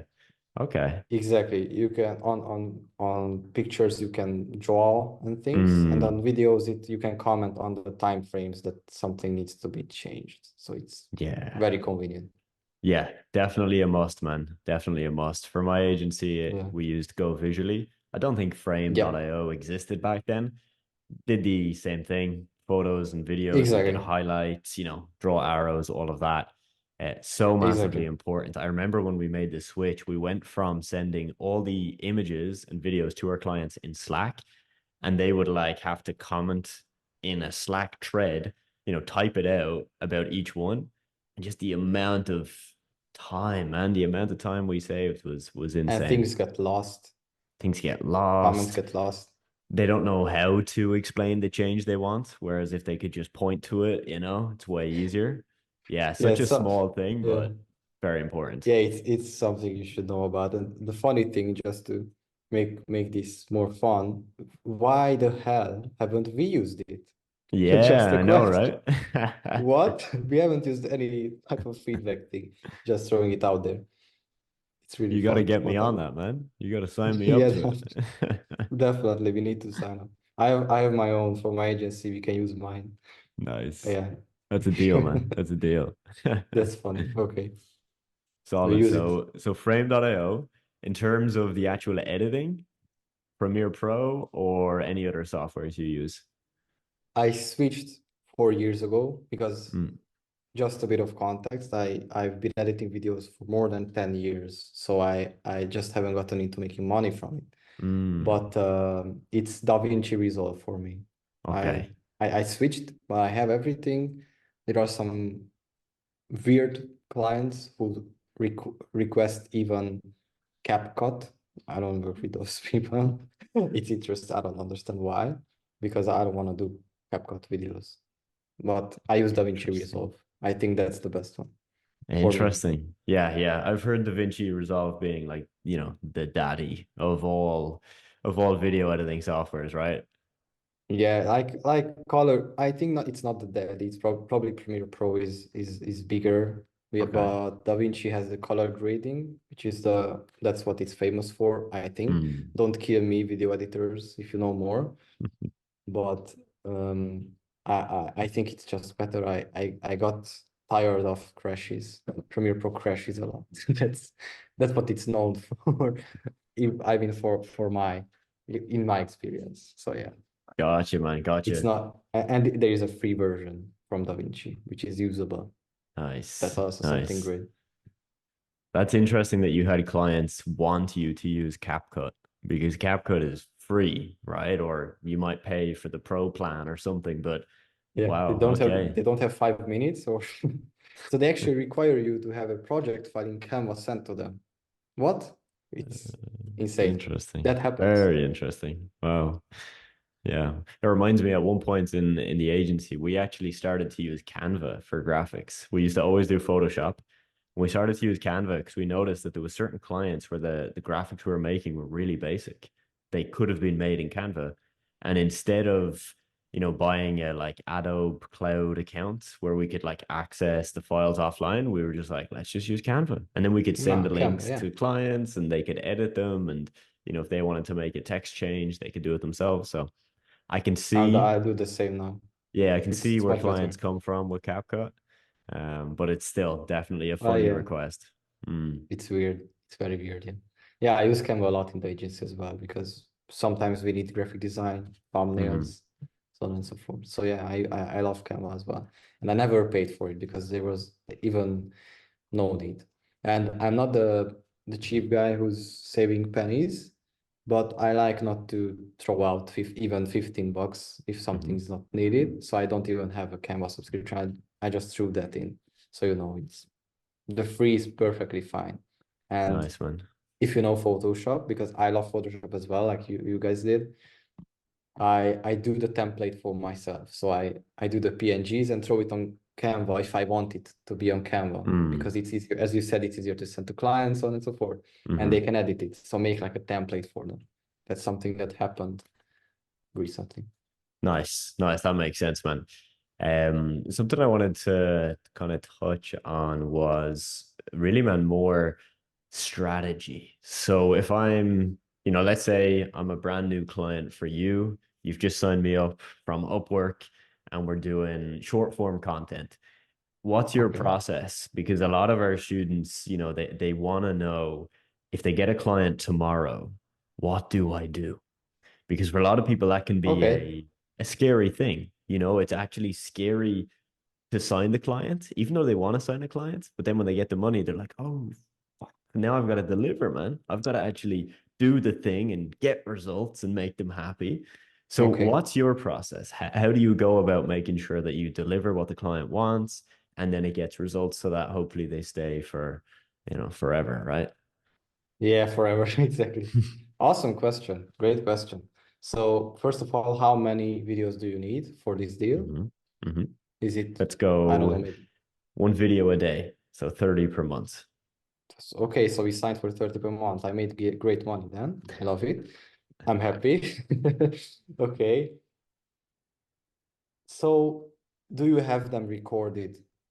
All of them? And if yes, send everything over to me and let me know when do you need it done. And then I will, if the budget's there, I send it to an editor. If the budget's not there, I put it on my to-do list. If you don't have it recorded yet, and you will record it randomly, like most of clients do, and they just throw at you 10 videos, like it's very bad. Then I just wait for them to send the raw files, and same process. If the budget's there, editor. If the budget's not there, to-do list. It's very simple. I don't think you need to overcomplicate it.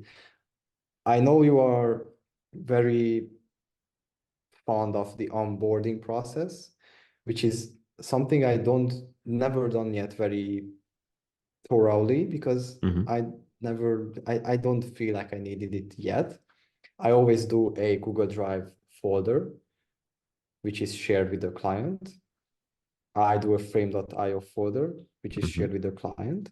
And we put everything in one place, organized, and I upload and send on WhatsApp, Slack, or wherever we communicate. We don't need anything else yet. I'm not saying don't do the onboarding process that Adam teaches. I'm just saying I don't do it because I didn't see the point yet. So I think it's very simple. If you can touch on something more specific that I didn't tell and that you wanted me to, then let me know, because I think it's really straightforward. Yeah, nice, man. I like it. Like that's the key. It's simplicity is the key here. We're trying to get you off the ground, get things moving, get your clients on board. So, you know, a 10-step automated onboarding process is amazing. But if you got 2 clients, you don't need it. You can, you know, very easily manage that by yourself. All good. So Akos, let's say you have a client and your client is happy with the work. So the videos look good. They're posting them on social, but the problem is they're not getting results, right? They're not getting loads of views. And when they paid you, they wanted you to get loads of views. How do you go about that process with your client? That never happens, so I don't know. I'm kidding. Okay, so, well, if I am honest, most of the times when that happens, it's because I told them to change something and they didn't. But it can happen with really cool videos, as you said, of course. You didn't even ask if that happens because you know it happens, because it's normal. Whenever that happens, I either propose a new style that we should try, or I do free research. Like it takes you 10 minutes and show competitors what they are doing. And I ask them, do you need help with scripting? Do you need help with this? Do you need help with that in order to get you more views? Because I see you're not performing well. Or if they come to me complaining, then obviously it's fire, right? Okay, how do we do this? Let's solve this. Not because, oh my God, I don't want them to leave. It's because I'm doing this to help people and I want them to have results. So it's as straightforward as with onboarding. Look at competitors, see what they are doing, and try to steer the client in the good direction that others are doing. And of course, do your best to do great videos. I have clients who we had worse results with better edited videos because the audience is 30 plus and they don't care. And we have 1 million views with a video with 0 editing. I am not kidding. If you want, I will show it to you after the call. 0 editing, it looks very bad. It's not ads, it's organic content, because with ads, I know there's a scrappy type of thing, but no. So it's very, very interesting. When I brought the client on, we started with the captions, B-roll, and they got 1,000 views. And we do simple videos daily, 10K, 20K, 1 million, some of them. So wow, it really depends. It really depends. Awesome. Yeah, man, definitely send me over that. I'd always like to see those, you know, basic videos that pop off. So yeah, that'd be cool. Yeah, it's very interesting. Yeah. Akos, what I'd love to do, man, is kind of, well, first we'll open up the chat. So if people have questions for you, they can start adding some questions in. Guys, if you could send the questions in the Telegram group, it would actually be ideal. Now, I know if you're on your phone on the Zoom, you kind of have to switch between the apps, but it would be awesome. It would make it easier for us because then we've got a track record of questions asked, and people that want to watch the recording can go and check the Telegram group to see if there's cool questions, right? So drop questions in that you want to run by the main man himself. While we're waiting for that, I want to get his thoughts on mindset. I know he's big into self-improvement, mindset, you know, self-development. Let's talk about it, man. How important is it? Yeah, that's the great question, because when you told me you want this interview, then I kind of brainstormed a bit what I can talk about and what I could actually teach, because otherwise it's really simple. And the funny thing is, this is what I wrote down. It's about mindset. So great question. The main thing is funny. I skipped the mindset videos in your mentorship when I started. I just skipped them. I was like, come on, show me the secret, because I was still in that mindset when I started. I grew a lot since. Show me where the money is. How can I find clients? How can I close them? I want the money. So I skipped. I didn't care, because I remember you had those videos in. It was really interesting. I skipped all those. And like 6 months after, I was like a monk coming down from the mountain, and the big realization that wow, it's all about mindset. It really is.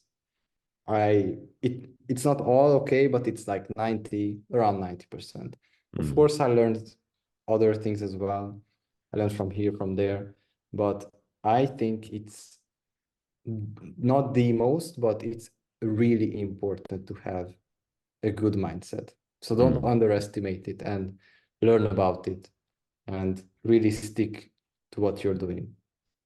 Just yeah, everything you thought about that as well is really valuable. So I think it's very important. If you want me to touch on something more specifically, let me know. But this is just a fun story that I skipped it first.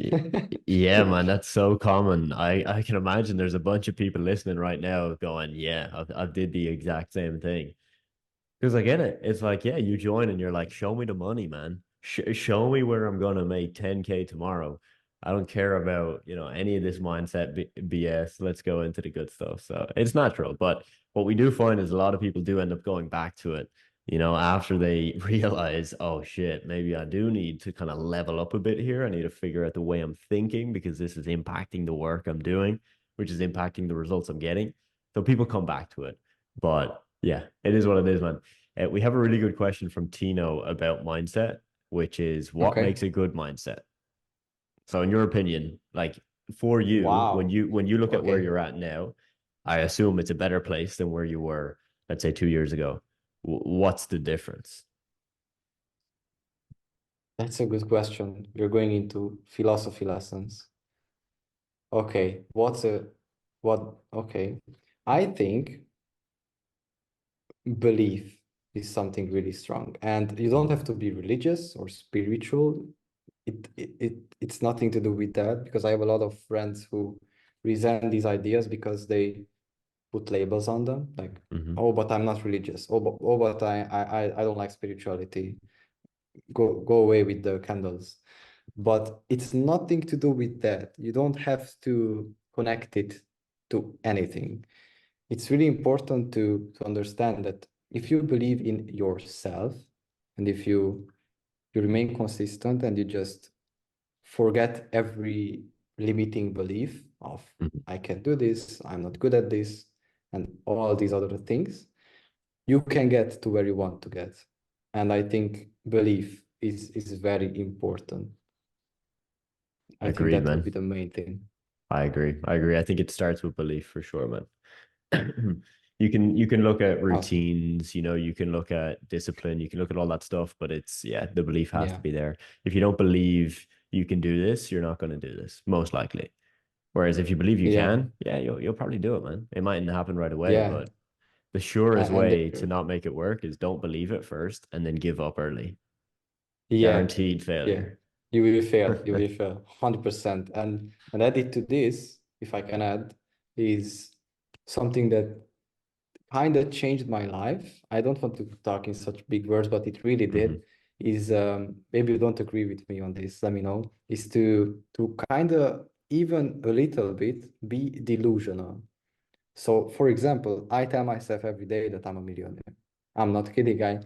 I cannot prove that it helped me, And this things to believe, of course. I cannot prove that it helped me, and I cannot disprove it, but be a bit delusional. Like, imagine things that are not there yet. I already closed this client. I can do this. I'm a great video editor, even though you edit in CapCut. I'm kidding.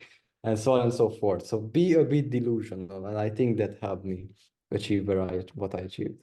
I love it, man. I love it. I agree, man. I agree. I made a video about this recently, Acos, and I said, like, it's just the truth, right? Like, if you're going to tell yourself, I'm going to build a business that makes 10K a month, you're going to do something that most people never do. So naturally, to do something that most people never do, you have to think that you are able to do the thing, which is delusionalism. That is being delusional. And that's okay. Good one. Like that's just kind of what you have to do. To touch on that, you know, I've had comments in the past on, like, you know, TikTok and Instagram, short form content, where people will go, oh, you know, this guy is so full of himself. This guy loves himself. And I'm like, yeah, of course. Like, why wouldn't I? You know, like, what do you expect? You know, that you're going to have a great, happy, successful life, but not respect yourself, not believe in yourself, not think that you can do more than you're doing. You know, this is the game, man. Good one. So yeah, I like that you Good brought one. that up, man. We've got a question Happy from to hear. Ty, which links to this. Is failure a choice? I think it is, because you have to give up to fail. You can do it until you die. Or I think, I'm sorry if it's not correct, but I think I heard Elon Musk say it. Maybe he didn't invent it, but I will keep trying, or I will die trying, or I will keep doing it, or I will die trying. I probably not from him, but I heard it from him, and that's a good thing. I think it is failure is a choice, because you have to give up to fail. If you don't give up, how would you fail? For sure, man. We always say it, like, people say, hey, what if this doesn't work? I'm like, well, are you going to give up? That's the only way it doesn't work. Like, I've never seen someone do this forever and not make it work. Like, the number one way it doesn't work is you just stop. You stop. You know, you do 2 sales calls, don't close any, and you say, this isn't for me. Well, I did 10 and I didn't close any deals. I just kept going. You might have done more, you know? You just keep going. That's so cliche, so cringy. You've heard it 100 times, but it's the truth. It is just the way it is. That's a good one. Failure is a choice. That's a good one. I love that. For Thank sure, you, man. Ty. Good one. Cool. So, Akos, we've got a couple more questions for you, man.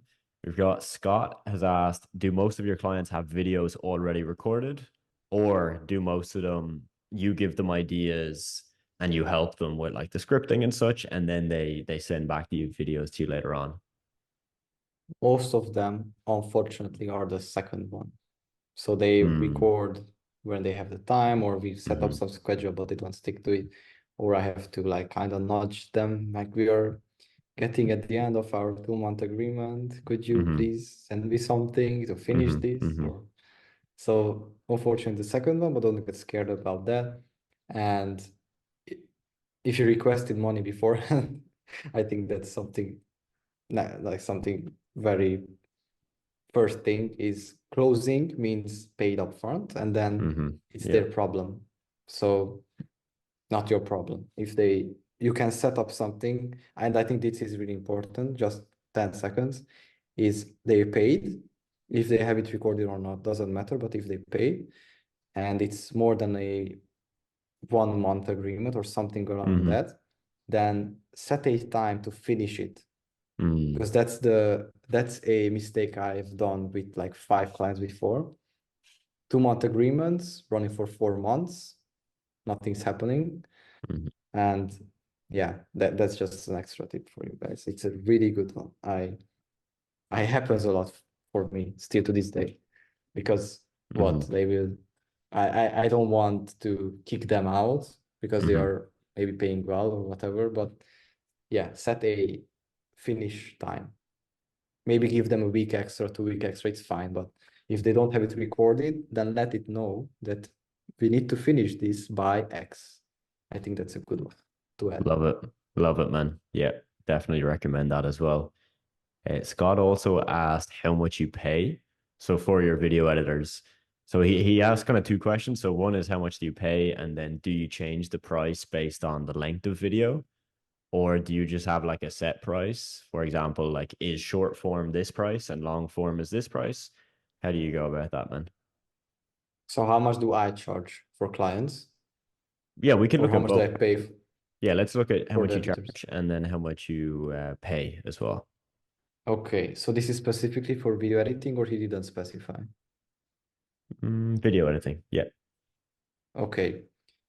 With video editing, there is a distinction between short and long form most of the times. So you should definitely charge a lot more for long form because it takes a lot more time and it is worth a lot more, of course.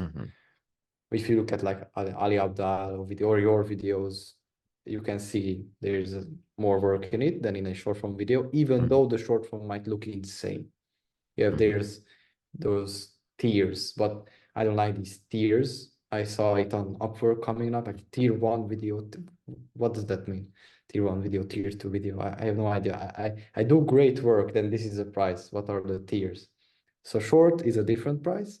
It's anything between $30 to 100. That's the range. Really depends on the complexity.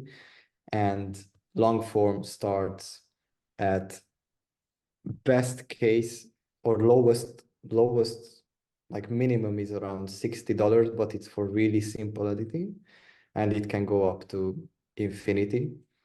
And of course the courses podcasts go into a different category because those are much more editing needed.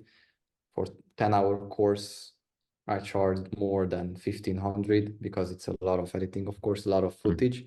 So look at the style they need, and if it's more long form, so podcast course, then look at how long and how many footage you have to go through, to skim through, if you are doing editing. If not, then look at a good budget that you can at least keep 50%.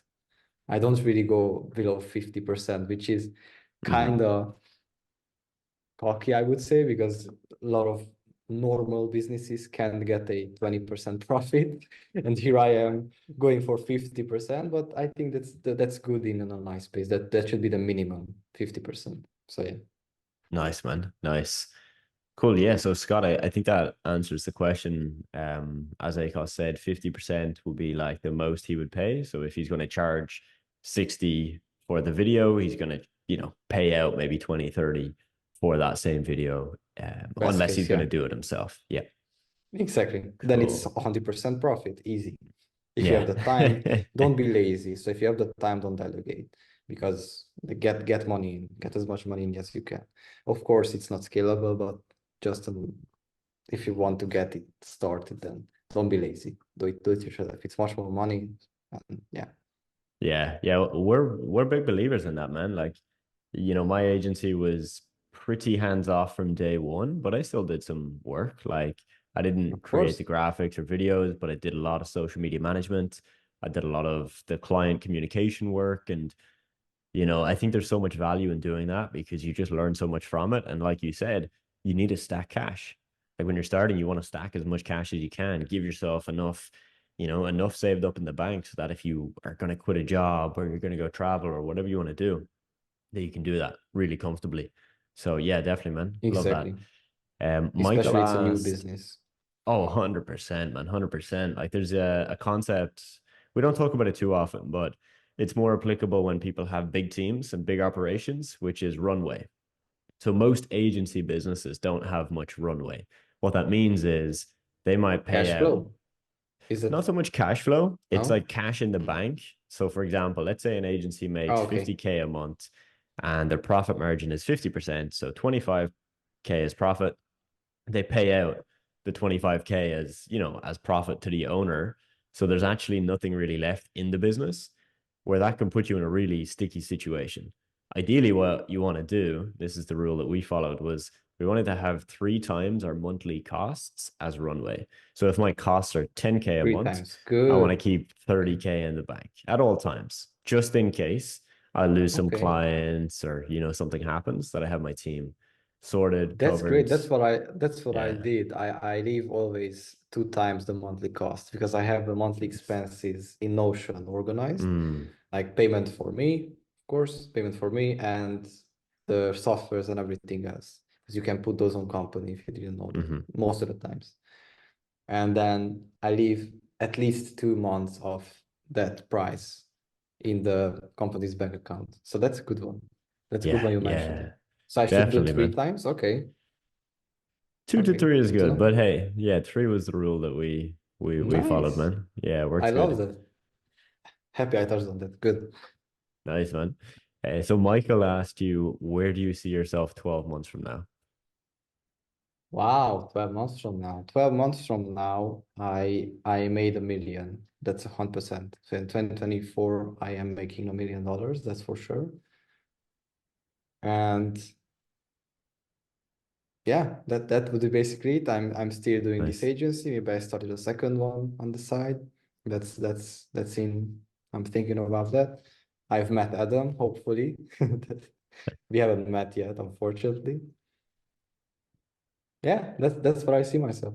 Definitely 1 million net worth. So it's Nice. not 1 million in the bank, but I'm definitely making 1 million in 2024 and Nice, scaling this man. baby up to the moon. Let's go. Love it, man. Love it.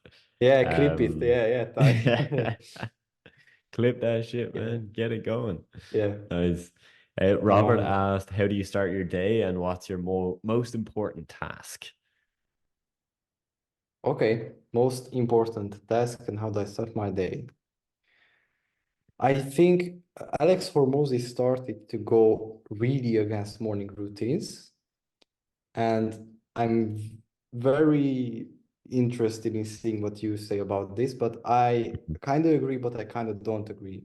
But my main point and my answer to this is the point is to wake up and to get shit done. You don't need to do anything else. If you want to do cold showers, do them. If you don't, you shouldn't. If you have a struggle with waking up because you are not a morning person, but you need to get work done early, then yes, look into methods that would help you.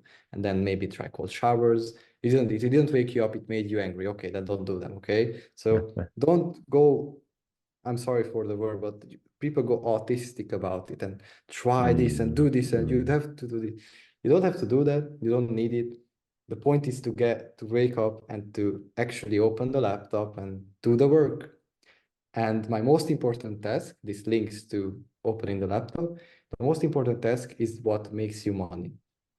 So obviously I have editing to do, which doesn't make me money because it has been paid already, but that's not on the top of the list. The top of the list is outreach always. That's my most important task of the day. That's a non-negotiable. And about morning routines, you don't need them. If it helps you, yes. If it doesn't, if it's just 3 hours of meditating and whatever, then don't do them. Add them on whenever you have a lot of money, you have time for these things. But obviously, of course, take care of yourself and learn about yourself. So you don't have to throw that out. But the first thing you should do in the morning is to get to work. I think that's my advice. I agree, man. I agree. Definitely.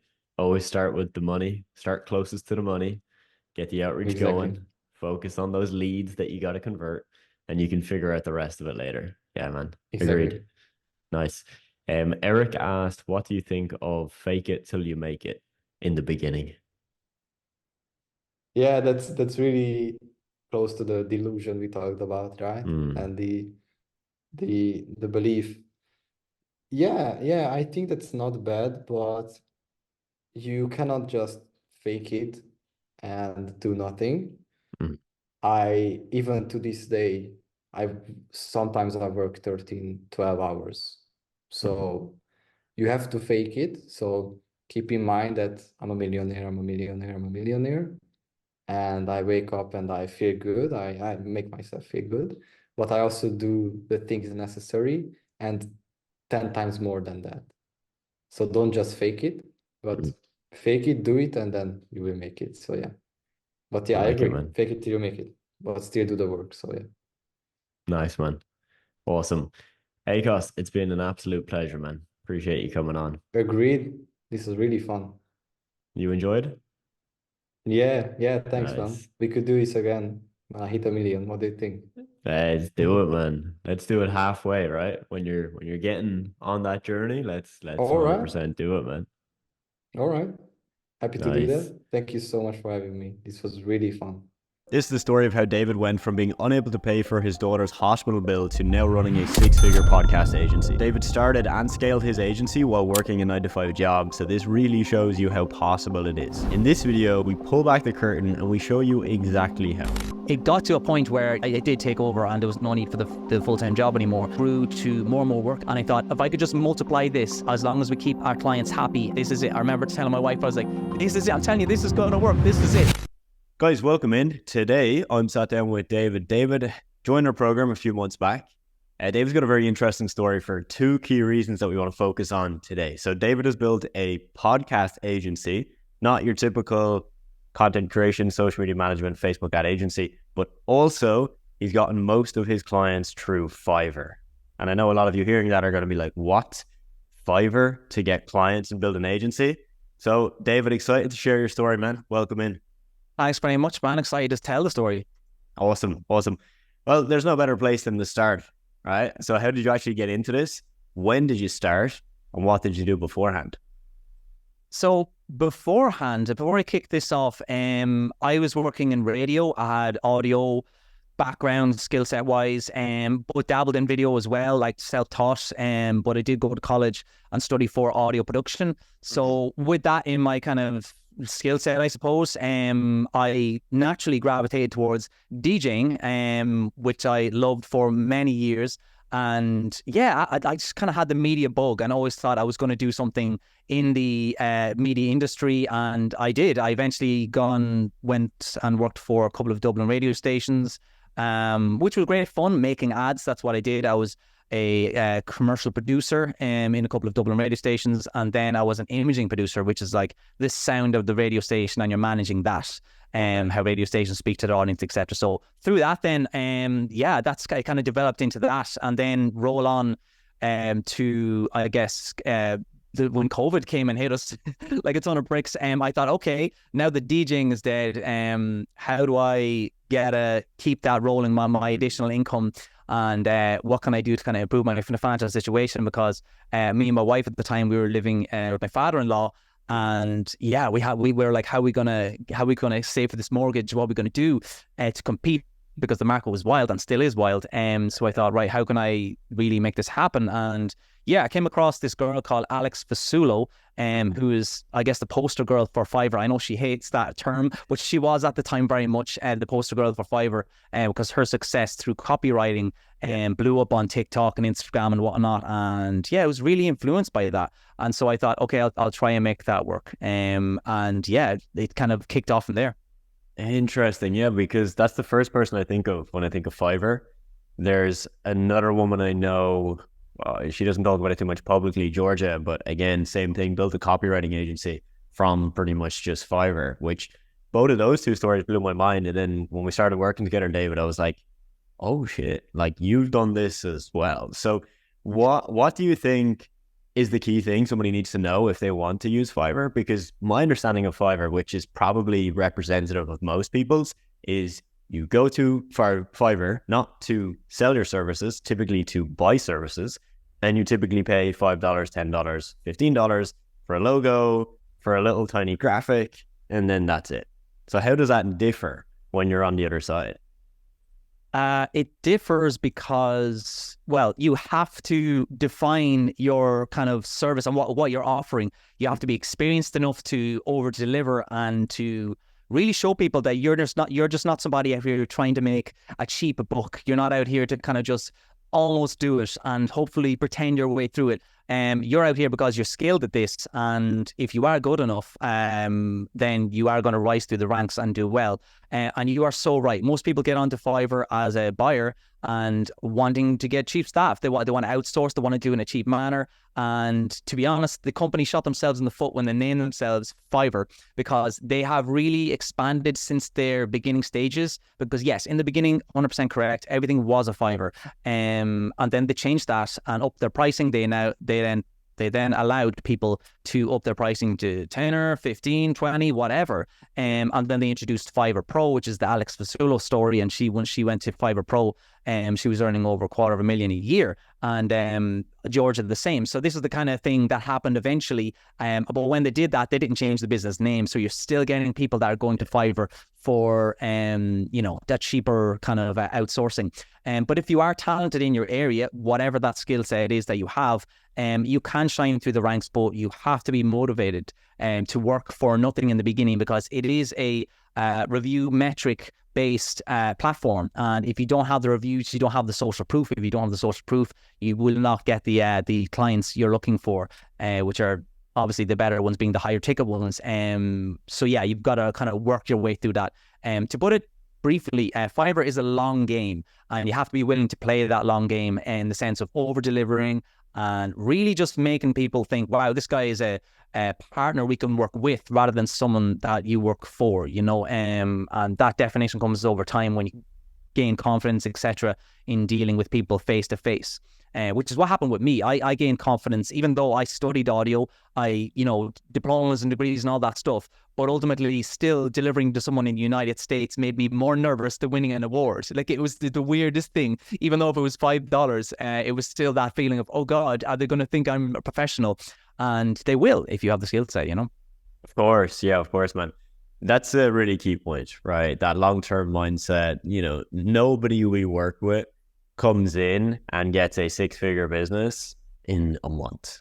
It's never happened. We've had people do it fast, 2 months, 3 months, but typically that's somebody that's had maybe a little bit of experience beforehand, right? For like beginners coming into this, if you're watching this, don't assume that you can just go to Fiverr tomorrow and make your first $1,000. And I think what you mentioned as well, David, the key thing there is, like, you probably will do $5 projects, right? Like, how many of those small projects did you have to do before you could start working with the clients that pay you $500, $1,000 a month? Good question. Really, because Fiverr as a seller, it's based on tiers. So when you're level 0, you're really the bottom of the pile, and you have to step outside of your comfort zone in the sense of leave your ego at the door and just over deliver for that $5 and get that person to give you that good review.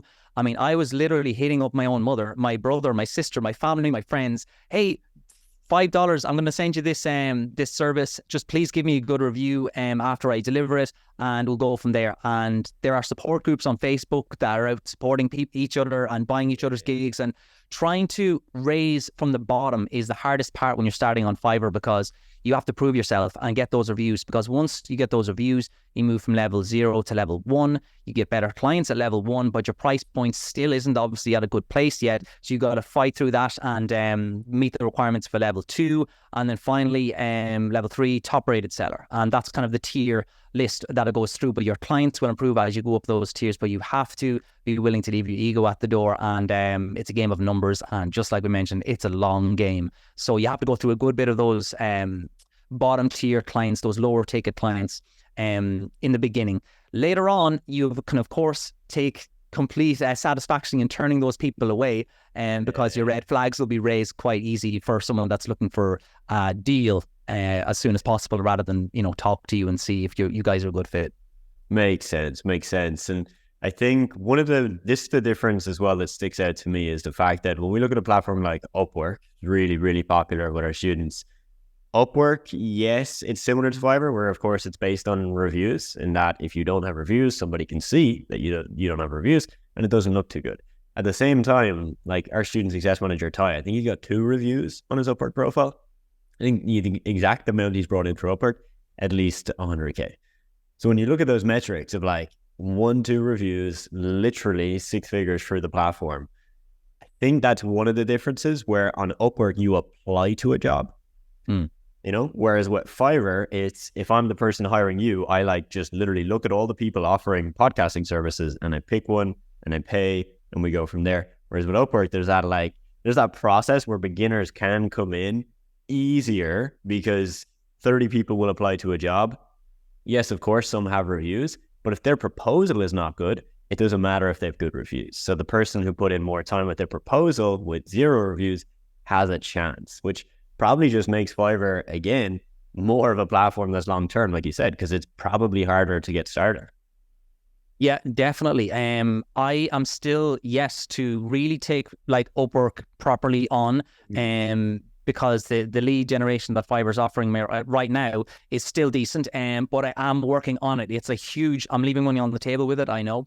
But this system, just like you mentioned, is very different. You apply on Upwork for jobs and you put time into your proposal. On Fiverr, clients come to you. They are warm leads. They come into your inbox and they're talking to you directly, and you know that they're interested. You just have to convert those. So yeah, that's the big difference. And yeah, it's just kind of knowing which one works best for you. But thankfully for me, it has worked well for me. Within the niche of podcasting, that wasn't in fact my first service that I started with on Fiverr. I actually was just putting up every skill set that I had. I was really just testing the niches to see which would be better for me to obviously get money from, but ideally to deliver the best quality product or service rather I could for clients. And mine was multiple kind of facets, because I have experience in script writing for commercials. I've experience in voiceover. I've experience editing audio, and then video as well. But in that order, that is how I kind of put my services out there first. Originally it was script writing, which did well actually during the pandemic, and then voiceover not so much. The Americans don't like too much Irish voiceovers in their ads, which is fair enough. But then the third one being audio editing for commercials.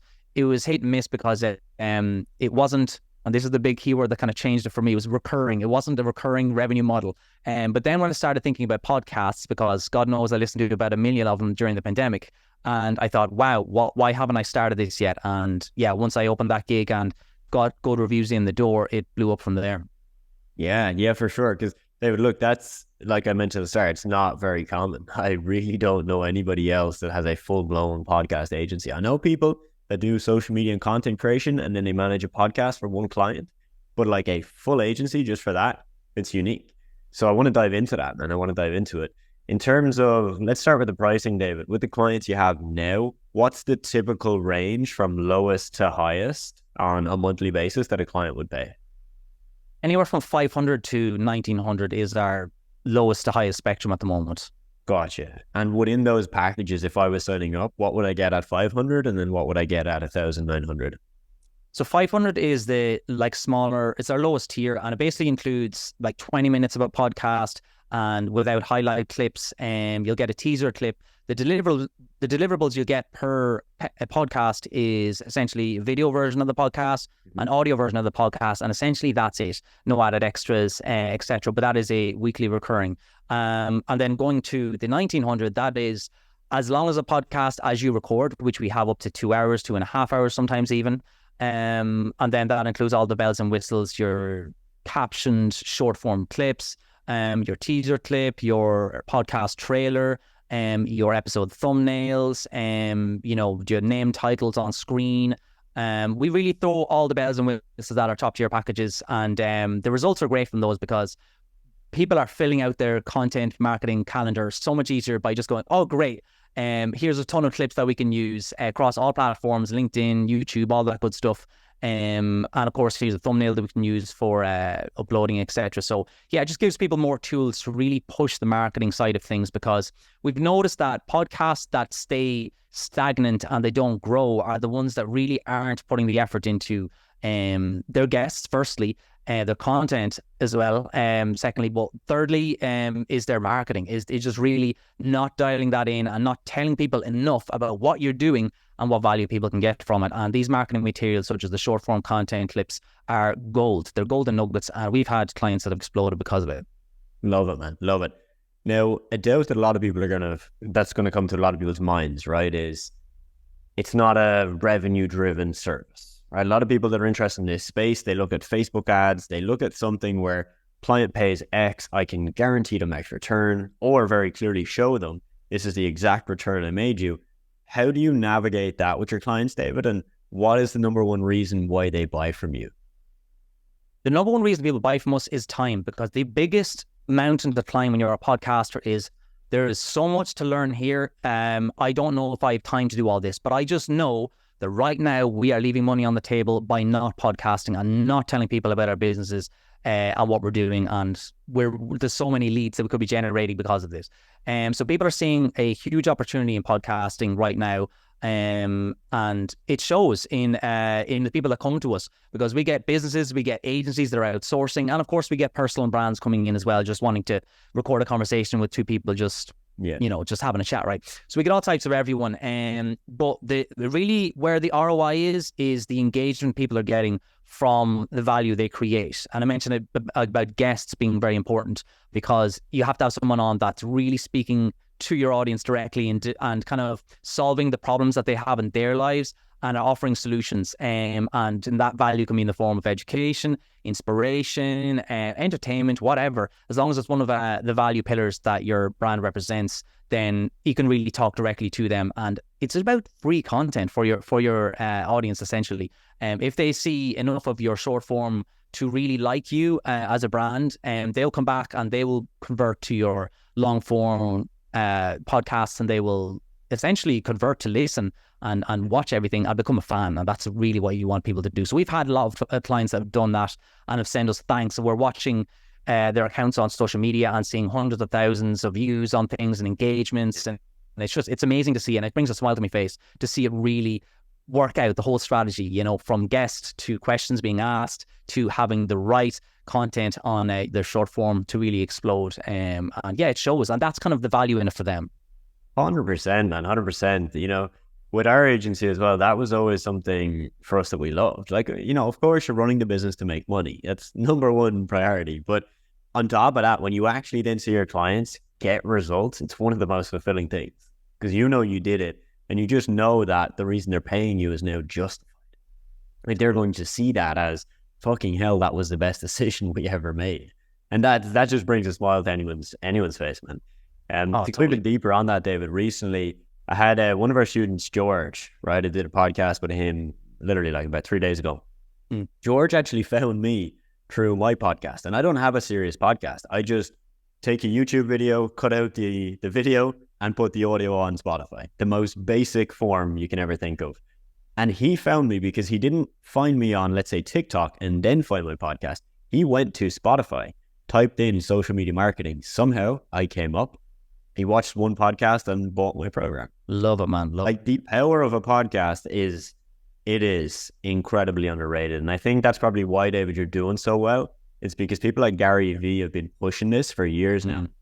Do a podcast, start a podcast. And obviously a lot of people don't. And these trends tend to lag. So when Gary started talking about it, I don't know, 4 years ago, a lot of business owners are only going to now, 4 years later, take action on that because they knew I should have done it 4 years ago. And a lot of people, when they have that decision, it's, do I just never do it, or do I do it now? Better to be late than just never start, right? Totally. We get marketing managers coming into us almost in an urgent manner. Guys, we really want to get this podcast started. We have a couple of guests in mind. Help, It's almost like, but we know we're late, but we need to get there. We need to get this done, And it's amazing to see, because they're right. Better late than never, just like you said. But the value is totally there. And yeah, they're more than likely listening to a ton of podcasts in their niche themselves. Why not take a part of that pie, so to speak? Yeah, 100%, man, 100%. David, when it comes to like just the inner workings then of your podcast agency, like what I assume at the start, as you mentioned, when you're transitioning from, the script writing, the voiceovers to then doing podcasting, you probably did everything yourself. And I know now you have some team members, you've got people that help you out. So if you want to just give like a real quick, what it used to be versus what it is now, and who do you have on your team and what did they do? Yeah, sure. So originally, of course, it was just me editing the podcast, audio and video. And then quickly, like anybody else in the world, realizing time is of the essence and there's only so much hours in a day. Because currently, or at that time, I was working a full-time job and doing this as well. So I was like splitting my day, 4 hours in the morning, waking up at 4, doing the 4 hours, and then, breakfast, family, and then into my job, and then doing 4 hours. And it was nuts in the beginning. Right. But it got to a point where, I did take over and there was no need for the full-time job anymore. But that started in the beginning, and then it grew to more and more work. And when I realized, okay, I really need to delegate here, I started looking online. I started finding Facebook groups of video editors, jumping onto foreign websites to check out some talent over there. I'm really just dipping my toes in the water to see where is a good place to start to find people? And then I came across, would you believe it, the first guy that I found is actually a guy that's still with me years later. He's now my ops manager. He used to be just an editor. But yeah, he's fantastic. His name is John. And yeah, so he was my first hire. And the second that I hired him and I saw the results from just giving that person enough information that they can do the job correctly, it was like this massive light bulb went off and I thought, wow, delegating is the way. This is how we scale. And it was the most exciting thing. And I thought, if I could just multiply this as long as we keep our clients happy, and this is it. This is it. I remember telling my wife, I was like, this is it. I'm telling you, this is going to work. This is it. And it did, thankfully, because I got to repeat that process and hire more and more staff. Eventually, we got to a point where we are now, where we have 6 full-time video editors, and we have 3 full-time short form editors, and we have an operations manager, and we have a QA manager, and a thumbnail designer. So it's it's getting to that point now where, I mean, I'm always looking for new talent anyway, just to see what's out there and to see where we can over deliver and maybe move into more motion graphics and maybe some animation design for audio only podcasts, etc. So yeah, we're a couple of sticks in the fire, so to speak. But yeah, it's a great team, and I'm only as powerful as my team. You know, I'm so grateful to be working with people that have amazing talent, and yeah, it's fantastic, man. I have to pinch myself sometimes. It's nuts. Yeah, 100%, man. David, you mentioned something that I really want to touch on there. Okay, so you said your wife, right? So explaining to her, this is going to work, this is going to take off. What was that like? Because you mentioned you guys were married, right, before you started this, and as you were transitioning from like full-time job to this, what is that like? And, you know, has she helped along the journey? Do you feel like it's been a big part of it, or how would you look at that? Yeah, I'm going to get in trouble, man. The truth of it is, I mean, it's hard for anybody to see potential in something that's not really tangible. It's hard because I saw it and nobody else around me kind of saw it, because in the beginning stages now, let me just clarify, it was in the beginning, because you're working on a website that's called Fiverr, you're doing things for $5. Is it really going to work out? It's hard to know. And that's a big fear that's on most people's minds when they begin is, is this going to work out? And to be quite honest with you, I trialed Fiverr in the beginning. I did it for 1 month. I didn't see quick wins. I didn't see that quick return. And because of that, I backed off. This was a couple of months before I really took it on seriously. Because what actually happened was I gave it a month and didn't really get the right clients I wanted. I wasn't talking to the right people. There wasn't enough leads coming in. I thought, I'm not really big on Fiverr. And then what happened was, we were in the car park of a hospital, and my daughter was, we had to bring our daughter to the hospital, and we thought it was serious. And I was sitting in the car and I was like, Jesus, man, I actually don't know if I have enough money for this. And I checked my account and I didn't even have €100 in it. And I thought, Jesus, man, I just felt like such a failure at that time. It was the most strongest feeling since holding my daughter in my arms it was just so strong, because it was such an anchor for me, because it really cemented my motivation in wake up. What are you doing? Make it work. It doesn't matter how, make it work. And I'll to this day, I still feel like that was my biggest why was because of that moment. And I started Googling how to manage finances, Rich Dad, Poor Dad, all of that. I read all the books. And since then, it has helped my business, but more importantly, it's helped my mindset and my focus. And since then, I have just gone straight and I've just been laser vision focused. So to your point, my wife did see that over time. She saw my work ethic, just like I mentioned, getting up at 4, working a full-time job, making it work, and then showing her at the end of the month the revenue and seeing things come in and improve month on month, year on year. And there was no question. In the beginning, it was like, give it a shot. I'm not so sure. Maybe we should try something else. But then it turned into, oh my God, this is amazing. I'm so proud of you. But yeah, that was a long game. Yeah, solid, man. Solid. Super interesting to get that perspective, David, because a lot of the people we work with and have, on interviews are typically younger, right? They're typically 25, 26, typically single, or they've got a girlfriend, or they're a girl, they got a boyfriend, whatever. It's different when we speak to somebody that's got a wife, kids. It's a whole different scenario, one that obviously I can't relate to. So I'll just always try and understand that.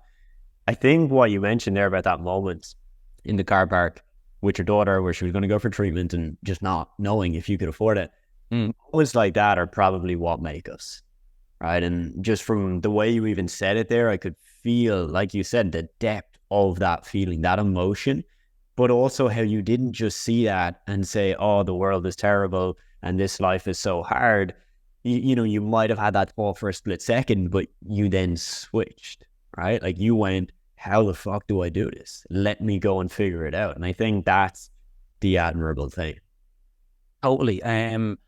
Like I'm always the type of person, if I don't know how to do something, I'll try and figure out a way to do it. But I think I wouldn't be here without my why. It's the biggest anchor and it's the biggest motivator for me, because I could have been complacent and gone, I can always lie back on my full-time job and, you know, if it doesn't work, it's okay. But no, I was determined because of that reason and other reasons as well. You know, I wanted to be my own boss and I wanted to have something that I'm proud of and hopefully a legacy in time. But ultimately it was that really like cemented my motivation, and it wasn't a question. I mean, where your why is the most important, in my opinion, is yes, it's your motivation, but when that alarm clock goes off at 3 o'clock, 4 o'clock in the morning, if you have to, that is your why. And it actually turned out to be like robotic for me. It wouldn't be a question. It wouldn't be, oh God, I'm not feeling like it today. That thought never entered my mind. I had this beastly hunger because of that, and I was able to do those two jobs at the same time, and it was cement, man. It was just cement. And it's just, I think having a huge why and a reason and writing it down and having it on a wall. I had this whiteboard when I lived in my father-in-law's, and it had like 5K a month, and it was like in circles, in big red bold circles. And yeah, I just every day I would look at that and go, this is what's going to happen. This is what's going to happen. And I just feel like I manifested that shit, man. It just took a long time to kind of get to that point. But when I got to the why, it just clicked. Everything just clicked because there was no question. It was laser focus. So yeah, a huge motivator is your reason why, in my opinion. Love it, man. Love it. Well, look, David, I think people are going to have more questions. So maybe we'll need to go and do a part 2 sometime in the future. Are you posting content at the moment, David, on like Instagram or any social media? If so, we can plug that and people can check it out. For sure, yeah. Dave at Podcast Geek on Instagram, and Dave _ a Podcast Geek. Posting content on there related to podcasting and posting some wins as well for my clients as well. So yeah, posting more regularly now, getting back on the horse because the business has taken so much of my time. But yeah, that's where you find me. Amazing, man. Amazing. Well, Dave, appreciate you coming on, man. That was a powerful story. I've got goosebumps just listening to that last little section there, man. So really appreciate it. So just an intro for anyone I might not have spoken to before. So my name's Alvie. I've been doing this for the last couple of years now. I joined the program around, it was late 2021. So I've been running my agency for quite a bit now. In terms of clients, we've got quite a lot at the moment. We've got around 8-10 clients, and I've just started doing this full time since I left school earlier this year. And yeah, definitely there was 100% a few months at the start when I was doing this, when I really struggled. I wasn't getting any clients. I think it took me about 50 days to get my first call booked in, and then about 2 months to get my first client. That first client was just a referral from family and friends as well. It took around 3 months to get my first client from my own outreach. So there was a lot of times during that first 3 months when I was really struggling. I definitely was wondering if I'm good enough for it, if it's the right business model for me. So over the past couple of years, I've learned a lot about, sticking through things and seeing it through. And yeah, I'd be happy to run through any of these things, whether it's what I did during those first few months or what I'm doing now with my agency to get new clients in. Yeah, we can go over everything. Cool. Awesome. Alvie, appreciate the intro on that, man. So guys, if you have questions for Alvie, like just drop them in the chat. The more you guys can ask, the more Alvie's going to be able to spit some fire on you guys, right? So don't be afraid. Just lash anything in there. I'm going to kick off with some questions just to get things in motion, just kind of the things that I would think most of you are going to get the most value from, but please do use that chat, spam it, abuse it, because this is your chance to rinse Alvie's brain. There's a lot in there, so we want to get it out. So Alvie, yesterday on the call, Ty did a stellar job of walking people through really the importance of setting a manifesto, a contract to themselves, a vision of who they are going to be. And of course, the steps they would need to take today, not tomorrow, starting today, to become that person. And that's what we focused on, right? Was becoming the person, not just, I want to make 10K a month, or I'm going to have 10 clients, or in your case, 8 to 10 clients. It was, what do I need to do as a person? What do I need to believe about myself? How do I need to view the world? So on that topic, Alvie, how do you think that whole topic has affected your journey? Because the 2 months you had where you didn't get results, most people would quit. Like 90% of people would quit in that time frame, and we see it all the time. So for you to have stuck through that, you must have viewed something differently, whether that was yourself, your abilities, your confidence, or the opportunity. Yeah, really good question. Really good question. So I actually saw a quote. I didn't see this when I was starting, but I saw this more recently, and it's something that I've been thinking about a lot, even now, to this day, is that if your business isn't where you want it to be, it's because you haven't become the person who's capable of running it. And I think that's a mistake that I made when I first started, was I thought that I wasn't making 5K, 10K a month because I wasn't doing enough outreach, or I wasn't in the right niche, I wasn't selling the right offer. But really, when you become that person who's capable of running a business at 10K a month, then you can do that in any niche, in any offer. So that's what I really started to focus on. And I focused on this at the start, was rather than thinking about what I can do now to do more outreach or get my outreach perfect, was thinking about how I can become the person capable of running that business. So reading, dopamine detox, this was massive for me. When I first started, I stopped listening to music because it helped me focus better. I don't to this day. Stop checking my messages in the morning, all of those things. So I really crafted the person I wanted to be, which was a person of good health, of a good mind, so not distracted, can easily focus, and educated as well. Those three things. So through reading, through breathwork, meditation, lots of those different things is what I've focused on. I'd say more than the really tactical stuff, because I think in the long run, that's what's going to get me the best return. So at least going to make me the best entrepreneur. Nice. Alvie, you brought a couple of things up there that I didn't expect. One being breath work and meditation. And let's dive into that, man. I've had some experience with this, and I agree with you. I feel it's a massive, massive component of any early success I had. Was having a time where I focused on that. So yeah, man, when did you start? Like, did you start immediately, or was it when things started to get into motion? Yeah, great question. Great question. So I actually only started this in the last 4 or 5 months, because even if you look back to 7 or 8 months ago, when I was still doing well with my agency, we were still doing, 8, 9, 10K a month, I was still not at a place. I'm still not to this point, but I still wasn't as in a place where I wanted to be as an entrepreneur.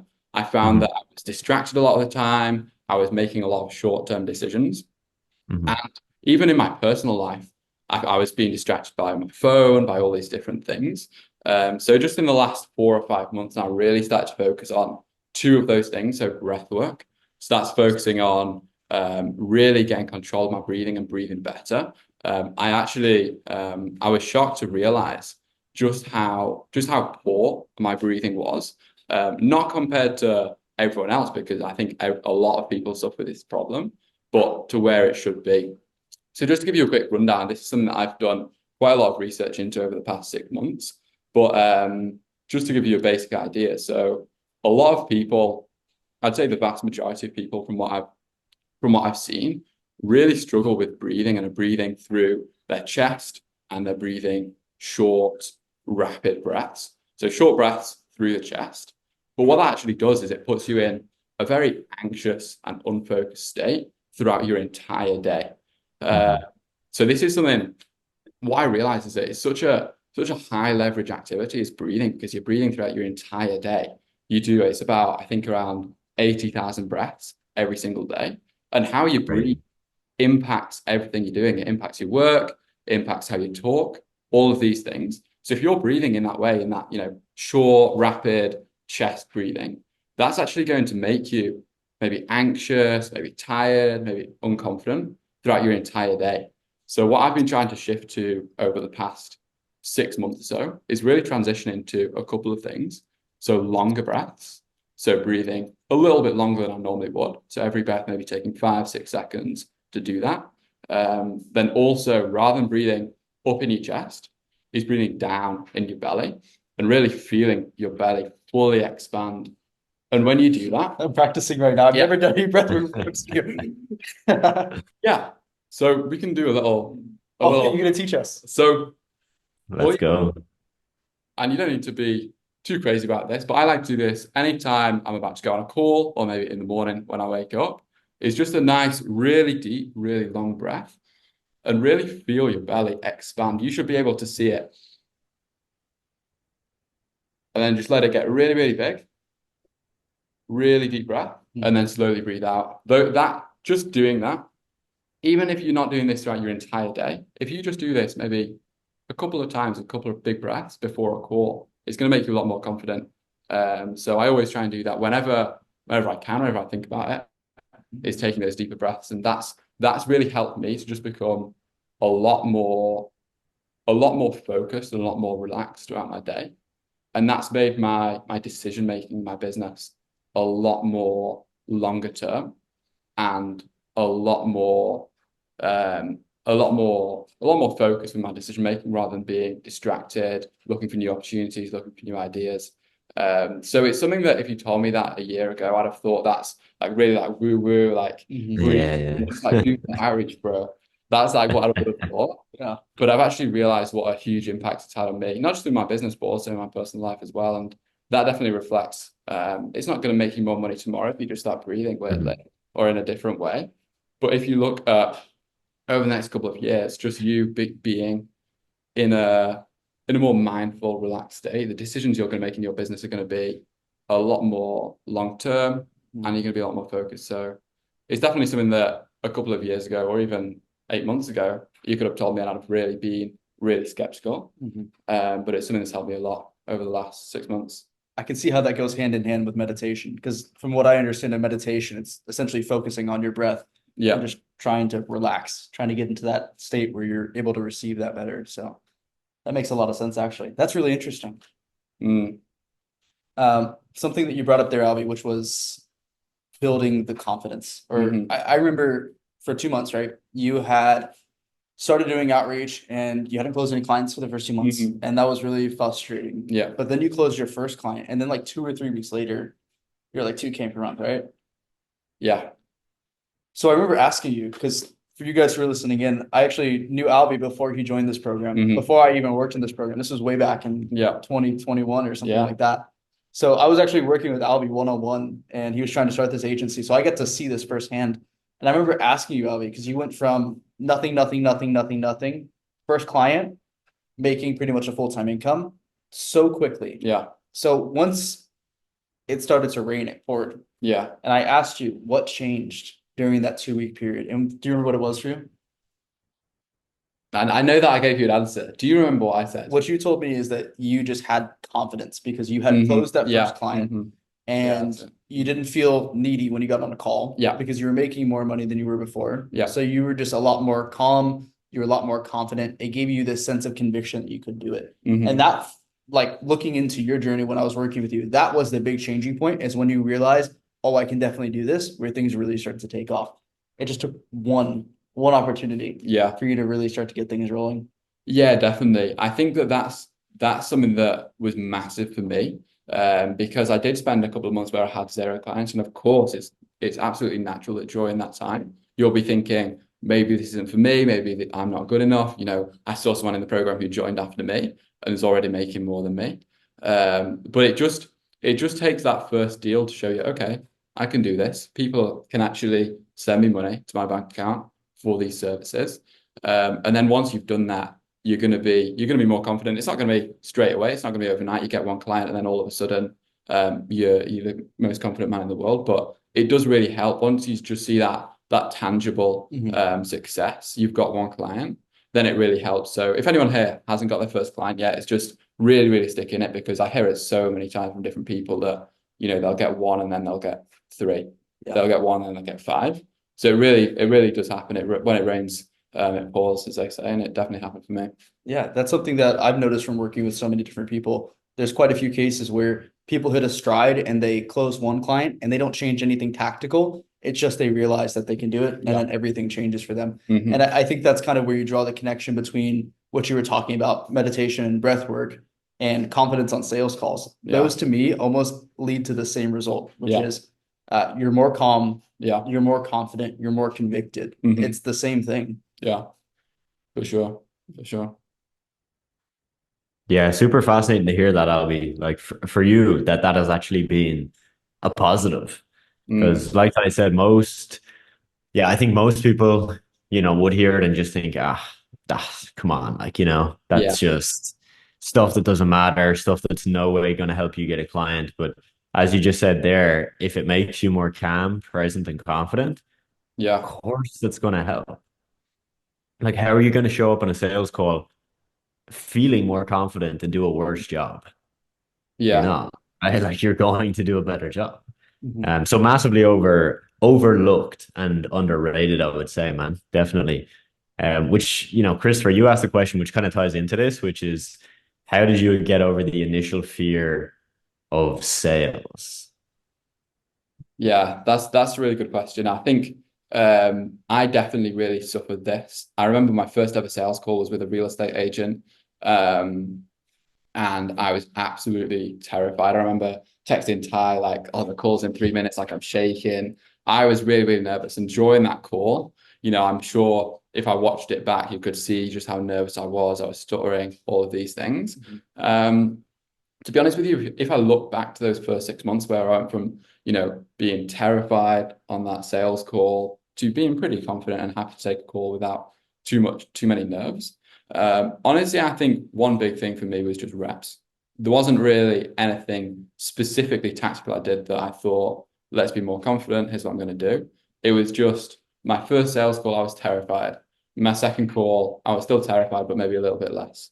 And then once I did that over maybe 100 calls, by the 100th call, I thought, it's okay. The worst that can happen is I get a no, and I've actually seen that I can do it. So for me, it was mainly just reps. I think those things that I talked about would have helped. Breathwork, meditation at the time. I didn't do those back then, but they definitely would help to accelerate that process. But I think for me, just getting the reps in, getting the volume in was enough. Alvie really bathed in rejection. I remember you started doing cold calling relatively early on. And I remember you'd send me recordings of you doing cold calling and people are like, "Who is this? Get it, go away." Right. So I think that's something you did well, is you actually went and you sought out failure. Like, you tried to get uncomfortable. You did things that made you uncomfortable, and you did them over and over and over again until the threshold for what's uncomfortable changed. Yeah, definitely. I think having someone that you're closer to talk to as well is definitely something that really helped me, having Ty. I helped my friend start an agency. He was actually staying with me in England, and he started an agency when we were together after I'd been doing, and he was doing cold calling as well. And I think just having us both there, just like I was taking sales calls, he was taking sales calls, he was cold calling, and just the fact that as soon as he put the phone down after he got a no, it's like, that's fine, come on. I think that really helped. So rather than having him just sitting there and like thinking, "Oh, I can't do this, like I've been rejected," it was just like, right, come on, that's a rejection, but we'll just go again. We go again. So I think having someone that you can talk, someone you can get close with, and just keep them updated, that would be really helpful as well. Solid. Alvie, let's say, you know, when you took your first couple of calls, how long, let's say you had a call booked for 6 p.m. How long before the call would you start, you know, getting ready for the call? Let's say sitting down, doing your research on the prospects and all of that. I want to ask that, has that changed from your first calls to now, or is that the same? Yeah, that's actually a really interesting point, because I've not thought about this before. But when I think back to, you know, when I was doing it, the first 10 calls, I would literally sit down an hour before the call and start preparing. I'd do research into all these different things. I remember I'd have my notepad, and I would write down these different questions I'd ask to try and get to their pain points, all of these things. I do loads of research. And that actually possibly could have made me more nervous, because in fact, I'd prepared so much. It was this big deal. It's putting it on a pedestal. It's this like big deal. You've been researching for an hour. You need to execute these questions you've got really well. If I look to now, I'll just maybe if the call's at 10, at 9:58, I'll pull up their Instagram and then we go. So it's changed a lot. I don't research my prospects before now, because I actually find that I come across as more natural and more confident if I'm genuinely finding out and I'm genuinely asking these questions, versus I already know a lot about their business. Then I'm asking them questions I already know the answer to. So I find it a lot more natural now if I'll pull their Instagram and have a little look. So I know the basics of what they're doing. But that's it. So when I'm asking questions, it's just a conversation. I'm just genuinely asking them those questions. Massive. I knew that was going to be the case, Alvie, but I had to ask just to make sure. Because the exact same thing, when I look at my first 10 calls, okay, I didn't spend a full hour, but it's exactly what you said. 20, 30 minutes, writing my questions, like doing analysis, like proper analysis, of their page. Whereas, did I ever use that information on a call? Rarely. Did it make me more nervous? Hell fucking yeah. And did it make it more of a big deal? Hell yeah. So did my sales calls go well? No, they were terrible. Whereas, as you said, when you can get into that flow, and like you guys on the call, do what Alvie just said, like pull up 2 minutes before. Okay, what I'd recommend is make sure you have your Zoom and everything sorted, but then just set a timer on your phone, alarm, whatever. Oh, alarm goes off, 2 minutes of the call. Cool. Get yourself a glass of water, sit down, do a couple of deep breaths if you need. Let's go. Start the call. Send them the link and you're in. Because otherwise, like you just hype it up, right? It becomes this massive ordeal in your head. And then you are more nervous. You're not as confident. And it's not going to be good. So something I used to do as well, I'll be bringing it back to the personal side, right? With the breath work, the meditation, the visualization and such. Yeah. One thing that really helped me was sitting for a minute or two and breathing. Not too long, right? Not 10 minutes, because then your brain will start to go into overdrive and start thinking about the call, but just a fast 30, 40 second, 1 or 2 minutes, focus on your breathing, like just calm yourself. And for one of you, maybe breath work doesn't work, but get down and do 10 push-ups. Like just do something that gets you a bit out of your head, a bit more into your body and who you actually are. And then you're going to be more present, more calm, relaxed.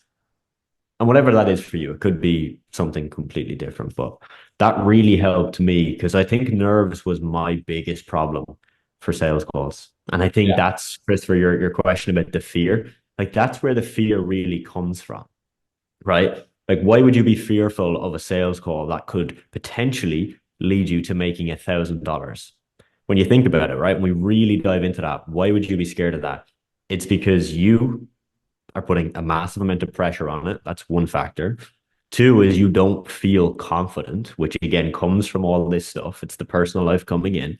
And three then is probably just, Ben, you've touched on it, imposter syndrome. Just feeling, okay, I'm faking my way to the top here. Like, I don't even know if I can get them results. I'm charging the money, but that's more a belief than anything.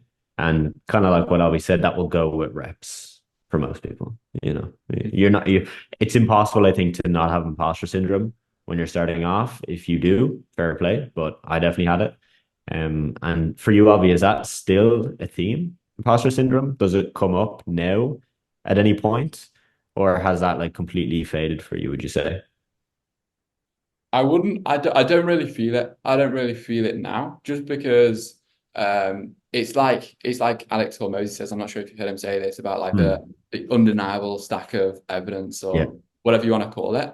I've done this so many times that when I'm talking to a client and I'm telling them what I can help them with, then I know that we've done it before. Of course, when you're a beginner, that might not be too helpful to hear, because of course you don't have that. You don't have that proof yet of how many times you've done it. It definitely does go once you've started to, once you've done the process so many times and you know that you can actually deliver results. But it it's one of those things where maybe that's the way to deal with it. I did have imposter syndrome. I worried about the results I'd get, but it was similar to my nerves on the sales call. I never really did anything specific to get over it. I never really, I didn't do breath work. I didn't do meditation at the time. All I did was I thought, okay, I've got imposter syndrome. Okay, I'm nervous, but we do it anyway. We just crack on anyway. Because I knew that we'd get to a point once we'd done the reps where I'd feel how I feel now, which is confident on sales calls and confident of my ability to deliver results. So I'm sure there's different things you can try. I definitely recommend that you try breath work. I definitely recommend you try meditation. Those things will help. But what really worked for me when I look back, is just thinking, okay, I'm nervous. Okay, I've got imposter syndrome. But that's all right. We'll just carry on, and we'll just get on with it. So that's what I did. That's what worked for me. A lot of times people ask me for sales advice, just in Telegram chats and things like that. And the only piece of advice that I really give people is just treat it as a conversation. And people hate that piece of advice because they're like, "Come on, like tell me what I need to do." But that's really all it is. Just keep it as simple as that. I think imposter syndrome is going to be a part of everyone's journey because you're trying to do something you haven't ever done before. So you have to be someone you've never been before. And it's probably someone who's different than who you are currently. Yeah. So there are still times now where I feel imposter syndrome. Like selling Alvie, I was in this group chat the other day with a bunch of agency owners. A lot of them were between 50, and there were guys in there that were making 1.7 million a month. And there's one guy in there who said that he made $120,000 a month off Upwork. And that broke me because that's like, Upwork is, I felt like it was my thing and I felt like I was pretty good at it. And then some guy comes along and he's absolutely smashing it. So I felt imposter syndrome there. There's a couple of times everywhere you do it where you compare yourself, but for the most part, I think it does go away when you have that stack of evidence you can point to. What activity at the end of the year is I just sat down and I made a list of all the things that I did and all the things that I was proud of for the year. Some of those weren't things that I was proud of, but like going to Puerto Rico, I put that down and that was just like building a character. So then I had a list that I could point to and say, no, I am those things. I found that was actually really helpful for me. I don't know if you've done anything like that. Yeah, I've not done anything tangible where I've sat down and done those things, but I think about that a lot. If I ever am nervous on a sales call, I can think, hang on, no, I've done this. I've done it so many times. So yeah, I know that maybe as a beginner, it might not be like what you're really looking to hear. You're looking for some like magic piece of information that can solve those problems. But I think it's just having faith that just stick through it, and with the reps, it does go away. Sure, for sure. I think like Ty, you just mentioned something which, it kind of went over my head for a second, which is when you really think about it, imposter syndrome, well, one, it's natural, but two, it would be weirder to not have it. Yeah. Like it would be really, really weird if you didn't feel like an imposter doing something you've never done before. Like some might say you could have psychopathic tendencies if that was the case, right? Yeah. Some other, crazy thing. Like it's completely fucking normal. And when we normalize it, it makes it easier, right? Because like you said, Alvie, I love that little quote, man, of like, well, you still do it, right? Yeah. Like it doesn't mean you don't do it. Who cares? Yeah. I'm an imposter, a little bit nervous for this call. So we're not going to take the call. We're going to just not do it. We're going to cancel. We're just not going to show up. Of course we're going to do it. And that mindset sounds so basic. And I actually watched a documentary of an ultra marathon runner. Yeah. And at one point he was asked, like, why are you doing this? Like, why are you still going? He's 50 kilometers in. He's busted up. And he says, what other choice do I have? What, we're going to stop? Yeah.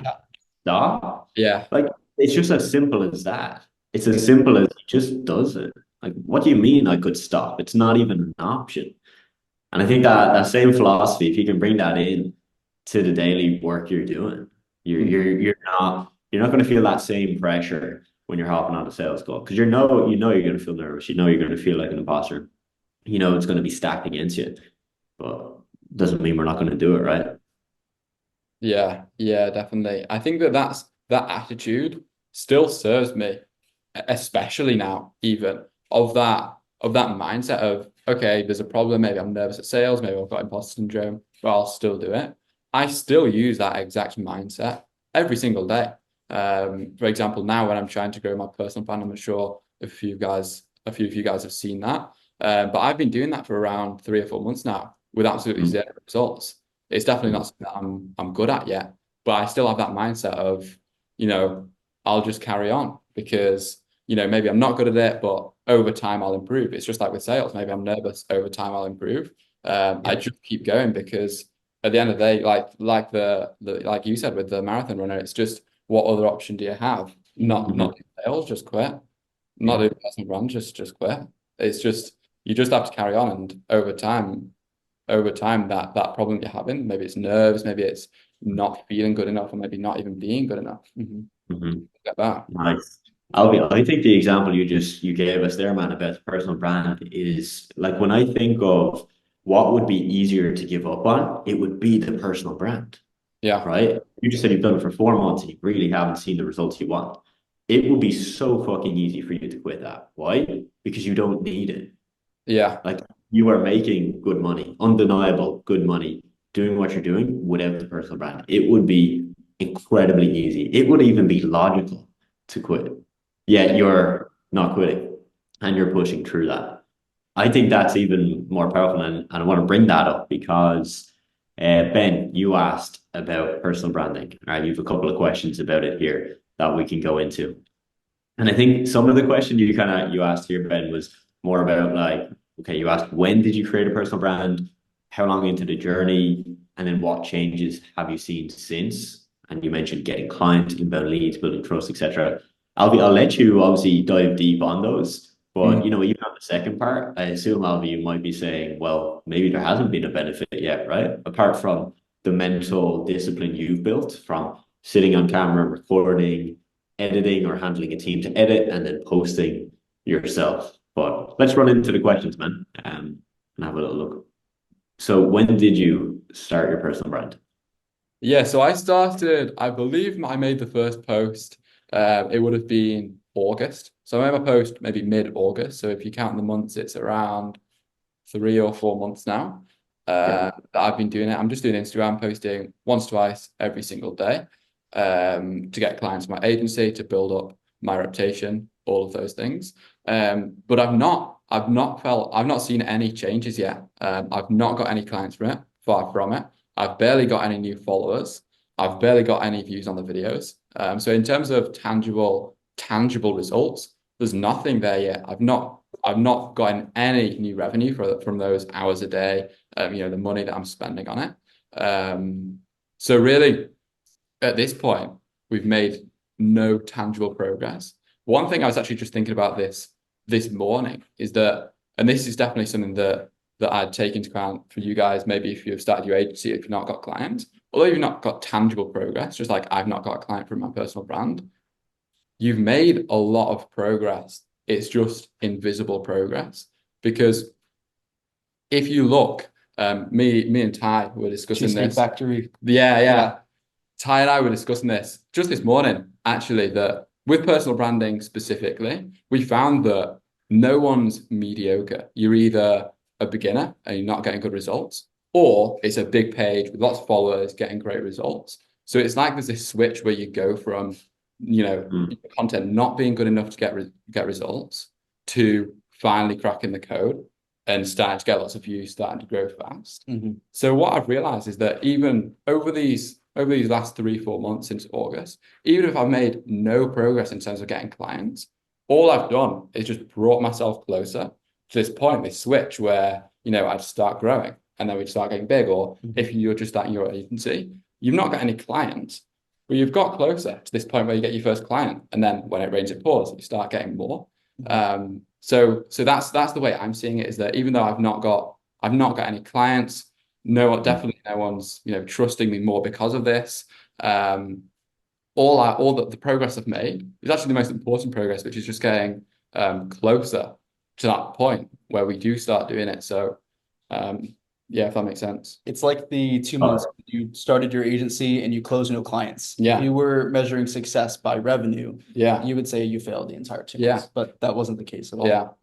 Another thing that me and Alvie talked about last time we were together is we went and we did an audit of all the big personal brands that were in his niche. We were looking at them over dinner, and we noticed there wasn't any personal brand that had over 100,000 followers with less than like 500, About 1,000, like posts. 1,000 posts. So Yeah. I said, okay, Alvie, what you can do then is commit to doing that number. 1,000 posts. And then if you do 1,000 posts, then you can quit. If you do 1,000 posts and you have no results, you can quit. But what's going to happen is you're going to get the result, because if you do 1,000 times any reps, like you're pretty much going to get the result.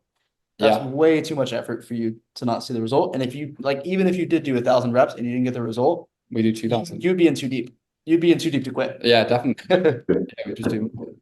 So I like that. I like that. And look, there's the indirect results, Alvie, right? Like you probably built up more confidence from recording content and posting it and being willing to put yourself out there. And I imagine that has bled through already through your sales and all of that. And also in relatability, right? If you're speaking to a coach or somebody that's posting content about their personal, you probably have more talking points now. So you've got all those indirect benefits. And as you said, the most important is you're building up the stack, and eventually that stack will complete and you will get that first client from it or your first couple of booked calls. And that's really then when it all pays off. And you're never going to doubt it then. I told this story the other day on a call, I think it was last week, but I'll just tell it really quickly again. When I started a personal brand, the same thing, I had the exact same thing. Like, and look, most of you've bought because of my personal brand. Okay. So maybe you've thought that I started posting content and it worked right away. Yeah. And I views and we launched the program and we made sales, all of this great stuff. It didn't happen that way. It's the exact same as how it's happening for Alvie. I posted 3 videos a day for 90 days. You do the maths, it's quite a lot of videos. It's like 270 videos and I got no results. Like, as in no results, a couple hundred followers, right? Nothing tangible.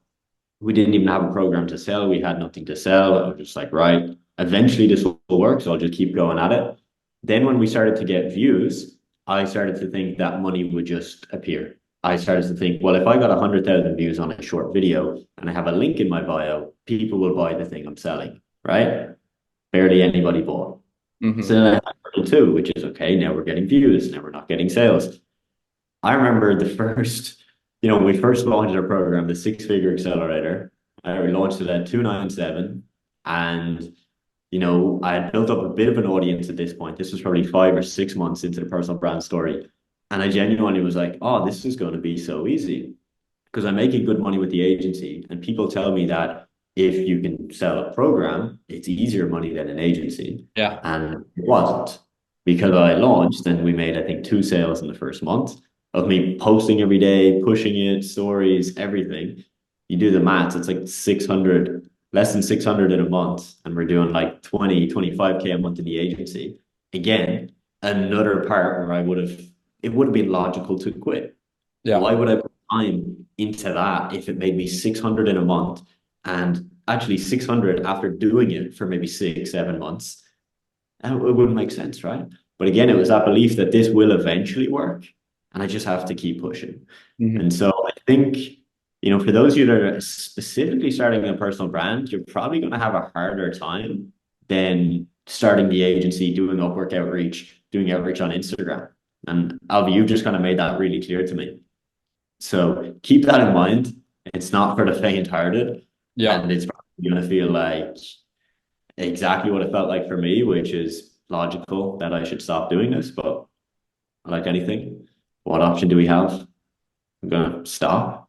Going to be the guy that posted 270 videos and then gave up because it didn't work? Nah, fuck that. Let's keep going. Eventually it'll work. And it's that mindset, super simple, but obviously it can be hard to embody sometimes. Mm-hmm. Mm-hmm. Mm-hmm. All right, Alec, you asked Alvie, what was the biggest change you made in your business that allowed you to start getting clients? Was it mainly the lifestyle changes, or was it something else? Yeah. Interesting. So I think that the probably the biggest thing, it would be the lifestyle changes that I made, rather than the actual tactical stuff. So the Upwork script I was using, or the messages I was sending. It was that, and I know we keep going back to this, but it's the personal development stuff. It's just becoming that person who could work without checking their phone, who can go on a sales call and be confident. So I think the biggest change, just to give some backstory on this, actually, just before I started my agency, I'd spent about 1.5, 2 years, similar to, I think Adam did a bit of this as well, and Ty as well, doing all the business models. I spent time doing theme pages, had a tiny bit of success, but basically, very, very small numbers. I did drop shipping, no success. I did print on demand, no success. I did all of these different business models and had no success. So I think what I'd say to this question is what I did different from that when I was doing business and failing, and then doing the agency. It was just that mindset of just stick with it, don't look at other things. Because before that, it was stick with something for a few weeks and then see, Forex or drop shipping and then move on. I think I just really finally learned that lesson of dialing in and sticking to it. And what I've learned, I didn't learn this straight away, but this applies within the agency model as well. It's not just locking into agency and staying focused on that, but it's also within what you're doing with your agency as well. This really helped me because now I think back to it, those couple of months that I spent not getting clients, I was doing real estate agents, I was Instagram messaging real estate agents, I was cold calling barbers, I cold called plumbers, I did some email outreach. So even though I was sticking to one business model, I was getting distracted and getting shiny object syndrome within the business model. So I would cold call real estate agents for a week. Then I think, oh, no, it's not working. I've seen a YouTube video about car detailing, the niche. So I'd move around within the business model. Even though I thought I was being disciplined by sticking to SMMA, I was still moving around. And then what I did to go from 0 to 3-4K a month within like 45 days was sticking to one thing, which was Upwork and just doing Upwork. So yeah, this was actually a couple of years ago now, so I do have to think back and think over these things. But yeah, I think that was a really big point for me, was not moving around niches. That was a really big problem I had for a couple of months, was I thought it was about finding the golden niche or finding the golden offer, when really it was about finding one niche, one offer. Or with Upwork, even though it's, you do different niches, it's still the same strategy. It's still one outreach platform, really sticking to that. So that was the biggest change. Interesting, man. Interesting. Alvie, you might relate to this, right? I've seen there's 2 students I'm going to highlight, and I've seen this happen where it can be either one of 2 paths, okay? So path 1 is, for example, like Jordan. So Ty, you'll remember Jordan in the program. So Jordan started with content and social media management. And coaches, right? He knew that worked for me. Was like, why recreate the wheel? Let's do this. Let's lock in on it. He got his first client for that. And I think then he had a bit of a dry spell where maybe a month or 2 passed, no new clients. And then he switched. Okay. So like you said, shiny object, new offer, like that. So he switched to, I believe, paid ads for some other niche.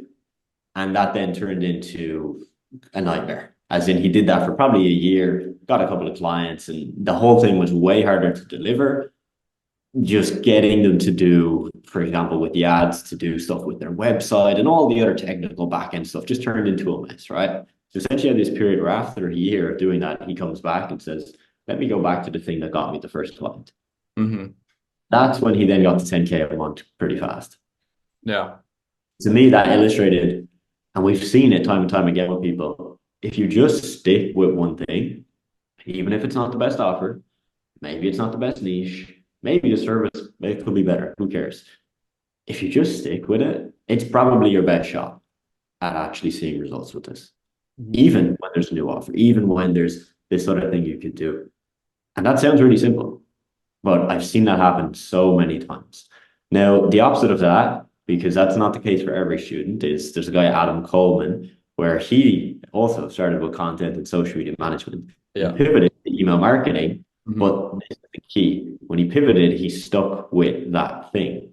So when he pivoted to email marketing, he didn't pivot thinking he'd do it for like 2 months and then maybe try a new offer or a new niche. No, he just stuck with it. And now he does 20K a month. So there's two paths, two very different paths, but they both relate to the same thing, which is sticking with whatever you fucking stick with, and then just rock with that. There's always going to be new shiny things in this industry specifically. We see it all the time. Like me and Ty have had so many conversations about fucking AI automation and all these new terms that are like put onto things. For example, on YouTube now there's IPGA, and it's, you know, it's literally just SMMA, but you're working with somebody that has an information product, of course, or coaching. It's the exact same thing. It's just a niche, but it's got a whole new term, and there's new creators popping up as the IPGA specialist. Right? Yeah. We know there's going to be hundreds of people that see that and have done SMMA for a year and now pivot to that and potentially pivot out of that as well, which is not what we want. We want you guys to get results, and that's how you get it. Alvie, we have another question about the personal brand stuff. Sean asked if you started from scratch or if you bought a page. Yeah, great question. Just before I go into that, just the last point on the last question is that I'm definitely not saying never pivot. You definitely don't have to stick to one thing and never change, even if you decide, you know, you hate working with real estate agents or there really is key problems with the niche. It's just about the mindset that you have, is that rather than what I used to be was I'd be all emotional about it, like I'd get one rejection, then suddenly I'd change. It's just about really, really taking time. Don't switch niche overnight. Don't get one rejection and then think there's another shiny object. If you want to switch, if you want to pivot, really think it through. Give yourself a week, sit down with Adam and talk it through, and make sure it's a decision that you really, really take a lot of attention over. Put time into it, talk to Adam about it, and then you can do it. My problem was that I'd change niche so easily. I'd watch one YouTube video, then I'd change my niche. So yeah, I definitely say just be very slow and very careful about it. Yeah. So did I buy a page or start from scratch? I did start from scratch. We actually talked about this when I was in Puerto Rico with Ty about potentially the idea of buying a page and taking it over, maybe buying a business theme page and then posting on there. What that would mean is that I could buy that page, maybe have 30,000 followers, and immediately Alvie, Instagram growth expert with 30,000 followers, looking great, builds up a lot of trust.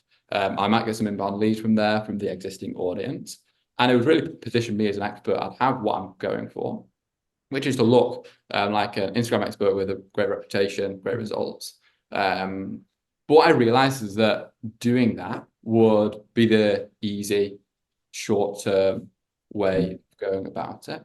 I'd buy that page. I'd look like someone who'd grown a page to 30,000 followers, but I wouldn't actually be that person who could or has grown my own personal brand to 30,000 followers.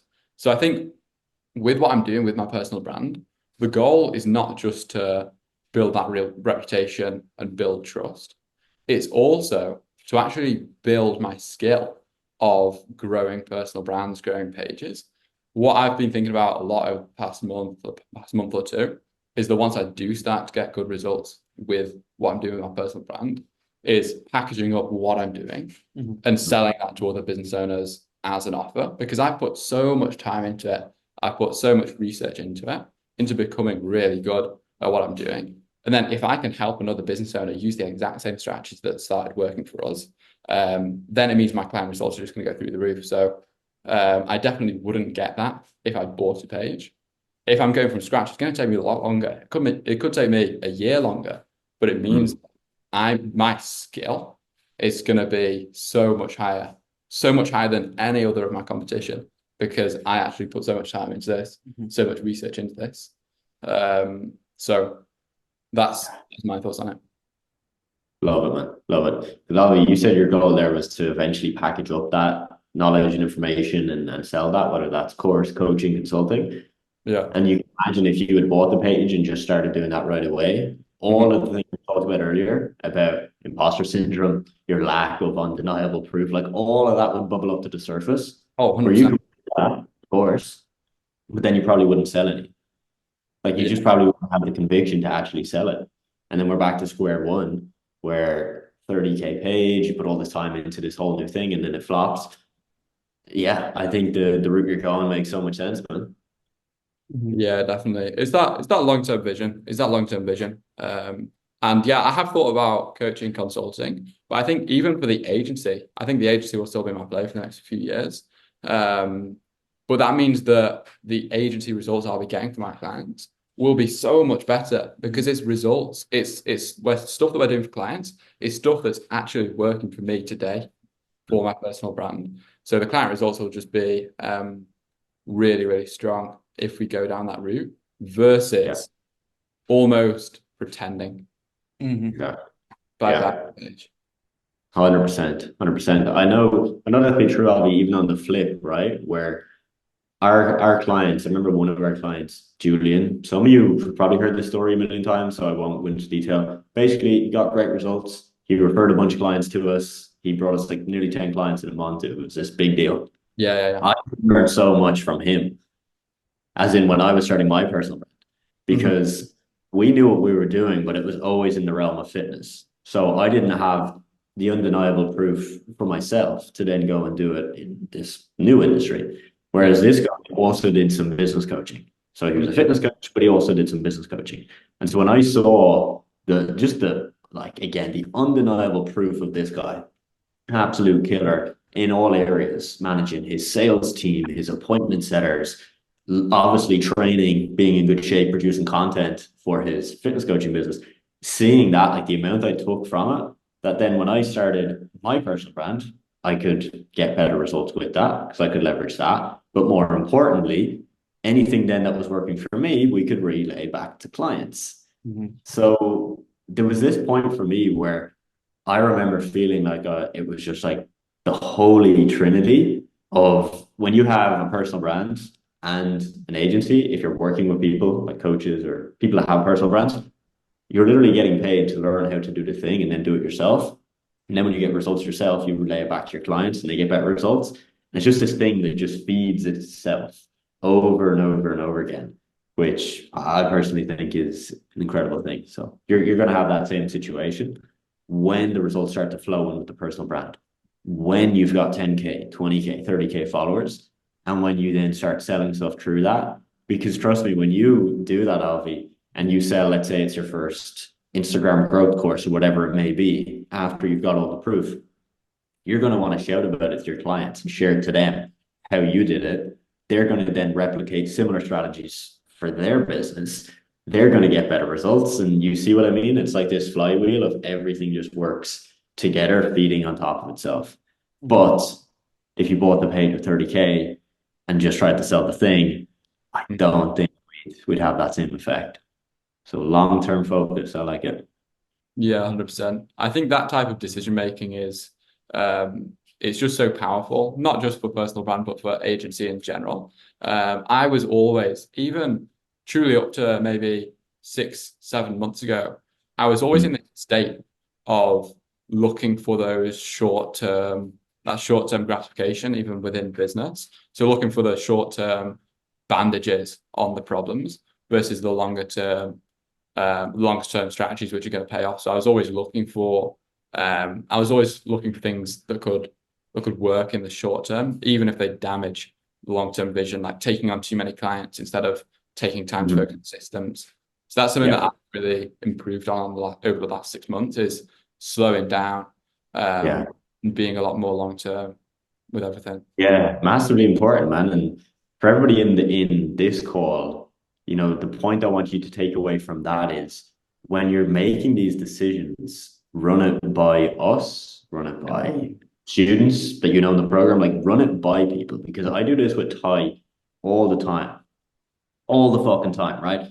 You guys might see if we launch something new or a new offer or something, right? You might be thinking, Adam just came up with this and he just wrote it down and then did it. No, most likely it's been run by Ty and a couple other people multiple times. And half the ideas are put straight in the bin because I mightn't be thinking as long term as we need to. When you have a SIM board, when you have somebody that has the best interests of the people you're going to serve at heart, you can actually make those decisions properly. Yeah. Like Ty, you know, you could probably talk on that for hours. There's so many times where I'm like, great idea, run it by Ty, and then I'm like, oh no, it's actually a shit idea. I am so glad I ran it by him, because otherwise I could have sabotaged, I could have done this thing for short term gain and it wouldn't have worked long term. So for you guys, if you don't have someone like Ty in your team, you have him as a coach. So use him, use me, use all the people you have in your network, because it's powerful. And that's how you're going to also prevent yourself from doing what we mentioned, where you constantly fall into shiny object and you hop from thing to thing, because we'll probably be able to spot if you're doing that. And if it's somebody else in the program, hopefully they can spot that for you as well. Yeah, that's true. We do a lot of debates. I pitch Adam bad ideas all day long. We've done plenty of it. So that's really helpful. I think we talked about that on the training yesterday, the importance of like really, I don't want to say networking, because networking has a connotation, but having a friend who also is doing business, like that is so unmatched. So unmatched. Yeah, 100%. I mean, Adam will have seen this even earlier this week, last week. I was thinking about running paid ads for my personal brand. We hadn't been getting followers, we hadn't been getting results, and I think I saw something that suggested it, some YouTube video that's suggesting that. I thought, oh, that could be a way for us to start growing. But it's about just kind of taking a step back, thinking about it, talking it over with Ty or Adam, or even a mate, a friend who's doing a similar thing. And then I talked it over with Adam, and then he kind of tells me it's not the best route. Let's focus on improving the content, the longer term game. Then, you know, I made the right decision. I'm not doing that. Versus maybe a year ago, I'd have thought, oh, quick fix, paid ads to get more followers. Like I'd have run up the ads on the same day, and then it wouldn't really have worked. It would have damaged long-term vision. So any decisions now, I really, any kind of big decisions with a business, it's really about just like slowing it down. I don't let myself make those quick decisions anymore, because I used to just get like a certain emotion or a certain feeling, and that would make me make some big decision in my business that would affect what I was doing for the next year. So it's about really, if you are thinking about big changes, maybe changing your niche, maybe changing your offer, it's just talking it through, not making that decision quickly, and you'll save yourself a lot of wasted time. Nice, solid. Some good info in there, man. Some good info. We do have a tactical question though, Alvie, if you're ready for it. Of course. Yeah, you know I'm ready. You know. Yeah, all right, let's do it. So Skylar has asked for Upwork. Yeah. Best job postings to apply to. There's quite a few questions in it. So that's number one, best job postings to apply to. Now, without even using Upwork myself for getting clients, I know that this is a very loaded question, right? There's a lot of information, Alvie, you'll probably need to be able to answer that, because I'm going to assume that it very much depends on what you're selling, how much you want to sell it for, who your ideal client is. Are we doing 3-month commitments? Are we doing one-time projects? There's a lot to that, right? To be able to give a blanket statement. But for your business specifically, Alvie, you can, of course, if you want, share what kind of postings you look for personally. Yeah, definitely. So for that first question, in terms of what job postings we apply to, usually what I look for is effort on their behalf. Because worst thing that can happen on Upwork, and this does happen, is that you spend half an hour writing an amazing, or even an hour, writing an amazing proposal for a job post. And then the person who made it never checks the post. They never even check anyone's proposals. So you've just wasted all of that time. So what I look for is effort on their behalf, because if I can see that they've spent maybe 10, 15 minutes writing all about their business, all about exactly what they're looking for, then I know that they've not gone to all of that. They're not going to go to all that effort and then never check the applicants. It also means likely they're more serious. They might have a bigger budget versus someone who might write, I'm a real estate agent looking for help with social media. that person might just quickly think, oh, let me just see if I can hire someone for social media. They've clearly not put much effort in. And those are the types of people who would likely maybe never check it again or forget that they wanted a social media manager. We had this question never even thought of that. Just real quick, that is a lot right there. The effort, that didn't even come to my mind. The second you said it, I was like, that makes so much fucking sense. Yeah. Because if I just put up a scrappy job post, yeah, I'm probably not going to check it. I'm just going to post it, ghost it, and then I'm gone. So yeah. Solid. Yeah. Sorry, I interrupted you. Continue. No, you're good. You're good. Yeah, I was going to say, we actually talked about this on one of the 7-figure calls last week. I had the same question, and Alvie wasn't on there, so I was curious to see if you would answer the same way. It's 100%. For my SOP, we have a bunch of different keywords we look at.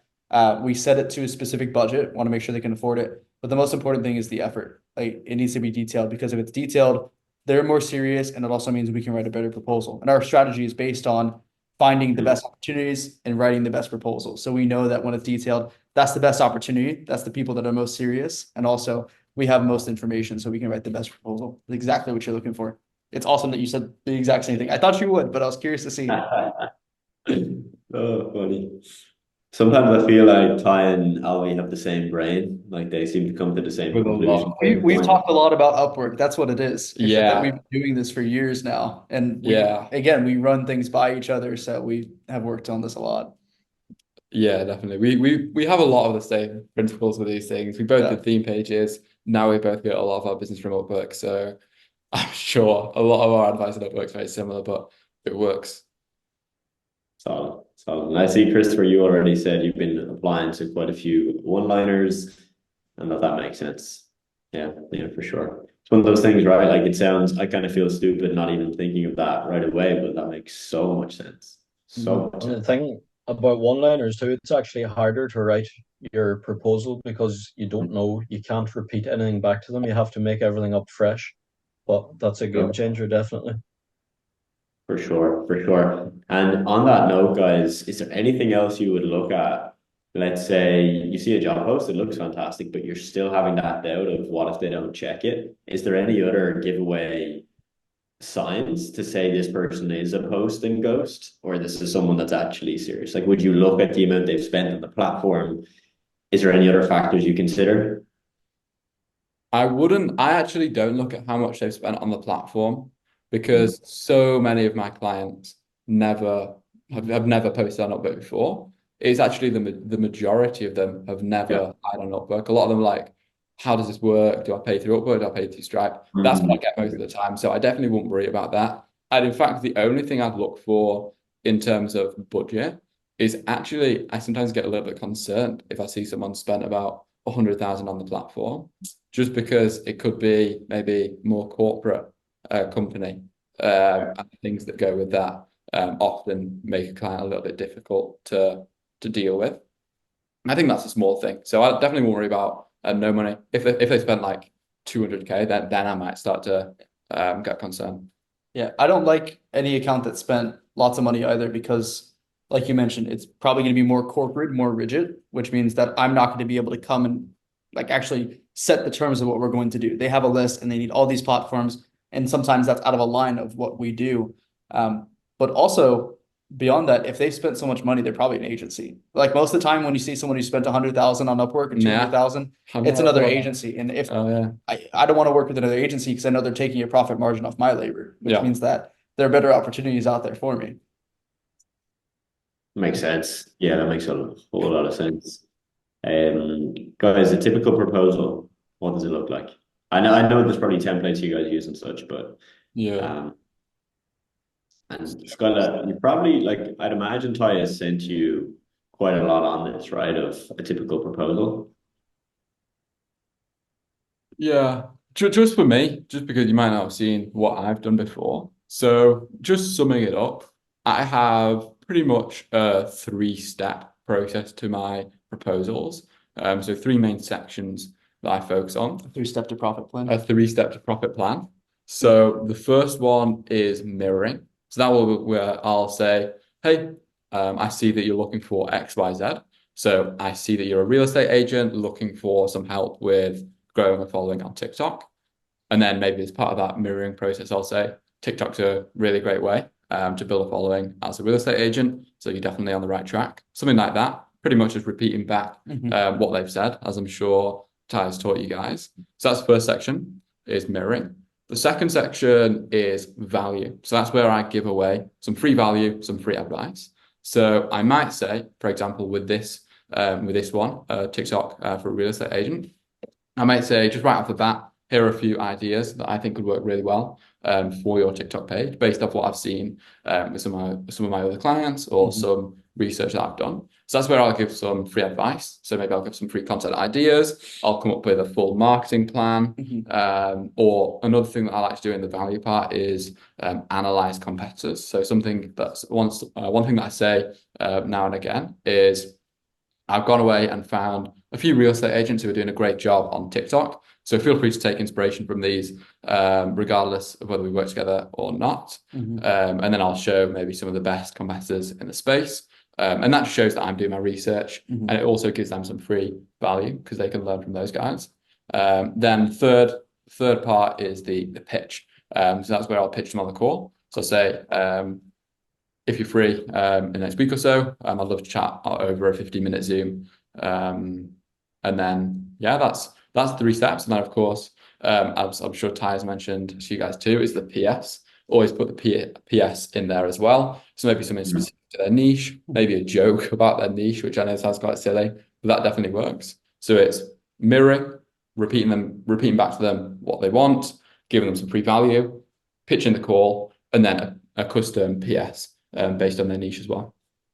There are 2 things I want to highlight from that, because there are 2 things that Alvie mentioned there that are a little bit different from the way that I've taught this.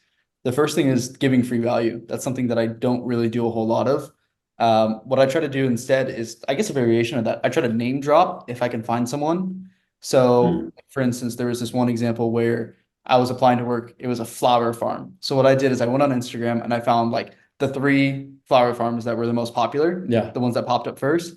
And then my proposal was like, I don't know if you've heard of these people. They would have 100% have heard of. And I want them to see that and go, oh yeah. The same way if someone came up to me and was like, hey, do you know who Adam Walsh is? I'd be like, oh yeah.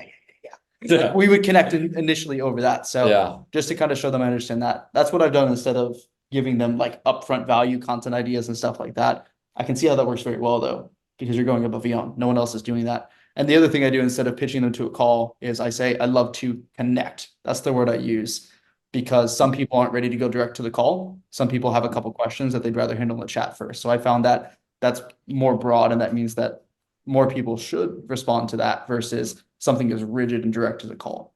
A little bit different, but I mean, our proposals look very similar, I'm sure. Nice.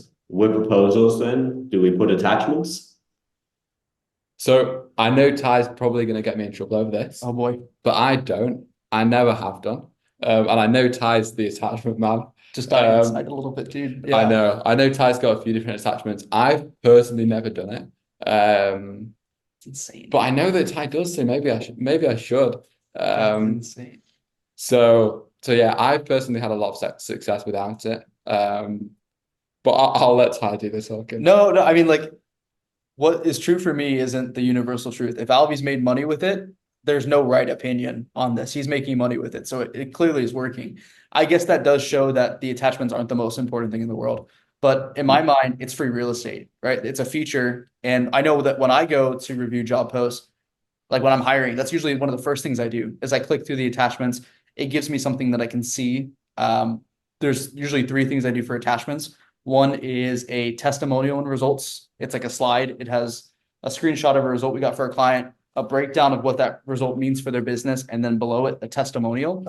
That's 1. 2 is I have a HubSpot certification, and I know for the clients that want someone who's a little more formal, that's something that speaks to them. It's very rare that someone will want to see a formal background, but kills the objection if I would have got that. And then the third thing is, that's going to depend really on the client. I have a personalized intro video that I've started linking in, and that's something I'm attaching to all of them as well. And then maybe sometimes a real case study, or if we have a page, like one of the pages that we own that's in that niche, and I can show them that, 100% going to show them some analytics from that too. So I think it's just, it definitely can't hurt to give them more information. I know we looked a couple months back on a coaching call. I went through my hiring posts and I found the freelancers that had the most money earned on the platform. And I looked at the proposals of people who had applied to jobs and they had hundreds of thousands or millions earned. And what I saw is overwhelming social proof. Like there was one that had a list of, I think, 20 different accounts that they had worked on. And that was the bulk of their proposal. It's just a short personalized intro and then boom, overwhelming proof. So I feel like with the attachments, it's an opportunity for you to throw it in. And once you have attachments, they can be standardized. So I just have a folder and I'll drag in, click, click, click. It takes me an extra 20 seconds per proposal once they're built out. And I feel like it can't hurt, even if it's a marginal difference, even if it makes me one more client that I closed over the course of a year. That's thousands of dollars over the course of the year for what's the equivalent of maybe an hour of extra work over all those proposals combined. So I think it's worth it, but clearly it's not the most important thing in the world if Alvie can absolutely crush it without it. Solid. Christopher asked if you've done custom videos via attachments. That one was more for Ty whenever he said about the send videos. I have a couple of different ones, Chris. I think I've sent you've seen the fitness one, right? Yeah, I've seen it. So good. It's real cringy, but what I did is I personalized that, and like the first time I made it, I said at the start, "Hey Rachel," I think was her name. So what I've done is I've just taken that video and cut that clip out. So it's just the rest of the clips. So if it's something fitness related, I've got one, and it looks totally personalized. It's still really funny and it's niche specific. I have one for that, and I have one for realtors where it's similar. It doesn't have as much fun jokes and props and things like that, but it's a personalized video where I just don't say their name. So I do have that. And then I have a general intro video that's really just it's really meant to be a portfolio piece, to be honest. It's meant to show like the style of edits that we can do, but also at the same time, it's meant to give a short introduction to myself. And when people can see your face and hear your voice, I think that does so much for just building the connection, which again, the whole strategy, if you've ever heard me talk about Upwork outreach, is compete on connection, not on price, not on results. So they're not all custom. I have a couple that are like custom, but yeah. Mm-hmm. No, it's just something whenever you said it, I thought it was a good idea. I know I applied for a job yesterday for like Colton's company, and their description was very short, but then they linked a like 6-minute presentation of exactly what they needed. So I was thinking of sending them a video back as an application. I think it's effective, man. My girlfriend, she actually just applied for a job on Upwork. Like I found it. I was doing my Upwork outreach. She does marketing, so I sent it to her because it was a perfect fit for what she does. She applied to it and she just got the job yesterday. Like full-time, really well-paying marketing job. And something she did is she had a personalized video, just like intro video, no editing or anything like that. I think it was like 60 seconds at the top of the proposal. And I know that when they actually responded to her, they said, "Hey, we really liked your video. Let's do an interview." So I think it's worth it. Again, the whole strategy is go above and beyond. So however you can do that, whatever format is effective. Yeah, well, that sounds good. Thanks. Love it. Nice. And then moving away from Upwork. So, Scully, you asked about moving, essentially getting someone to pay you off of Upwork, how you do that. Alvie, I'll let you answer that one. I've only ever done it in terms of hiring people, and we would have a call. We would say it on the call. If they weren't comfortable, we'd pay them through Upwork for a week or two to build trust, maybe a month at max, and then we'd move them off when they could see that we are trustworthy, we're going to pay you, and you have that built up trust, and then we just move them off. Pretty simple. But in terms of the sales side, curious to see what you guys do. Yeah, 100%. So often I find that I was surprised by this. I thought that it would be a massive deal, and I thought everyone would be, really wanting to go through Upwork. And I thought that, it might seem a little bit sketchy to ask to go off the platform. But one thing I'd say is that actually the vast majority of people that you'll speak to, they've never used Upwork before, or they've maybe hired someone once.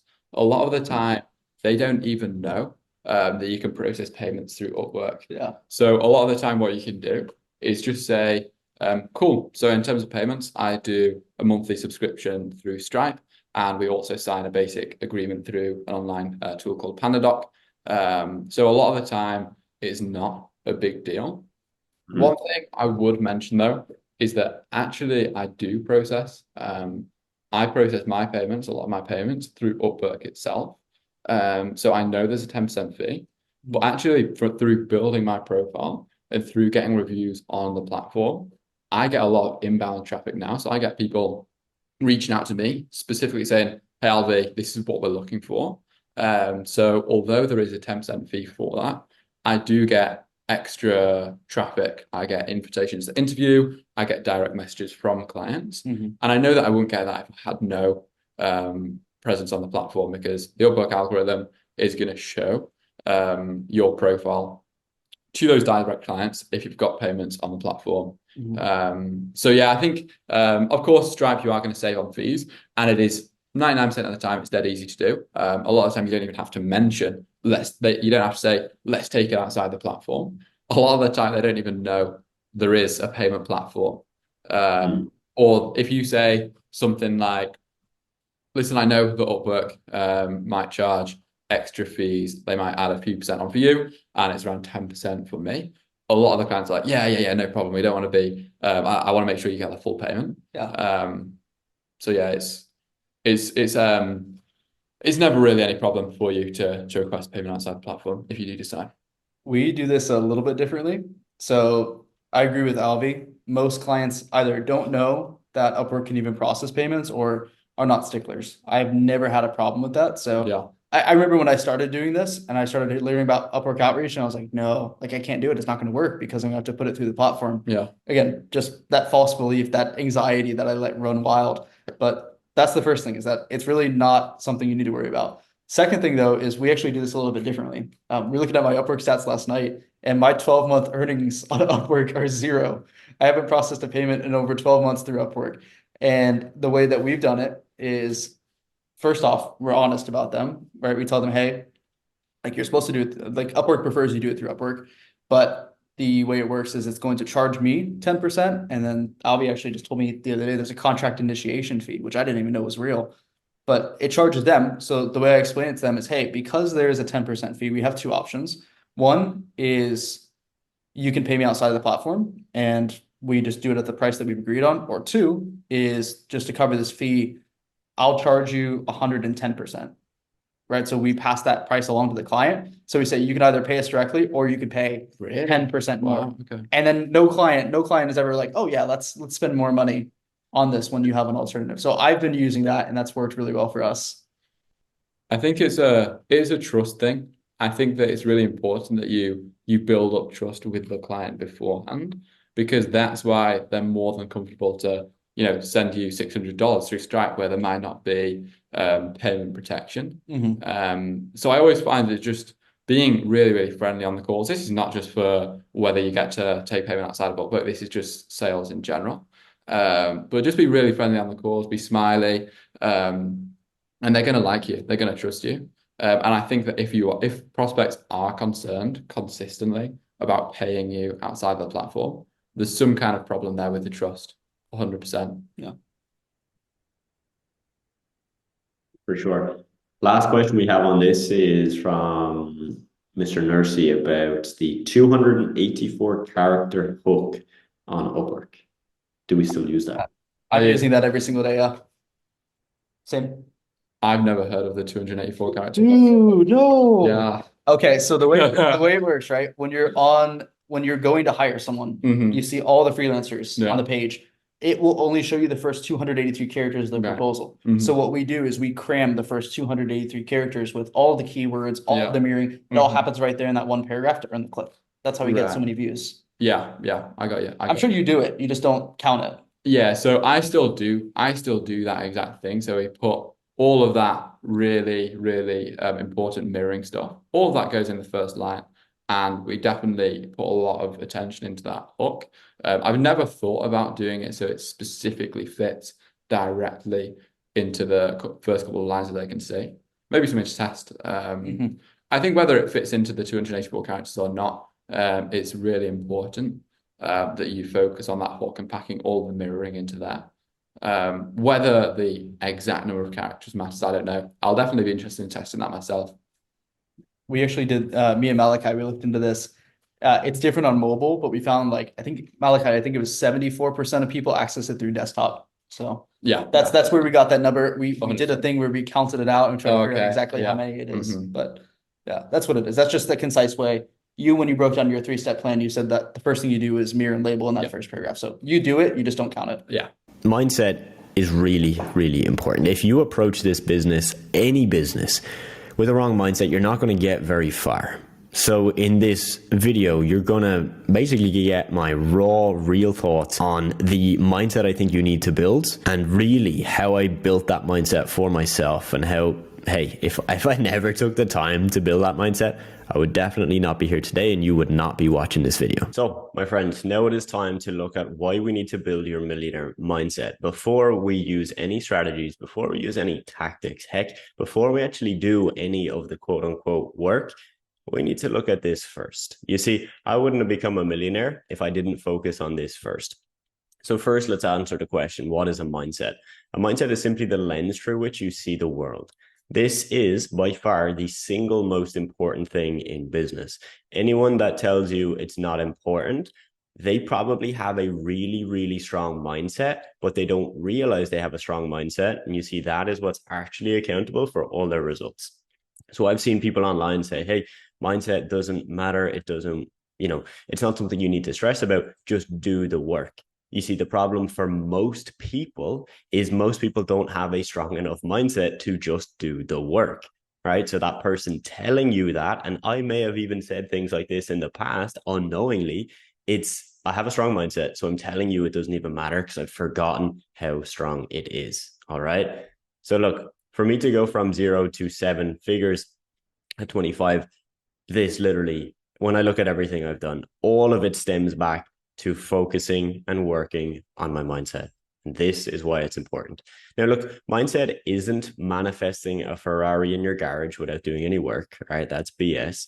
It's not set in stone. You can change your mindset at any moment in your life. In fact, I'm currently rereading the book Atomic Habits, and I have Psycho-Cybernetics up on my shelf there. These are 2 books I highly recommend for you to read. These are not only going to help you on this journey, but literally in every other avenue of your life, your health, relationships, family life, all of that.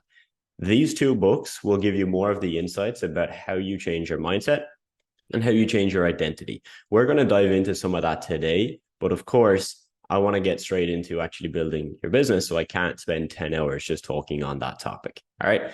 This isn't airy fairy. I know when I first heard the term mindset and self-improvement and all of this, I just thought it was BS, right? I thought it was something that, was fluff floating through the air, fairy pixie dust. It's not. This is concrete stuff that literally works. So look, this is how your mindset changes your reality. Let me ask you a question. Have you ever had a scary nightmare? The one where you wake up in the middle of the night, you're covered in sweat, and your heart is racing. Maybe somebody breaks into your house. Maybe there's a monster under your bed. Maybe it's something far, far worse. Here's the thing. That isn't real. Let that sink in. That is not real. Your mind does not know the difference between an imagined scenario and reality. Think about it, right? The dream isn't real. It didn't happen. Yet your body has had a physical response to the dream. You're sweating, your heart is racing, you're panicked. Think about that for a second. Now, imagine the flip side of that. Imagine if you can create positive physical reactions to get yourself to do more work. Imagine you can create all these scenarios where you put yourself in a place where it makes sense to do the work. It makes sense to just work hard and get the results you actually want. You see, this is why mindset is so important. Think of it like this, right? Your mind is powerful enough to take a thought, to take a dream, to take a belief and turn that into a physical reality, right? A single thought into a reality. So you can pretty much change your reality if you change the way you think. If we really strip it back to first principles, that's what that means. You see, your beliefs influence your reality, and you'll always see the world in the way you're determined to see it. Okay. If you think the world is bad, people are evil, and there's just so much evil in the world, that is probably what you're going to see in all areas of your life. If you see the world as, hey, look, there's a little bit of evil. Yes, I'm not naive. I'm aware of this. but there's an overwhelmingly amount of good people, good intention in the world, you'll see things a lot better. So I want you to start thinking about how you use this when it comes to what we're going to teach you. Okay, when you start a business, when you start to make money online, there is a process you have to go through. You don't go from 0 to 1 without changing your beliefs, without changing your thinking. All right, you will need to change these things, and I want you to start thinking about this now. All right, this is a really simple, easy to understand diagram. You have beliefs that influences your thoughts, that influences your feelings, which influences your actions, and then influences your results. And then it's this one big feedback loop, right? So it just goes on and on and on. You see, you need to believe it, you need to think it, you need to feel it, and then you need to act like it. If you just try and act like it, but you don't believe it, you don't think it's true, you don't feel like you can do it, there's a crack. There's a crack in your armor. So example 1, I believe I can make money online, and I believe I can help businesses grow at the same time. I think it's 100% possible because I've seen other people do it. I feel motivated to do the work towards this goal. I take action every day towards this goal.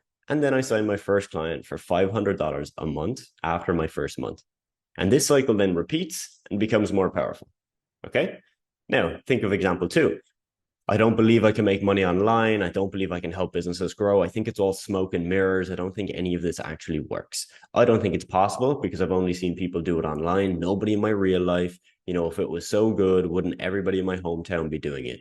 I don't feel motivated to do the work because it's just not realistic, this goal of mine.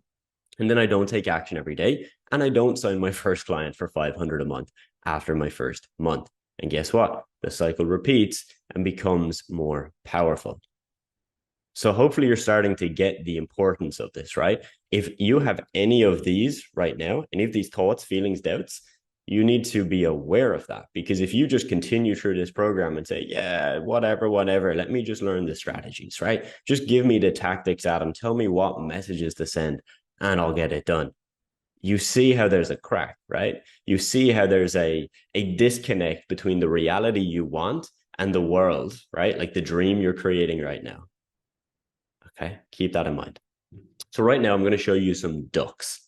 All right, I want you to just take a moment, look at the ducks, appreciate them, don't think too much about it, and just enjoy having a look.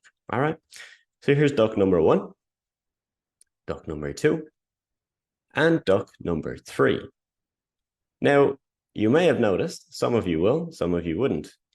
That is not a duck. That is a duck because I told you it's a duck. And I showed you other photos of other ducks, so then you believed it was a duck again. If you really look closely, tilt your head a little to the side, you'll notice that's a bunny rabbit. That's a bunny rabbit. That's not a duck. So you can see how your mind literally tricks you. If I tell you that's a duck, and then I show you 2 ducks, you believe the third one is a duck, when it is actually very clearly not a duck. So think about that in terms of how you will approach this. If I show you people that are winning, you start to believe you can win, you will most likely win. Whereas if you were to just look at all the negatives and say, nah, this can't work. This is this is a fake guru scam, anything like that. Well, guess what? That's probably what result you're going to get. Okay. So you can bend reality. And this is the key point we want to get back to you. If you've decided to see the world in a certain way, you will find whatever you're looking for. If you're looking for a duck, you'll see a duck. If you don't believe you can make money, you probably won't make money. You see, you have to make a choice to see the world in a way that serves you. Because your mindset, which you have one right now, okay, you've had one up until this moment, okay, all the things you've done in your life leading to this exact moment, you have had a mindset at different points in time. It has changed many times, and it's either serving you or sabotaging you. I have had mindsets in the past that completely sabotage me. I have mindsets now that serve me, but you have those too. So look, the basis of this video is that mindset is greater. It's more powerful. It'll have a bigger effect on your results than strategies and tactics. Now, don't worry. We are going to teach you the strategies. We're going to give you the tactics. All right. But after working over 1,000 business owners, right? We've literally had over 1,000 people we've worked with. This is the most important thing. I cannot stress this enough. You see, so many people think they have problems in their businesses. What they actually have are problems in their personal lives showing up in their businesses. The reason that is true, it's because me, you, everybody else, we have an ego. Whether we think it or not, we have an ego, right? So if I'm to say to you, look, the problem isn't the strategies or tactics here. The problem is the way you're looking at it. The problem is the way you're approaching this. There's probably something in your personal life throwing off the work you're doing. You might feel attacked, right? That's me attacking your ego. Similarly, if you said that to me, I might react in the same way. But I want you to learn that that's fine, all right? But you need to be able to drop your ego. You need to be able to say, you know what? These guys might be right. Because look, at the end of the day, we have worked with over 1,000 people. Have you worked with over 1,000 people and made money online? If you have, then you probably know better than us or the same as us. If you don't, we might know a thing or two more than you, okay? So look, when you're in school, and this really hit me the other day, thought about this. You're taught about how to know things, right? Like you're taught to know things. Memorize the facts, memorize the rules, the laws, right? Just know it. You see, we want you to understand things. This is the difference. We want you to adopt a way of thinking rather than just being able to recite things back to us. We don't care if you watch the content and don't remember certain specific words at certain specific times, right? We want you to actually learn this. We want you to understand this. If you understand this, you'll have real learning, which will bring you real results. It doesn't matter if you can tell us what we said in video 4.2. We don't care for that. You see, strategies and tactics are going to change. If you become the type of person who can win at anything you set your mind to, you will win even when things change. You see, we want to teach a man to fish or a woman to fish. We want to teach you how to think through these issues, right? If we just give you, here's one golden strategy that worked for 3 months, go use it. Yes, you might make some money for a couple of months. What happens when the strategy doesn't work as well? Because all strategies and tactics don't work as well as they did at some point. Okay, you really need to understand this exact point. We're going to give you some more examples to drive this home. There's a tale of two sons, okay? Two sons from an alcoholic father, right? One of his sons grew up to be a miserable alcoholic, right? Doesn't look like the happiest guy. The other guy never drank. He actually became a millionaire. So the question is, why did you end up this way? Both of these guys, both of these sons were asked this exact question. Guy on the left said, I am this way because my dad was an alcoholic. Guy on the right said, I am this way because my dad was an alcoholic. Isn't that crazy? Isn't that crazy? So the two people started in the same position, but they got different results because the first son decided to blame his dad, just blame it all on him and say, this is what I'm destined for. The second son said, hey, I'm going to actually use this as a motivator. I don't want to be like that. All right. And you know what? In this program, it's very similar. Everybody starts with the same training, same coaching, everything the same. So how do we have different results between different students? Two examples. Example one, this is someone with a fixed mindset, John. So John has had a mindset up until this point. He's not open to changing it. And he just says, hey, give me the strategies, give me the tactics, tell me what to do. So John joined us at 0. 6 months later, he's still making 0. You see, John doesn't believe, he doesn't think, he doesn't act like this can actually work. He doesn't believe he can do this, and he thinks the model doesn't work. You see, John doesn't take any accountability for his actions either. He just blames the model, the business, the industry, it's saturated, or us, the coaches.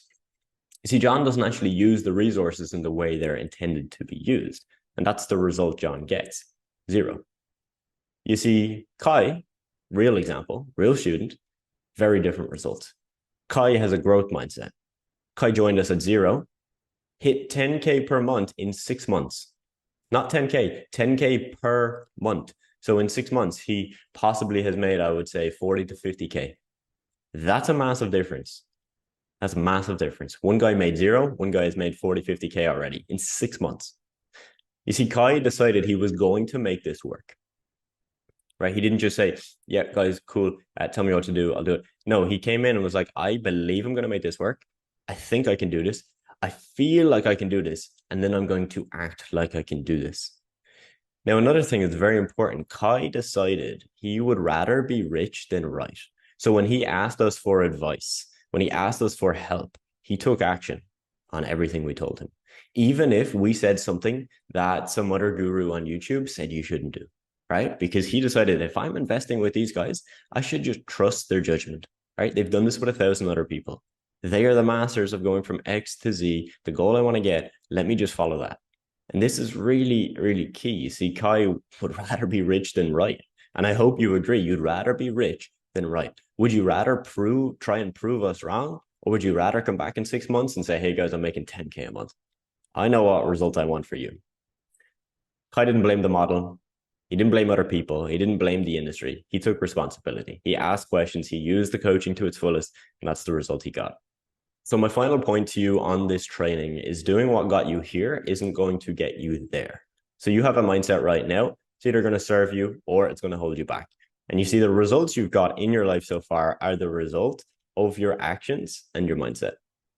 So unless you've already built a 6-figure business, unless you're already a millionaire, unless you have all the things that you want to get, what got you to here is not going to get you there. So you're going to have to develop your mindset on this journey. Hope you're ready. We're going to shift gear and we're going to talk about identity shifting. You see, for you to become a successful person, whatever you define that as, that doesn't matter. You need to become a new person, because whatever you have done in your life to get you to this point right here, it's probably not going to get you to whatever the next point is. And this happens at every stage of the journey. So I'm going to dive deep on this topic. I hope you enjoy this one and don't skip. This is important. So how do you shift your identity to become the successful person? Becoming the person first. This is a concept you're going to hear from me, our team. We talk about it a lot. If I want to make 10 million, I need to become the person that makes 10 million, right? Like I can't be the old person. I can't be the old version of me. I have to step into that new person. So to make 10K a month, you need to become the person that thinks, acts, and believes as the person that makes 10K a month, right? So if you tell yourself, I want to make 10K a month, but you know you're still falling into the same old habits, old routines, and you know they are keeping you stuck because let's be real, they've kept you stuck for years up until this point. You can't expect yourself to then level up and become a 6-figure earner. All right, doesn't make sense. Think of it like this. If you put in $10 worth of effort and expect to be making 10K a month, that doesn't make sense, right? That doesn't line up. You're putting in the effort here, expecting to get this result. See, this is why this stuff is so important, because you can hustle, you can do all the strategies and tactics, but if you don't have this part figured, the rest may not work for you. So if you don't take care of your health, if you neglect responsibilities in your life, if you have a really hard time sticking to plans and goals you set out, you need to fix these areas in your life to make it in business. All right, you need to. And I don't mean that you need to fix this, let's say for 3 months, spend 3 months fixing it and then start business. No, you can start business as you do those things. Don't get it wrong, okay? But these are important. And I'll just give you a really rough example. But let's say right now, I'm recording these trainings. I'm doing a lot of them. Let's just say that at the start of the week, I said, I'm going to wake up at 7 to 8 a.m. every morning, okay? I'm then going to make sure within the first 30 to 40 minutes that I get a walk in, get a little bit of sunlight, move my body a little. Why? Because I'm going to be sitting down for hours just recording trainings. And then I'm going to start right into the trainings. Okay. So I'm not going to post a TikTok. I'm not going to check my Instagram DMs. I'm not going to do anything else. I'm just going to get straight in to recording the trainings. Imagine how I'm going to feel if I don't do that. So let's just say on Tuesday, I wake up and I don't do that. I wake up at 10, I don't go for my morning walk, and I check TikTok straight away. What is that telling myself? That is telling myself that I'm out of alignment with the person I said I was going to be to get the results I want to get to.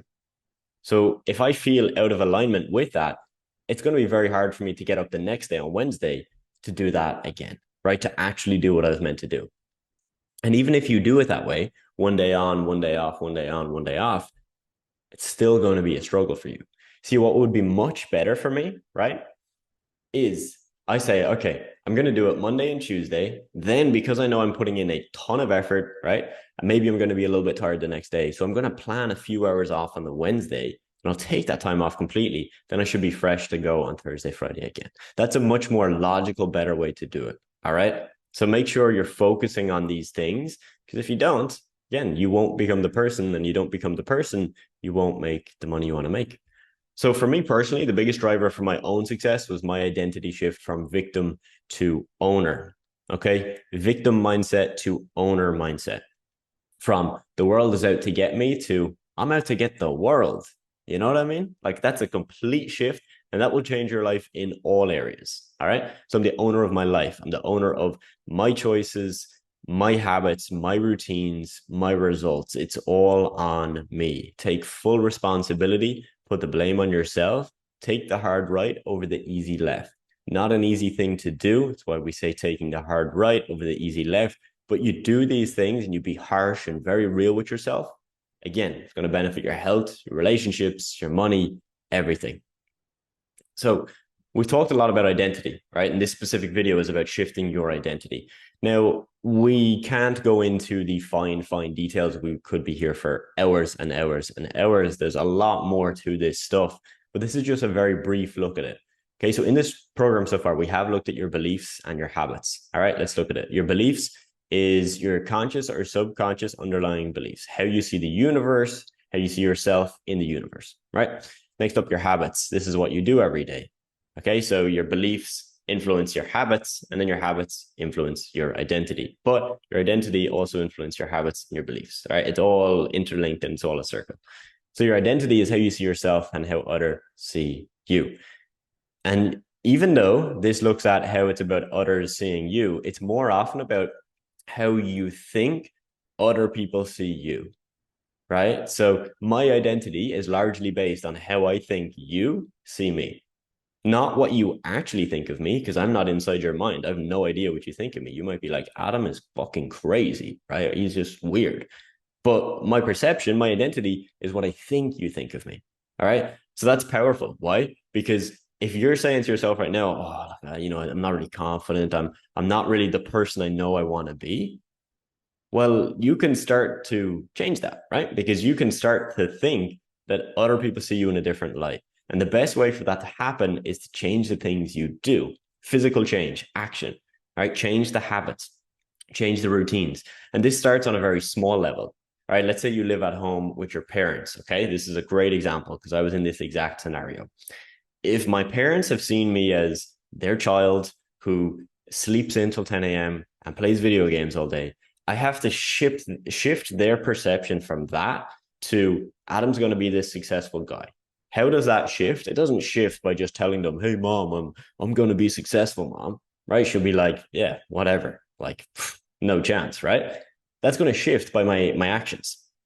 So let's say for an entire summer, I start getting up early, I'm start working out, I'm reading, I'm meditating, I'm doing all these things, which are just like physical representations of me becoming the person.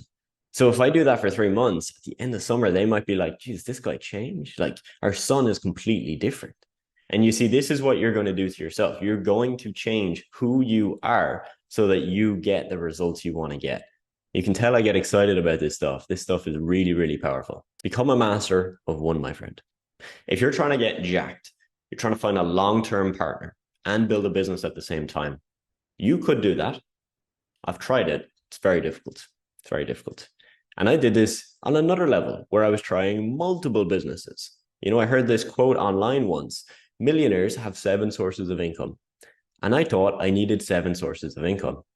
That is BS. Most millionaires have 1 or 2 sources of income, and then they build out other streams after that point. So just keep this in mind. If you become a master of one, you're way more likely to get results. Our student success manager did this as well. He focused on his agency, got it to 20K a month before he did anything else. Now, fix your inner scars. This is something we've touched on already, and I've shared with you my personal story in hope that if you're in that scenario, you can relate to it and find some help within it. You see, before starting a business, before becoming a man who had this business, what did I have to do? I had to fix who I was. I had to fix the scars. I had to look at the things in my life that weren't aiding me. I had to remove the things that were holding me back. And I had to take the time to say, hey, why am I this way? Why am I not happy? Why am I sad? All right. And you need to do that. And again, let me stress, I don't want you to just dismiss business. I want you to do this as you're doing it. You can do them hand in hand. You don't have to just do this and then do business.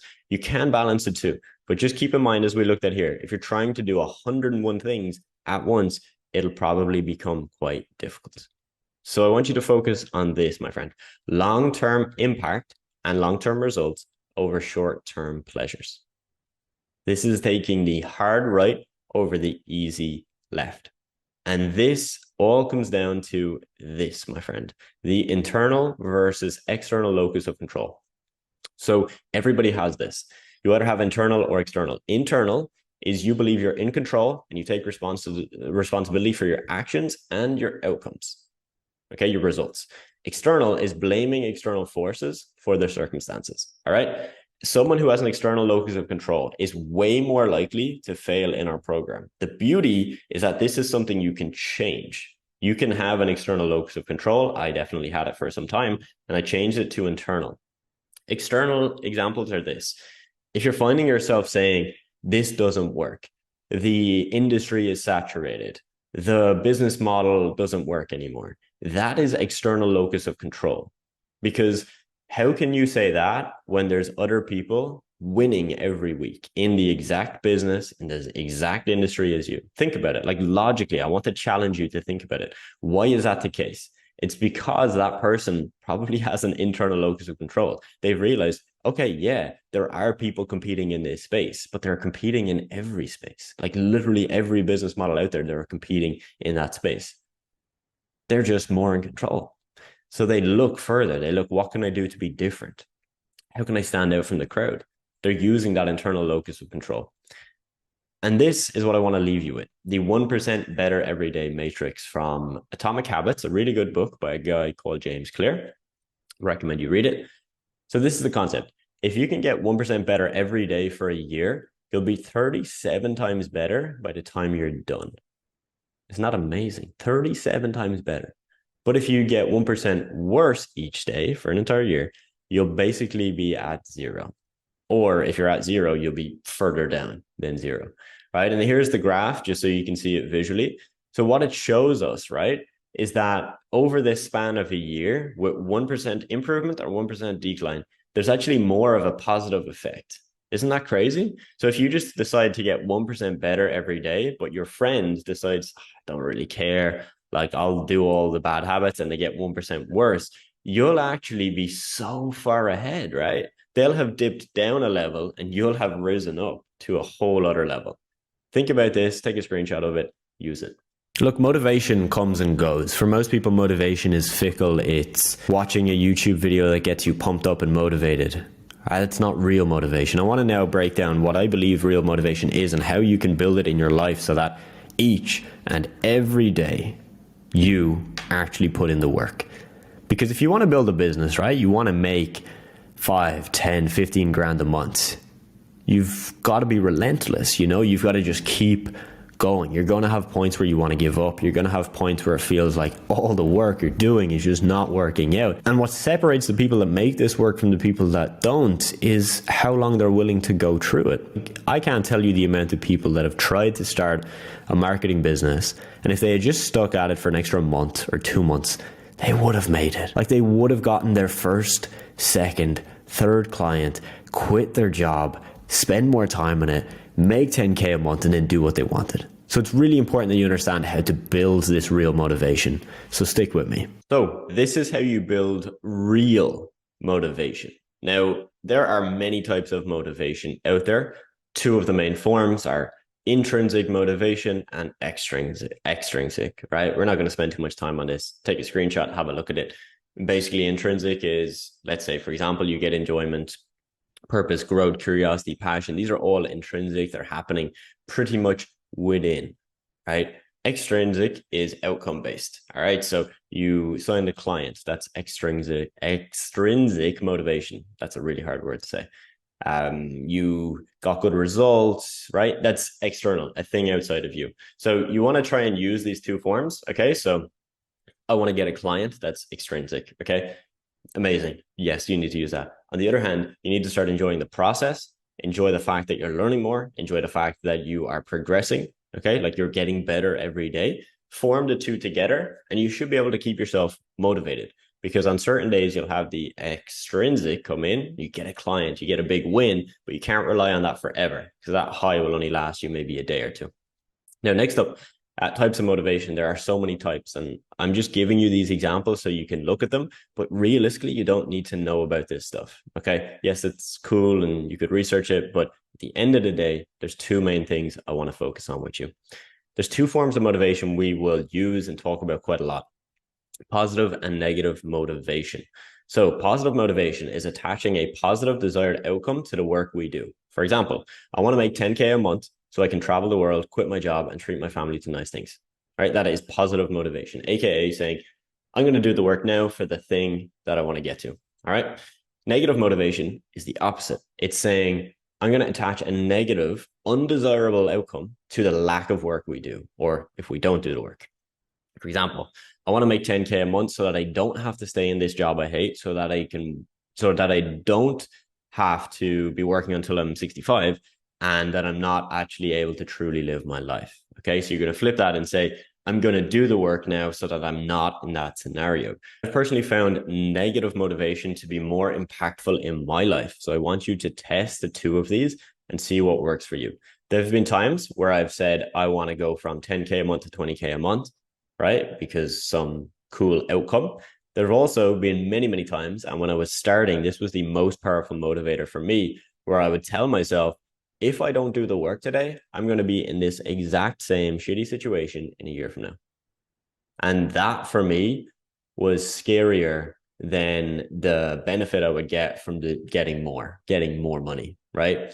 There's a concept that as humans, our desire to move away from pain is actually greater than our desire for a gain.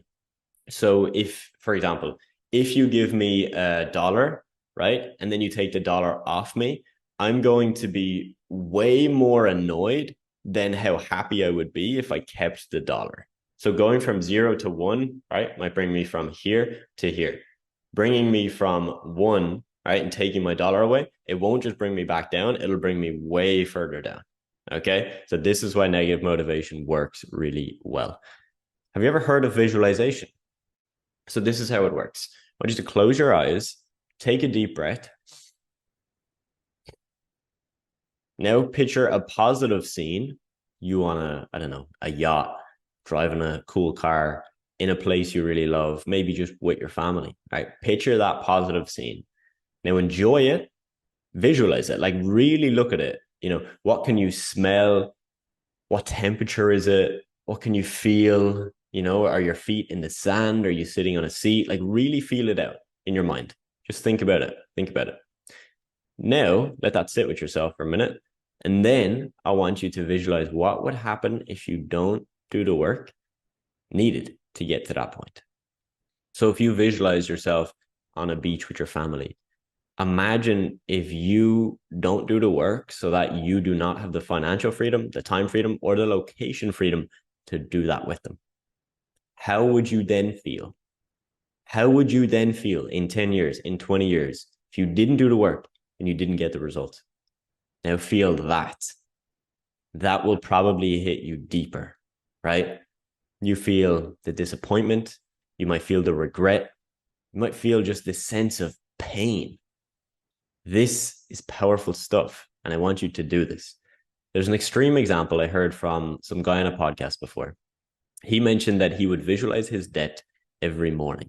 Not saying you should do this. I think that's quite extreme, but think about it. If you can visualize what it is like to die, you will probably approach that day with a lot of gratitude, a lot of positivity, and a lot of joy for actually being alive. Which, if you're joyful for actually being alive, you're probably more likely to do hard things because you see the joy in it, you see the good in it, and it's so much better than just not being here. So use this. I personally use it. I think it works a lot, really helps me out. Now, Fear, love, scarcity, and abundance. A couple of concepts I want to run you through. So let's look at fear and love. Some people believe that you act either from a place of fear or love. And there's this quote, I just Googled it, right? Because you can see people talk about this stuff all the time. Before you act, ask yourself, am I acting out of love or fear? So when you do your work each day, you're working out of fear or love. Now, here's where my opinion changes from a lot of the mainstream. I do think you can act out of fear and get amazing results. A lot of my work when I first started was out of fear. It was fear of a 9-to-5, fear of being stuck in a life that I really hated. And I used that fear. So you can use it in a positive way. Now, acting out of love, all right, I want to give you an example. So let's say you have a client and they pay you $500 a month for X service. And you know that you could sell them another service, right, for an extra $300 a month. But you know they don't need it. You know they wouldn't actually benefit. They wouldn't get results. You know, that is not really you acting out of love, right? That's more you acting out of fear because you just want to get the extra money, right? Whereas if you could see that in a different way, imagine you were selling them something for 1,000 extra, so way more money, but you knew they'd actually get the benefit, like they would actually benefit from it, and it was really worth that. That's acting out of love, right? And that will push you very far. And when you make business decisions out of that place, good things happen. Now, second to that, you can act out of scarcity or abundance. All right. So scarcity mindset, another example that I got from Google, because there's just so many out there, is this. There's limited opportunities for everyone. All right. So you're in this industry, you're thinking, it's so saturated. Like so many of us are trying to do this. There's only a couple of clients in the world. This will never work. In reality, there's like 100,000 new businesses started every single day. So logically, your claim is false. Abundance mindset is the world is full of opportunities. There's 100,000 new businesses a day. This can work for me and 1,000 other people, no problem. Heck, it could work for me and 10,000 people, no problem. For 20,000 people, no problem. You just need a couple of clients. You need a couple of clients to replace your income. In many cases, to get to 10K a month, you might need 5 or 10 clients. Do you think you could find 5 or 10 clients when there's 100,000 new businesses every day started, millions a year? Of course you can. Of course you can. That's the abundance mindset. When you act from that place, beautiful things happen. This is not the masturbation you've probably heard of. This is mental masturbation, a probably worse kind. Not that masturbation is bad. If you want to do that, that's none of my beeswax. Mental masturbation is the act of you pretending that you're being productive, pretending that you're making moves, when realistically, you're making yourself feel busy. It feels good, you feel productive, but you're not moving closer to your goal. It's really important that you understand what this is so you can avoid it and actually get on track. A term you're going to hear me and the team use very, very often is mental masturbation. Let me explain what this is and why this is important. So mental masturbation is when you do things to feel productive, right? As a business owner, you don't need to just do things that make you feel productive. If you do that, you won't get very far. You need to learn how to focus on the essential tasks at hand, aka the tasks that will actually make you money. There's tons of terms for these tasks. I'll give you a couple in case you hear us use them or somebody else. Revenue generating activities, so RGAs, revenue generating activities. And there's like 9 to 10 other variations you could use. Basically, these are the activities that push your business forward. Let me give you a really, really quick example. Let's say you and I both work for 10 hours a day, but the 10 hours that I work a day, I spend 2 hours just checking emails, just responding to a couple emails, check if there's anything in my spam, right? Nothing too crazy. Then spend another 2 hours doing outreach, okay? Sending messages to business owners that I really want to work with. Very good. Now, another 2 hours that I'm going to spend is just watching more content. Right, because at this point for me, I feel maybe I need to learn some more, right? Maybe I don't know all the answers. And then for the last couple of hours that I have in that day, I just respond back to any outreach I did, and that's about it. Now, on the other hand, you work 10 hours a day and you put nearly all of that time into outreach. Literally. You don't feel like you need to learn more, you just take action on outreach. You don't feel like you need to check your emails every 10 minutes. You do more outreach, right? You and I have spent our 10 hours completely differently. Who will get more results faster? You will, because you focus on revenue generating activities. All right. So when you're doing work, I want you to constantly assess yourself. Ask yourself, right? Am I doing this because this is productive, because I feel like I need more information, or is this actually going to get me results? All right. So why do we mentally masturbate? There's three key main reasons that we've found. One is very clear. You get a dopamine hit for feeling productive. All right. And this is why it's so easy to do mental masturbation, right? Because you check your emails and let's say you feel like you're being productive, you're ticking something off your list, you feel amazing, you get that dopamine hit. So that's why you'll do that. The second reason is you might be afraid of starting. Okay, there's an example of a student, I won't say his name, but he spent around 2 months mentally masturbating on the packages that he was going to offer to business owners, the pricing that he would charge. We're going to touch more on this in a lot of detail of how to actually do this properly. But think of that. 2 months was spent doing little bits and pieces here and there, but constantly tweaking his packages and his pricing. He didn't sign any clients in that time. In fact, he didn't even take any calls, meaning he didn't actually have the opportunity to present his packages. And when we really broke it down with him, he was afraid of starting. He had all the information. He was just afraid of doing the actual thing that would get him results. And finally, look, you might not know exactly what moves your business forward, and you might be confused on what you need to do. So hopefully that example I've given you gives you a clearer indicator, right? I'll give you another example. So I remember when I was building my agency, there was a point where I had built out a case study. And what we were doing was pretty simple. We would find business owners on Instagram primarily. We would send them a quick message. We would ask them if we could send them a free case study. We would then send them the free case study. And then that would trigger some email automation that would send to them as well. All right. So it's this semi-complicated flow. That took me, I would estimate 8 to 10 hours to build out of deep focused work. All right. So that was not mentally masturbating because it was something that would move my business forward. Now, after that point, I remember I used to keep coming back to the free case study. I used to keep like changing a tiny detail, or I would tweak one of the slides to look a little bit better. That was probably an example of mental masturbation, right? Because I had done the main work. It was probably going to get us results, whether there was 11 slides in the presentation or 10. All right. There wasn't going to be a massive difference. So that's an example of a small thing, but you need to be aware of this. And I'm trying to be aware of this in my everyday life. Anytime I slip into mental masturbation, I have to be aware of it.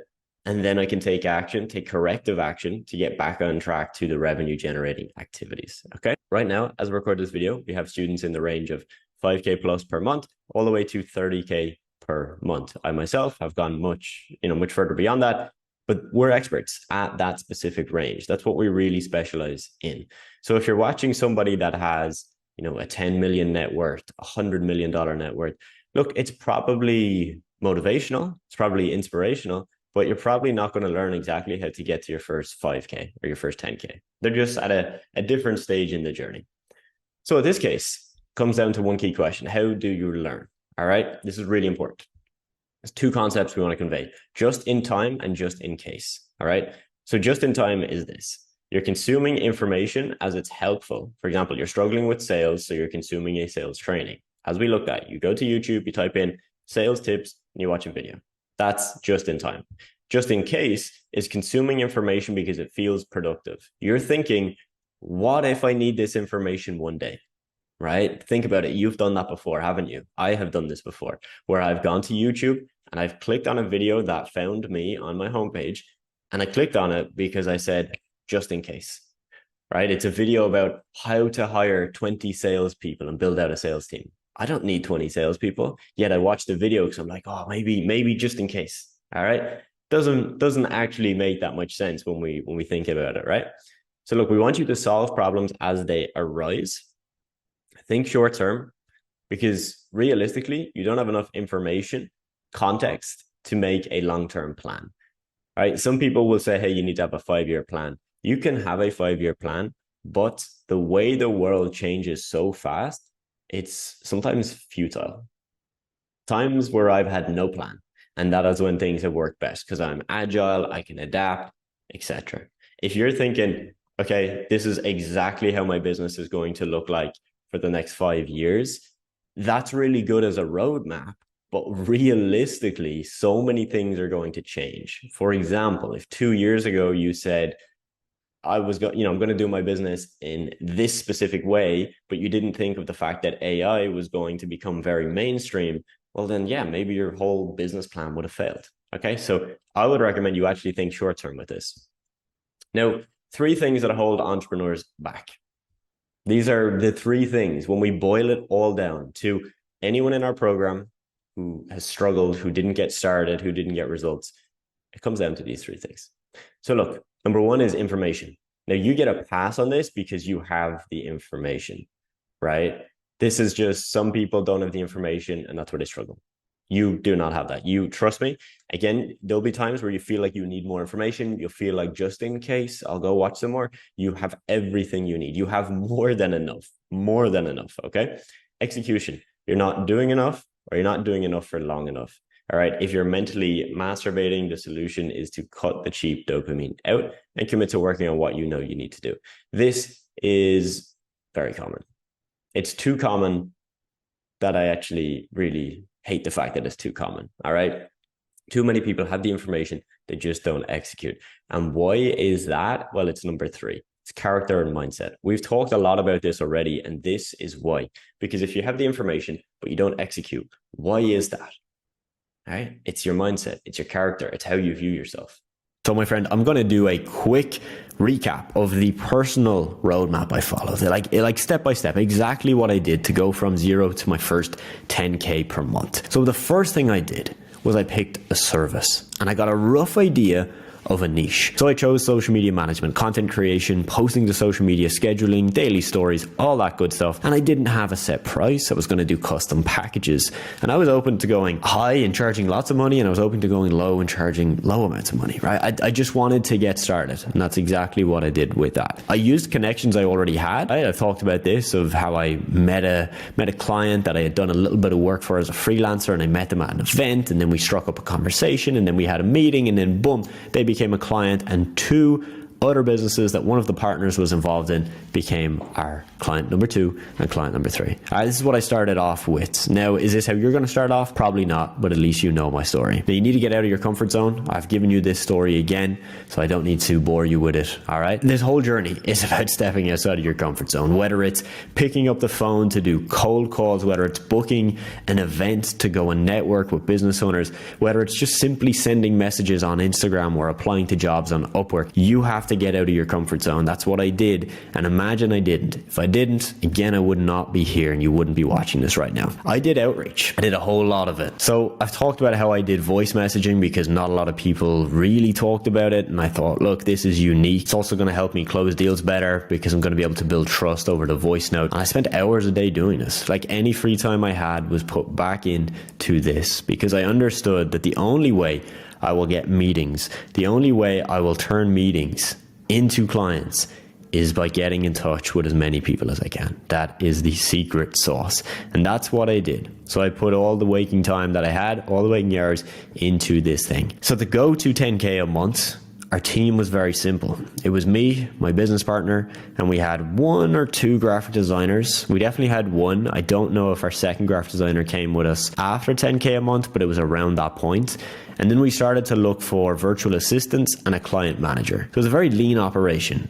Like, you're talking me and 1, 2, 3 other people. Very, very small, very high profit margin, very low cost. Like, really good setup. But then to go from that 10K a month mark to 50K a month, like, obviously we had to change things. We had to hire a lot more people, build a lot more systems, have a lot more structure. So that's when we started to look at these higher level positions like a client manager. But truly, you don't need that to get to 10K per month. Like, this journey is a different journey. 50K a month, our business was pretty much automated and delegated 95% at least. I would spend 30 minutes a day just checking in with the team. That was literally it. I had a sales rep, I had virtual assistants, graphic designers, video editors, client managers, even a senior client manager that would manage the other client managers. And you might even be thinking like, Adam, what are these words? Client managers, senior client managers. That's all they are. They're words for job titles that you don't even need to know right now, right? Like if you're at 10K a month, fair enough. It's worth looking into these and understanding who they are, what they do, how much you'd pay them, what are their responsibilities. If you're not, don't worry. Keep it simple, all right? Lower margin. So 90%. That's kind of the margin we were hitting in those first few months because it was lean. I was working a lot more. To go to 50K a month with things being like really hands off, you got to sacrifice some money. So our margin was a lot lower, but we had time freedom, meaning that I could literally work 30 minutes a day. And that's why I put so much time into my personal brand and building that up and posting content because, well, I've got this business that's in a sweet spot where, to be honest, if we just keep scaling it, the margin is just going to go down and down. So like kind of makes sense to just keep it where it's at. It's in a really good position and then building a second business just on the back of that. And that's what I did. Now, if I was starting over again from scratch tomorrow, there's one type of SMMA I would personally pursue. And I'm going to roll a video of me explaining to you what that SMMA is, how it's different, and how you can do this. So my friend, my goal with this free course was to give you the direction and the clarity that you need to start your own social media marketing business to hopefully get to 5 or 10K per month. Now, you've probably noticed throughout this series, I've added a lot of times in the video where I mentioned my students, or you would have seen a sales call review that I reviewed for one of my students, or a sales role play, right? These are all things that I do with my students on live calls all of the time. Now, my purpose of this was not to just sell you on my mentorship program. You don't have to join it, but I know some of you that have watched this will have gotten a lot of value, would have thought, wow, I think Adam knows more that I could learn from, or the way in which he would coach me and mentor me live on calls would really help me to keep me accountable, keep me on track, and to give me more. Because this is just a free course. I don't believe that a course is going to solve all your life's problems. And that's why I don't sell a course. I started my personal brand back in 2020. And when I first started it, I first thought, oh yeah, maybe I'll sell a course. And as I started putting out more content, and I did a little bit of one-to-one mentoring with a couple of people beforehand, just to kind of test and see if I enjoyed the process. And I realized that, oh shit, like people are not going to just go through a course and everything changes. You see, for most people, once they know what to do, their problem is doing the work, staying consistent, and having the accountability to continually show up. It's why we do live calls and live check-ins with students. It's why they get one-to-one calls when they join. It's why we have a community where we host extra live trainings with students that are, excelling in certain fields, and we bring them in to give like talks and basically be a guest in our community. The reason we do those things is because they get people results. I would make a lot more money if I just sold, a course. It would be really easy. Build it once, sell it 1,000,000 times if you want, charge whatever amount of money, and I don't have to deal with anybody. But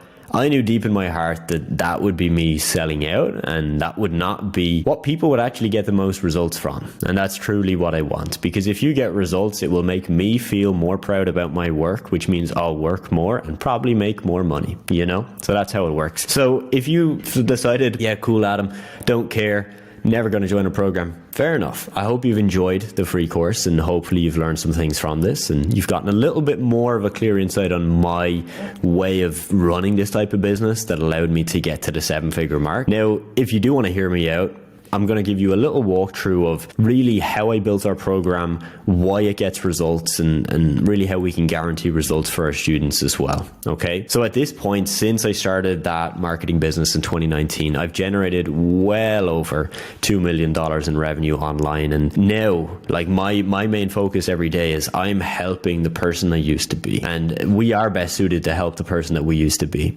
I get to help the person that is stuck, does not know how to do this, can't keep consistent, doesn't have the support system, their friends don't believe in them, their family don't believe in them, they want to move, they want to live in Dubai or somewhere nice and have the freedom. Like, that's the person I get to help because I've become that person, and that to me is it's fulfilling, right? It's the person who wants more from life, the person who wants to experience time freedom, location freedom, true financial freedom, and the person that knows, like truly, you watching this, there's a different path. You've seen the proof from me and others. It could bring you so much joy.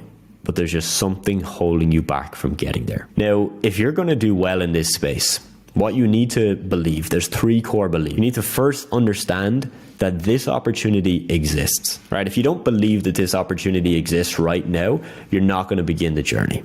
You're just not. You'll watch another video after this. You've also got to believe that you are going to, and you must find the opportunity. Because if you don't feel committed to finding this, like truly committing, you're not gonna. Like, you'll just move on and you'll say, yeah, cool, that's a thing, but it's not for me. And you have to believe it's worth it. Because if you don't think that the value that you're going to get back from you dedicating to this art is not going to be worth it, then you're not going to pursue it. So if you've decided that, that's fair enough. When I started, I had to believe these 3 things.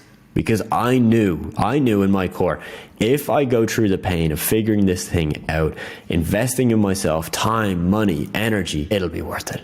And it has been. And it's probably very clear that it's been worth it. And I know this will be the case for you if you decide to actually action this fully. So when it comes to results, people I've worked with, I could show you results all day. Like, genuinely, we could make 10-hour video walking through case study by student who was 17 who made 10K a month versus the person who was married with 2 kids and quit their job. Like, we've helped everyone out there, like all different nationalities, non-English speakers, people in lower income countries, people that are young, old, like, it doesn't matter. All right. So I can show you results like this all day. I'm not going to.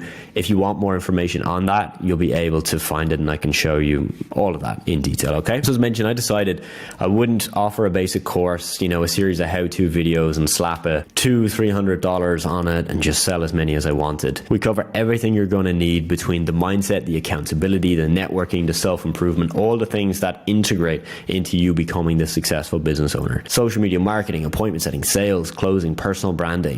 You know, and I've done these for 2 different businesses. So you know that what I'm going to be giving you is really stuff that even if you just use it to get to 5K a month with social media marketing and then you decide, yeah, cool, I'm going to do something else, that you can transfer these skills over, because that's exactly what I've done myself. And look, the reason most courses suck is this.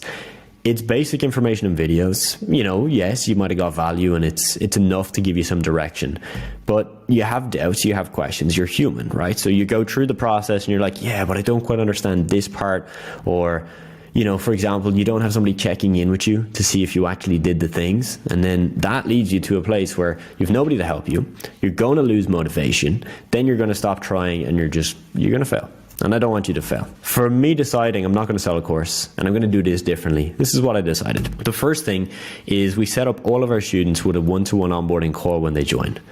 So this is to make sure, like our roadmap is to ideally get you to about 1.5 to 5K per month in the first 90 days. We know that that is very possible. We've had students surpass that like 2-fold, 3-fold, and really scale past that. But we know for the average person coming in, this is the realistic benchmark. So we're going to set you up with a one-to-one call to figure out where you're at now, where you want to be, and make sure that you have a crystal clear plan. Not a, hey, just, you know, do outreach and come back to me. No, like we'll give you a personalized one-to-one plan based on where you're at right now. We're then going to implement daily one-to-one support where you're going to be in a private group inside of Telegram with me, our student success manager, and yourself. So every day you can ask us questions. You can send us voice notes. You can send us your outreach messages and have us critique it. Whatever you want, we are there to serve. Take a screenshot. She basically just was overwhelmed by how much effort we actually put into the coaching. You know, like really we put a lot in. So next up, we decided that it's also going to be useful for you to be in a community. So you're in a group with, you know, typically just a couple hundred other people that are actually doing this motivated, you know, people that are already making 30K a month and those that are just starting with you. So you're going to be in that community, meaning that you can reach out to each other.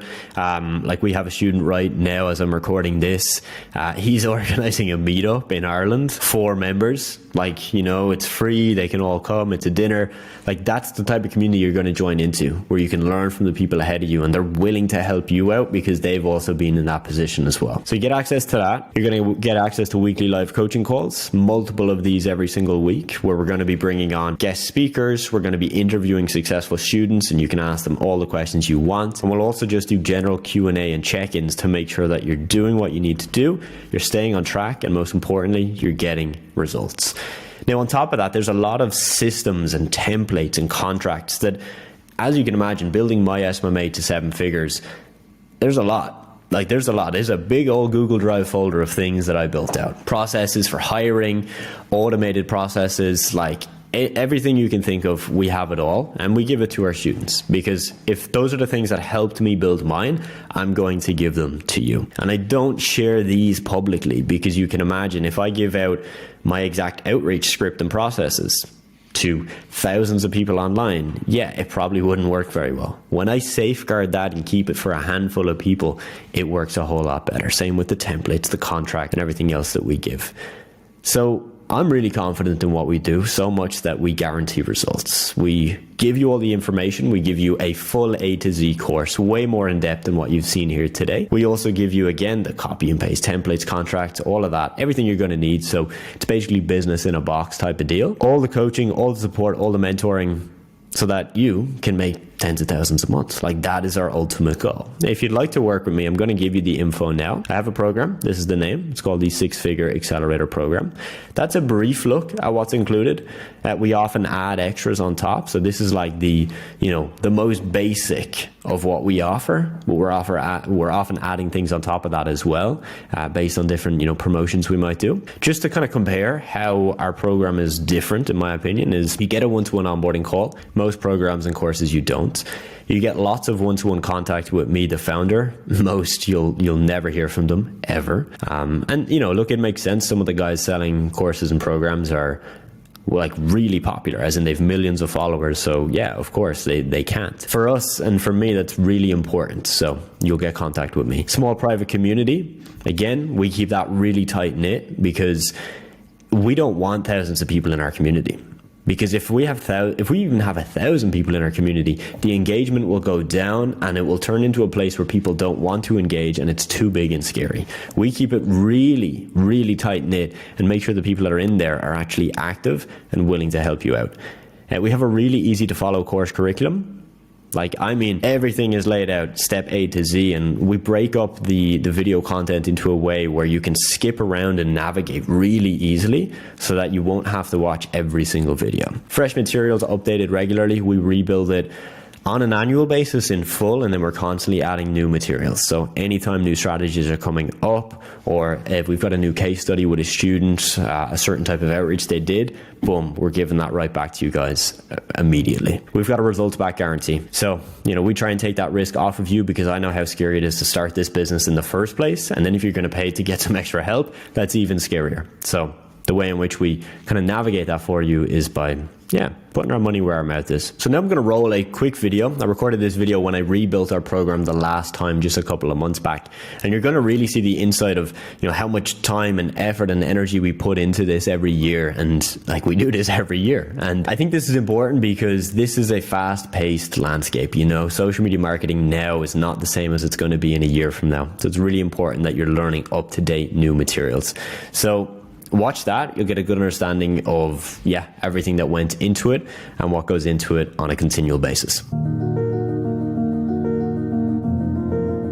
It's Sunday. We just wrapped up 2.5 hours of planning more of the content. Next step is to script out all the videos, get one of our slides ready, make it very good.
Rebuild is going incredibly well. One thing we've really tried to do with this is put a lot more focus on the quality of the video and the audio so that the watching experience, right, for the video content is actually more enjoyable, which means more people will actually watch it. And if more people watch it, more people should action the information and take results. One thing we do with our students is that if you're in a current version of our program, for example, our first ever 1.0 or our 2.0 last year, you get upgraded to the newest versions. So that's one of the cool things, is that you always get the future upgrades.